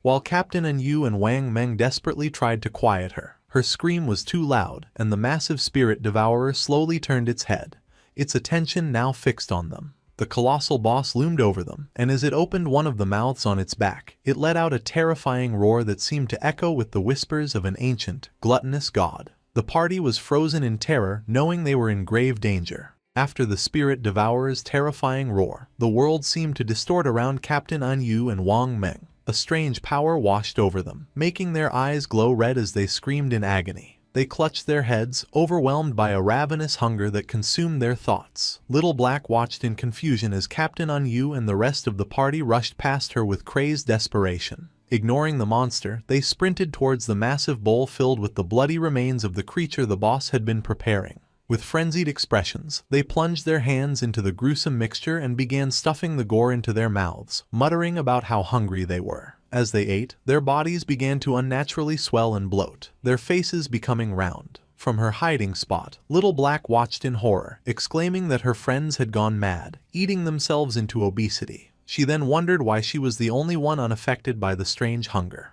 Her question was answered in the most horrifying way. The massive spirit devourer loomed over one of the now bloated party members, grabbed him effortlessly, and shoved him whole into one of the gaping mouths on its back, devouring him completely. Watching this, Little Black finally understood the boss's horrifying mechanic, screaming in terror that the boss ate the fattest person it could find. Panicking, Little Black realized her elite team was not enough and concluded her only hope was to seek help from that man. She quickly contacted Shadow and explained they had encountered a Jade-grade boss, the Spirit Devourer, on Daily Gyre, and that Captain An Yu and Wang Meng were about to be eaten. Shadow's demeanor changed upon hearing the name. He realized this was the bloodline monster he had been searching for and thought Little Black was truly his lucky star. He told her to send him the coordinates and said he was coming immediately. The scene shifted to Shadow at the entrance of a glowing cave. He noted that he had already acquired the keys to 3 other platinum hideouts in Magic City. He decided this was the perfect time to deal with the bloodline monster, as the desperate princess boss should also be done evolving soon.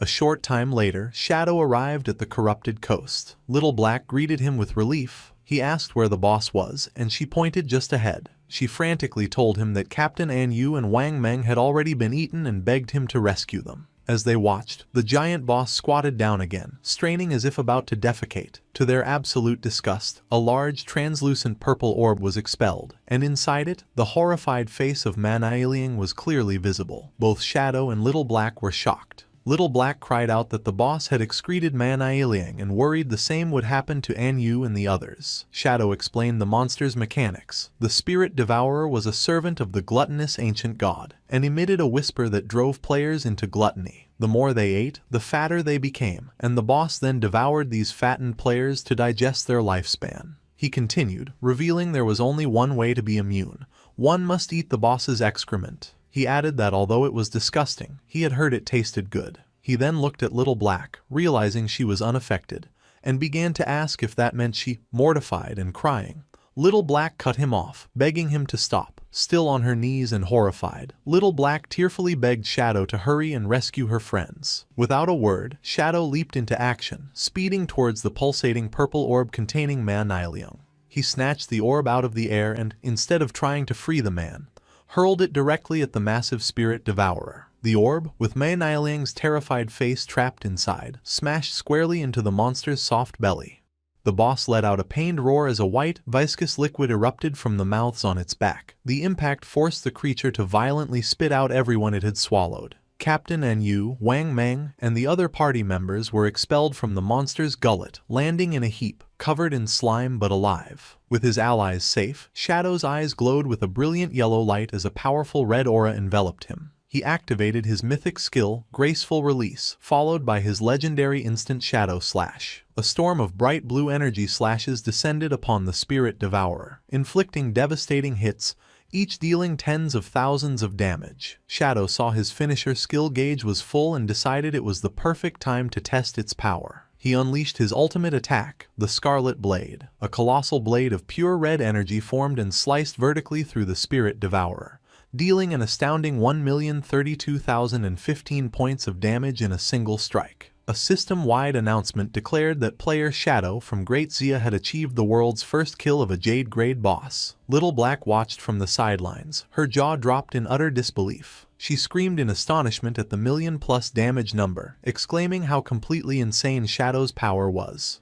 The global announcement of Shadow's victory shocked players worldwide. Some lamented that Great Zia would now rise to power, while others tried to claim him for their own, with one player angrily insisting Shadow's ancestors were from their country. Meanwhile, Shadow was surrounded by golden light as system notifications flooded his view. He received a massive amount of experience, evolution points, equipment, and new skills. Most importantly, he obtained the Spirit Devourer bloodline, and was asked if he wanted to activate it. He understood that bloodlines were a special system where powerful defeated monsters granted their bloodline to a player. A compatible bloodline could drastically increase combat power. With his eyes glowing, he chose to activate it. A powerful purple aura erupted around him as the bloodline's effects fundamentally altered his attributes. Each point of strength now converted to 3 points of physical attack, constitution to 50 hit points and 5 physical defense. His agility's effectiveness was boosted by 32%. And each spirit point provided 3 elemental attack and 5 elemental resistance. He also gained 2 new bloodline skills. The first, Spirit Devour, allowed him to consume any skill of his own class for an attribute correction bonus, though it increased his appetite by 200%. The second, Big Mouth, let him form a massive energy mouth to swallow enemy projectiles, healing himself based on the absorbed projectile's damage. Shadow contemplated this new power, realizing the potential of devouring skills to gain extra attribute corrections. He understood attribute correction was the efficiency of his stats. For example, 1 strength point normally granted 3 points of physical attack. The boss had conveniently dropped a bronze tier poison blade skill, which he considered useless on its own but perfect for a test. He used Spirit Devour, crushing the skill icon. The system confirmed the action and notified him his strength conversion had increased from 3 to 3.3 points of physical attack per point. He was initially disappointed that a bronze tier skill only gave a 0.3 increase, but then he had a crucial insight. The devoured skill was now a passive ability, which meant it could be evolved. He immediately spent 242 evolution points to upgrade the devoured poison blade skill from bronze to legendary. The result was astounding. The system informed him his strength conversion had now increased from 3 to 5 points of physical attack. His eyes gleamed with excitement. He realized that if he continued to devour and upgrade skills, his attribute corrections could become hundreds of times greater than other players. A determined smile spread across his face as he declared to himself that he was, once again, invincible. After the battle, Captain Anyu, Wang Meng, and the rest of the party were safe but in an embarrassing and slimy state, still bloated from the boss's gluttony effect. Wang Meng tearfully thanked Shadow for saving them, relieved they weren't all excreted by the boss like Mei and Ailiang. While her friends recovered, Little Black rushed to the still bloated Captain Anyu, giving her a hug and reassuring her that she was still beautiful regardless of her size. Once everyone was back to normal, Captain Anyu approached Shadow to discuss his payment, explaining that the Zhonghai officials were short on lifespan. Unconcerned, Shadow told her not to worry and suggested they could repay him by finding assassin skill books instead. Captain Anyu readily agreed. With the deal made, Shadow vanished in a swirl of dark energy. With their mission over, Anyu told her team it was time for them to head back as well. As the group left, Man Ailiang, still trapped in his rolling purple prison, tearfully made everyone promise to never speak of what had happened. The exhausted team reluctantly agreed. The story flashes back to the magic leaning tower, just after Shadow jumped down from its peak. At the top of the tower, the battle with the desperate princess was still raging. The boss, a tentacled creature, was down to the last third of its health. The guild leader, Huang Huifan, urged her team on, ordering a healer named Xiaokui to use her Tree of Life skill. Xiaokui obeyed and a massive glowing tree of green energy erupted, continuously healing the guild members. Huang Huifan rallied her troops, shouting that since Shadow had destroyed their portal, they couldn't afford to die. She encouraged them to go all out, believing victory was near. Filled with renewed vigor, the guild's tanks charged, and the team unleashed a final barrage of attacks on the weakened boss. Believing they had won, Huang Huifan celebrated with Xiaokui, crediting her life priest class for their success. However, their celebration was cut short. The desperate princess retaliated with a powerful tentacle strike, shattering a tank's shield and instantly killing him. The boss then closed her eyes and began to absorb a strange blue energy from her fallen foe. Her eyes snapped open, now glowing with a malevolent yellow light. Huang Huifan and Xiaoqui watched in horror as the boss's power surged. The desperate princess unleashed a massive, explosive wave of fiery energy, engulfing the entire top of the tower. The remaining guild members were caught in the blast and burned to ashes in an instant. When the dust settled, only a large glowing blue egg remained on a pedestal, surrounded by the lifespan orbs from the fallen players. The boss's health bar was now full again. The desperate princess had evolved. Inside the large glowing blue egg, a woman with long, light blue hair was curled up. A system window identified this new form as the Desperate Egg, a level 30 Jade grade boss with a massive 10 million health points. Meanwhile, at the Faka Heavy Industry Guild hideout, the defeated members respawned. Wang Ziqing, Wang Huifan's son, rushed to his mother in a panic, asking what happened and if they had defeated the boss. Wang Huifan explained that they had gotten the boss down to a sliver of health, but it suddenly restored all its health, transformed into an egg, and then unleashed a devastating attack that wiped them out. Shaken, Wang Huifan realized a full health recovery only happens when a boss evolves. Her mind flashed back to her encounter with Shadow, recalling his offer and his warning that her strategy would fail. The truth dawned on her. Shadow knew from the beginning that the boss would evolve. He predicted their human wave tactic would fail because it would only fuel the boss's transformation. She understood a platinum boss evolving into a Jade grade 1 was something her guild couldn't defeat. With resignation, she concluded her only option was to seek Shadow's help. Back at the silent peak of the magic leaning tower, Shadow's invisible form reappeared before the large blue egg. Shadow observed the Desperate Egg, identifying it as a Jade grade boss but finding its transformation strange. He knew a simple evolution shouldn't cause such a drastic change in form. He noted the egg had no offensive capabilities and wondered if it was a transitional stage before an even more powerful boss hatched. Deciding to act, Shadow leaped into the air and threw a dagger charged with dark energy at the egg. The blade struck, dealing over 28,000 points of damage. However, this barely dented the boss's massive health bar. In his spectral form, Shadow noted its 10 million health points were comparable to an epic grade boss. He sensed the egg was strange and couldn't allow it to continue incubating. He realized that despite its high health, the strategy to defeat it was simple. He knew the egg had no anti-invisibility capabilities, meaning it was completely blind to his presence. His plan was to continuously attack with his skills to charge his ultimate finisher. Once his ultimate was ready, he unleashed the Scarlet Blade again. A massive wave of crimson energy slammed into the egg, dealing over 100,000 damage and causing large cracks to spread across its surface. Shadow stood confidently amidst the shattered egg, knowing a stationary, blind opponent's defeat was only a matter of time. Suddenly, something caught his attention. After shattering the Desperate Egg, Shadow was surprised by what he found. Instead of another monster, a young woman with long, light blue hair lay unconscious on the floor. A system window identified her as the Desperate Princess, but she was only level 1 with a mere 10 health points. Shadow materialized near the girl. Puzzled, he realized this must be the princess's true form, confirming a legend he had heard about a princess cursed by a white dragon. Seeing her 10 health points, he wondered if he had to kill the defenseless girl to officially defeat the boss. He summoned his dagger to end the fight but paused, contemplating the strange situation. His hesitation proved critical. Suddenly, a dark, swirling vortex with intense blue lightning formed in the sky above him. To his shock, a massive skeletal dragon emerged from the portal. A system window confirmed the new threat. It was the Cursed White Dragon, Ates, a terrifying level 100 mythical grade monster. After the Desperate Egg shattered, a massive skeletal dragon, the Cursed White Dragon, Ates, emerged from a sky portal, launching a powerful attack towards Shadow. Shadow was shocked, wondering why a mythical grade boss had suddenly appeared. As the dragon roared, Shadow realized it was a hidden boss and the legend of the princess cursed by a white dragon was true. On the ground, the desperate princess, now in her human form, began to awaken. Shadow watched as the princess rose and floated towards the giant skeletal dragon's head. She flew directly to the monster and, instead of fighting, she gently hugged its snout. As she tearfully embraced it, her body started to burn away, revealing a bright, red heart in her chest. The princess completely disintegrated in a flash of light against the dragon's face, and the light expanded to engulf the beast. The cursed white dragon's skeleton began to crumble, leaving Shadow perplexed as only a glowing red heart remained floating in the air. As the heart approached him, the system informed Shadow he had stopped the resurrection of an ancient god named Cthulhu and had obtained the heart of the curse. The item gave him two options: use it to become a servant of Cthulhu by devouring lifespan, or destroy it to receive a mythical grade item.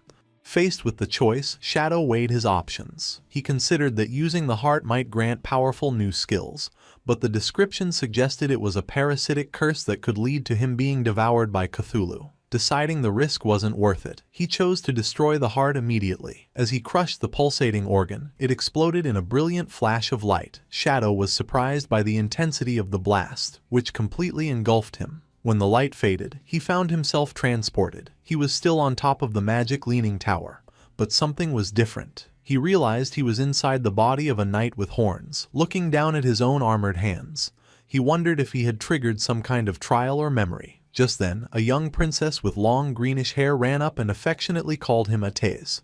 He saw a young man with white hair and horns sitting on the wall. The princess asked Atez if he was going out again. Atez explained with an apologetic smile that an enemy had summoned a monster to attack the harbor, and as a guardian of the kingdom, he had to go provide support. The young princess became furious, calling him a liar and reminding him that he had promised to teach her to ride the wind that day. She argued it was a 7-day journey to the coast, so it was impossible for him to return today. She was upset he was lying to her just like her father always did. She pointed at him angrily, declaring that all men were terrible liars and scoundrels. Ates, looking flustered, tried to calm her down, asking where she learned such harsh words.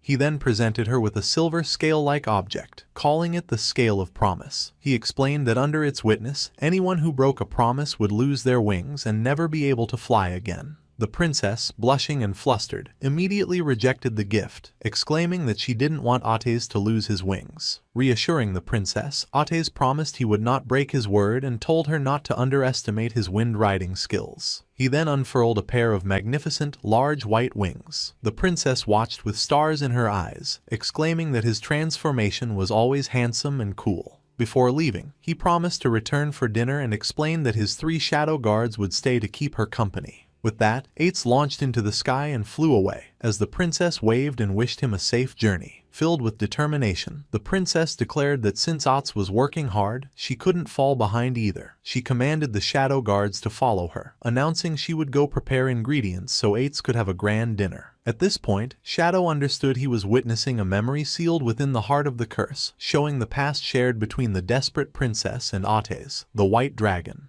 The narrative then shows fond memories of the princess spending the day with the shadow guards, happily picking mushrooms in the forest, encountering a strange rabbit, and fishing by a lake, all happening in their kingdom with the magic leaning tower in the distance. Later, exhausted but happy, the princess presented a large feast she had prepared. She proudly listed peculiar dishes, like steamed rock and volcanic ash pizza, stating they were all Ates's favorite foods. She waited expectantly, believing he would return soon. But as night fell, she fell asleep at the table while waiting for him. An elderly attendant gently woke her, telling her it was very late and time to rest. He pointed out that the food on the table had grown cold. Startled and shocked at how late it was, the princess frantically asked the attendant where Atez was, wondering why he still hadn't returned. The attendant continued with a grave expression, informing the princess that according to frontline reports, the battle was dire and General Atez would likely be delayed. The princess refused to believe it, declaring that Atez was the kingdom's powerful guardian and any enemy would be like a lamb to the slaughter before him. However, the attendant explained the gravity of the situation, revealing the enemy nation had sacrificed tens of thousands of lives to summon a horrifying monster from the sea. He described a colossal, city-sized creature with countless tentacles and eyes, so terrifying a mere glance could drive a person insane. Hearing this, the princess's confidence faltered, and she began to worry that even someone as strong as Atez was in a desperate struggle. Suddenly, her eyes widened in fear, and the scale of promise she held shattered. Realizing this meant Atez had broken his promise to return, she panicked. She knew if he didn't come back before midnight, he would lose his wings. She grabbed the attendant, Scholar Lu Wen, and begged him to take her to her father, a dragon knight who might know how to remove the scale's curse. Ignoring the old man's complaints, she pulled him along, explaining that if Atez lost his wings mid-battle, he would be doomed. As she burst through a door, she was stunned to find Ates standing there, unharmed. He calmly asked her why she was in such a panic. Overcome with relief, the princess rushed forward and hugged him, crying that she was so glad he was back and safe. Hugging her back, Ates gently reassured her that he would return because of their promise. The princess, still holding him, confessed she had been worried because the situation at the front lines was said to be very bad. The attendant, Scholar Lu Wen, then cautiously asked General Otis about the battle. With a confident smile, Otis explained it had been troublesome and took some effort, but the problem was solved, and the army could handle the cleanup. Scholar Lu Wen praised him as the worthy guardian of the kingdom. Ates, walking towards the feast on the table, exclaimed that he was starving and asked the princess if she had made all the food. She proudly confirmed she did, though she lamented it was probably cold by now. Ates began to eat with great enthusiasm, declaring it didn't matter if it was cold because it was delicious. As he ate, the princess fondly told him to slow down so he wouldn't choke, while Scholar Lu Wen watched them fondly. Later, on top of the magic leaning tower, Ates announced it was time to learn how to ride the wind, as promised. However, the princess let out a huge yawn. Ates asked if she was sleepy, and she explained she was tired from preparing his feast all day, suggesting they could learn tomorrow instead. Still wanting to fly, she sat on the ground and hugged his leg, pleading for him to change into his true form and take her for a ride. Ates hesitated, reminding her the king had forbidden him from taking her on such a dangerous activity. The princess grew angry, grabbing his armor and blaming him for coming home so late. She reminded him of the effort she put into his meal and again called him a faithless scoundrel. Sighing, Ates agreed but made her promise not to tell the king, or he would be scolded. The princess immediately smiled, her anger gone. Ates then closed his eyes, and blue energy swirled around him as he began to transform. In a brilliant flash, he became a magnificent white dragon. The princess looked on in wonder at Ates' magnificent dragon form. She approached the large white dragon and gently touched his snout, lovingly telling him to be safe. Green energy then lifted the excited princess into the air, and she settled onto Ates' head. He told her to hold on tight as they were about to depart.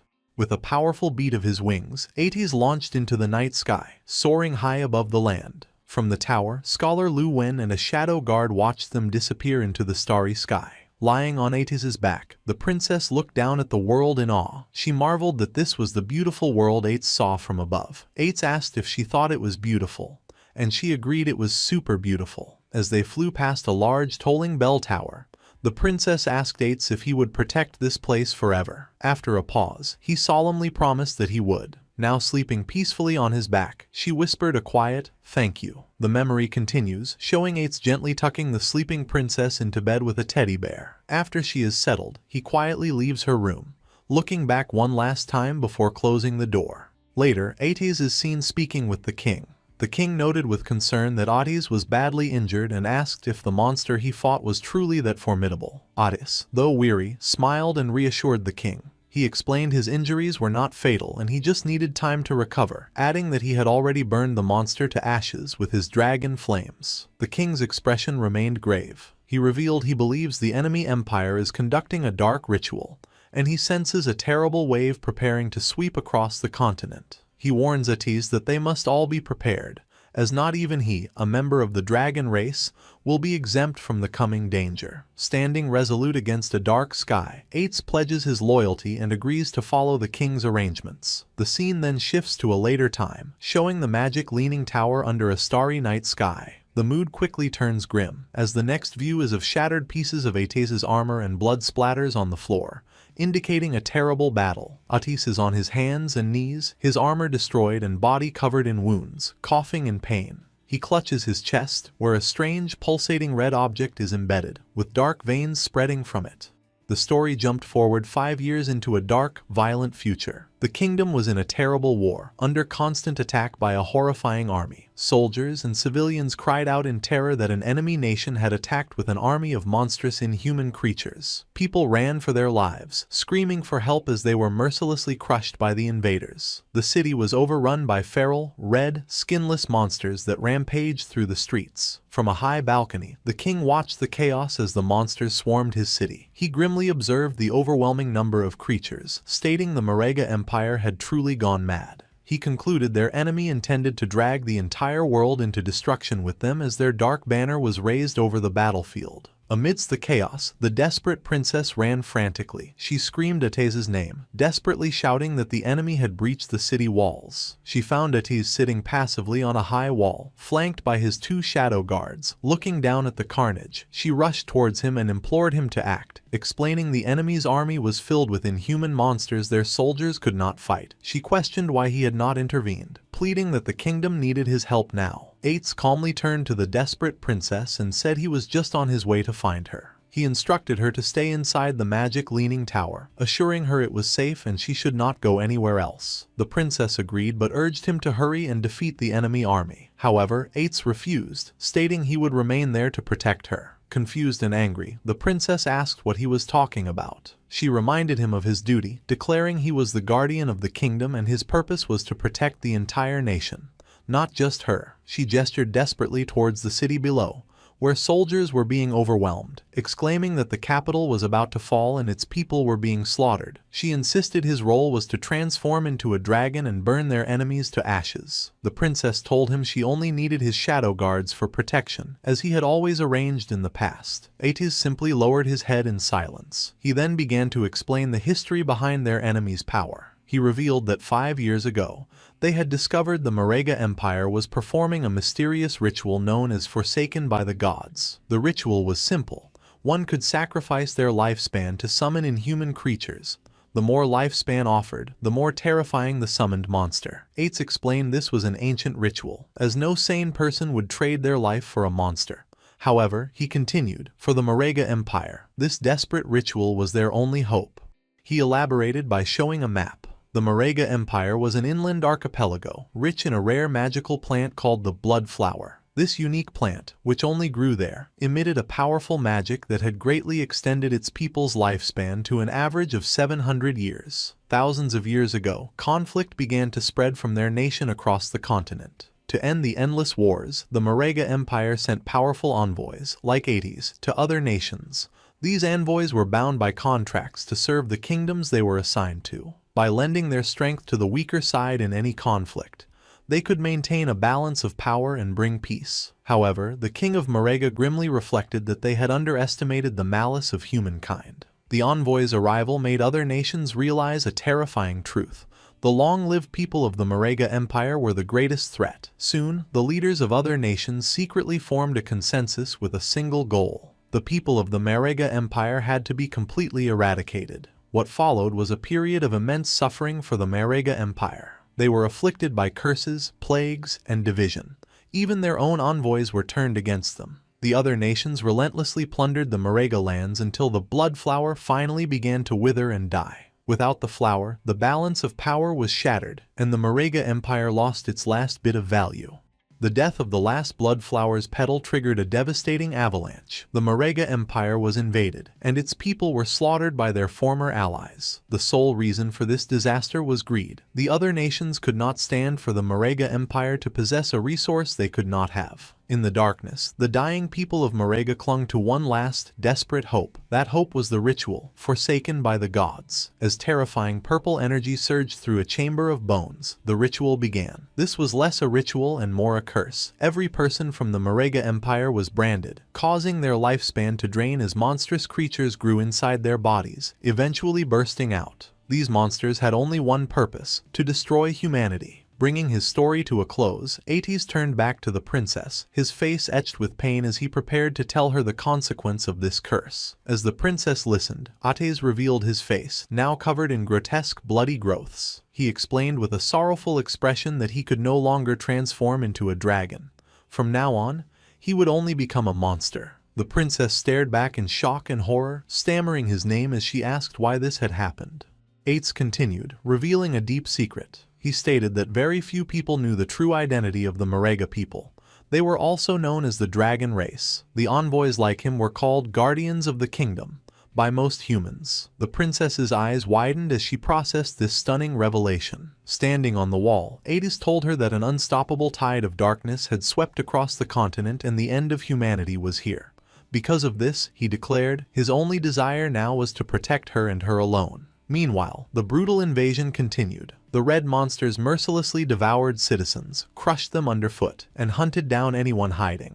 A seemingly endless horde of these creatures emerged from the smoke, overrunning the kingdom's last defenses. From a high balcony, Scholar Lu Wen gravely informed the king that the number of monsters kept increasing. He pleaded with his ruler, asking if he was truly not going to lead a retreat now that the capital had fallen. The king, however, remained resolute, declaring they had nowhere left to retreat. He explained that the magic leaning tower was a great magical hub. If it was destroyed, their mage's combat power would plummet, and it would become impossible to stop the monsters. The king decided to join the battle himself. He leaped into the fray, his glowing sword slicing a red monster in half. He caught his breath amidst the smoke and rubble, leaning on his sword. He reflected on how quickly time had passed. He recalled first meeting Ates. They had looked the same age, though Ates was nearly 100 years old. For Ates's race, 100 years was barely adulthood. As a monster lunged, he recalled the inseparable years they had spent together. They had fought side by side, drank together, and shared everything. A blast of purple energy struck him. This reminded him of how things had changed. As he grew older, Ates remained eternally young. This created a rift, as Ates could not understand the hard choices the king had made after taking the throne. The king sadly concluded Ates could not understand humans, and humans could never truly understand Ates. The king stood amidst the flames and destruction of his kingdom. His thoughts turned to the moment that changed everything, his daughter's birth. He remembered Ates holding the newborn princess with gentle care. Watching them, the king had found a new sense of hope through their shared affection for the child. On the battlefield, a new massive threat loomed below the king. A shadowy monster with glowing purple eyes gathered a sphere of blue energy for a powerful attack. The king stared forward, his face calm as he accepted his fate. The creature unleashed a devastating blast of energy at him. As the light engulfed him, the king's body vanished, his final thoughts filled with regret that he had been wrong about everything. A massive explosion ripped through the castle, signaling the king's defeat. From the magic leaning tower, the desperate princess saw the distant blast and cried out in shock. Ates, beside her, calmly stated the capital had fallen and predicted the monsters would head for them soon. As if on cue, a swarm of dark-winged creatures descended. A shadow guard shouted a warning that monsters were approaching. The creatures slammed against a powerful blue barrier protecting the tower. Ates reassured the princess that the tower was protected by a strong barrier, making it nearly impossible for monsters to break through. Suddenly, an injured Scholar Lu Wen appeared on the tower wall. The princess turned in surprise, exclaiming his name. Leaning on his staff, the scholar told Ates he had come on the king's orders to escort the princess away. The princess expressed her alarm at how badly he was injured. Ates agreed to the plan, stating he would use his wind magic to send them to a designated location, and asked if their contacts were ready. Scholar Lu Wen confirmed that all preparations had been made, but the princess interrupted, confused. With a heavy heart, Scholar Lu Wen delivered the news. Her father, the king, had fallen. The princess was in shock. He explained the king had arranged for her to escape to a neighboring country for safety. The princess anxiously asked if Ates would come with them. Ates turned to her with a sad smile, asking where he could possibly go. He revealed the monsters below were his own people, the Manga. He explained he was an enemy to all, and no matter where he might flee, humans would hunt and kill him. Kneeling on the edge of the wall, he looked down at the horde and accepted his fate. He declared that a knight's falling place became a dragon's tomb, and this was where he belonged. He vowed to remain and protect it until his lifespan drained away. Hearing his solemn promise, the princess's expression shifted from grief to resolve. She suddenly used her wind magic to leap away from Scholar Lu Wen and back to Ates. She landed before him and declared that if he was staying, she would become his dragon knight. She reminded him this was her home and she would protect it with him. She proudly boasted that her wind riding skills were perfected and asked how they could form a contract. Ates looked up at her, shocked and speechless at her unwavering loyalty. Moved by her loyalty, Ates took the princess's hand in his armored one. With a gentle, sorrowful smile, he agreed to her request. He presented the silver scale of promise, explaining it would be their contract, just like old times. The princess smiled brightly, delighted the contract was so simple. She happily began to seal their pact, promising that they would forever. But Ates cut her off, finishing with a heart-wrenching twist. He said their promise was to never see each other again. The princess's face fell, her eyes wide with shock and disbelief. Before she could react, Ates unleashed a powerful gust of wind, launching her and Scholar Lu Wen away. As they flew, he entrusted the princess's safety to the scholar. The princess screamed Ates' name in confusion and betrayal as she was carried away. Alone on the wall, surrounded by wind magic, Ates told her to go, insisting her place was not with a dragon's tomb. The scene took a horrifying turn. Scholar Lu Wen, his eyes glowing with red light, plunged his hand into the princess's chest, ripping out her still beating heart. He chillingly told her she had a place where she belonged, a place for humans. Ates watched from the tower in utter shock at this betrayal, while the princess stared in horror as her life was stolen. As he died, the scholar gasped a final warning to Ates, telling him to be careful and revealing the Marega were not the only ones cursed. His face was then consumed by a monstrous red growth. From the scholar's body, a massive tentacle monster erupted, grabbing and devouring the princess's heart. The monster cackled, mocking Ates about the delicious flesh and lifespan it consumed. It then taunted him, asking if killing the person Ates loved was suitable revenge for being burned by his dragon flames in the past. As Ates stared in stunned silence, the tentacle monster laughed maniacally. It held up the princess's lifeless body and her bloody heart, taunting the white dragon, asking if killing his beloved was enough to repay the pain of his dragon flames. In a final, gruesome act, the monster clenched its fist and crushed the princess's heart. Enraged, Ates and his two loyal shadow guards faced the monstrous creature, their eyes glowing with vengeful energy. One guard, the Shadow of Sorrow, transformed into a swirling vortex of dark energy and leaped to rescue the princess's falling body, while the other guard attacked the monster, viciously slicing its tentacles to pieces. The monster dismissed the attack as useless. The Shadow of Sorrow now knelt, cradling the princess's body in a protective, glowing blue aura. A single tear fell from behind the guard's helmet. In her final moments, the princess weakly whispered Ates' name before passing away in the guard's arms. Even as its host body lay dismembered, the monstrous entity continued to taunt Ates. It mockingly explained that the meager lifespan sacrificed by the white dragon's kin was only enough to summon a tiny fraction of its true form. It revealed its seeds had already been scattered everywhere,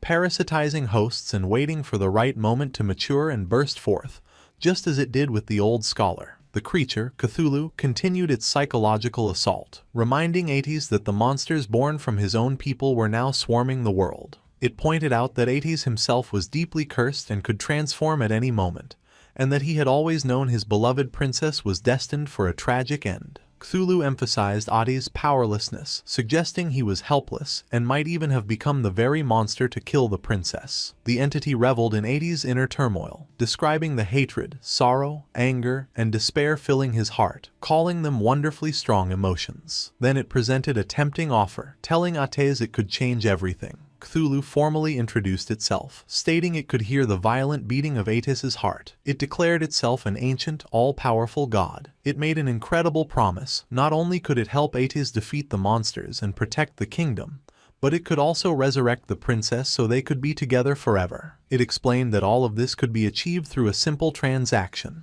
The price, Cthulhu revealed, was for Ates to simply give it his heart. Kneeling alone on the high wall, surrounded by winged monsters, Ates was left to contemplate this impossible choice. He weighed his two options: to let the princess die in the tower, devoured by monsters, or to accept the deal, allowing her to become his dragon knight so they could protect the kingdom for eternity. From its dying host, Cthulhu pressed him for a decision, warning that its current body was fading fast and he was running out of time. Having made his decision, Ates committed the ultimate sacrifice. With a sickening splash of blood, his shadow guard looked on in alarm. In an act of desperation and love, Ates ripped his own beating heart from his chest. Cthulhu praised him, stating that he had made the correct choice. Cthulhu declared it would place a blessing on Ates' heart, causing it to float into the sky amidst a brilliant explosion of energy, destined to beat for all eternity. The entity explained their pact. His beloved would receive the heart and be reawakened with its immense power. Though Ates would be heartless, he would not die or turn into a mindless monster. The glowing heart descended and entered the princess's body, and Cthulhu proclaimed Ates would be transformed into a guardian dragon, destined to remain by her side forever. Ates grunted in agony as the transformation began, and a massive pillar of purple energy erupted from the top of the magic-leaning tower. His body contorted and changed until he had become a massive, terrifying skeletal dragon. He let out a powerful roar, surrounded by a swirling aura of blue flame. With his new form, Ates leaped from the tower wall, now a guardian dragon empowered by Cthulhu. He soared over the battlefield and unleashed a devastating torrent of fire upon the swarming monsters below, beginning his eternal watch over the resurrected princess. As the skeletal dragon Atis unleashed his fiery wrath, Cthulhu's voice narrated the grim scene. The dragon's flames incinerated everything below, purging the land of the monstrous invaders and the kingdom's remaining people alike. Cthulhu told him his power was now great enough to wipe out the entire kingdom, and Ates continued his assault, setting the capital ablaze. Cthulhu then revealed the terrible twist in their bargain. It explained that all the lifespan harvested from those killed in the flames would be funneled to a single point. As purple lightning struck the scorched magic leaning tower, the true purpose was revealed. Back on the tower, the resurrected princess screamed in agony. With Ates's cursed heart in her chest, her body began to transform as dark, shadowy energy erupted from her. Monstrous appendages grew from the shadows, and she was completely consumed by a massive, tentacled beast, becoming its new, living core. With the princess now transformed into a horrifying monster, Cthulhu triumphantly declared that all the harvested lifespan now belonged to it. Cthulhu reflected on its current weakness. It lamented that its power was still too diminished to directly parasitize the powerful dragon race, forcing it to use a human as a temporary host. However, it remained confident, believing it was only a matter of time before it could use the white dragon to gather the lifespan it needed. The monstrous princess looked up at the skeletal Ates circling high in the sky and wondered why he had not returned now that the kingdom had been purged. She found his behavior strange. Suddenly, two glowing silver scales appeared before her. Cthulhu recognized them as the scales of promise, and realized these were vows the white dragon had made before their deal. The first vow was to never see the princess again. The second was to forever protect the kingdom's high tower. In a flash of fury, Cthulhu understood Ates' final act of defiance.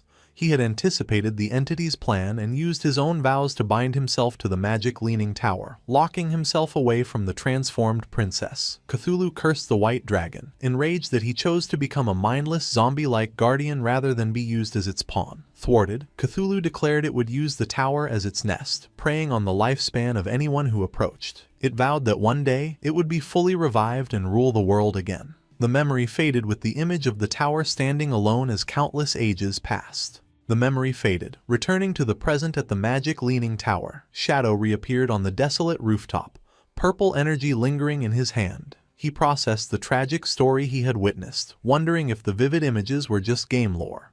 But his instincts told him it was more. The vision had felt too real, its explanation of the monster's origins feeling like actual history. Suddenly, dark purple energy swirls materialized around him. A system window congratulated him on obtaining a new mythical grade skill, Shadow of Sorrow. This powerful ability created 3 shadow clones for 7 seconds that mimicked his skills and dealt 100% damage. The skill's description added a poignant detail. These were the shadows created by the white dragon, Ates. To protect what was most important, Ates had used immense mental energy to maintain them for 15 years without letting them fade. Shadow examined his hand, now wreathed in purple energy, and recognized the skill from the memory. He was awestruck, realizing this single ability could quadruple his damage output for a short time. He marveled at how terrifying a mythical grade skill was. More system notifications rewarded him for the trial. He obtained the key to the magic leaning tower's hidden area, reached level 19, and received many evolution points, equipment, and skill books. Among his new rewards were a gate key and a map for a level 20 area called the Withered Bone Ruins. Shadow was intrigued, as he had never heard of this location. He unrolled the old map and found Withered Bone City, on an island in an inland sea. Seeing its location, he made a connection, realizing it must have once been part of the Manga Empire from Ate's story. Convinced this new area was tied to the White Dragon's homeland, Shadow was excited, certain it held greater secrets and rarer treasures. Knowing the area was for level 20 players and he was now 19, he resolved to go there soon. But first, he held up the ornate, golden key to the magic leaning tower's hideout, deciding to sell it. The scene shifted to the Faka Heavy Industry Guild hideout. Inside, Huang Huifan and her guild members regrouped after their defeat. One of them asked what their next move was, admitting they could not defeat the new Jade Grade boss. He suggested their only option was to contact Shadow for help. With a weary sigh, Huang Huifan agreed. She planned to use her contacts in Zhanghai City, who were on good terms with Shadow, to act as intermediaries. Just then, to her shock, Shadow materialized directly behind her. He told her there was no need for that trouble, as they could trade directly. The other guild members, including Huang Ziking, were stunned by his silent arrival. They shouted his name in alarm. Huang Ziking angrily accused him of being sneaky and demanded to know what he wanted. Shadow calmly walked away, reassuring them that if he had meant any harm, they would already be dead. He offered a friendly reminder that their hideout's barrier could be opened, which was how he had walked in. Huang Huifan, still startled, asked him what he meant by a trade. Turning back, Shadow held up the ornate golden key. He offered to sell them the key to the Magic Leaning Tower's hideout and asked if she was interested. The guild members were floored. They recognized the key and realized Shadow must have defeated the Jade Grade boss, which they could not believe was possible.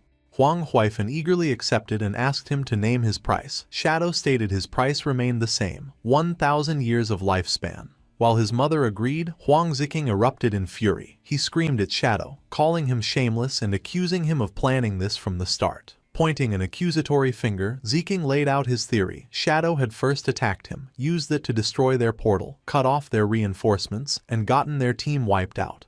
Now, he was playing the hero, selling them the key for an exorbitant price. Ziking declared he had never met such a vile person. Huang Huifan sternly ordered her son to stop, but he refused, trying to convince his mother they were being tricked. He argued the key should have been theirs and they could not let Shadow profit from the guild's losses. Unfazed by the outburst, Shadow calmly asked him what he wanted instead. With a greedy grin, Ziking made an absurd demand. Shadow must return the key and compensate the guild with 1,000 or 800 years of lifespan. Shadow sarcastically remarked to Huang Huifan that she had a fine son. Then, to Ziking's surprise, he agreed to do as he said. With a cold look, he set his new price, 1,800 years, and he would not sell it for a single day less. Ziking was initially triumphant, laughing to his mother that this was how one must deal with people like Shadow. His smug expression turned to shock as the new price sank in, and he stammered, asking what Shadow had said. Shadow patiently explained he had come in good faith to do business, which was why he had not retaliated when Ziking cursed him. However, due to the insult, the original discount was gone, and the price was non-negotiable. Having reached her limit, Huang Huifan swiftly slapped her son hard across the face. She angrily ordered a guild member to take Ziking away to level up, forbidding him from returning without her permission. As he was dragged away, Ziking protested, asking why she had hit him when he was not finished talking. Huang Huifan turned back to Shadow and apologized, asking if he might reconsider. Shadow coldly repeated his new offer, 1,800 years, and he would not say it again. With a weary expression, Huang Huifan accepted, noting it was a fair price since she had heard he had sold other hideouts for 2,000 years. She explained that because of their heavy losses, they could not pay the full amount at once and asked to pay in installments. Shadow agreed. He stipulated she must pay 1,000 years up front, and he would return in 10 days for the remaining 800. Greatly relieved, Huang Huifan thanked him and completed the transaction. A system window confirmed she had the key and Shadow had gained 1,000 years of lifespan. As he faded away, Shadow said his goodbyes. He thought the Fike Heavy Industry Guild had potential, and selling them a good hideout would help them become an important asset for the Great Xia server. With their new base secured, Huang Huifan addressed her guild. She announced the platinum grade hideout was now theirs. To pay their debt to Shadow, she instituted a 50% lifespan tax on all members. She acknowledged the high rate but framed it as a necessary investment, urging them to work hard. Her guild members responded with renewed determination. Out in a forest at sunset, the small party with Huang Ziking tried to reason with him. A girl told him not to blame his aunt and that he was wrong, but Ziking angrily dismissed her. He muttered to himself, vowing to make Shadow pay sooner or later. Their conversation was cut short when a party member spotted a silver-grade boss, the human-faced Spider Emperor. They immediately prepared for battle. As the others engaged the boss, Ziking hung back. His teammates warned him the boss used poison and to be ready with a detox spell, which he nonchalantly confirmed.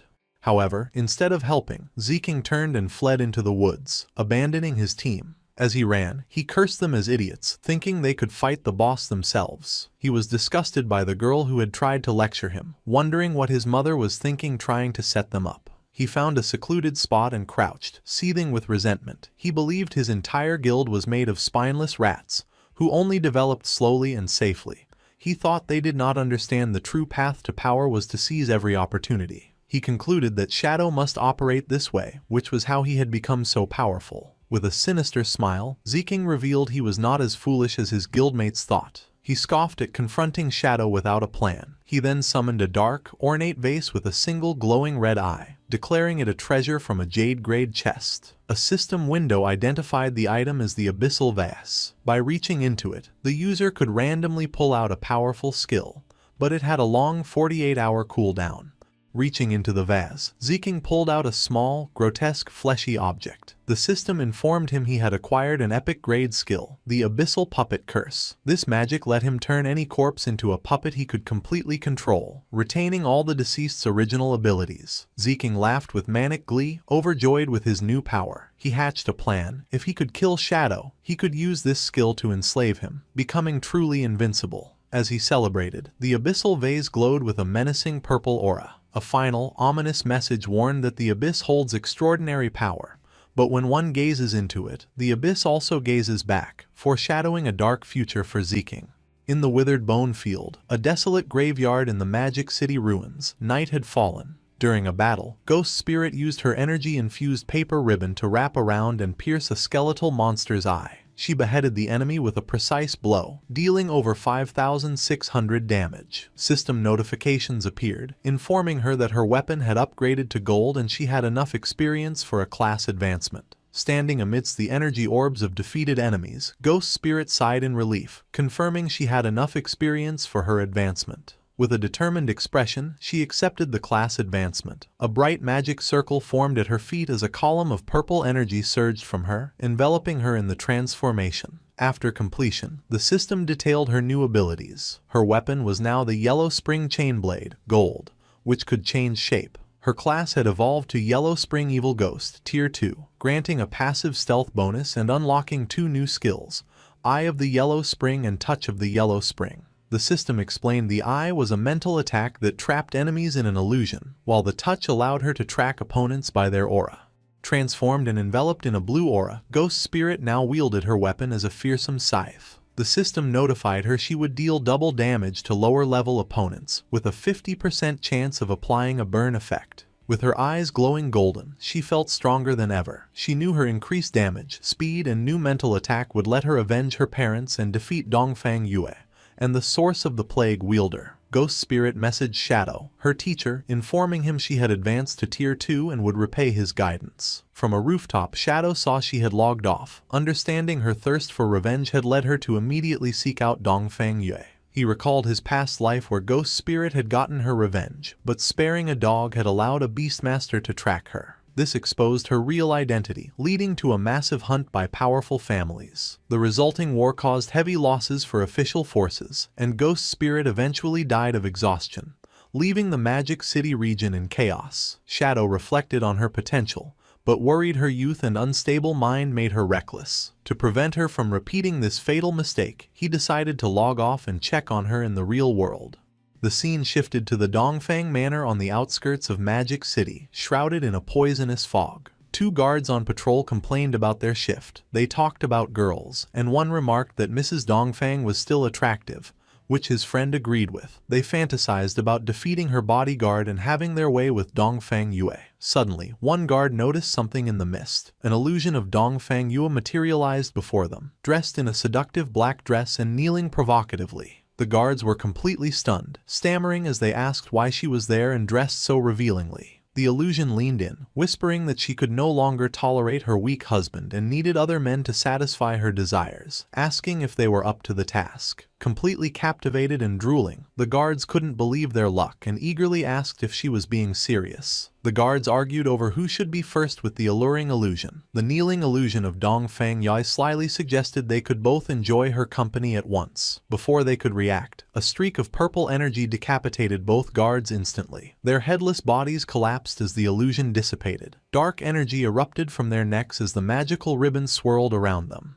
Ghost Spirit appeared from the shadows, catching her weapon. She immediately leapt into the air, escaping the manor grounds. Meanwhile, Dongfang Yue's formidable bodyguard, the Fart Master, was relaxing in a hammock. His senses sharpened and he remarked to himself that a little mouse had snuck in. Ghost Spirit landed silently on the manor rooftop. She paused thoughtfully to assess the situation. Suddenly, she was shocked as the Fart Master descended on her from above with incredible speed. He grabbed her by the neck in mid-air, and they both plummeted towards the ground. he unleashed his signature attack, a powerful blast of gas from his rear, which hit the ground with explosive force. The impact created a crater, with the fart master pinning Ghost Spirit to the ground. He mockingly explained his ammonia barrier covered the manor, allowing him to sense her arrival. He identified her as the little lady who had escaped before, grabbed her neck, and noted she would not get away this time. Ghost Spirit struggled helplessly, her face a mix of pain and fear. The fart master held Ghost Spirit in the air by her neck, surrounded by a menacing purple aura. He remarked she had grown stronger and mused that with more time, she might become a satisfying opponent. An excited look crossed his face as he admitted a strong urge to kill her now. As Ghost Spirit struggled, the bodyguard had an internal battle,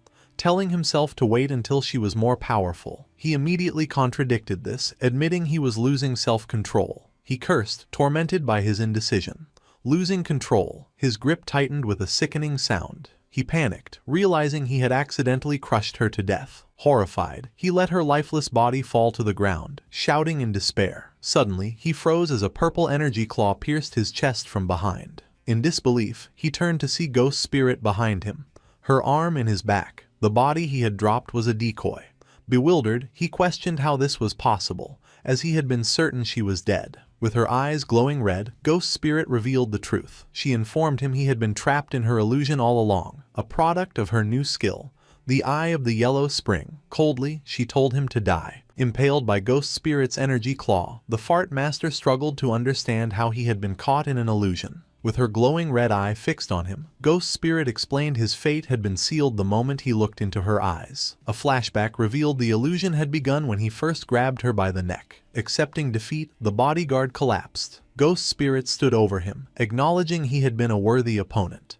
Her victory was cut short by a commotion from the manor. Dongfang Yue threw open a window, angrily shouting about the noise and threatening to fire everyone. Her anger turned to shock as she saw her powerful bodyguard's body dissolving into black smoke in the courtyard below. Panicked, she screamed there was an intruder and called for help. Armed guards rushed into the main hall, taking defensive positions to protect Mrs. Dongfang and find the intruder. The noise awakened her son, Nantian, who sleepily asked what was happening. Dongfang Yue told him an enemy had come and instructed him to stay put. However, Nantian sat up and, with a confident smile, told his mother not to be afraid. He declared he was now 18 and a player, and he would protect her. Moved, Dongfang Yue embraced him, wishing his father had been half as wonderful. As they shared a kiss, the window behind them creaked open.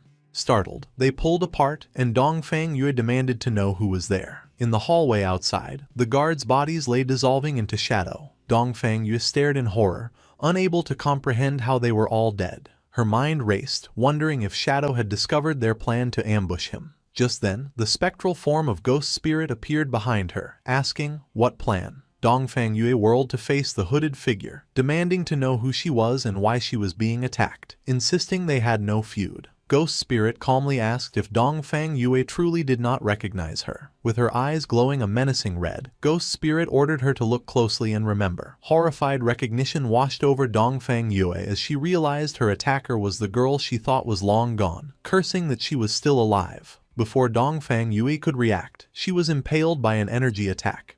Ghost Spirit stood over her fallen enemy, declaring her a demon and commanding her to die. In the bedroom, a terrified Nantian and his dog hid under the covers. Ghost Spirit explained her motive. Dongfang Yue had killed her parents, so now she would kill her in front of her son. Defeated and crying, Dongfang Yue accepted her fate but made one plea, not to harm her son.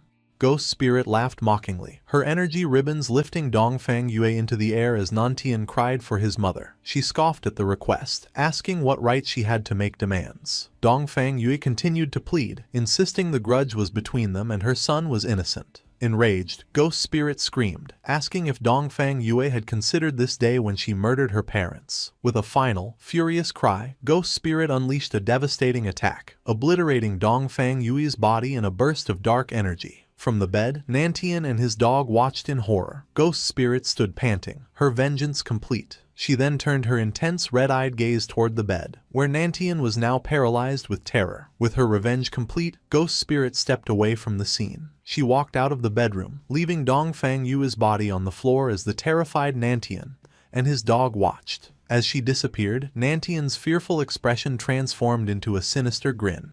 He revealed he had grown tired of his mother's control and was grateful Ghost Spirit had killed her. His small dog's eyes also glowed red as it anticipated eating the young girl meat. Before Ghost Spirit got far, she sensed she was not alone and stopped, her body tensing. She turned around nervously to see several shadowy figures floating in the air, surrounding her. Back in the bedroom, Nantian pointed from under his blanket, a malicious smile on his face. He revealed his true power as the corpse necromancer, and commanded his undead minions to capture her alive. The shadowy figures were reanimated corpses, strengthened by his power and retaining their abilities. They advanced on the trapped Ghost Spirit. Suddenly, a massive explosion shattered the manor's side. Ghost Spirit was sent flying out of the building, screaming in pain. Outside, the reanimated corpses descended upon her as she lay helpless. The one-handed gunman prepared to fire a deadly energy blast at point-blank range. Just as he fired, black spikes intercepted the attack, saving her. The force of the counterattack knocked the undead minions down. Ghost Spirit looked up, confused by the sudden turn of events. In the bedroom, Nantian, who had been hiding, was now held up by the head, screaming in terror. A figure stood over him, holding his severed head and crushing his demonic dog underfoot. It was King Feng. He looked directly at Ghost Spirit through the shattered wall and delivered a cold, final lesson. Showing mercy to your enemies was the same as being cruel to yourself. Ghost Spirit lay on the ground, looking up at King Feng in a broken window. Still unsure who had saved her, she asked who he was. From the shadows, King Feng told her that one should never show mercy to enemies. He then used his blooming curse ability on Nantian's decapitated body, causing red spider lily flowers to sprout from his head. Realizing this man was her savior, and had allowed her to complete her revenge, Ghost Spirit blushed and thanked him, calling him master. Surrounded by a field of crimson flowers, a reminder of her vengeance, Ghost Spirit finally let her emotions overwhelm her. She cried in relief and sorrow, saying aloud that she had finally avenged her parents. As the flowers absorbed life force, a system message indicated that 788 years of tradable lifespan had been absorbed. King Feng approached and asked her what her plans were now that she had her revenge. Without a purpose, Ghost Spirit admitted she did not know and contemplated dying to reunite with her parents. King Feng sternly told her that revenge only leads to emptiness and she should have been prepared for it. He warned her that if she was willing to sink into despair, he had nothing more to say. But there was something she must know. He showed her a vision of the game world, explaining that the god-forsaken game had endless secrets, and among them, a way to resurrect the dead might exist. He told her that as long as a person kept moving forward, they would find infinite possibilities. If she only saw revenge as her endpoint, his words were useless. Turning his back, he gave her a choice. If she wanted to move forward, she must follow him. But the decision was hers. After a moment of reflection, with new determination in her eyes, Ghost Spirit got to her feet and ran to follow King Feng through the moonlit field. The scene shifted to Magic City in the real world. At King Feng's hideout, the soul-cleansing land, they found themselves in a vast ethereal water-like space. Ghost Spirit asked where they were, and King Feng explained it was his hideout in the real world. He led her to the doors of an incredibly luxurious mansion, leaving her stunned. Upon entering, they were greeted by King Feng's maid, who welcomed her master home. Ghost Spirit was surprised he even had a maid. King Feng ordered his maid to prepare dinner for two and explained to a confused Ghost Spirit that the maid had been created by the Divine Authority book. He continued, saying the book could create all sorts of necessary items and promised to take her to challenge the Tower of Divine Authority in Magic City so she could get her own book. Gratefully, Ghost Spirit thanked her master once more. The scene shifted to the Chu family manor in Magic City. Sometime after King Feng and Ghost Spirit had left, a man rushed in, yelling at his men to hurry with the rescue, declaring that no harm must come to his wife. This was Chu Kunshan, Dongfang Yui's husband and a military staff officer. He was confused, recalling a frantic call for help from his wife and wondering who could have attacked so late. His immediate suspect was Shadow, and as he ran into the manor, he worried their secret fireworks factory plan had been discovered, though he quickly dismissed the thought. Inside, his personnel were investigating the scene, examining a large crater and the empty bedroom. An officer reported to a shocked Chu Kunshan that while there were clear signs of a battle, they had not found a single person. Growing more frantic, Chu Kunshan demanded to know the whereabouts of his wife, son, guards, and servants. The officer confirmed the grim reality: no one was there, not even any bodies. Chu Kunshan was enraged, realizing this was what had happened to the Dongfang family. Everyone had vanished without a trace. The horrifying conclusion that his wife and son were gone sent him stumbling back in denial. His despair turned to tearful rage as he screamed that Shadow had killed his family and demanded a warrant for his immediate capture. Lin Qingyu, who had been observing, stepped in and asked how he could be so sure it was Shadow. He furiously retorted that it was because his wife's family, the Dongfangs, were also killed by him. Unfazed, Lin Qingyu pointed out the lack of evidence in the Dongfang case, making the connection to his wife's disappearance tenuous. With a sharp glare, she questioned if he had inside knowledge, suggesting perhaps his family had a grudge with Shadow, and this might be simple revenge. Her questions struck a nerve, and a furious Chu Kunshin warned her to watch her words, questioning if she was interrogating a military staff officer. Lin Qingyu calmly told Chu Kunshin his threats were useless against her. She revealed that recently, the Sky Dome Guild had captured members of the Magic City Black Dragon Hall and handed them to the authorities. During interrogation, the men confessed that Chu Kunshan had ordered the attack on Shadow's hideout. They also admitted to a plan to lure Shadow to a fireworks factory with the intent to kill him in a massive explosion. She explained that the authorities had originally planned to capture them all at the factory. However, with Dongfang Yu now missing, she was officially suspected of fleeing justice. Lin Qingyu then accused Chu Kunshin of abusing his authority and conspiring to commit a terrorist act, requesting he accompany them for an investigation. As two officers grabbed him, a shocked Chu Kunshin struggled and demanded to know what they were doing. He angrily shouted at Lin Qingyu, questioning her audacity for colluding with a trashy guild to arrest an official. As he was restrained, Lin Qingyu calmly stated that official status did not matter, as she only stood on the side of justice. Chu Kunshin continued to struggle, screaming for them to release him. She coolly advised him to cooperate, adding that if proven innocent, he would be free to settle the score with her then. Lin Qingyu delivered a final, chilling piece of information. He would be taken to the Magic City prison for interrogation, a place where lifespan drains at 100 times the normal rate. She ominously told him to be prepared. As he was forced into an armored truck, Chu Kunshan screamed in protest, yelling that they could not do this and he would report them. Unseen, two figures watched from a nearby tree. One man confirmed that the loud man being arrested was indeed their target, identifying him as Chu Kunshan, the military staff officer. The two figures smirked and bumped fists as purple energy surged around them, ready to take action. A convoy of armored trucks drove through a forest road at night. Inside the lead vehicle, Chu Kunshin continued to protest his arrest to Lin Qingyu. A guard calmly informed him that the arrest had been ordered from above, leaving Chu Kunshin speechless. Suddenly, a bright blast of energy hurtled toward their vehicle. The blast impacted the truck with immense force, sending it careening off the road in a violent crash. Inside the overturned truck, Lin Qingyu braced herself, cursing. She looked over in shock to find the guard who had been sitting next to her was now dead, his face frozen in terror. Pinned by the wreckage, Lin Qingyu realized she was stuck as the truck's roof was torn open from the outside. A hand reached through and grabbed the unconscious Chu Kunshin by his collar, pulling him out. The two assailants, a man with a pompadour and a girl with blue hair, stood atop the wreck. The man held up Chu Kunshin, declaring that the mission had been easy.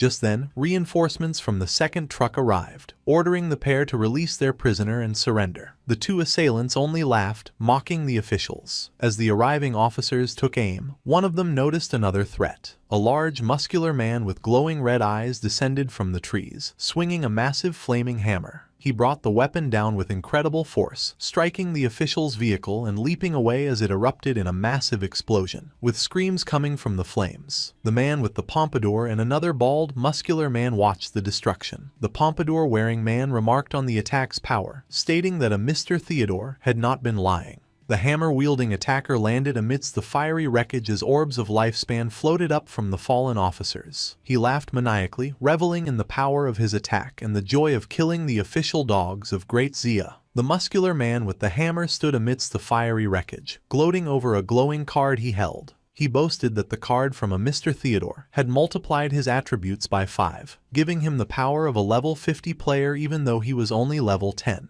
He complained that the slain officers had dropped very little lifespan. The man with the pompadour dismissed the loot, reminding him their real reward from Mr. Theodore would be 1,000 years of lifespan.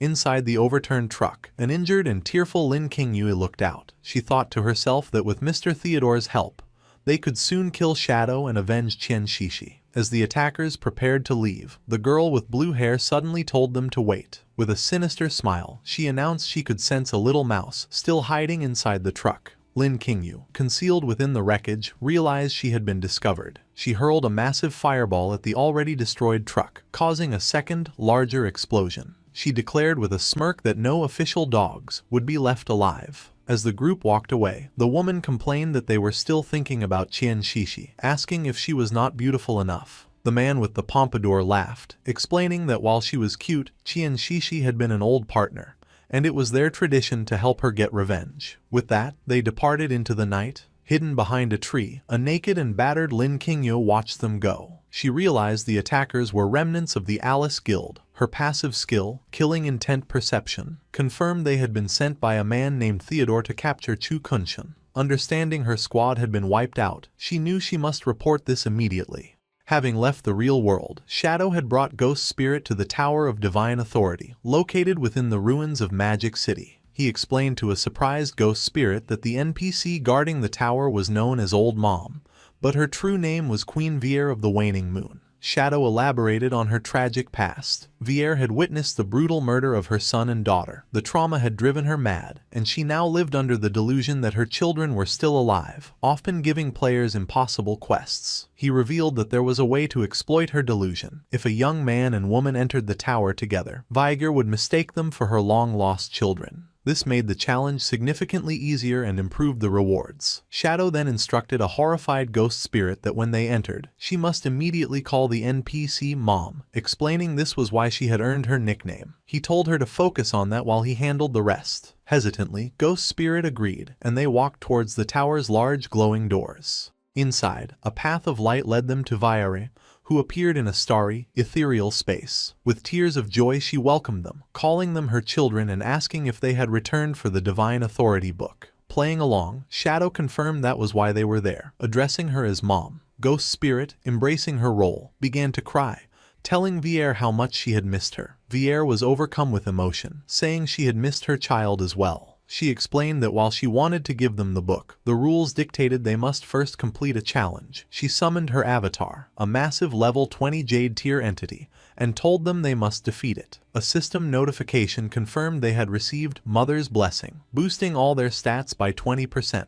Before Ghost Spirit could react to the boss, 3 shadowy figures suddenly appeared around her. These were the clones from Shadow's Shadow of Sorrow skill. In an instant, the clones unleashed a devastating flurry of slashes, inflicting hundreds of thousands of points of damage and obliterating the avatar in a single moment. The system announced the challenge had been successfully completed, leaving Ghost Spirit utterly stunned. She exclaimed in disbelief at the instant kill and the impossible appearance of 3 shadows. The battle ended in a blinding flash. Ghost Spirit stood behind King Feng, stunned. She marveled at his technique, summoning 3 clones for an instant kill, and wondered how powerful he truly was. Queen Vilni descended from the sky, still trapped in her delusion. She looked down at them gently, calling them Alan and Anna, and praising their strength. She floated to Ghost Spirit and handed her a stack of glowing blue books. Calling her little Anna, Vilni offered her all 9 of the divine gift books she had. Ghost Spirit played along, hugging the NPC and crying as she thanked Mom. King Feng watched with a somber expression. He knew Vilni gave everything to her children. In the past, many players had exploited this, demanding items until she used up her own lifespan to create them and died. Vilni then turned to King Feng, asking if he wanted anything. King Feng requested the divine book of the communication bracelet. Vilni looked apologetic, admitting she did not have one, but she immediately offered to use her own lifespan to create one. As the book materialized, a system window showed King Feng had obtained it but paid 150 days of lifespan. Vilni smiled warmly, touched that her son had given her lifespan instead of letting her drain her own. King Feng told her to keep the lifespan and turned to leave. Vilni bid them a safe journey, telling Anna that if she encountered danger, she should stay by her brother's side for protection. Hearing this, Ghost Spirit looked at King Feng and blushed, thinking he was a suitable age to be her older brother. She ran to catch up and playfully asked if she should call him master or brother in the future. King Feng stopped and turned with a terrifying glare, his eyes glowing. He coldly told her she could call him anything except brother. Ghost Spirit was shocked by his harsh reaction. As he walked away, she awkwardly agreed, wondering why he had rejected the title and if he had a tragic past connected to the word. Captain Anu contacted Shadow via voice chat, asking to share his friends list. Shadow was confused, so Anu explained. A serial killer has appeared in Zhonghai City with 7 victims, and rumors are spreading that Shadow is the killer. She explained the victim's time of death matched Shadow's login times. The killer was meticulous, leading many to suspect him. Anu added that she and her team knew he wouldn't do something so low. Shadow deduced that for someone to frame him based on his login times, the leak must have come from someone on his friends list. Shadow listed the suspects: Anu's squad, Radiant Martial Virtue, Milky Snow, Old Man Zhong and his granddaughter from the Sky Dome Guild, and his own guild member, Ghost Spirit. Shadow asked where the bodies appeared. Anu replied they were scattered across Zhonghai City and asked if he would investigate. Shadow confirmed he would. Relieved, Anu said she would send the case files, confident he would catch the killer in minutes. Shadow then ordered Ghost Spirit to log off immediately for a mission. At his mansion hideout in the real world, King Feng handed Ghost Spirit the Divine Book Communication Bracelet, allowing them to communicate between the game and reality. He also gave her the Ghost Knight Wolf mount to help her find the killer. Ghost Spirit was shocked to receive such valuable items but admitted she didn't know how to investigate crimes. King Feng explained his reasoning. He had checked his friends' list and believed none of them were the culprit. However, since Wang Meng and the others reported to the officials, he suspected a mole within the police was leaking his login times. He told Ghost Spirit she was the best candidate because her skill, Touch of the Yellow Spring, allowed her to track targets by aura or scent. He sent her the files and told her to use her skills flexibly. Filled with determination, Ghost Spirit vowed to find the true culprit. Meanwhile, in a hotel in Magic City, Tony and the blue-haired girl threw the bound Chukunshin onto the floor. Tony announced to a man in the shadows that he had brought the person. A bald older man smoking a cigar turned around. He praised Tony for a job well done. Chukunshin, terrified, recognized him as Mr. Theodore from the embassy. Theodore smiled chillingly, glad that dear Chu remembered him. He claimed he couldn't bear to see Chu suffer injustice, so he asked his friends to rescue him. Sweating, Chukunshin pointed out that these friends were wanted criminals. He asked Theodore if his true intention was to deal with Shadow or the Great Xia government. Theodore laughed, asking if there was a difference, noting the officials and Shadow were close allies. Chukunshin ranted about the injustice. His wife and son died, yet the authorities arrested him, a military officer, instead of Shadow. He looked up at Theodore, acknowledging he wasn't saved for free and asked what he wanted him to do. Theodore calmly replied that his divination pointed to Chu, telling him Chu could help find something he desperately wanted. He then asked what Chu's profession in the game was. Chu looked confused, but then he realized why he was valuable. He lowered his head and revealed his secret. He held the only hidden class in the priest system, the Feng Shui Master. He explained his skills.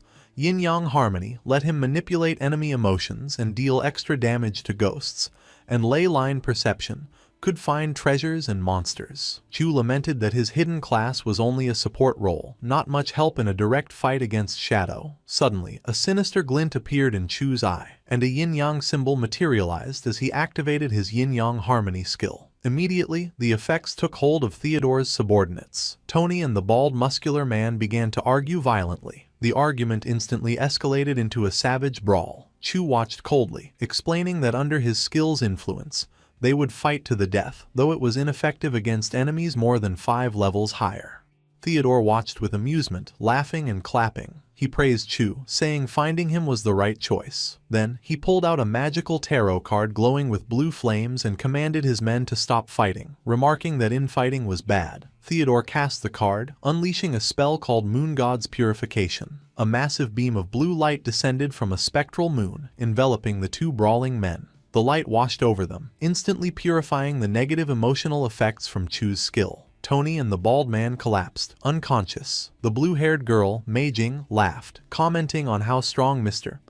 Chu's skill was. Theodore ordered her to heal them. Chukunshin watched in sweat-drenched terror. He was shocked because his powerful skill shouldn't be removed by ordinary purification. He stared at Theodore in fear, wondering about his class. Theodore spread his arms wide, formally welcoming Chu to their group. As he sat surrounded by magical energy, it was revealed that Theodore also held a unique hidden class in the priest system, the Diviner. His class allowed him to draw different cards to perform divination, enhancement, purification, and teleportation, and his cards could be given to others to use once.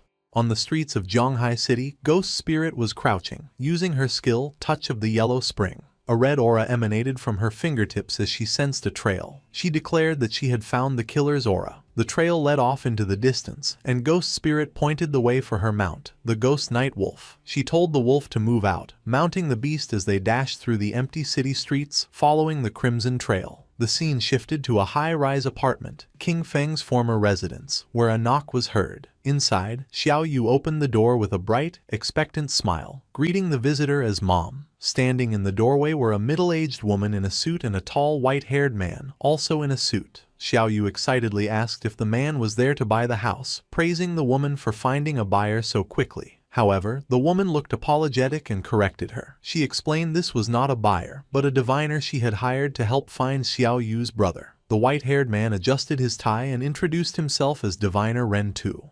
Xiao Yu's expression fell. She asked why they needed to divine her brother's location. The woman sadly revealed she would be moving away in a couple of days and could not rest easy leaving Xiao Yu alone. Shocked, Xiao Yu asked why she was suddenly moving. The woman explained that Zhonghai City officials had extracted a platinum-grade hideout, the Church Sanctuary, and had invited the Mengsha River Guild to move in for safety. The woman pointed to Ren Tu, urging Xiao Yu to accept his help, claiming his divination was very accurate. Ren Tu stepped forward, agreeing. He tried to persuade Xiao Yu, saying that King Feng was reliable and if she begged him properly, he would surely help her. Xiao Yu crossed her arms and angrily rejected the offer. She thanked the woman for her good intentions but declared she did not need it. She bitterly stated that after 19 years, if he had said he did not want her, then that was it. She questioned the point of finding him. Internally, however, Xiao Yu thought she was currently guarding Shadow's hideout and saw him often. She was convinced Shadow would eventually discover her merits and let her join his guild. The woman sighed, resigned to Xiao Yu's stubbornness. She advised Xiao Yu to try the divination anyway, then excused herself to go pack. As she left, Ren Tu remained. He asked Xiao Yu for any items her brother had used for the divination. Xiao Yu snapped at him, repeating that she did not need him to divine anything. Ren Tu ignored her and walked into the apartment, looking around. He mentioned he had heard the siblings had lived together and concluded the house itself was enough of a medium. Xiao Yu followed, demanding to know who had let him in. Ren Tu smiled charmingly and said he felt they had a destiny, so he would perform the divination for free. Without waiting for permission, Ren Tu raised a card that glowed with blue magical energy. He told her she could look at the result.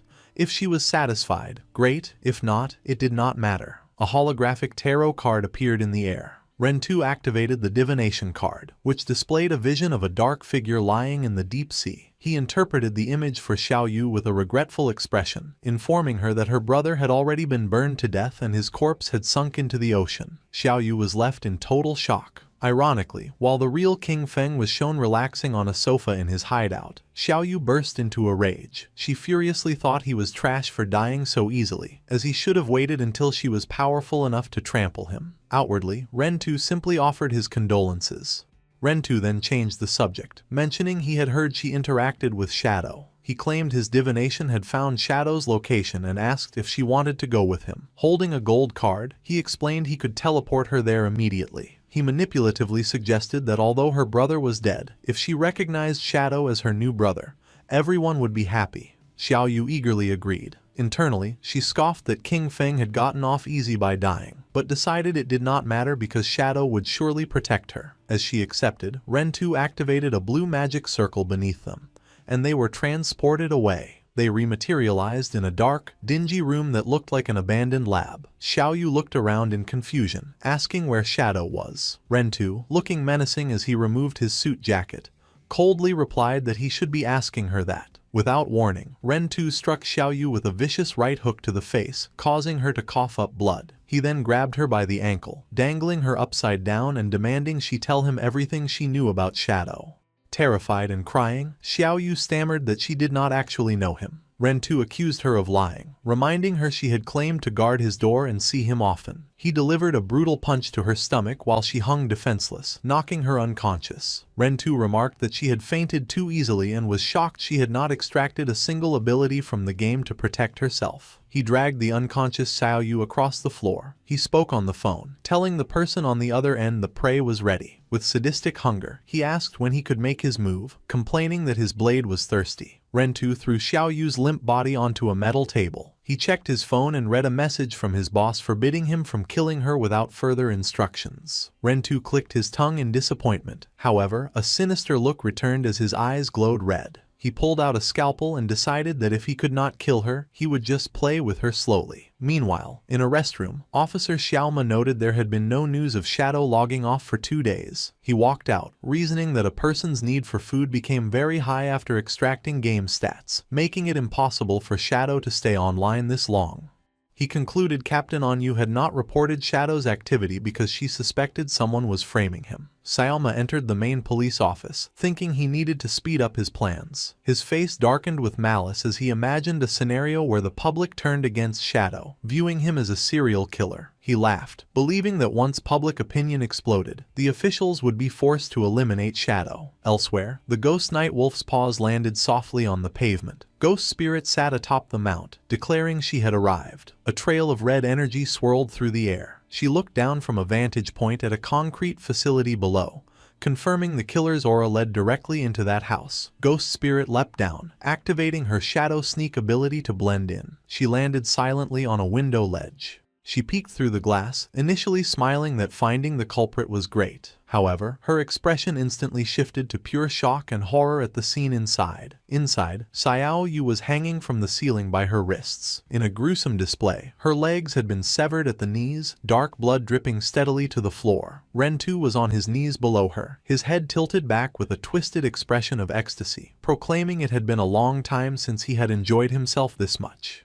The system informed Xiaoyu her logout request had failed because she was in a combat state. Tears streamed down her face, realizing there was no escape. She hung from the ceiling by her wrists. Her legs had been severed and wrapped in crude bandages. She screamed in agony while Rentu laughed maniacally below. She couldn't understand why this was happening.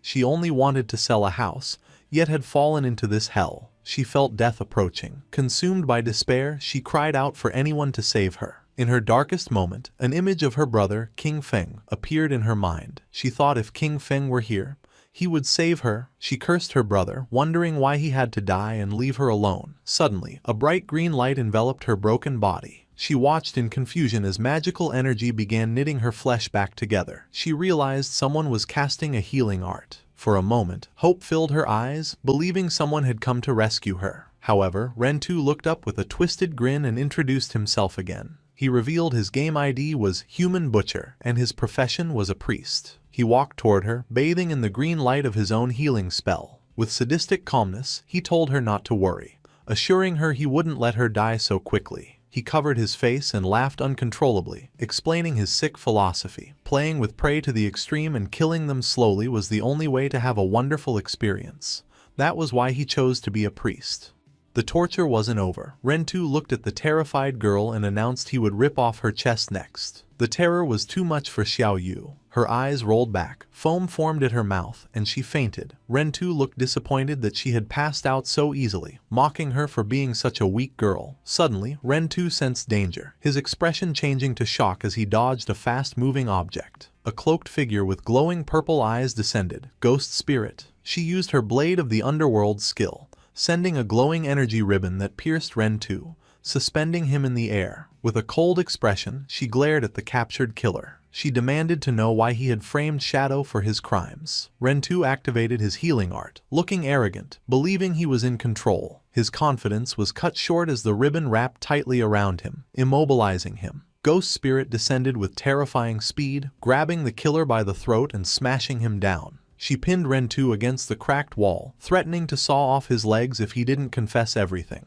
Terrified and defeated, Rentu stammered that he would tell her everything. The scene shifts to the desolate Zhonghai city ruins. Captain Anyu, Wang Meng, and Little Black were having a serious discussion. Anyu noted that since they stopped reporting Shadow's login times, no new murders had occurred, proving someone was trying to frame him. Little Black angrily defended Shadow, arguing a powerful expert like him wouldn't be a perverted serial killer. She reasoned if he killed someone, he would turn them to ashes, not leave bodies to be found.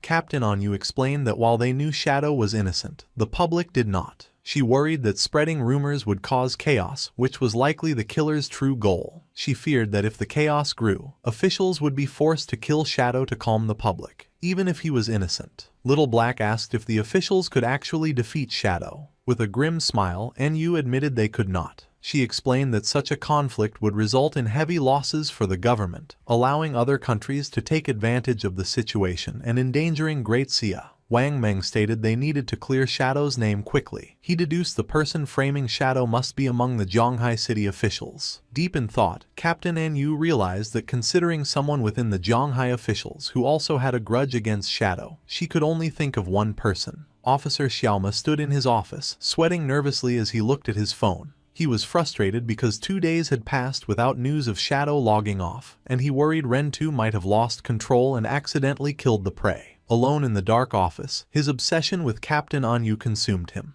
He imagined her face, convinced that as long as Shadow existed, he would never have her. Desperate, he held a glowing card, thinking for Anyu's sake he would become an enemy of all Great Xia. Suddenly, his phone vibrated. He read a message supposedly from Ren 2, stating the prey had escaped. The message demanded 3 years of lifespan to extract a tracking skill and provided an address for Xiaoma to deliver the payment. Furious his subordinate failed such a simple task, Xiaoma clenched his phone. He realized that if this plot was exposed, he would be ruined, so he had no choice but to go and fix the mess himself. He drove to an abandoned industrial facility under a gloomy sky. Entering the dark warehouse, Xiaoma called out for the human butcher, angrily asking why he let the prey escape. However, he stopped, his expression turning to pure shock. He looked up to see a terrifying sight. Xiaoyu was hanging from the ceiling, but next to her, his own hitman, Ren 2, was also bound and unconscious. Before Xiaoma could react, a beam of purple energy shot from the darkness. The energy ribbon wrapped around his body, trapping him. He was hoisted into the air, hanging upside down alongside the other two. Panic set in. He yelled at the approaching figure to let him go, demanding if they knew who he was. Ghost Spirit stepped out of the shadows, her eyes glowing a menacing red. She calmly replied she knew exactly who he was, Ma Nieliang, son of Zhonghai City's mayor. She revealed that Ren 2 had confessed everything, explaining how Ma Nieliang instructed him to kill and dump bodies during Shadow's offline hours to frame him. She thanked Ren 2 for keeping his promise to lure out the mastermind. Ghost Spirit cut Ren 2 loose. She looked down at him and said that as a reward for his cooperation, she would give him a chance to enjoy himself. Ren 2 stood up, surrounded by a surge of purple energy, looking completely deranged. Ghost Spirit ordered him to kill Ma Nieliang in any way he liked. Ren 2 giggled maniacally, thanking the young miss for the opportunity.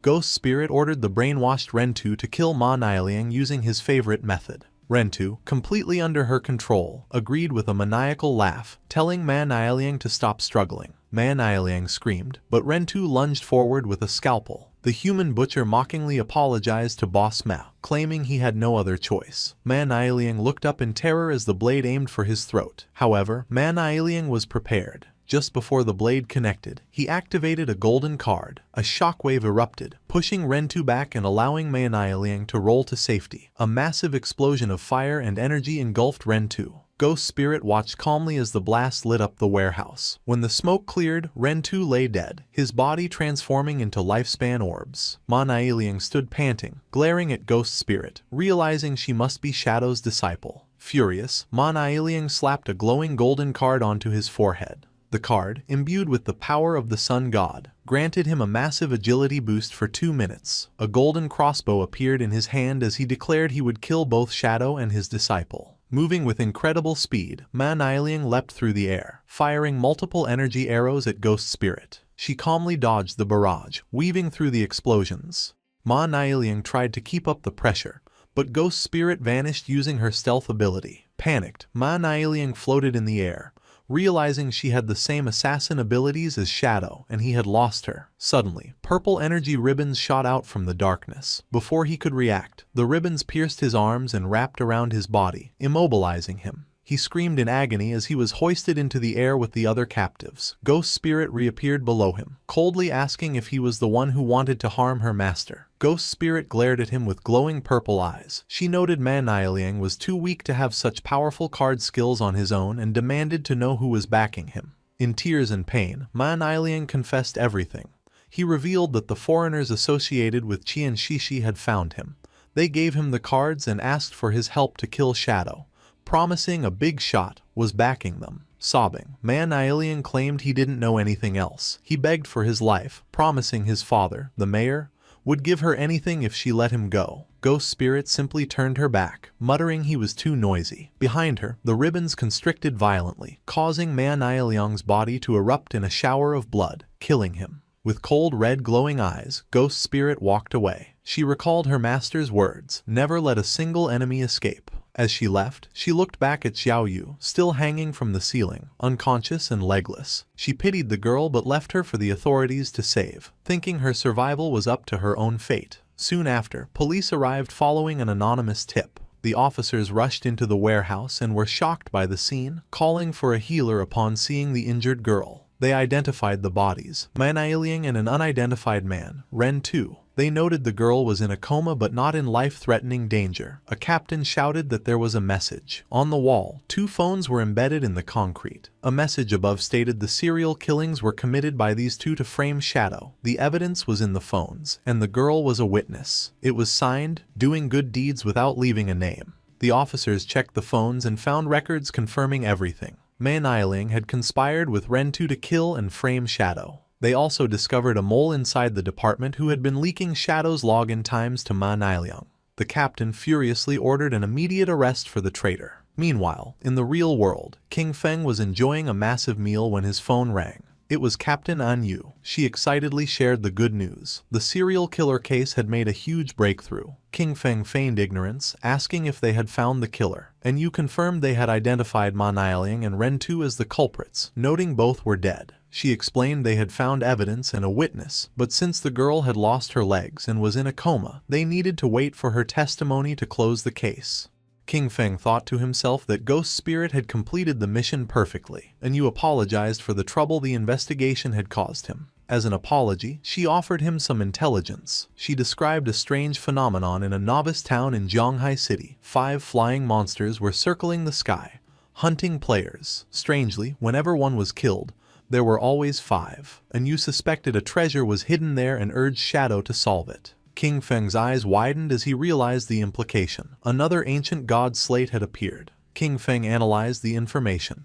He deduced the ancient god slate must be high in the sky. Since players couldn't fly yet, he would need a flying mount. He recalled the Withered Bone City key he had obtained from the magic Leaning Tower. He knew Withered Bone City was part of the Manga Empire, the dragon homeland, and deduced he might find a flying dragon mount there. The system indicated that entering Withered Bone City required level 20. King Feng checked his status and saw he was level 19. With determination, he decided to enter the game, knowing he only needed to level up once. Shadow teleported to the Withered Bone City outer beach. It was a desolate coastline covered in massive skeletons, with a dark castle looming on a distant island. As Shadow appeared, he noticed glowing lifespan orbs scattered on the ground, indicating other players had been there recently.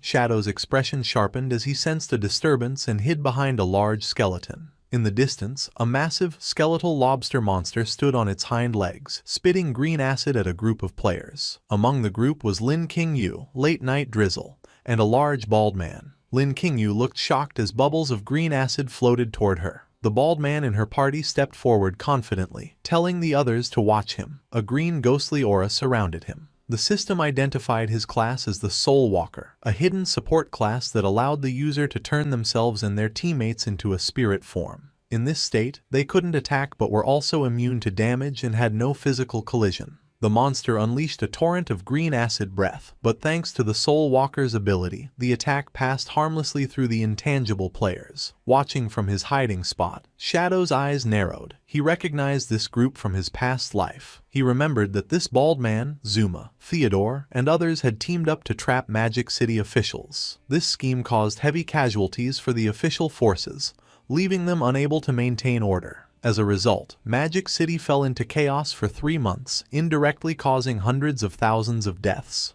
The battle with the giant skeletal lobster reached a critical point as the monster roared. Lin Qingyu, seeing the boss's low health, shouted a warning that it was entering its second phase. The monster then released a swarm of blue bubbles, which burst open to reveal a horde of smaller lobster monsters. The party was immediately overwhelmed. A party member with a shield struggled, complaining there were too many of them. Amidst the chaos, Lin Qingyu screamed at Zuma, the Soul Walker, to use his soul conversion ability to save them. However, Zuma simply turned his head away with a cold expression, ignoring his teammates' pleas for help. Lin Qingyu was shocked by this betrayal as the small lobsters bypassed the front line and lunged at her. The team's formation collapsed, and although she fired her dual weapons, she realized they could not hold the line. She shouted at Zuma one last time, asking what he was doing.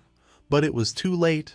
The massive boss and its minions lunged at her as she fell. Terrified, she looked up as the monster prepared to devour her. Just as the monster struck, a blur of blue energy slashed through the air, cutting the creature into pieces. Shadow had entered the fray, moving with blinding speed as he unleashed a skill that instantly sliced through the swarm of small lobsters. He leaped over the stunned Lin Qingyu and landed with a devastating area of effect attack, a swirling vortex of dark energy that annihilated the remaining enemies. A system window appeared, confirming Shadow had killed the Jade-grade lobster boss and obtained a massive amount of experience, evolution points, and over 9 years of lifespan. As Shadow stood amidst the loot, Zuma looked on in total shock, realizing the famous Shadow had appeared. The confrontation took a violent turn. Shadow appeared instantly in front of the bald man, Zuma, glaring with intense killing intent. Before anyone could react, Shadow unleashed a swift strike, chopping off Zuma's head in a single motion. As the headless body collapsed, a system notification confirmed Zuma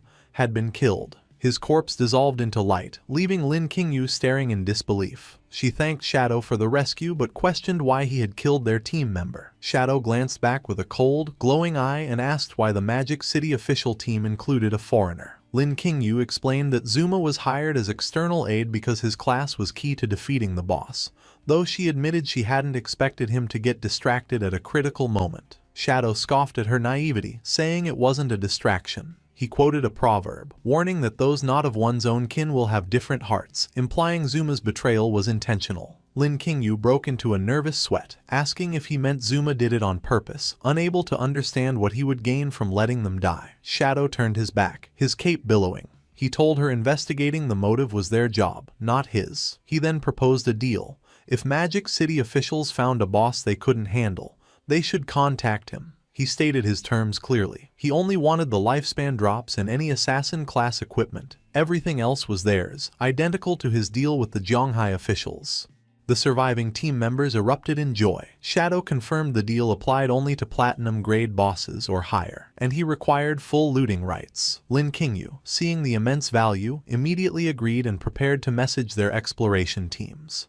An announcement ordered exploration teams to report coordinates for high-level bosses because Shadow had agreed to help. Across the dangerous zones, players on the brink of death cried tears of happiness. They realized they no longer had to die repeatedly and could hope for a future with good equipment. Back on the cliff, Lin Qingyu was overwhelmed by messages. She told Shadow multiple coordinates for bosses had come in, with several nearby. Shadow was surprised by the speed, and Lin Qingyu explained that while Zhonghai officials were well equipped thanks to him, Magic City teams were still suffering. Shadow activated his flight ability, telling her to send the coordinates as he soared into the sky. Lin Qingyu and her team waved goodbye, thanking him as he flew off to hunt. The scene shifted to a rocky canyon where a massive, muscular monster, the platinum-grade long-haired Minotaur, stood guard, hidden behind a rock. A group of players waited nervously. A red-haired girl, blushing, whispered to her teammates that she heard Shadow was coming and wondered if he was handsome.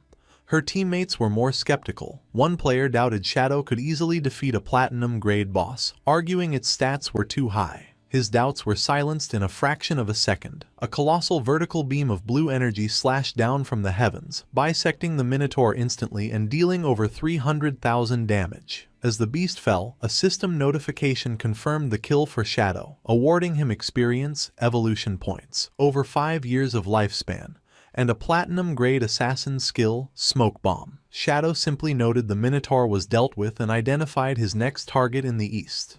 The hidden party members were dumbfounded. The skeptical man screamed in shock, realizing Shadow had killed the boss in a second and left before they could even see his face. The red-haired girl was disappointed she missed him, but they were relieved to see the lifespan orbs left behind. They realized Shadow was a man of his word. He had taken the lifespan but left all non-assassin equipment. The scene shifted to another location. Without warning, massive white spikes erupted from the earth, sending a group of players flying. A terrifying Jade-grade boss, the noble's eldest son, Traitor Lulu, in dark lava armor, emerged with a giant flaming sword. A player shouted in panic, realizing they had underestimated the perception range of a jade boss. The giant knight swung its flaming sword down at a terrified player. The player froze, thinking his life was over. Just before the blade could crush him, a streak of purple energy sliced through the air, chopping the boss's arm clean off. The player watched in shock as the massive arm and sword flew away. Shadow descended from the sky, unleashing his Shadow of Sorrow skill. 4 shadow clones appeared, surrounding the boss. In a blur of motion, they struck, dealing massive damage. The system confirmed the kill, awarding Shadow experience, evolution points, over 10 years of lifespan, and a Jade grade skill, Merge into Darkness. The rescued players watched in awe, unable to comprehend that each shadow dealt over 300,000 damage. They questioned if they were even playing the same game as him. One of the rescued players, blushing, declared that the gap between them and Shadow was like the distance between a human and a god, resolving to worship him. Having cleared the bosses, a system window notified Shadow he had reached level 20. As dark energy swirled around him, he remarked that farming bosses was the fastest way to level up. Suddenly, another notification chimed. The natural disaster ancient god curse slate was fully charged. Shadow's eyes glowed yellow with anticipation as he prepared to draw a new affix from the slate. Shadow began to invest his evolution points into his newly acquired skills. A system window appeared, showing that he had consumed over 300 points to upgrade Merge into Darkness from Platinum all the way to Mythical grade. Standing in the windy wasteland, Shadow analyzed the skill, realizing it was a superior replacement for his standard stealth. He noted that this ability raised his stealth level to 21, making him undetectable to even most diamond grade bosses. He then turned his attention to the smoke bomb skill. He spent his remaining points to upgrade it to legendary grade. However, Shadow looked at the resulting card with disdain, calling it a trash skill. Instead of learning it, he decided to use his Spirit Devourer bloodline ability to consume the card. The result was a massive increase in his stats. A system notification confirmed that by devouring the legendary skill, his elemental attack and elemental resistance had increased significantly. Feeling prepared, Shadow looked out toward the ocean where a dark castle stood on a distant island, the Withered Bone Ruins. He realized that while he was strong enough to enter, he had no way to cross the water, as there were no boats or teleporters nearby. He stared at the dark waves, knowing the sea was full of monsters. He concluded that attempting to fight underwater without specific skills or mounts would be suicide. Seeking a path, Shadow opened his map. He noticed a strange icon indicating a locked door located right on the shoreline. Curious about this anomaly, he transformed into a streak of shadow and dashed toward the location. He arrived at a cave entrance blocked by a massive ornate stone gate. As he approached, a glowing chain appeared over the door. The system informed him the door was locked and asked if he wanted to use the Withered Bone City key. Shadow was surprised, realizing the golden key he had obtained earlier, likely from the Magic Leaning Tower trade, was the specific item needed here. He pulled the glowing key from his inventory. As the heavy doors groaned open, Shadow stepped forward, though he wondered aloud how a door on this side of the coast could possibly lead to the ruins on the other side of the sea. Shadow stepped through the glowing gate, his form blurring as he activated his speed. He noticed the path descended sharply and realized with surprise that he was heading deep underground. As he traveled through the dark, rocky corridor, he deduced the tunnel's purpose. It traveled beneath the ocean floor to connect the mainland coast directly to the isolated island. Shadow continued through the long subterranean passage until he finally saw the exit ahead. He emerged from a cave mouth and found himself in a grim, stormy landscape. A dark, ruined castle loomed atop a high cliff, illuminated by streaks of lightning. A system notification welcomed him to the Marega Empire, Withered Bone City ruins, and issued a severe warning. This was a berserk area, where the player's lifespan drained at 100 times the normal rate. Looking out over the dark water, Shadow admired the ingenious design of the hidden tunnel. He recalled a memory from his past life when a madman had rambled about a secret passage under the sea. At the time, everyone ignored him, thinking he was confusing this world with another game. But Shadow realized now that the madman had been telling the truth. Shadow began to walk through a forest of withered trees and scattered bones. Suddenly, the ground beneath him began to tremble violently. A massive skeletal dragon's skull lying on the ground started to shake and crack. Without warning, a colossal creature burst out from within the skull, shattering it. Shadow stood his ground as the dust settled, revealing a grotesque monster. A giant skeletal centipede topped with a stitched-together female torso with a glowing red eye. The system identified the creature as the Withered Bone Ruins Guardian, Thousand Blade Centipede, Wire, a powerful diamond-grade boss. Shadow analyzed the enemy before him. He noticed that while her upper body retained a human shape, her lower half had transformed into a monster. He observed the festering wounds on her body, realizing they were identical to the scars he had seen on the white dragon, Ates. As the terrifying creature lunged at him, Shadow understood that she was a citizen of the Manga Empire who had been corrupted by Cthulhu's curse. Shadow dodged the massive centipede body as it swept through the air. Looking at the scars on her human torso, he deduced that she must have suffered inhumane torture while she was still alive. He continued to evade, weaving through the sharp skeletal legs that stabbed at him, and leaped into the air to avoid a crushing strike that shattered the ground.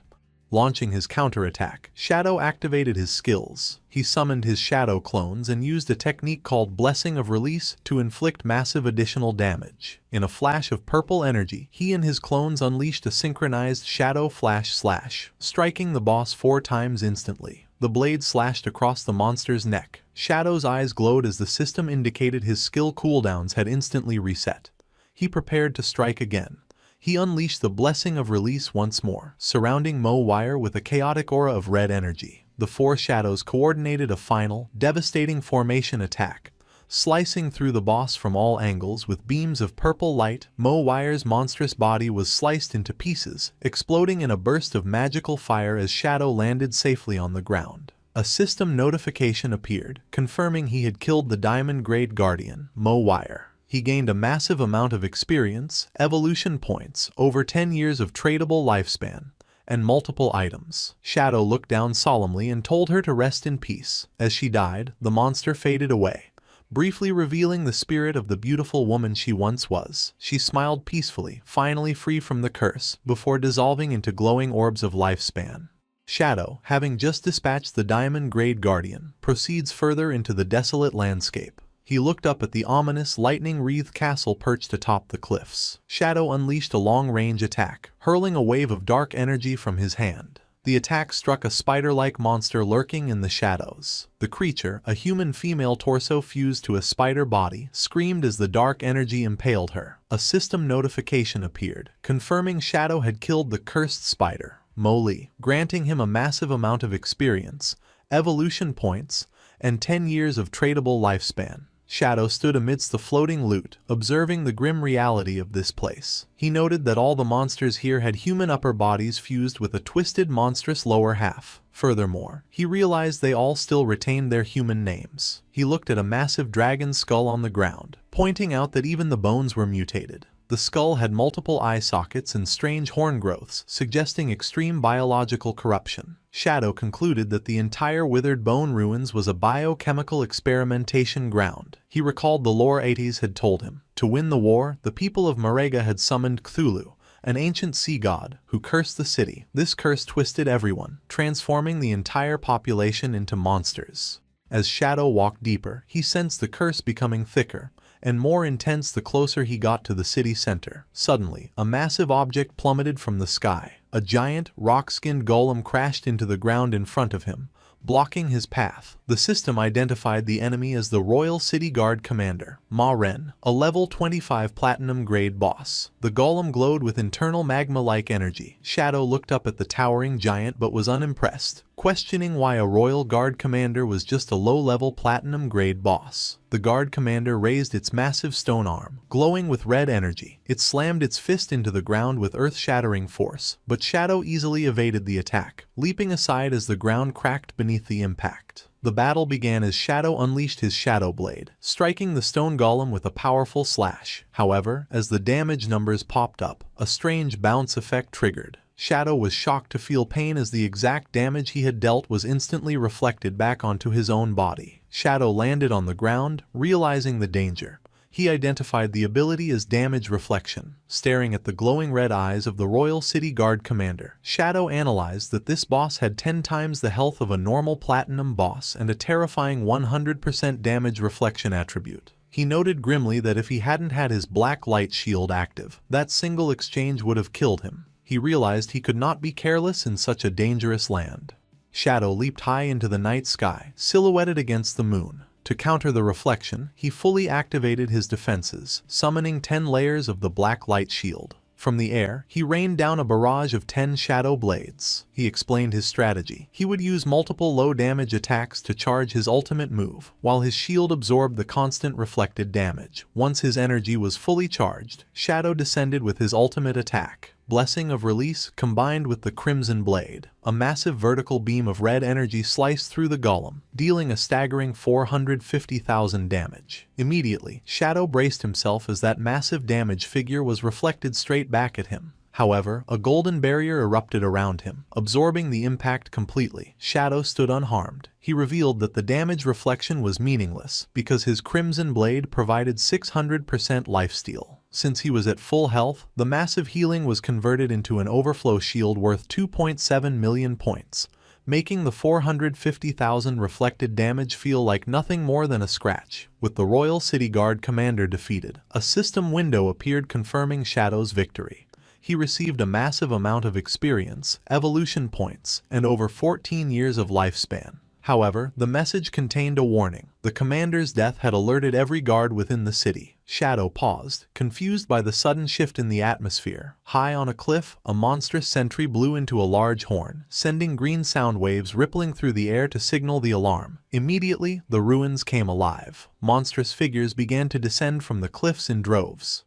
Shadow watched as a swarm of winged creatures, spider hybrids, and other twisted beasts lined the ridges, staring down at him. A massive fur-covered foot slammed into the ground next to him. Within moments, Shadow was completely surrounded by a dense army of monsters, including a giant white bear and terrifying centipede creatures. A system notification triggered, announcing Shadow had activated the Monster Horde event. The condition to proceed was simple but brutal. Kill every single monster. Shadow looked up at the wall of enemies looming over him, their eyes glowing red in the darkness. But instead of feeling fear, his eyes narrowed with excitement. He laughed to himself, thinking this situation was incredibly refreshing and exactly what he wanted. The monsters, seeing their prey laugh, looked at each other in confusion, unsure why the human was not trembling in terror. Shadow moved with the speed of a storm. He unleashed his Dark Night Ring blade, slicing through the first wave of enemies. In a single strike, the system notified him he had killed 32 monsters. Not giving the horde a moment to breathe, he activated his Shadow of Slaughter skill, summoning dark clones from the ground to fight alongside him. Together with his clones, Shadow executed a synchronized Shadow Flash/X4. The burst of purple energy decimated the monster ranks, instantly raising his kill count to 165. The chaotic energy beams sliced through everything in their path, dismembering lion men, shark hybrids, and other twisted creatures. Shadow continued his relentless assault, descending with another Dark Night Ring Blade X4 attack. His dark magic swept through the battlefield, and with every swing, the kill count climbed higher, reaching 518. The battle turned into a one-sided massacre. System notifications flooded his vision as the death toll rose exponentially, jumping from 600 to over 2,000 in seconds. As the fight raged on, the kill count soared past 8,000. The entire battlefield was illuminated by thousands of glowing orbs of lifespan from the fallen army. Finally, silence returned. Shadow stood with his eyes glowing purple, having killed a total of 10,086 monsters. A system window confirmed that he had killed all the monsters, and the road to the Withered Bone City Ruins core was now unlocked. After annihilating the army of over 10,000 monsters, Shadow stood amidst a sea of glowing particles. A notification confirmed the path to the Withered Bone Ruins core was unlocked, and he was surrounded by countless floating orbs of lifespan. However, Shadow looked at the rewards with disappointment, asking why there was so little. He realized the curse had constantly drained the citizens' life force, even after they transformed into monsters. Suddenly, the floating orbs began to swirl around him, gathering in a brilliant display of magic to form a structure. The light shot across the vast chasm, creating a radiant bridge to the ominous castle in the distance. As Shadow stepped onto this bridge made from the light of the dead, a golden aura suddenly engulfed him, surprising him. A system window informed him that he had received a blessing of the Withered Bone citizens. The cursed souls, grateful for their release, granted him a buff that provided a chance to obtain dragon power while fighting in the city. Shadow looked at his glowing hand, remarking that this power was interesting. He deduced the curse's source was in the city and understood the victims' souls were guiding him, hoping he would break the curse for good. He continued across the bridge of light until he reached a massive, dark pit that looked like a maw of flesh and darkness. Without hesitation, Shadow leaped into the abyss. As he descended through the fleshy tunnel, a notification warned him he had entered the withered bone curse Great Hollow, where the lifespan drain was 1,000 times the normal rate. He landed with a heavy splash in a red liquid and slowly stood up, surrounded by pulsating, organic walls, ready to face the source of the corruption. Deep within the fleshy walls of the hollow, a man with long red hair and a beard hung suspended, his body pierced by thick spikes. Suddenly, a notification flashed as the man's eyes snapped open, sensing an intruder. Shadow stood ready in the darkness, a purple flame igniting on his chest as he sensed the overwhelming killing intent. The man, still trapped, began to mutter strange syllables. Shadow narrowed his eyes, recognizing the speech as the ancient god language. He translated the sounds and realized the man was repeatedly calling out a specific name, Mo-Wire. Driven by madness and grief, the man roared the name Mo-Wire and ripped himself free from the wall. His body began to twist and tear apart as he underwent a terrifying metamorphosis. He transformed into a gigantic, armored skeletal beast, identified by the system as the last guardian of Withered Bone City, Arkatos, a level 20 emerald grade boss. Shadow immediately activated Merge into Darkness, dissolving into the shadows to become invisible. However, to his shock, Arkatos swung a massive claw directly at him, bypassing his stealth. Shadow barely evaded the crushing strike that shattered the ground where he had stood and leapt away to create distance. Landing safely, Shadow was confused, wondering how the enemy could see him when he had level 21 stealth. As Arkatos charged again, still screaming the name of the woman he loved, Shadow realized the reason. He deduced that since he had killed Mo-Wire and absorbed her lifespan, Arkatos was tracking her soul's traces within him. Shadow observed the spikes on Arkatos's armor, noticing they were identical to those of the Royal City Guard commander. He prepared his shadow dagger, suspecting the boss shared the same passive ability. To confirm his theory, he struck Arkatos. The exact same amount of damage was instantly reflected back, but his golden shield absorbed the blow. Shadow confirmed the Guardian also possessed the dangerous damage reflection ability. Arkatos let out a deafening roar, his body surging with purple energy as he summoned reinforcements. The fleshy ground around Shadow erupted, and numerous large, blue eggs burst forth, completely surrounding him. Shadow looked at the eggs with a serious expression, realizing they also possessed a damage reflection effect. He deduced that if they hatched, they would spawn dangerous elite-level monsters.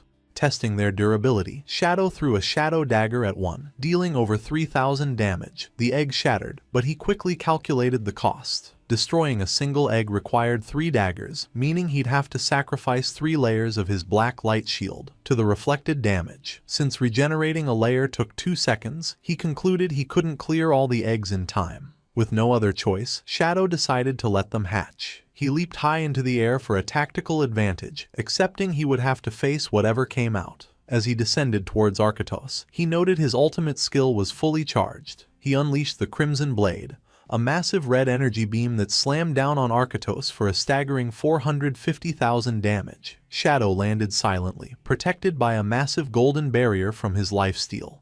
Unharmed by the chaos, the eggs hatched instantly, and a monstrous claw burst through each shell. A swarm of cursed young dragons, level 20 emerald-grade monsters, flew into the air, screeching as they prepared to attack. Shadow landed in the pool of red liquid, crouching to face the newborn horde. Without hesitation, Shadow unleashed his Dark Night Ring blade. The swirling vortex of dark energy shredded the dragons, dealing nearly 30,000 damage to each. The battle ended in a flash. Shadow stood calmly inside his golden barrier as a notification confirmed he had killed 9 dragons. He remarked that thanks to his blood shield, the damage reflection was nothing to fear. As the dragons died, they dissolved into glowing lifespan orbs. However, instead of being absorbed by Shadow, the orbs gathered in the air, swirling violently. A voice spoke from the light in the ancient god language, addressing Shadow as an outsider. The energy reformed the boss, Arkatos, who transformed into a more terrifying state identified as Flesh Curse, Arkatos Blue Scale. The monster smiled menacingly, declaring that Shadow would not succeed in destroying his race. The battle intensified as Arkatos leapt. The mutated guardian charged forward, aiming a massive, energized punch at Shadow. Shadow's eyes glowed neon blue as he countered with a blindingly fast, instant shadow slash. He moved like a blur, striking the monster from all angles in a split second. However, to Shadow's disbelief, immunity appeared around Arkatos. The monster was completely unaffected by the attacks. Shadow was stunned, unable to understand how his attacks dealt no damage. Arkatos seized the opening, slamming his fist into Shadow with devastating force. Shadow was sent flying, taking nearly 30,000 damage as the impact created a massive explosion. As he steadied himself, his golden blood shield shattered. Shadow translated the monster's guttural speech and realized Arkatos was declaring that as long as his bloodline and soul remained, his home would never fall. Arkatos stood amidst the purple energy, proclaiming Withered Bone City would never be conquered. Shadow was confused. Usually, only epic-grade monsters or higher could speak and have self-awareness, yet this emerald-grade boss retained his consciousness. Ignoring Shadow, Arkatos gathered dark energy into a sphere, chanting about protecting his city, empire, and people. The Guardian unleashed his Demon Dragon Cannon, a vertical beam of destructive energy. Shadow reacted instantly, leaping high to dodge the blast. He landed and countered with a Shadow Blade. But again, the attack was ineffective. Arkatos walked through it, completely immune. Shadow cursed, realizing he desperately needed to break the monster's invulnerability shield. Arkatos unleashed a new technique. A grotesque ribcage of raw flesh materialized, trapping Shadow inside. The system identified it as the Flesh Prison, and a countdown began, showing Shadow's lifespan draining away by the year. Shadow broke into a cold sweat, realizing Arkatos was siphoning his life force. He identified the drain as an ability of the evil god, Cthulhu. The situation was dire. The Flesh Prison was an unavoidable attack ignoring all defenses. Arkatos fed on Shadow through a fleshy tendril, and Shadow realized his entire lifespan would soon be gone. Just as hope seemed lost, red energy erupted from Shadow. A notification announced he had triggered dragon power. The system detected he possessed Eitz's skill, Shadow of Slaughter. This granted Shadow a new buff, Eitz's Flame of Nirvana. The description revealed the key to victory. The white flame ignored all defenses and directly burned the opponent's soul for massive damage. Shadow's eyes glowed with orange dragon fire as he realized this was the true power of the dragon race. He counterattacked with the enhanced Dragon Shadow of Slaughter. His clones materialized, wreathed in holy fire, and descended on the monster. He followed up with a Dragon Instant Shadow Slash, cutting through the air with blinding speed. Arkatos' immunity was shattered. The attacks connected, dealing tens of thousands of damage and inflicting a severe burn. Arkatos screamed as the white flames consumed him. In his final moments, he begged Cthulhu for strength, crying that he couldn't die because he had to preserve the dragon race. Shadow stood calmly, the spirit of Eitz's manifesting behind him. He told the dying guardian the truth. His actions weren't protection. By summoning Cthulhu, he doomed his people to an eternal curse. With a cold glare, Shadow told him to feel the flame of Nirvana and let it cleanse his sins. Shadow delivered the final blow with a dragon crimson blade, a colossal beam of red energy dealing nearly 500,000 damage. The last guardian was incinerated. A system window confirmed the kill, awarding Shadow 1 million experience points, 120 evolution points, and nearly 40 years of lifespan. Shadow descended, surrounded by glowing victory notifications. The system awarded him 60 evolution points, nearly 40 years of lifespan, and a diamond-grade item called the Bone Spike.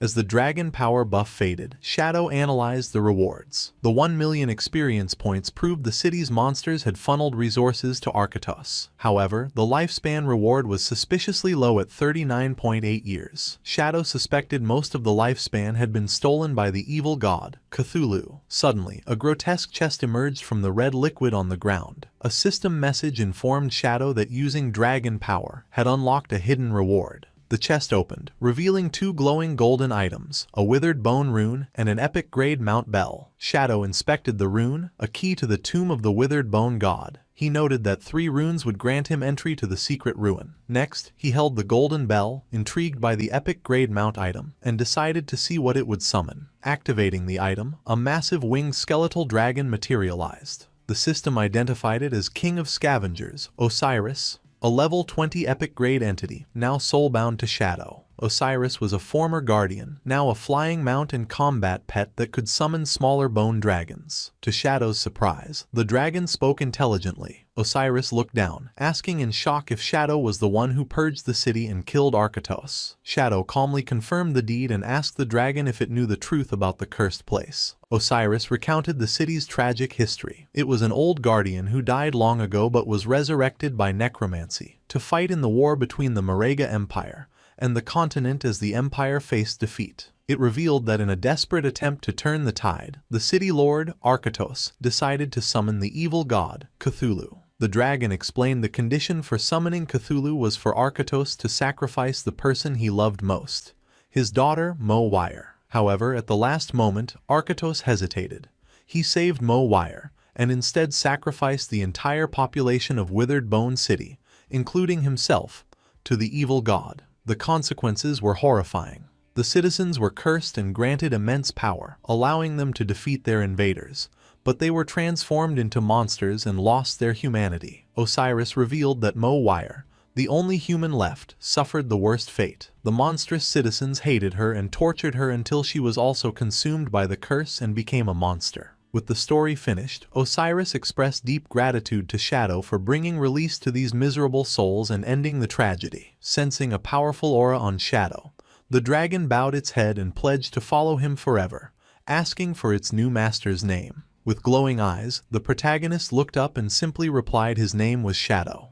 The massive skeletal dragon, Osiris, lowered its wings and head in submission, pledging its loyalty to Shadow, and declaring him its master from this day forward. However, as Shadow inspected his new prize, he noted that for an epic grade mount, the dragon's attributes were somewhat strange. He pointed out that a level 20 epic boss should typically have at least 10 million health points, yet the interface showed Osiris had only a little over 100,000. Shadow deduced that this weakness was likely due to the nature of its resurrection. Since Osiris died long ago and its power dissipated over time, this forcibly awakened skeletal body retained only a fraction of its original strength. Reviewing the dragon's offensive skills, such as summoning bone shields and firing spikes, Shadow found them mediocre. However, he was pleased with its ability to summon 12 Jade-grade winged dragons, realizing they would provide him with excellent aerial vision. The true value of the mount was revealed in its mobility. Shadow noted that because the dragon's body was made of lightweight bone, its flight speed was incredible, reaching 360% speed, or roughly 450 meters per second, which broke the sound barrier. Shadow concluded that despite the mount's lack of combat power, the supersonic travel speed alone made it a satisfying acquisition. Just then, a system window appeared, notifying Shadow that he had met the conditions for a class advancement. He was surprised, realizing that the massive experience gained from clearing the Withered Bone ruins, over 1 million points, was enough to trigger the upgrade immediately. With a determined look, he activated the advancement. A vortex of dark energy began to swirl around him, and magical runes manifested in the air as the energy intensified. Shadow stood within the chaos, his eyes glowing with power, as a red ring of energy formed around him. The system confirmed the success. His Shadow class had advanced from Tier 2 to Tier 3. His attributes skyrocketed, with his strength and constitution doubling from 27 to 54, his spirit doubling to 90, and his agility jumping significantly to 144. Along with the stat boost, Shadow obtained a new class passive skill called Shadow Arc. The description revealed a powerful mechanic. Any damage, negative status, or stealth removal he suffered while invisible would be delayed by 1 second. Within that 1 second window, he could perform actions to negate the damage or the status effect completely. Shadow looked at his hand and laughed confidently, realizing that as long as his reaction time was fast enough, this skill would allow him to nullify almost any attack while he was in stealth.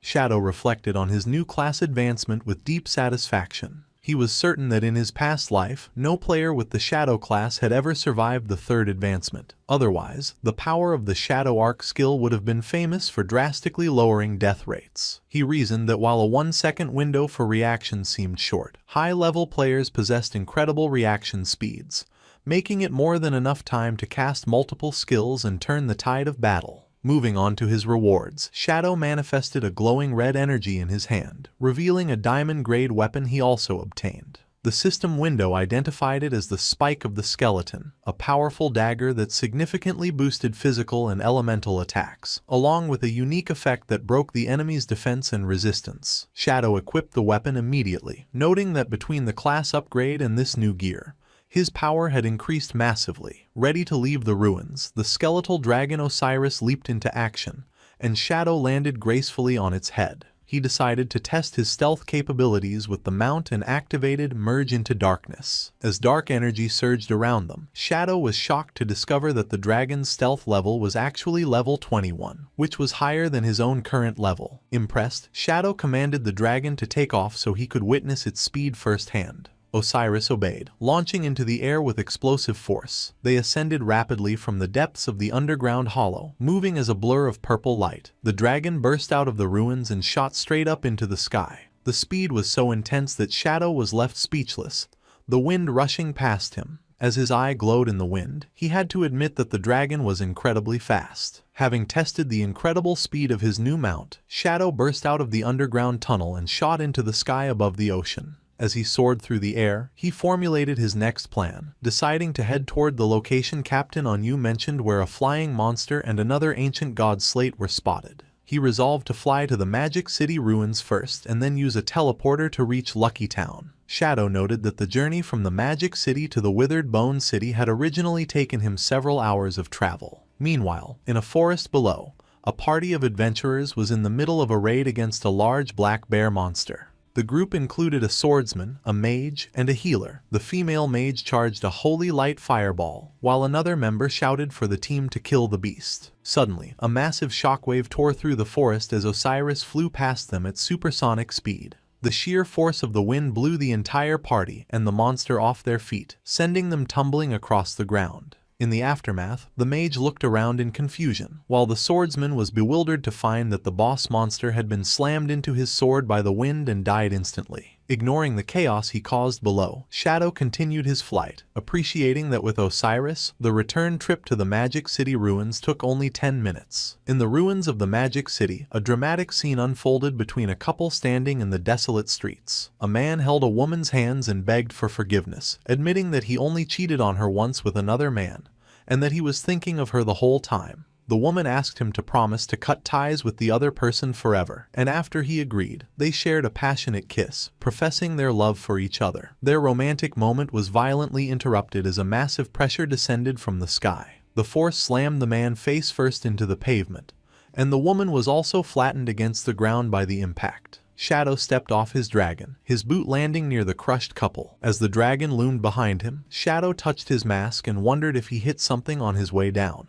But he quickly dismissed the thought and decided to ignore it. Shadow activated his invisibility skill to leave the ruins undetected. A system notification showed he had consumed 5.4 years of his lifespan to teleport to Lucky Town. Shadow complained that the cost to return to a novice town doubled each time, making it expensive. Despite having over 2,000 years of lifespan, Shadow was incredibly stingy and felt pain over the small expense. Still invisible, Shadow walked through the town gates, passing two guards who seemed to sense a disturbance but couldn't see him. Shadow observed their uniforms and deduced they were from the official government forces. Looking at the town's layout, he realized officials had stationed guards to help new players and prevent attacks. He noted this was happening months earlier than in his past life. Walking through the peaceful streets, Shadow reflected that his cooperation with the government likely accelerated their efficiency.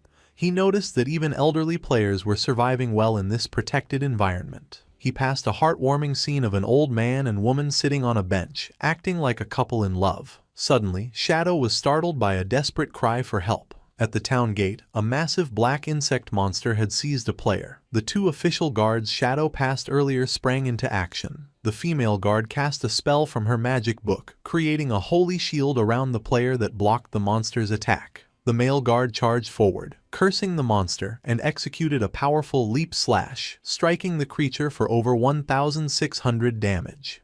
The female guard immediately retaliated, casting a holy fireball at the giant insect. However, the creature was incredibly agile and evaded the attack. Taking advantage of the opening, the monster scurried away, leaving the male guard frustrated that it had escaped again. The guards looked up as the escaped monster rejoined its pack of 5. The female guard noted with despair that killing one was useless, as a new one would respawn immediately. Shadow, observing invisibly, realized that while the 5 gold-grade monsters were not individually strong, the team was struggling because the bosses would fly away when losing, leaving the ground-based guards helpless. On the ground, the male guard checked on the elderly victim. The old man was on his knees, crying and trembling.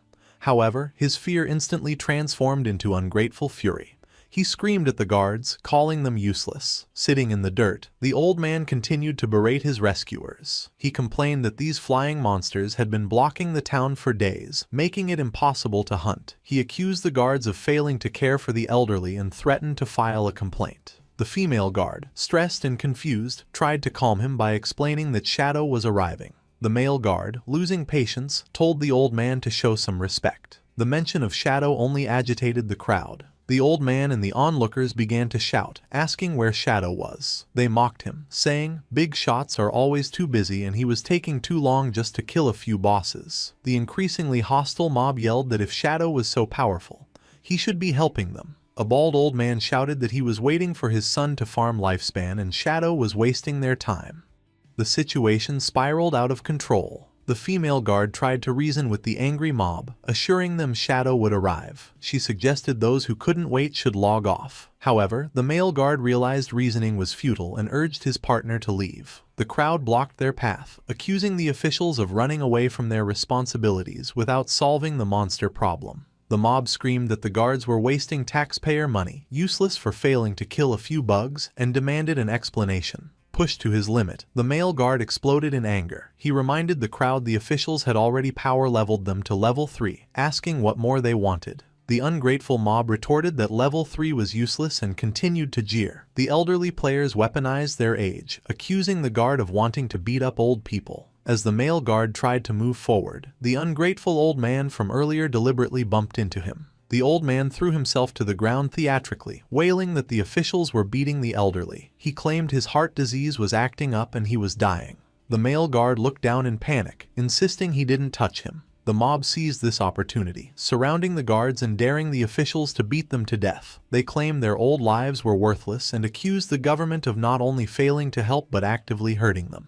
Amidst the chaos, a perverted old man in the crowd tried to take advantage of the female guard, reaching out to grope her chest. The female guard froze in shock and embarrassment. Reacting on instinct, she slapped the man across the face with all her might. The consequences were instant and devastating. Because of the vast stat difference, the slap launched the man through the air like a rag doll. The crowd watched in horror as his body disintegrated into golden lifespan orbs before hitting the ground. The female guard had accidentally killed him, leaving the other elderly players stunned and terrified. The accidental killing triggered instant hysteria, with the mob screaming that the government was murdering the elderly. The female guard, flushed with embarrassment, tried to explain she was groped, but her voice was drowned out by the crowd's roar to fight back. Seeing the situation turn violent, the male guard instantly deployed a protective barrier. He remarked that these people had gone mad but decided to let them exhaust themselves, confident their weak attacks could not penetrate his shield. The harassment escalated as a glob of spit landed on the shocked female guard's face. The perpetrator was the ungrateful old man, who laughed maniacally, reveling in his disrespect. Emboldened, the mob began hurling filth at the barrier. Shoes, rocks, and even women's underwear and feces pelted the golden shield as the guards huddled inside.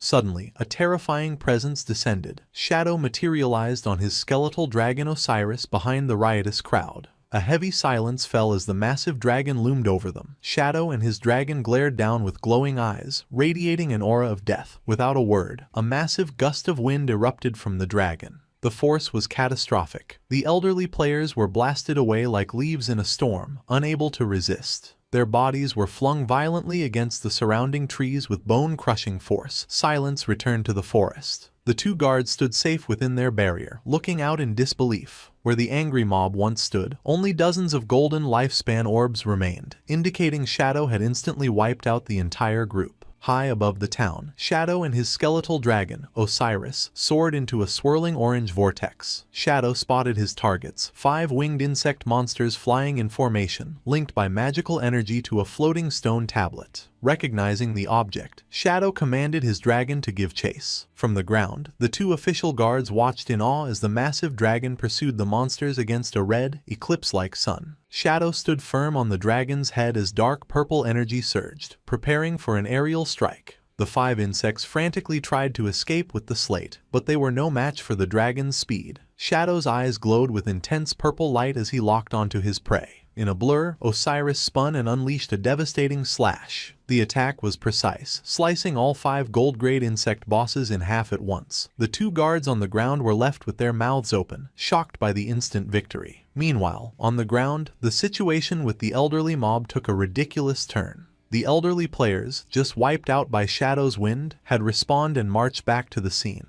They were furious, screaming at the guards for hitting old people and playing the victim card again. The mob surrounded the exhausted male guard, demanding compensation for the lifespan they lost. The guard looked overwhelmed, thinking the harassment was never ending. Suddenly, a shadow fell over the group. The guard looked up to see the massive corpses of the 5 insect bosses plummeting from the sky directly above them. Before the mob could react, the giant carcasses crashed down with bone-crushing force. The impact flattened the elderly players, killing them a second time and turning them back into lifespan orbs. The stone slate landed upright in the dirt, surrounded by the glowing orbs of the twice-deceased old man and his companions. Osiris landed gracefully next to the loot. Shadow looked around, genuinely confused. He wondered why there was so much loot when he had only killed 5 bosses, unaware he had accidentally farmed the annoying mob. The ungrateful old man, just crushed by a falling monster corpse, crawled on the ground. Instead of being thankful, he pointed an accusing finger at Shadow, screaming about the danger of falling objects and demanding to know if any law was left in this world. Shadow ignored the ranting and crouched to pick up the slate. However, the old man stood up and confronted him. He yelled that he was speaking to him and demanded respect, using the excuse that he had eaten more salt than Shadow had eaten rice to justify his arrogance. As Shadow reached for the slate, the old man grabbed the other end, trying to snatch it away. He screamed, asking if Shadow was deaf. Shadow looked at the man, surprised that someone so weak would dare to rob him. Shadow's response was immediate and lethal. Without speaking, he threw a dagger at point-blank range. The blade pierced the old man's neck, silencing his complaints instantly. The attack sent the old man flying backwards, dealing over 13,000 critical damage. He dropped the slate as he died yet again, his body dissolving into light. Shadow calmly caught the falling slate. With the nuisance removed, he turned his attention to the scattered loot. He commanded Osiris to summon the small bone dragons. The massive skeletal dragon obeyed without hesitation. A swarm of small black skeletal dragons descended from the sky. They swooped down, tasked with collecting the countless lifespan orbs that had dropped from the twice-killed mob. The female guard and her partner watched the sky in confusion, wondering what Shadow intended to do with so many summoned creatures. Meanwhile, back at the town gate, the ungrateful old man had respawned for the 3rd time. He stood before the mob and the guards, pointing an accusing finger. He yelled that he had figured it out. The officials were conspiring with Shadow to murder people and steal their property. The female guard looked at him in disbelief. The old man put on a dramatic performance, clutching his head and screaming. He lied, claiming he had been carrying 1,000 years of lifespan, and Shadow had stolen it all. The female guard was furious at his shameless lies. Electricity crackled from her eyes as she shouted back, asking who he thought he was fooling. The old man stubbornly retorted that his son had given it to him and accused the guard of defending Shadow because she wanted a share of the loot. Turning to the crowd, the old man incited a riot. He promised that if everyone helped him demand the return of his 1,000 years, he would share 1 year with each person. He played the victim card again, shouting that they could not let officials and Shadow bully the elderly. Blinded by greed, the mob agreed. They shouted in support, demanding that Shadow return the lifespan.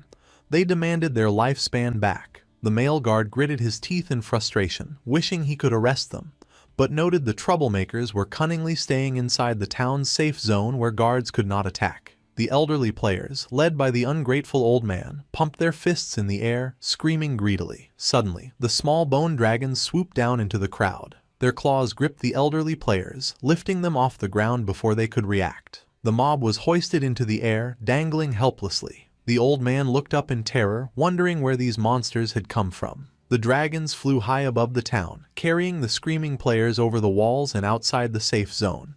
The old man yelled frantically for help, demanding to be let go. The dragons complied literally. They released their claws, sending the players plummeting from the sky. As he fell, the old man panicked, screaming that he hadn't meant for them to let go right then. Shadow walked coolly out of the town gate while bodies crashed to the ground behind him. The female guard blushed. Shadow explained that while the safe zone prevented players from damaging each other, it did not suspend physics, meaning gravity was still lethal. With a cold stare, Shadow informed the guards that his bone dragons would remain stationed there to throw any unruly people out of town. He told the guards it was up to them whether to catch and imprison them or let them fall. He confirmed the bosses in the sky had been cleared and prepared to leave.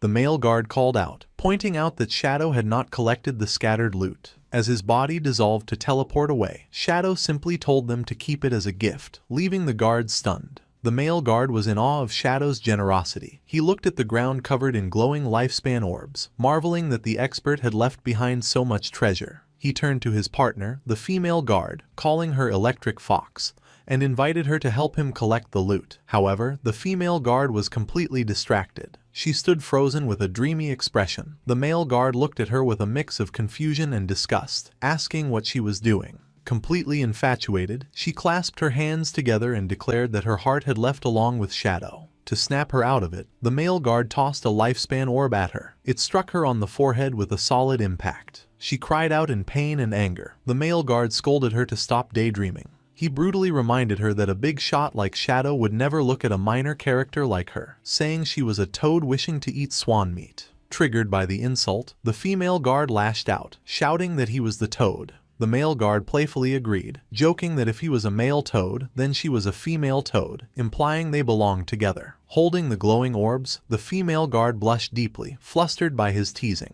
The skeletal dragons continued to drop screaming elderly players from the sky. Amidst this chaos, the two guards continued their banter. The male guard teased her, asking if she had a secret crush on him. She denied it, calling him disgusting. However, when he casually asked if she wanted to have dinner that night, her attitude instantly shifted, and she excitedly asked if he was serious.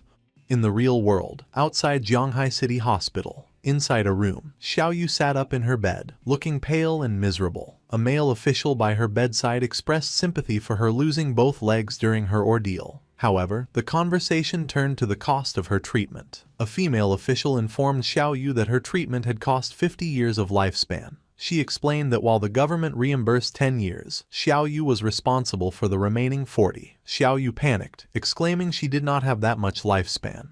Desperate, she asked if she could mortgage her 2 houses to pay the debt. The female official coldly replied they had already evaluated her properties, and in this new world, the houses were only worth 3 days of lifespan. Xiaoyu was shocked, screaming that she had spent millions and 200 days of lifespan on those properties, unable to believe their value had crashed so hard. She frantically offered 500,000 in cash, but the officials explained old world currency was void and only lifespan was accepted. Xiaoyu trembled, admitting she didn't have enough. The male official gave her an ultimatum. She had 3 days to gather the lifespan, or they would stop all medical treatment. They offered a solution. She could be sent to the official logistics team to work off her debt. The work involved mining, gathering materials, or rebuilding in the game world for at least 15 hours a day. Xiaoyu covered her face and cried, arguing that she was a cripple and couldn't do physical labor. The official countered that while disabled in reality, her game body was complete, and high-level healing skills might exist in the future to restore her legs.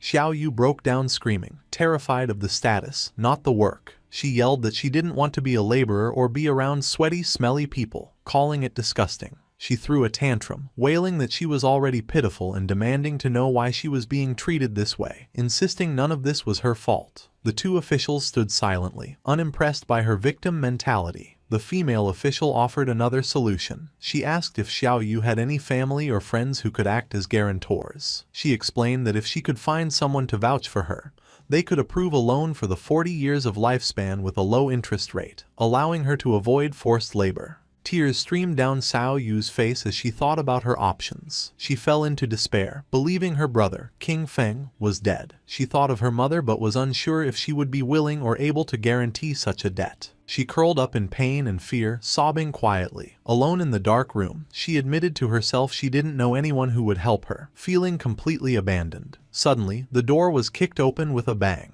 A loud voice announced that help had arrived. The two officials turned in surprise, while Xiao Yu looked at the entrance in confusion. A tall, muscular man entered, followed by a subordinate recording the event on a phone. It was the Knights Templar Guild leader. He reached out his hand, demanding Xiao Yu's phone and scoffing that 40 years of lifespan was a trivial amount. Xiao Yu recognized him. The guild leader smiled at her, claiming his heart ached when he heard of her disaster. A notification popped up on Xiao Yu's phone, causing her to blush. The guild leader had transferred 100 years of tradable lifespan to her. She stammered her thanks, overwhelmed by his generosity.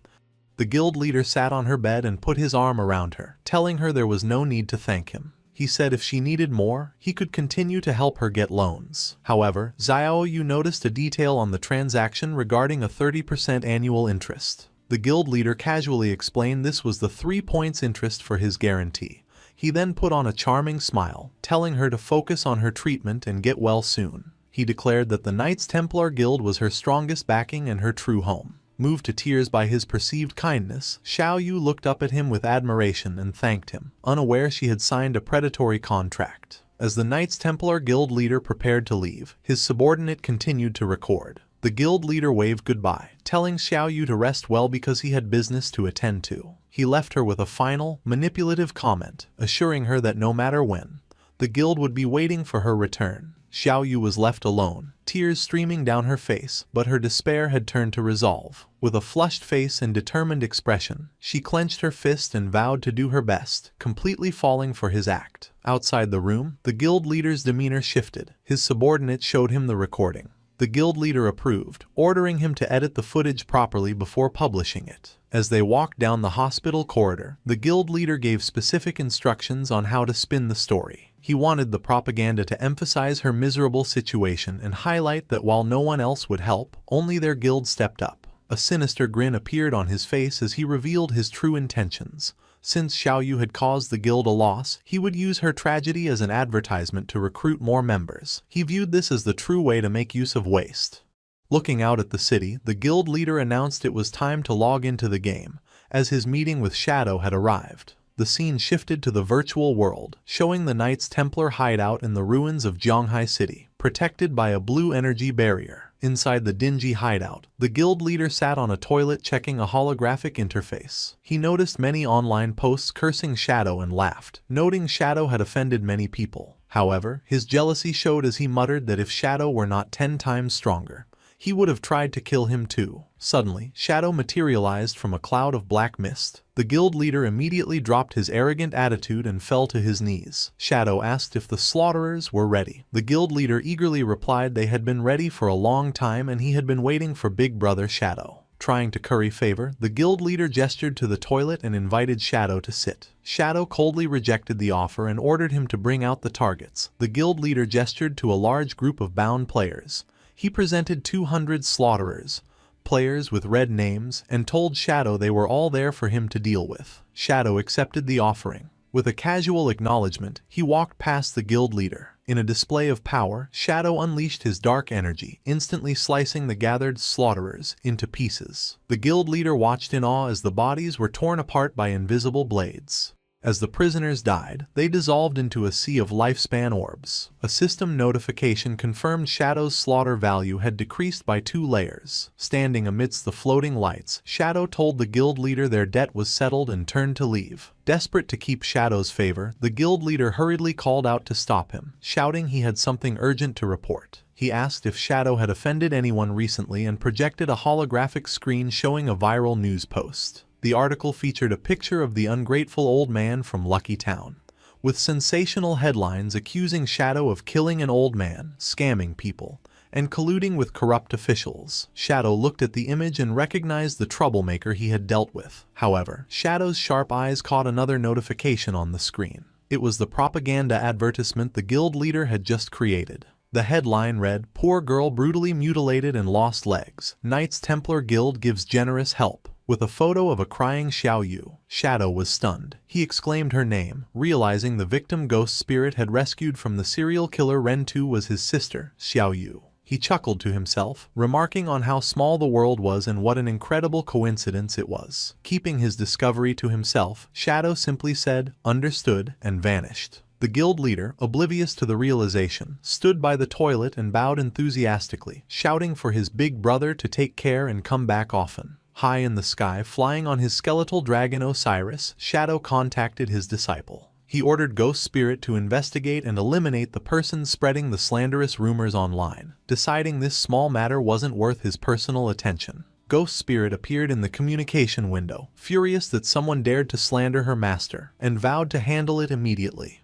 Standing on a high rooftop in Zhonghai City, Ghost Spirit looked at a holographic screen with angry disbelief, wondering how anyone dared to spread such vicious rumors about her master. The screen showed a news article with the face of the ungrateful old man from Lucky Town, claiming Shadow had plotted against an elderly person. Ghost Spirit found the accusation and the man's face disgusting. With cold determination, she pulled her hood over her head, declaring she had memorized the culprit's face. She immediately leapt from the edge of the building, a trail of purple energy following her as she vowed to bring him to justice. She dove through the air, gliding between the skyscrapers straight for her target. The scene shifted to a residential complex called Lakeview Garden, outside the home of a man named Feng Xiaoying. A hand knocked violently on the door. Outside stood a young man named Ma Dagon with a woman and their injured, drooling child. He furiously shouted for Feng Xiaoying to come out, accusing Feng's dog of knocking his son down the stairs and paralyzing him. He screamed that Feng could not escape responsibility. He slammed his fist against the door again, demanding an explanation. The door swung open, revealing Feng Xiaoying, the ungrateful old man from Lucky Town. He looked annoyed and aggressive, shouting at the family to stop bothering him. Feng Xiaoying pointed at Ma Dagon, accusing him of using his perspective eye's ability to spy on his wife showering and threatening to call the police. He insulted the neighbor, claiming the son was stupid and fell on his own, arrogantly asking for proof his dog was involved. Ma Dagon held up his phone, showing a video of a monstrous dog kicking his son down the stairs, declaring it ironclad evidence. In a violent outburst, Feng Xiaoying kicked the phone out of Ma Dagon's hand. With the evidence destroyed, he shamelessly demanded to see the so-called proof. Furious, Ma Dagon activated his eagle eye skill, locking onto Feng Xiaoying. He warned that he could attack with poisonous fog at any moment, and would hunt him down if he didn't stop being unreasonable. Unimpressed, Feng Xiaoying mocked Ma Dagon, daring him to attack. Ma Dagon prepared to use his skill, his eyes glowing blue. The system highlighted Feng Xiaoying as a target. But as the old man shouted more accusations, a notification appeared. Ma Dagon was unable to release any skills. He stood frozen, confused. Feng Xiaoying let out a sinister giggle, his demeanor changing. His eyes glowed orange as he laughed maniacally, taunting the terrified Ma Dagon about his failed skills and asking if he really thought he was fearless just because he was stupid. Ma Dagon panicked, shouting to his wife that he couldn't use his skills. As Feng Xiaoying grinned mockingly, the silhouette of a massive man appeared in the doorway behind him. The old man revealed the truth. His son held the hidden class Magic Forbidden Warlock, and had set up a Magic Forbidden barrier, preventing skill use. The stranger stepped into the light, a tall, muscular man with a poodle peeking from his shirt. Feng Xiaoying immediately played the victim, crying that Ma Dagon was sexually harassing and terrifying him. With a cold expression, the son moved with blinding speed. Before Ma Dagon could react, the son grabbed him by the throat and brutally kicked his stomach. The force sent Ma Dagon flying into the opposite wall, vomiting blood. His wife screamed and rushed to his side, but her healing magic fizzled out because of the barrier. The son then grabbed the wife, lifting her off the ground. Stating he didn't hit women, he ordered her to take her husband and get lost, warning them never to appear before him again. Tears streamed down the wife's face as she sobbed that it was their fault and demanded they take responsibility. The son stared at her silently before releasing his grip. Looking at her with contempt, he pulled back his fist, coldly declaring they lived in an era where the strong prey on the weak. The terrified woman screamed as his fist rushed towards her. At that moment, purple energy ribbons materialized, wrapping around her waist and pulling her to safety with incredible speed. The punch slammed into the wall right next to her head, and the son looked up, confused by the interference. Ghost Spirit stood shielding the wife. When the woman asked who she was, Ghost Spirit replied coldly that they were not qualified to know her, but she knew them. Her eyes glowing a terrifying purple, she glared at the father and son, stating she knew they were spreading rumors to smear Shadow and would make them pay. The son asked in shock if she was Shadow. Behind him, Feng Xiaoying yelled not to be afraid, pointing out that Shadow was a man, not someone so petite. Regaining his confidence, the muscular son smirked. He boasted that even if the real Shadow came, it wouldn't matter. He explained he was level 16 with all his points in strength and constitution, making him invincible within his magic forbidden barrier, where only physical combat mattered. Ghost Spirit stood her ground, purple energy swirling around her. She looked at him with pity, called him an idiot, and declared she would teach him just how stupid he really was. The battle began in the hallway's suppression field. Feng Xiaoying's son stood confidently, declaring himself invincible inside his magic forbidden barrier. Ghost Spirit glared, mocking him as a frog in a well. She attacked with blinding speed, surprising the large man. She delivered a kick, and surprised by her agility, he correctly guessed she was an assassin. He spun in midair to evade her follow-up punch. His physical stats clearly overwhelmed hers. Ghost Spirit unleashed a barrage of strikes. She attacked from a different angle, but he was ready and effortlessly caught her fist, stopping her cold. Holding her hand, the son mocked her lack of power despite her speed. He reminded her that without skills, her physical attacks were mere tickles to him. She struggled, but he delivered a devastating uppercut that sent her flying. Ghost Spirit crashed into the ground as Feng Xiaoying cheered for his son. The son flexed, taunting her about their gap in strength and warning her not to die yet. Battered against the wall, Ghost Spirit couldn't move. The son deduced she worked for Shadow and decided to interrogate her. The towering son grabbed Ghost Spirit by the collar, enraged. He shouted that Shadow had killed his mother in the game multiple times and he had to kill him. He gave her 10 seconds to reveal everything about Shadow, then aggressively pulled her closer. He lifted her with one arm, threatening to tear off a hand if she didn't speak. Instead of fear, she just looked up with a mocking smile and called him an idiot. Confused, he froze until she told him to look at his body. It suddenly erupted in green ghostly flames. He collapsed, coughing, realizing too late he was poisoned. Ghost Spirit stood calmly, hand glowing green, and explained he was a fool for thinking his barrier made him invincible. She revealed she had used a venom enchantment beforehand. While new skills were blocked, the precast enchantment meant every punch applied a stacking poison. The son screamed in agony as the flames consumed him, crying for his mother while his father watched in horror. Ghost Spirit looked down at the dying man, revealing she had investigated them. She identified the father as a nuisance and the son, Han Bingxiang, as a magic forbidden warlock. She mocked his build, noting he disdained support classes and put all his points into strength, only learning the barrier skill to bully others. He died, and Ghost Spirit noted coldly that the basic priest skill Dispel would have saved him. Overcome with panic, Feng Xiaoying screamed she had killed his son and tried to call the officials. Before he could, a boot kicked the phone from his hand. He looked up in terror to see his neighbor, Ma Dagan, standing over him, fully healed and furious. Ma Dagan declared the barrier was gone and told the old man it was his turn to pay. Panicked, Feng Xiaoying screamed for help, but his pleas were ignored as Ma Dagan delivered a vicious kick to his face. Ma Dagan grinned, assuring the old man he'd hand him over to officials eventually, but first he would beat him until satisfied. His wife encouraged him, promising to keep healing him so he could continue. Ma Dagan activated a transformation skill, his body bulging with muscles in a venom enhancement state. He then unleashed a barrage of heavy punches, pummeling Feng Xiaoying. His wife cheered, casting healing magic to support him. The beating ended with a final, crushing stomp to Feng Xiaoying's face. The old man died, dissolving into light. Ma Dagan stood panting, relieved after venting his anger. He asked his wife if the girl who saved them was still there. She confirmed she was, mentioning an angel's heart skill. Ma Dagan turned, expressing profound gratitude and saying they would have been doomed without her. He suggested calling the officials, but when they looked around, their mysterious benefactor was gone. His wife looked at torn clothes on the floor, confused as to when she left. Outside, Ghost Spirit had already leapt from the building. As she fell, she opened a communication window with Shadow to report the mission was complete. His praise for her speed made her smile with delight.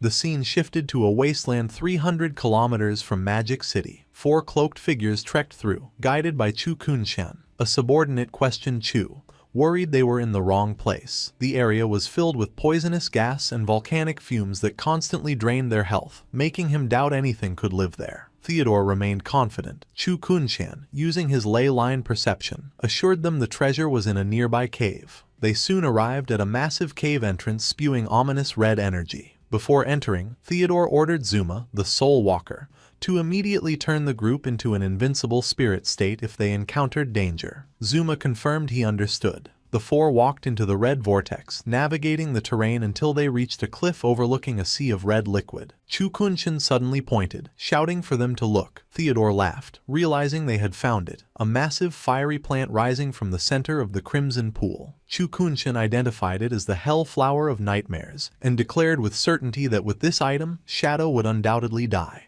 Theodore's group arrived at the Deep Purgatory Volcano, a nightmare zone where the system warned the lifespan drain was 10,000 times the normal rate. Zuma began to tremble, asking Theodore what the fiery entity was, as just looking at it made his soul shiver. Theodore calmly identified it as the Hell Flower of Nightmares, and reassured Zuma that as long as they didn't wake it up, they would be safe. Chu Kunshan noted that since they had found Theodore's item, it was time to reveal the full plan. Theodore agreed and called over his subordinate, Tony, handing him a glowing blue book called the Divine Book Wall Construction. He explained it could build walls instantly by consuming lifespan. Tony looked at the book in surprise and activated it, causing a massive stone wall to materialize out of thin air. Tony analyzed the structure, noting it cost 10 days of lifespan but only had 100,000 durability. A sweating Tony expressed his concern to Theodore, arguing he had seen Shadow's attacks and feared this wall wouldn't be enough to stop him. Theodore sternly replied that he was aware, which was why Tony's priority for the next few days was to constantly build walls to increase the book's proficiency. Theodore pointed to the Hell Flower, ordering Tony to increase the wall's durability to 10 million points. Theodore then revealed his trap. He would lure the Chinese officials and Shadow into this cave, and once they were inside, Tony was to build the wall and seal the only exit. To ensure the targets lowered their guard, Theodore explained that he and Zuma would enter the cave with them. He detailed the escape plan. When he signaled to wake the boss, Zuma must immediately use his Soul Walker ability, allowing them to phase through the wall and escape safely, leaving Shadow and the officials trapped. Zuma confidently entrusted their plan's success to the boss. Chu Kunshan, however, was skeptical, pointing out that even if the boss killed the targets, players usually just respawned. Theodore explained the terrifying reality of the Hell Flower of Nightmares. Once a battle began, the cave would be shrouded in a nightmare field. Players inside accumulated a nightmare gauge, and once full, they fell into a state where the flower drained all their tradable lifespan. Combined with the zone's 10,000 times lifespan drain, Theodore predicted the victims would face permanent death. Theodore's expression darkened as he emphasized that wiping out Magic City's strongest elite squad, especially Shadow, would be a catastrophic loss for Great Zia. He spread his arms, promising that once they succeeded, they would be heroes in Country M and live in luxury forever. The group, including Tony, Zuma, and Chu Kunshan, smiled with greed at the prospect of their reward. However, Zuma asked how they would wake the boss from a distance, since they lacked any long-range attacks. Tony mocked him for asking a stupid question, then bent down to pick up a rock. Tony explained that in this game, anything could be a weapon, and one just needed to throw a rock. With foolish impulsiveness, Tony actually threw the rock at the Hell Flower. The rock hit the flower, instantly enraging it. A massive surge of energy erupted as the boss began to awaken. Theodore screamed in panic, calling Tony an idiot and frantically ordering Zuma to use his Soul Walker ability immediately. As the boss's terrifying aura flooded the cave, Zuma transformed them into spirits, and the group frantically fled through the tunnel to escape the monster they had accidentally unleashed. Back outside the cave, the group recovered. Theodore, furious at the incompetence that nearly cost them their lives, violently kicked Tony to the ground. He screamed at Tony, calling him a fool for almost getting them killed. Theodore loomed over the weeping Tony with a terrifying glare, ordering him to stay and practice building walls until he perfected it. He threatened that if Tony failed, a powerful figure named Count Bold from Country M would wipe him out. Terrified, Tony agreed. The scene shifted to the corroded forest in the outskirts of the Magic City ruins. A swift white creature lunged forward, biting down on a tree-like monster. Lin Qingyu stood with her squad, watching as the creature decimated the tree spirits, which burst into glowing orbs of lifespan. A teammate praised her, marveling at how powerful her dragon was and asking when she had obtained such a treasure. Lin Qingyu laughed, claiming she had gotten lucky opening a treasure chest the day before. The teammate noted it was likely the first dragon mount in the game, with 100% movement speed, which would have been worth a fortune in previous games. Suddenly, Lin Qingyu's expression changed as she sensed a disturbance. Green poisonous gas began to swirl around the party. She warned everyone to be careful, shouting that other monsters were hidden nearby. The ground shook as massive wooden spikes and vines erupted, surrounding the party. Massive green vines whipped through the air, knocking the players and the white creature backward in a chaotic explosion. A gigantic, terrifying tree monster rose from the forest floor, identified as the corroded ancestor, Asura, a level 25 emerald grade boss. The squad was pinned down. The male teammate lay on the ground in despair, calculating that the boss had 1 million health while his own damage was only 1,000 per second. He frantically asked what they should do. Lin Qingyu opened her interface and screamed their only solution.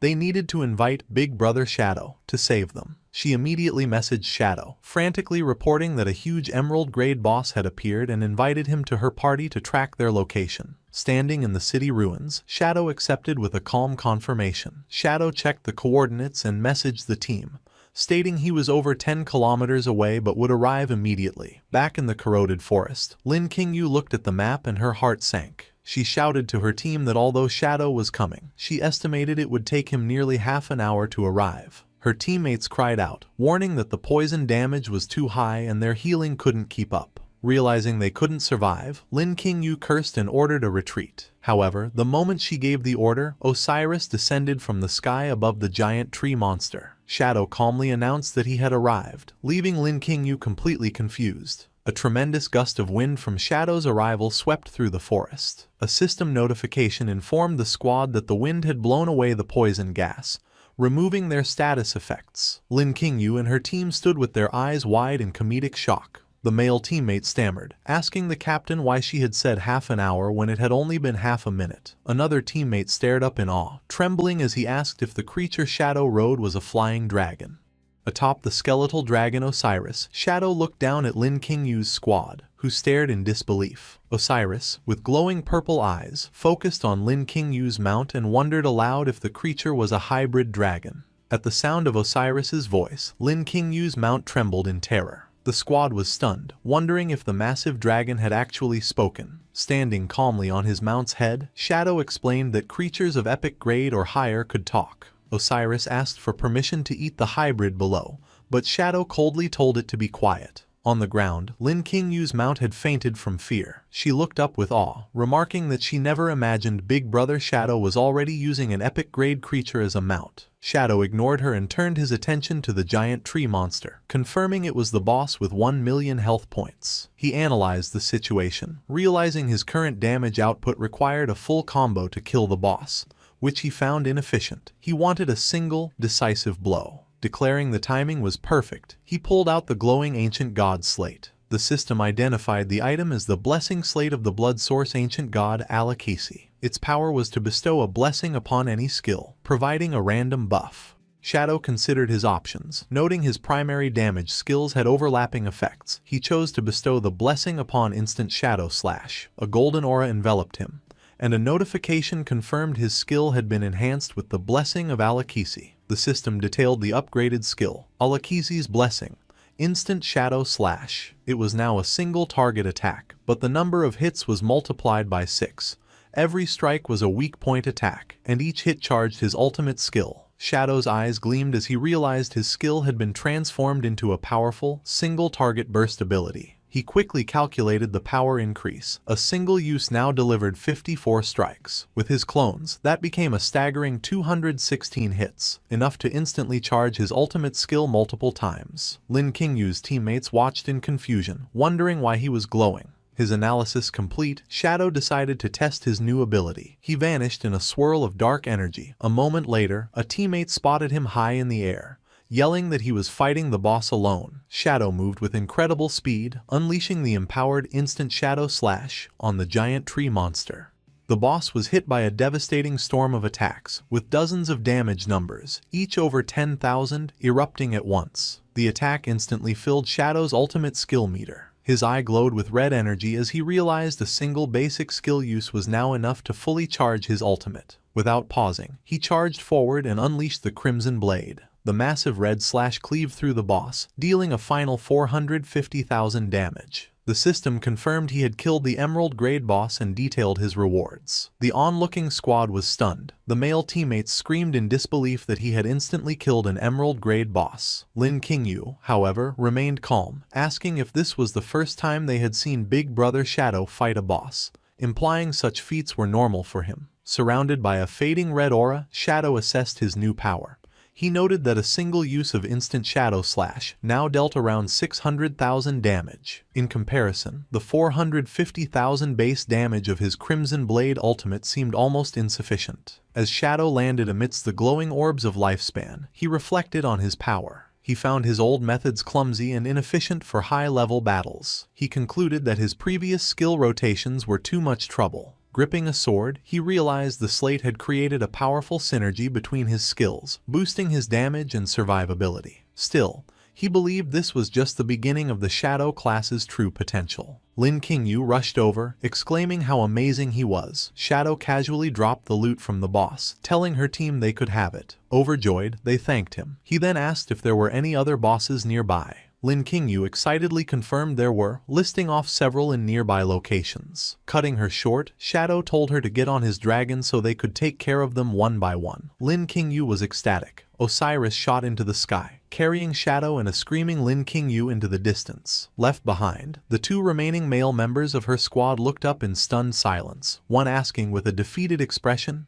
"What about us?" The scene shifted to the real world. Inside a conference room in Magic City, on a large screen, the image of Theodore is displayed. An official reported that Theodore, from the M Country Embassy, offered intelligence on the first diamond-grade boss. Another official questioned if the valuable information was free. The first official clarified that Theodore's only request was a flight back to M Country. The lead official was suspicious, noting the small request for such valuable information felt like a trap. His subordinate countered this, explaining Theodore had also offered to personally accompany their team to the boss, which would make it suicidal if it were a setup. The lead official then brought up the main issue, whether they could even defeat a diamond-grade boss, pointing out that no one had managed it yet. This implied that even the legendary Shadow might not succeed. The lead official proposed a new strategy, cooperating with Shadow. Another man at the table enthusiastically supported the idea. He stated that reports showed Shadow could easily solo emerald-grade bosses. He argued that combining their elite forces with Shadow's power could make the first kill on a diamond-grade boss possible. The lead official remained skeptical, demanding to know if the reports were just rumors. In response, his subordinate held up a phone, showing a clear video of Shadow in battle. He explained the footage was captured using a phone created by a Divine Authority book, leaving the lead official speechless. Convinced by the proof, the lead official agreed to cooperate with Shadow. The other officials unanimously agreed. The leader announced he would immediately dispatch someone to contact Shadow.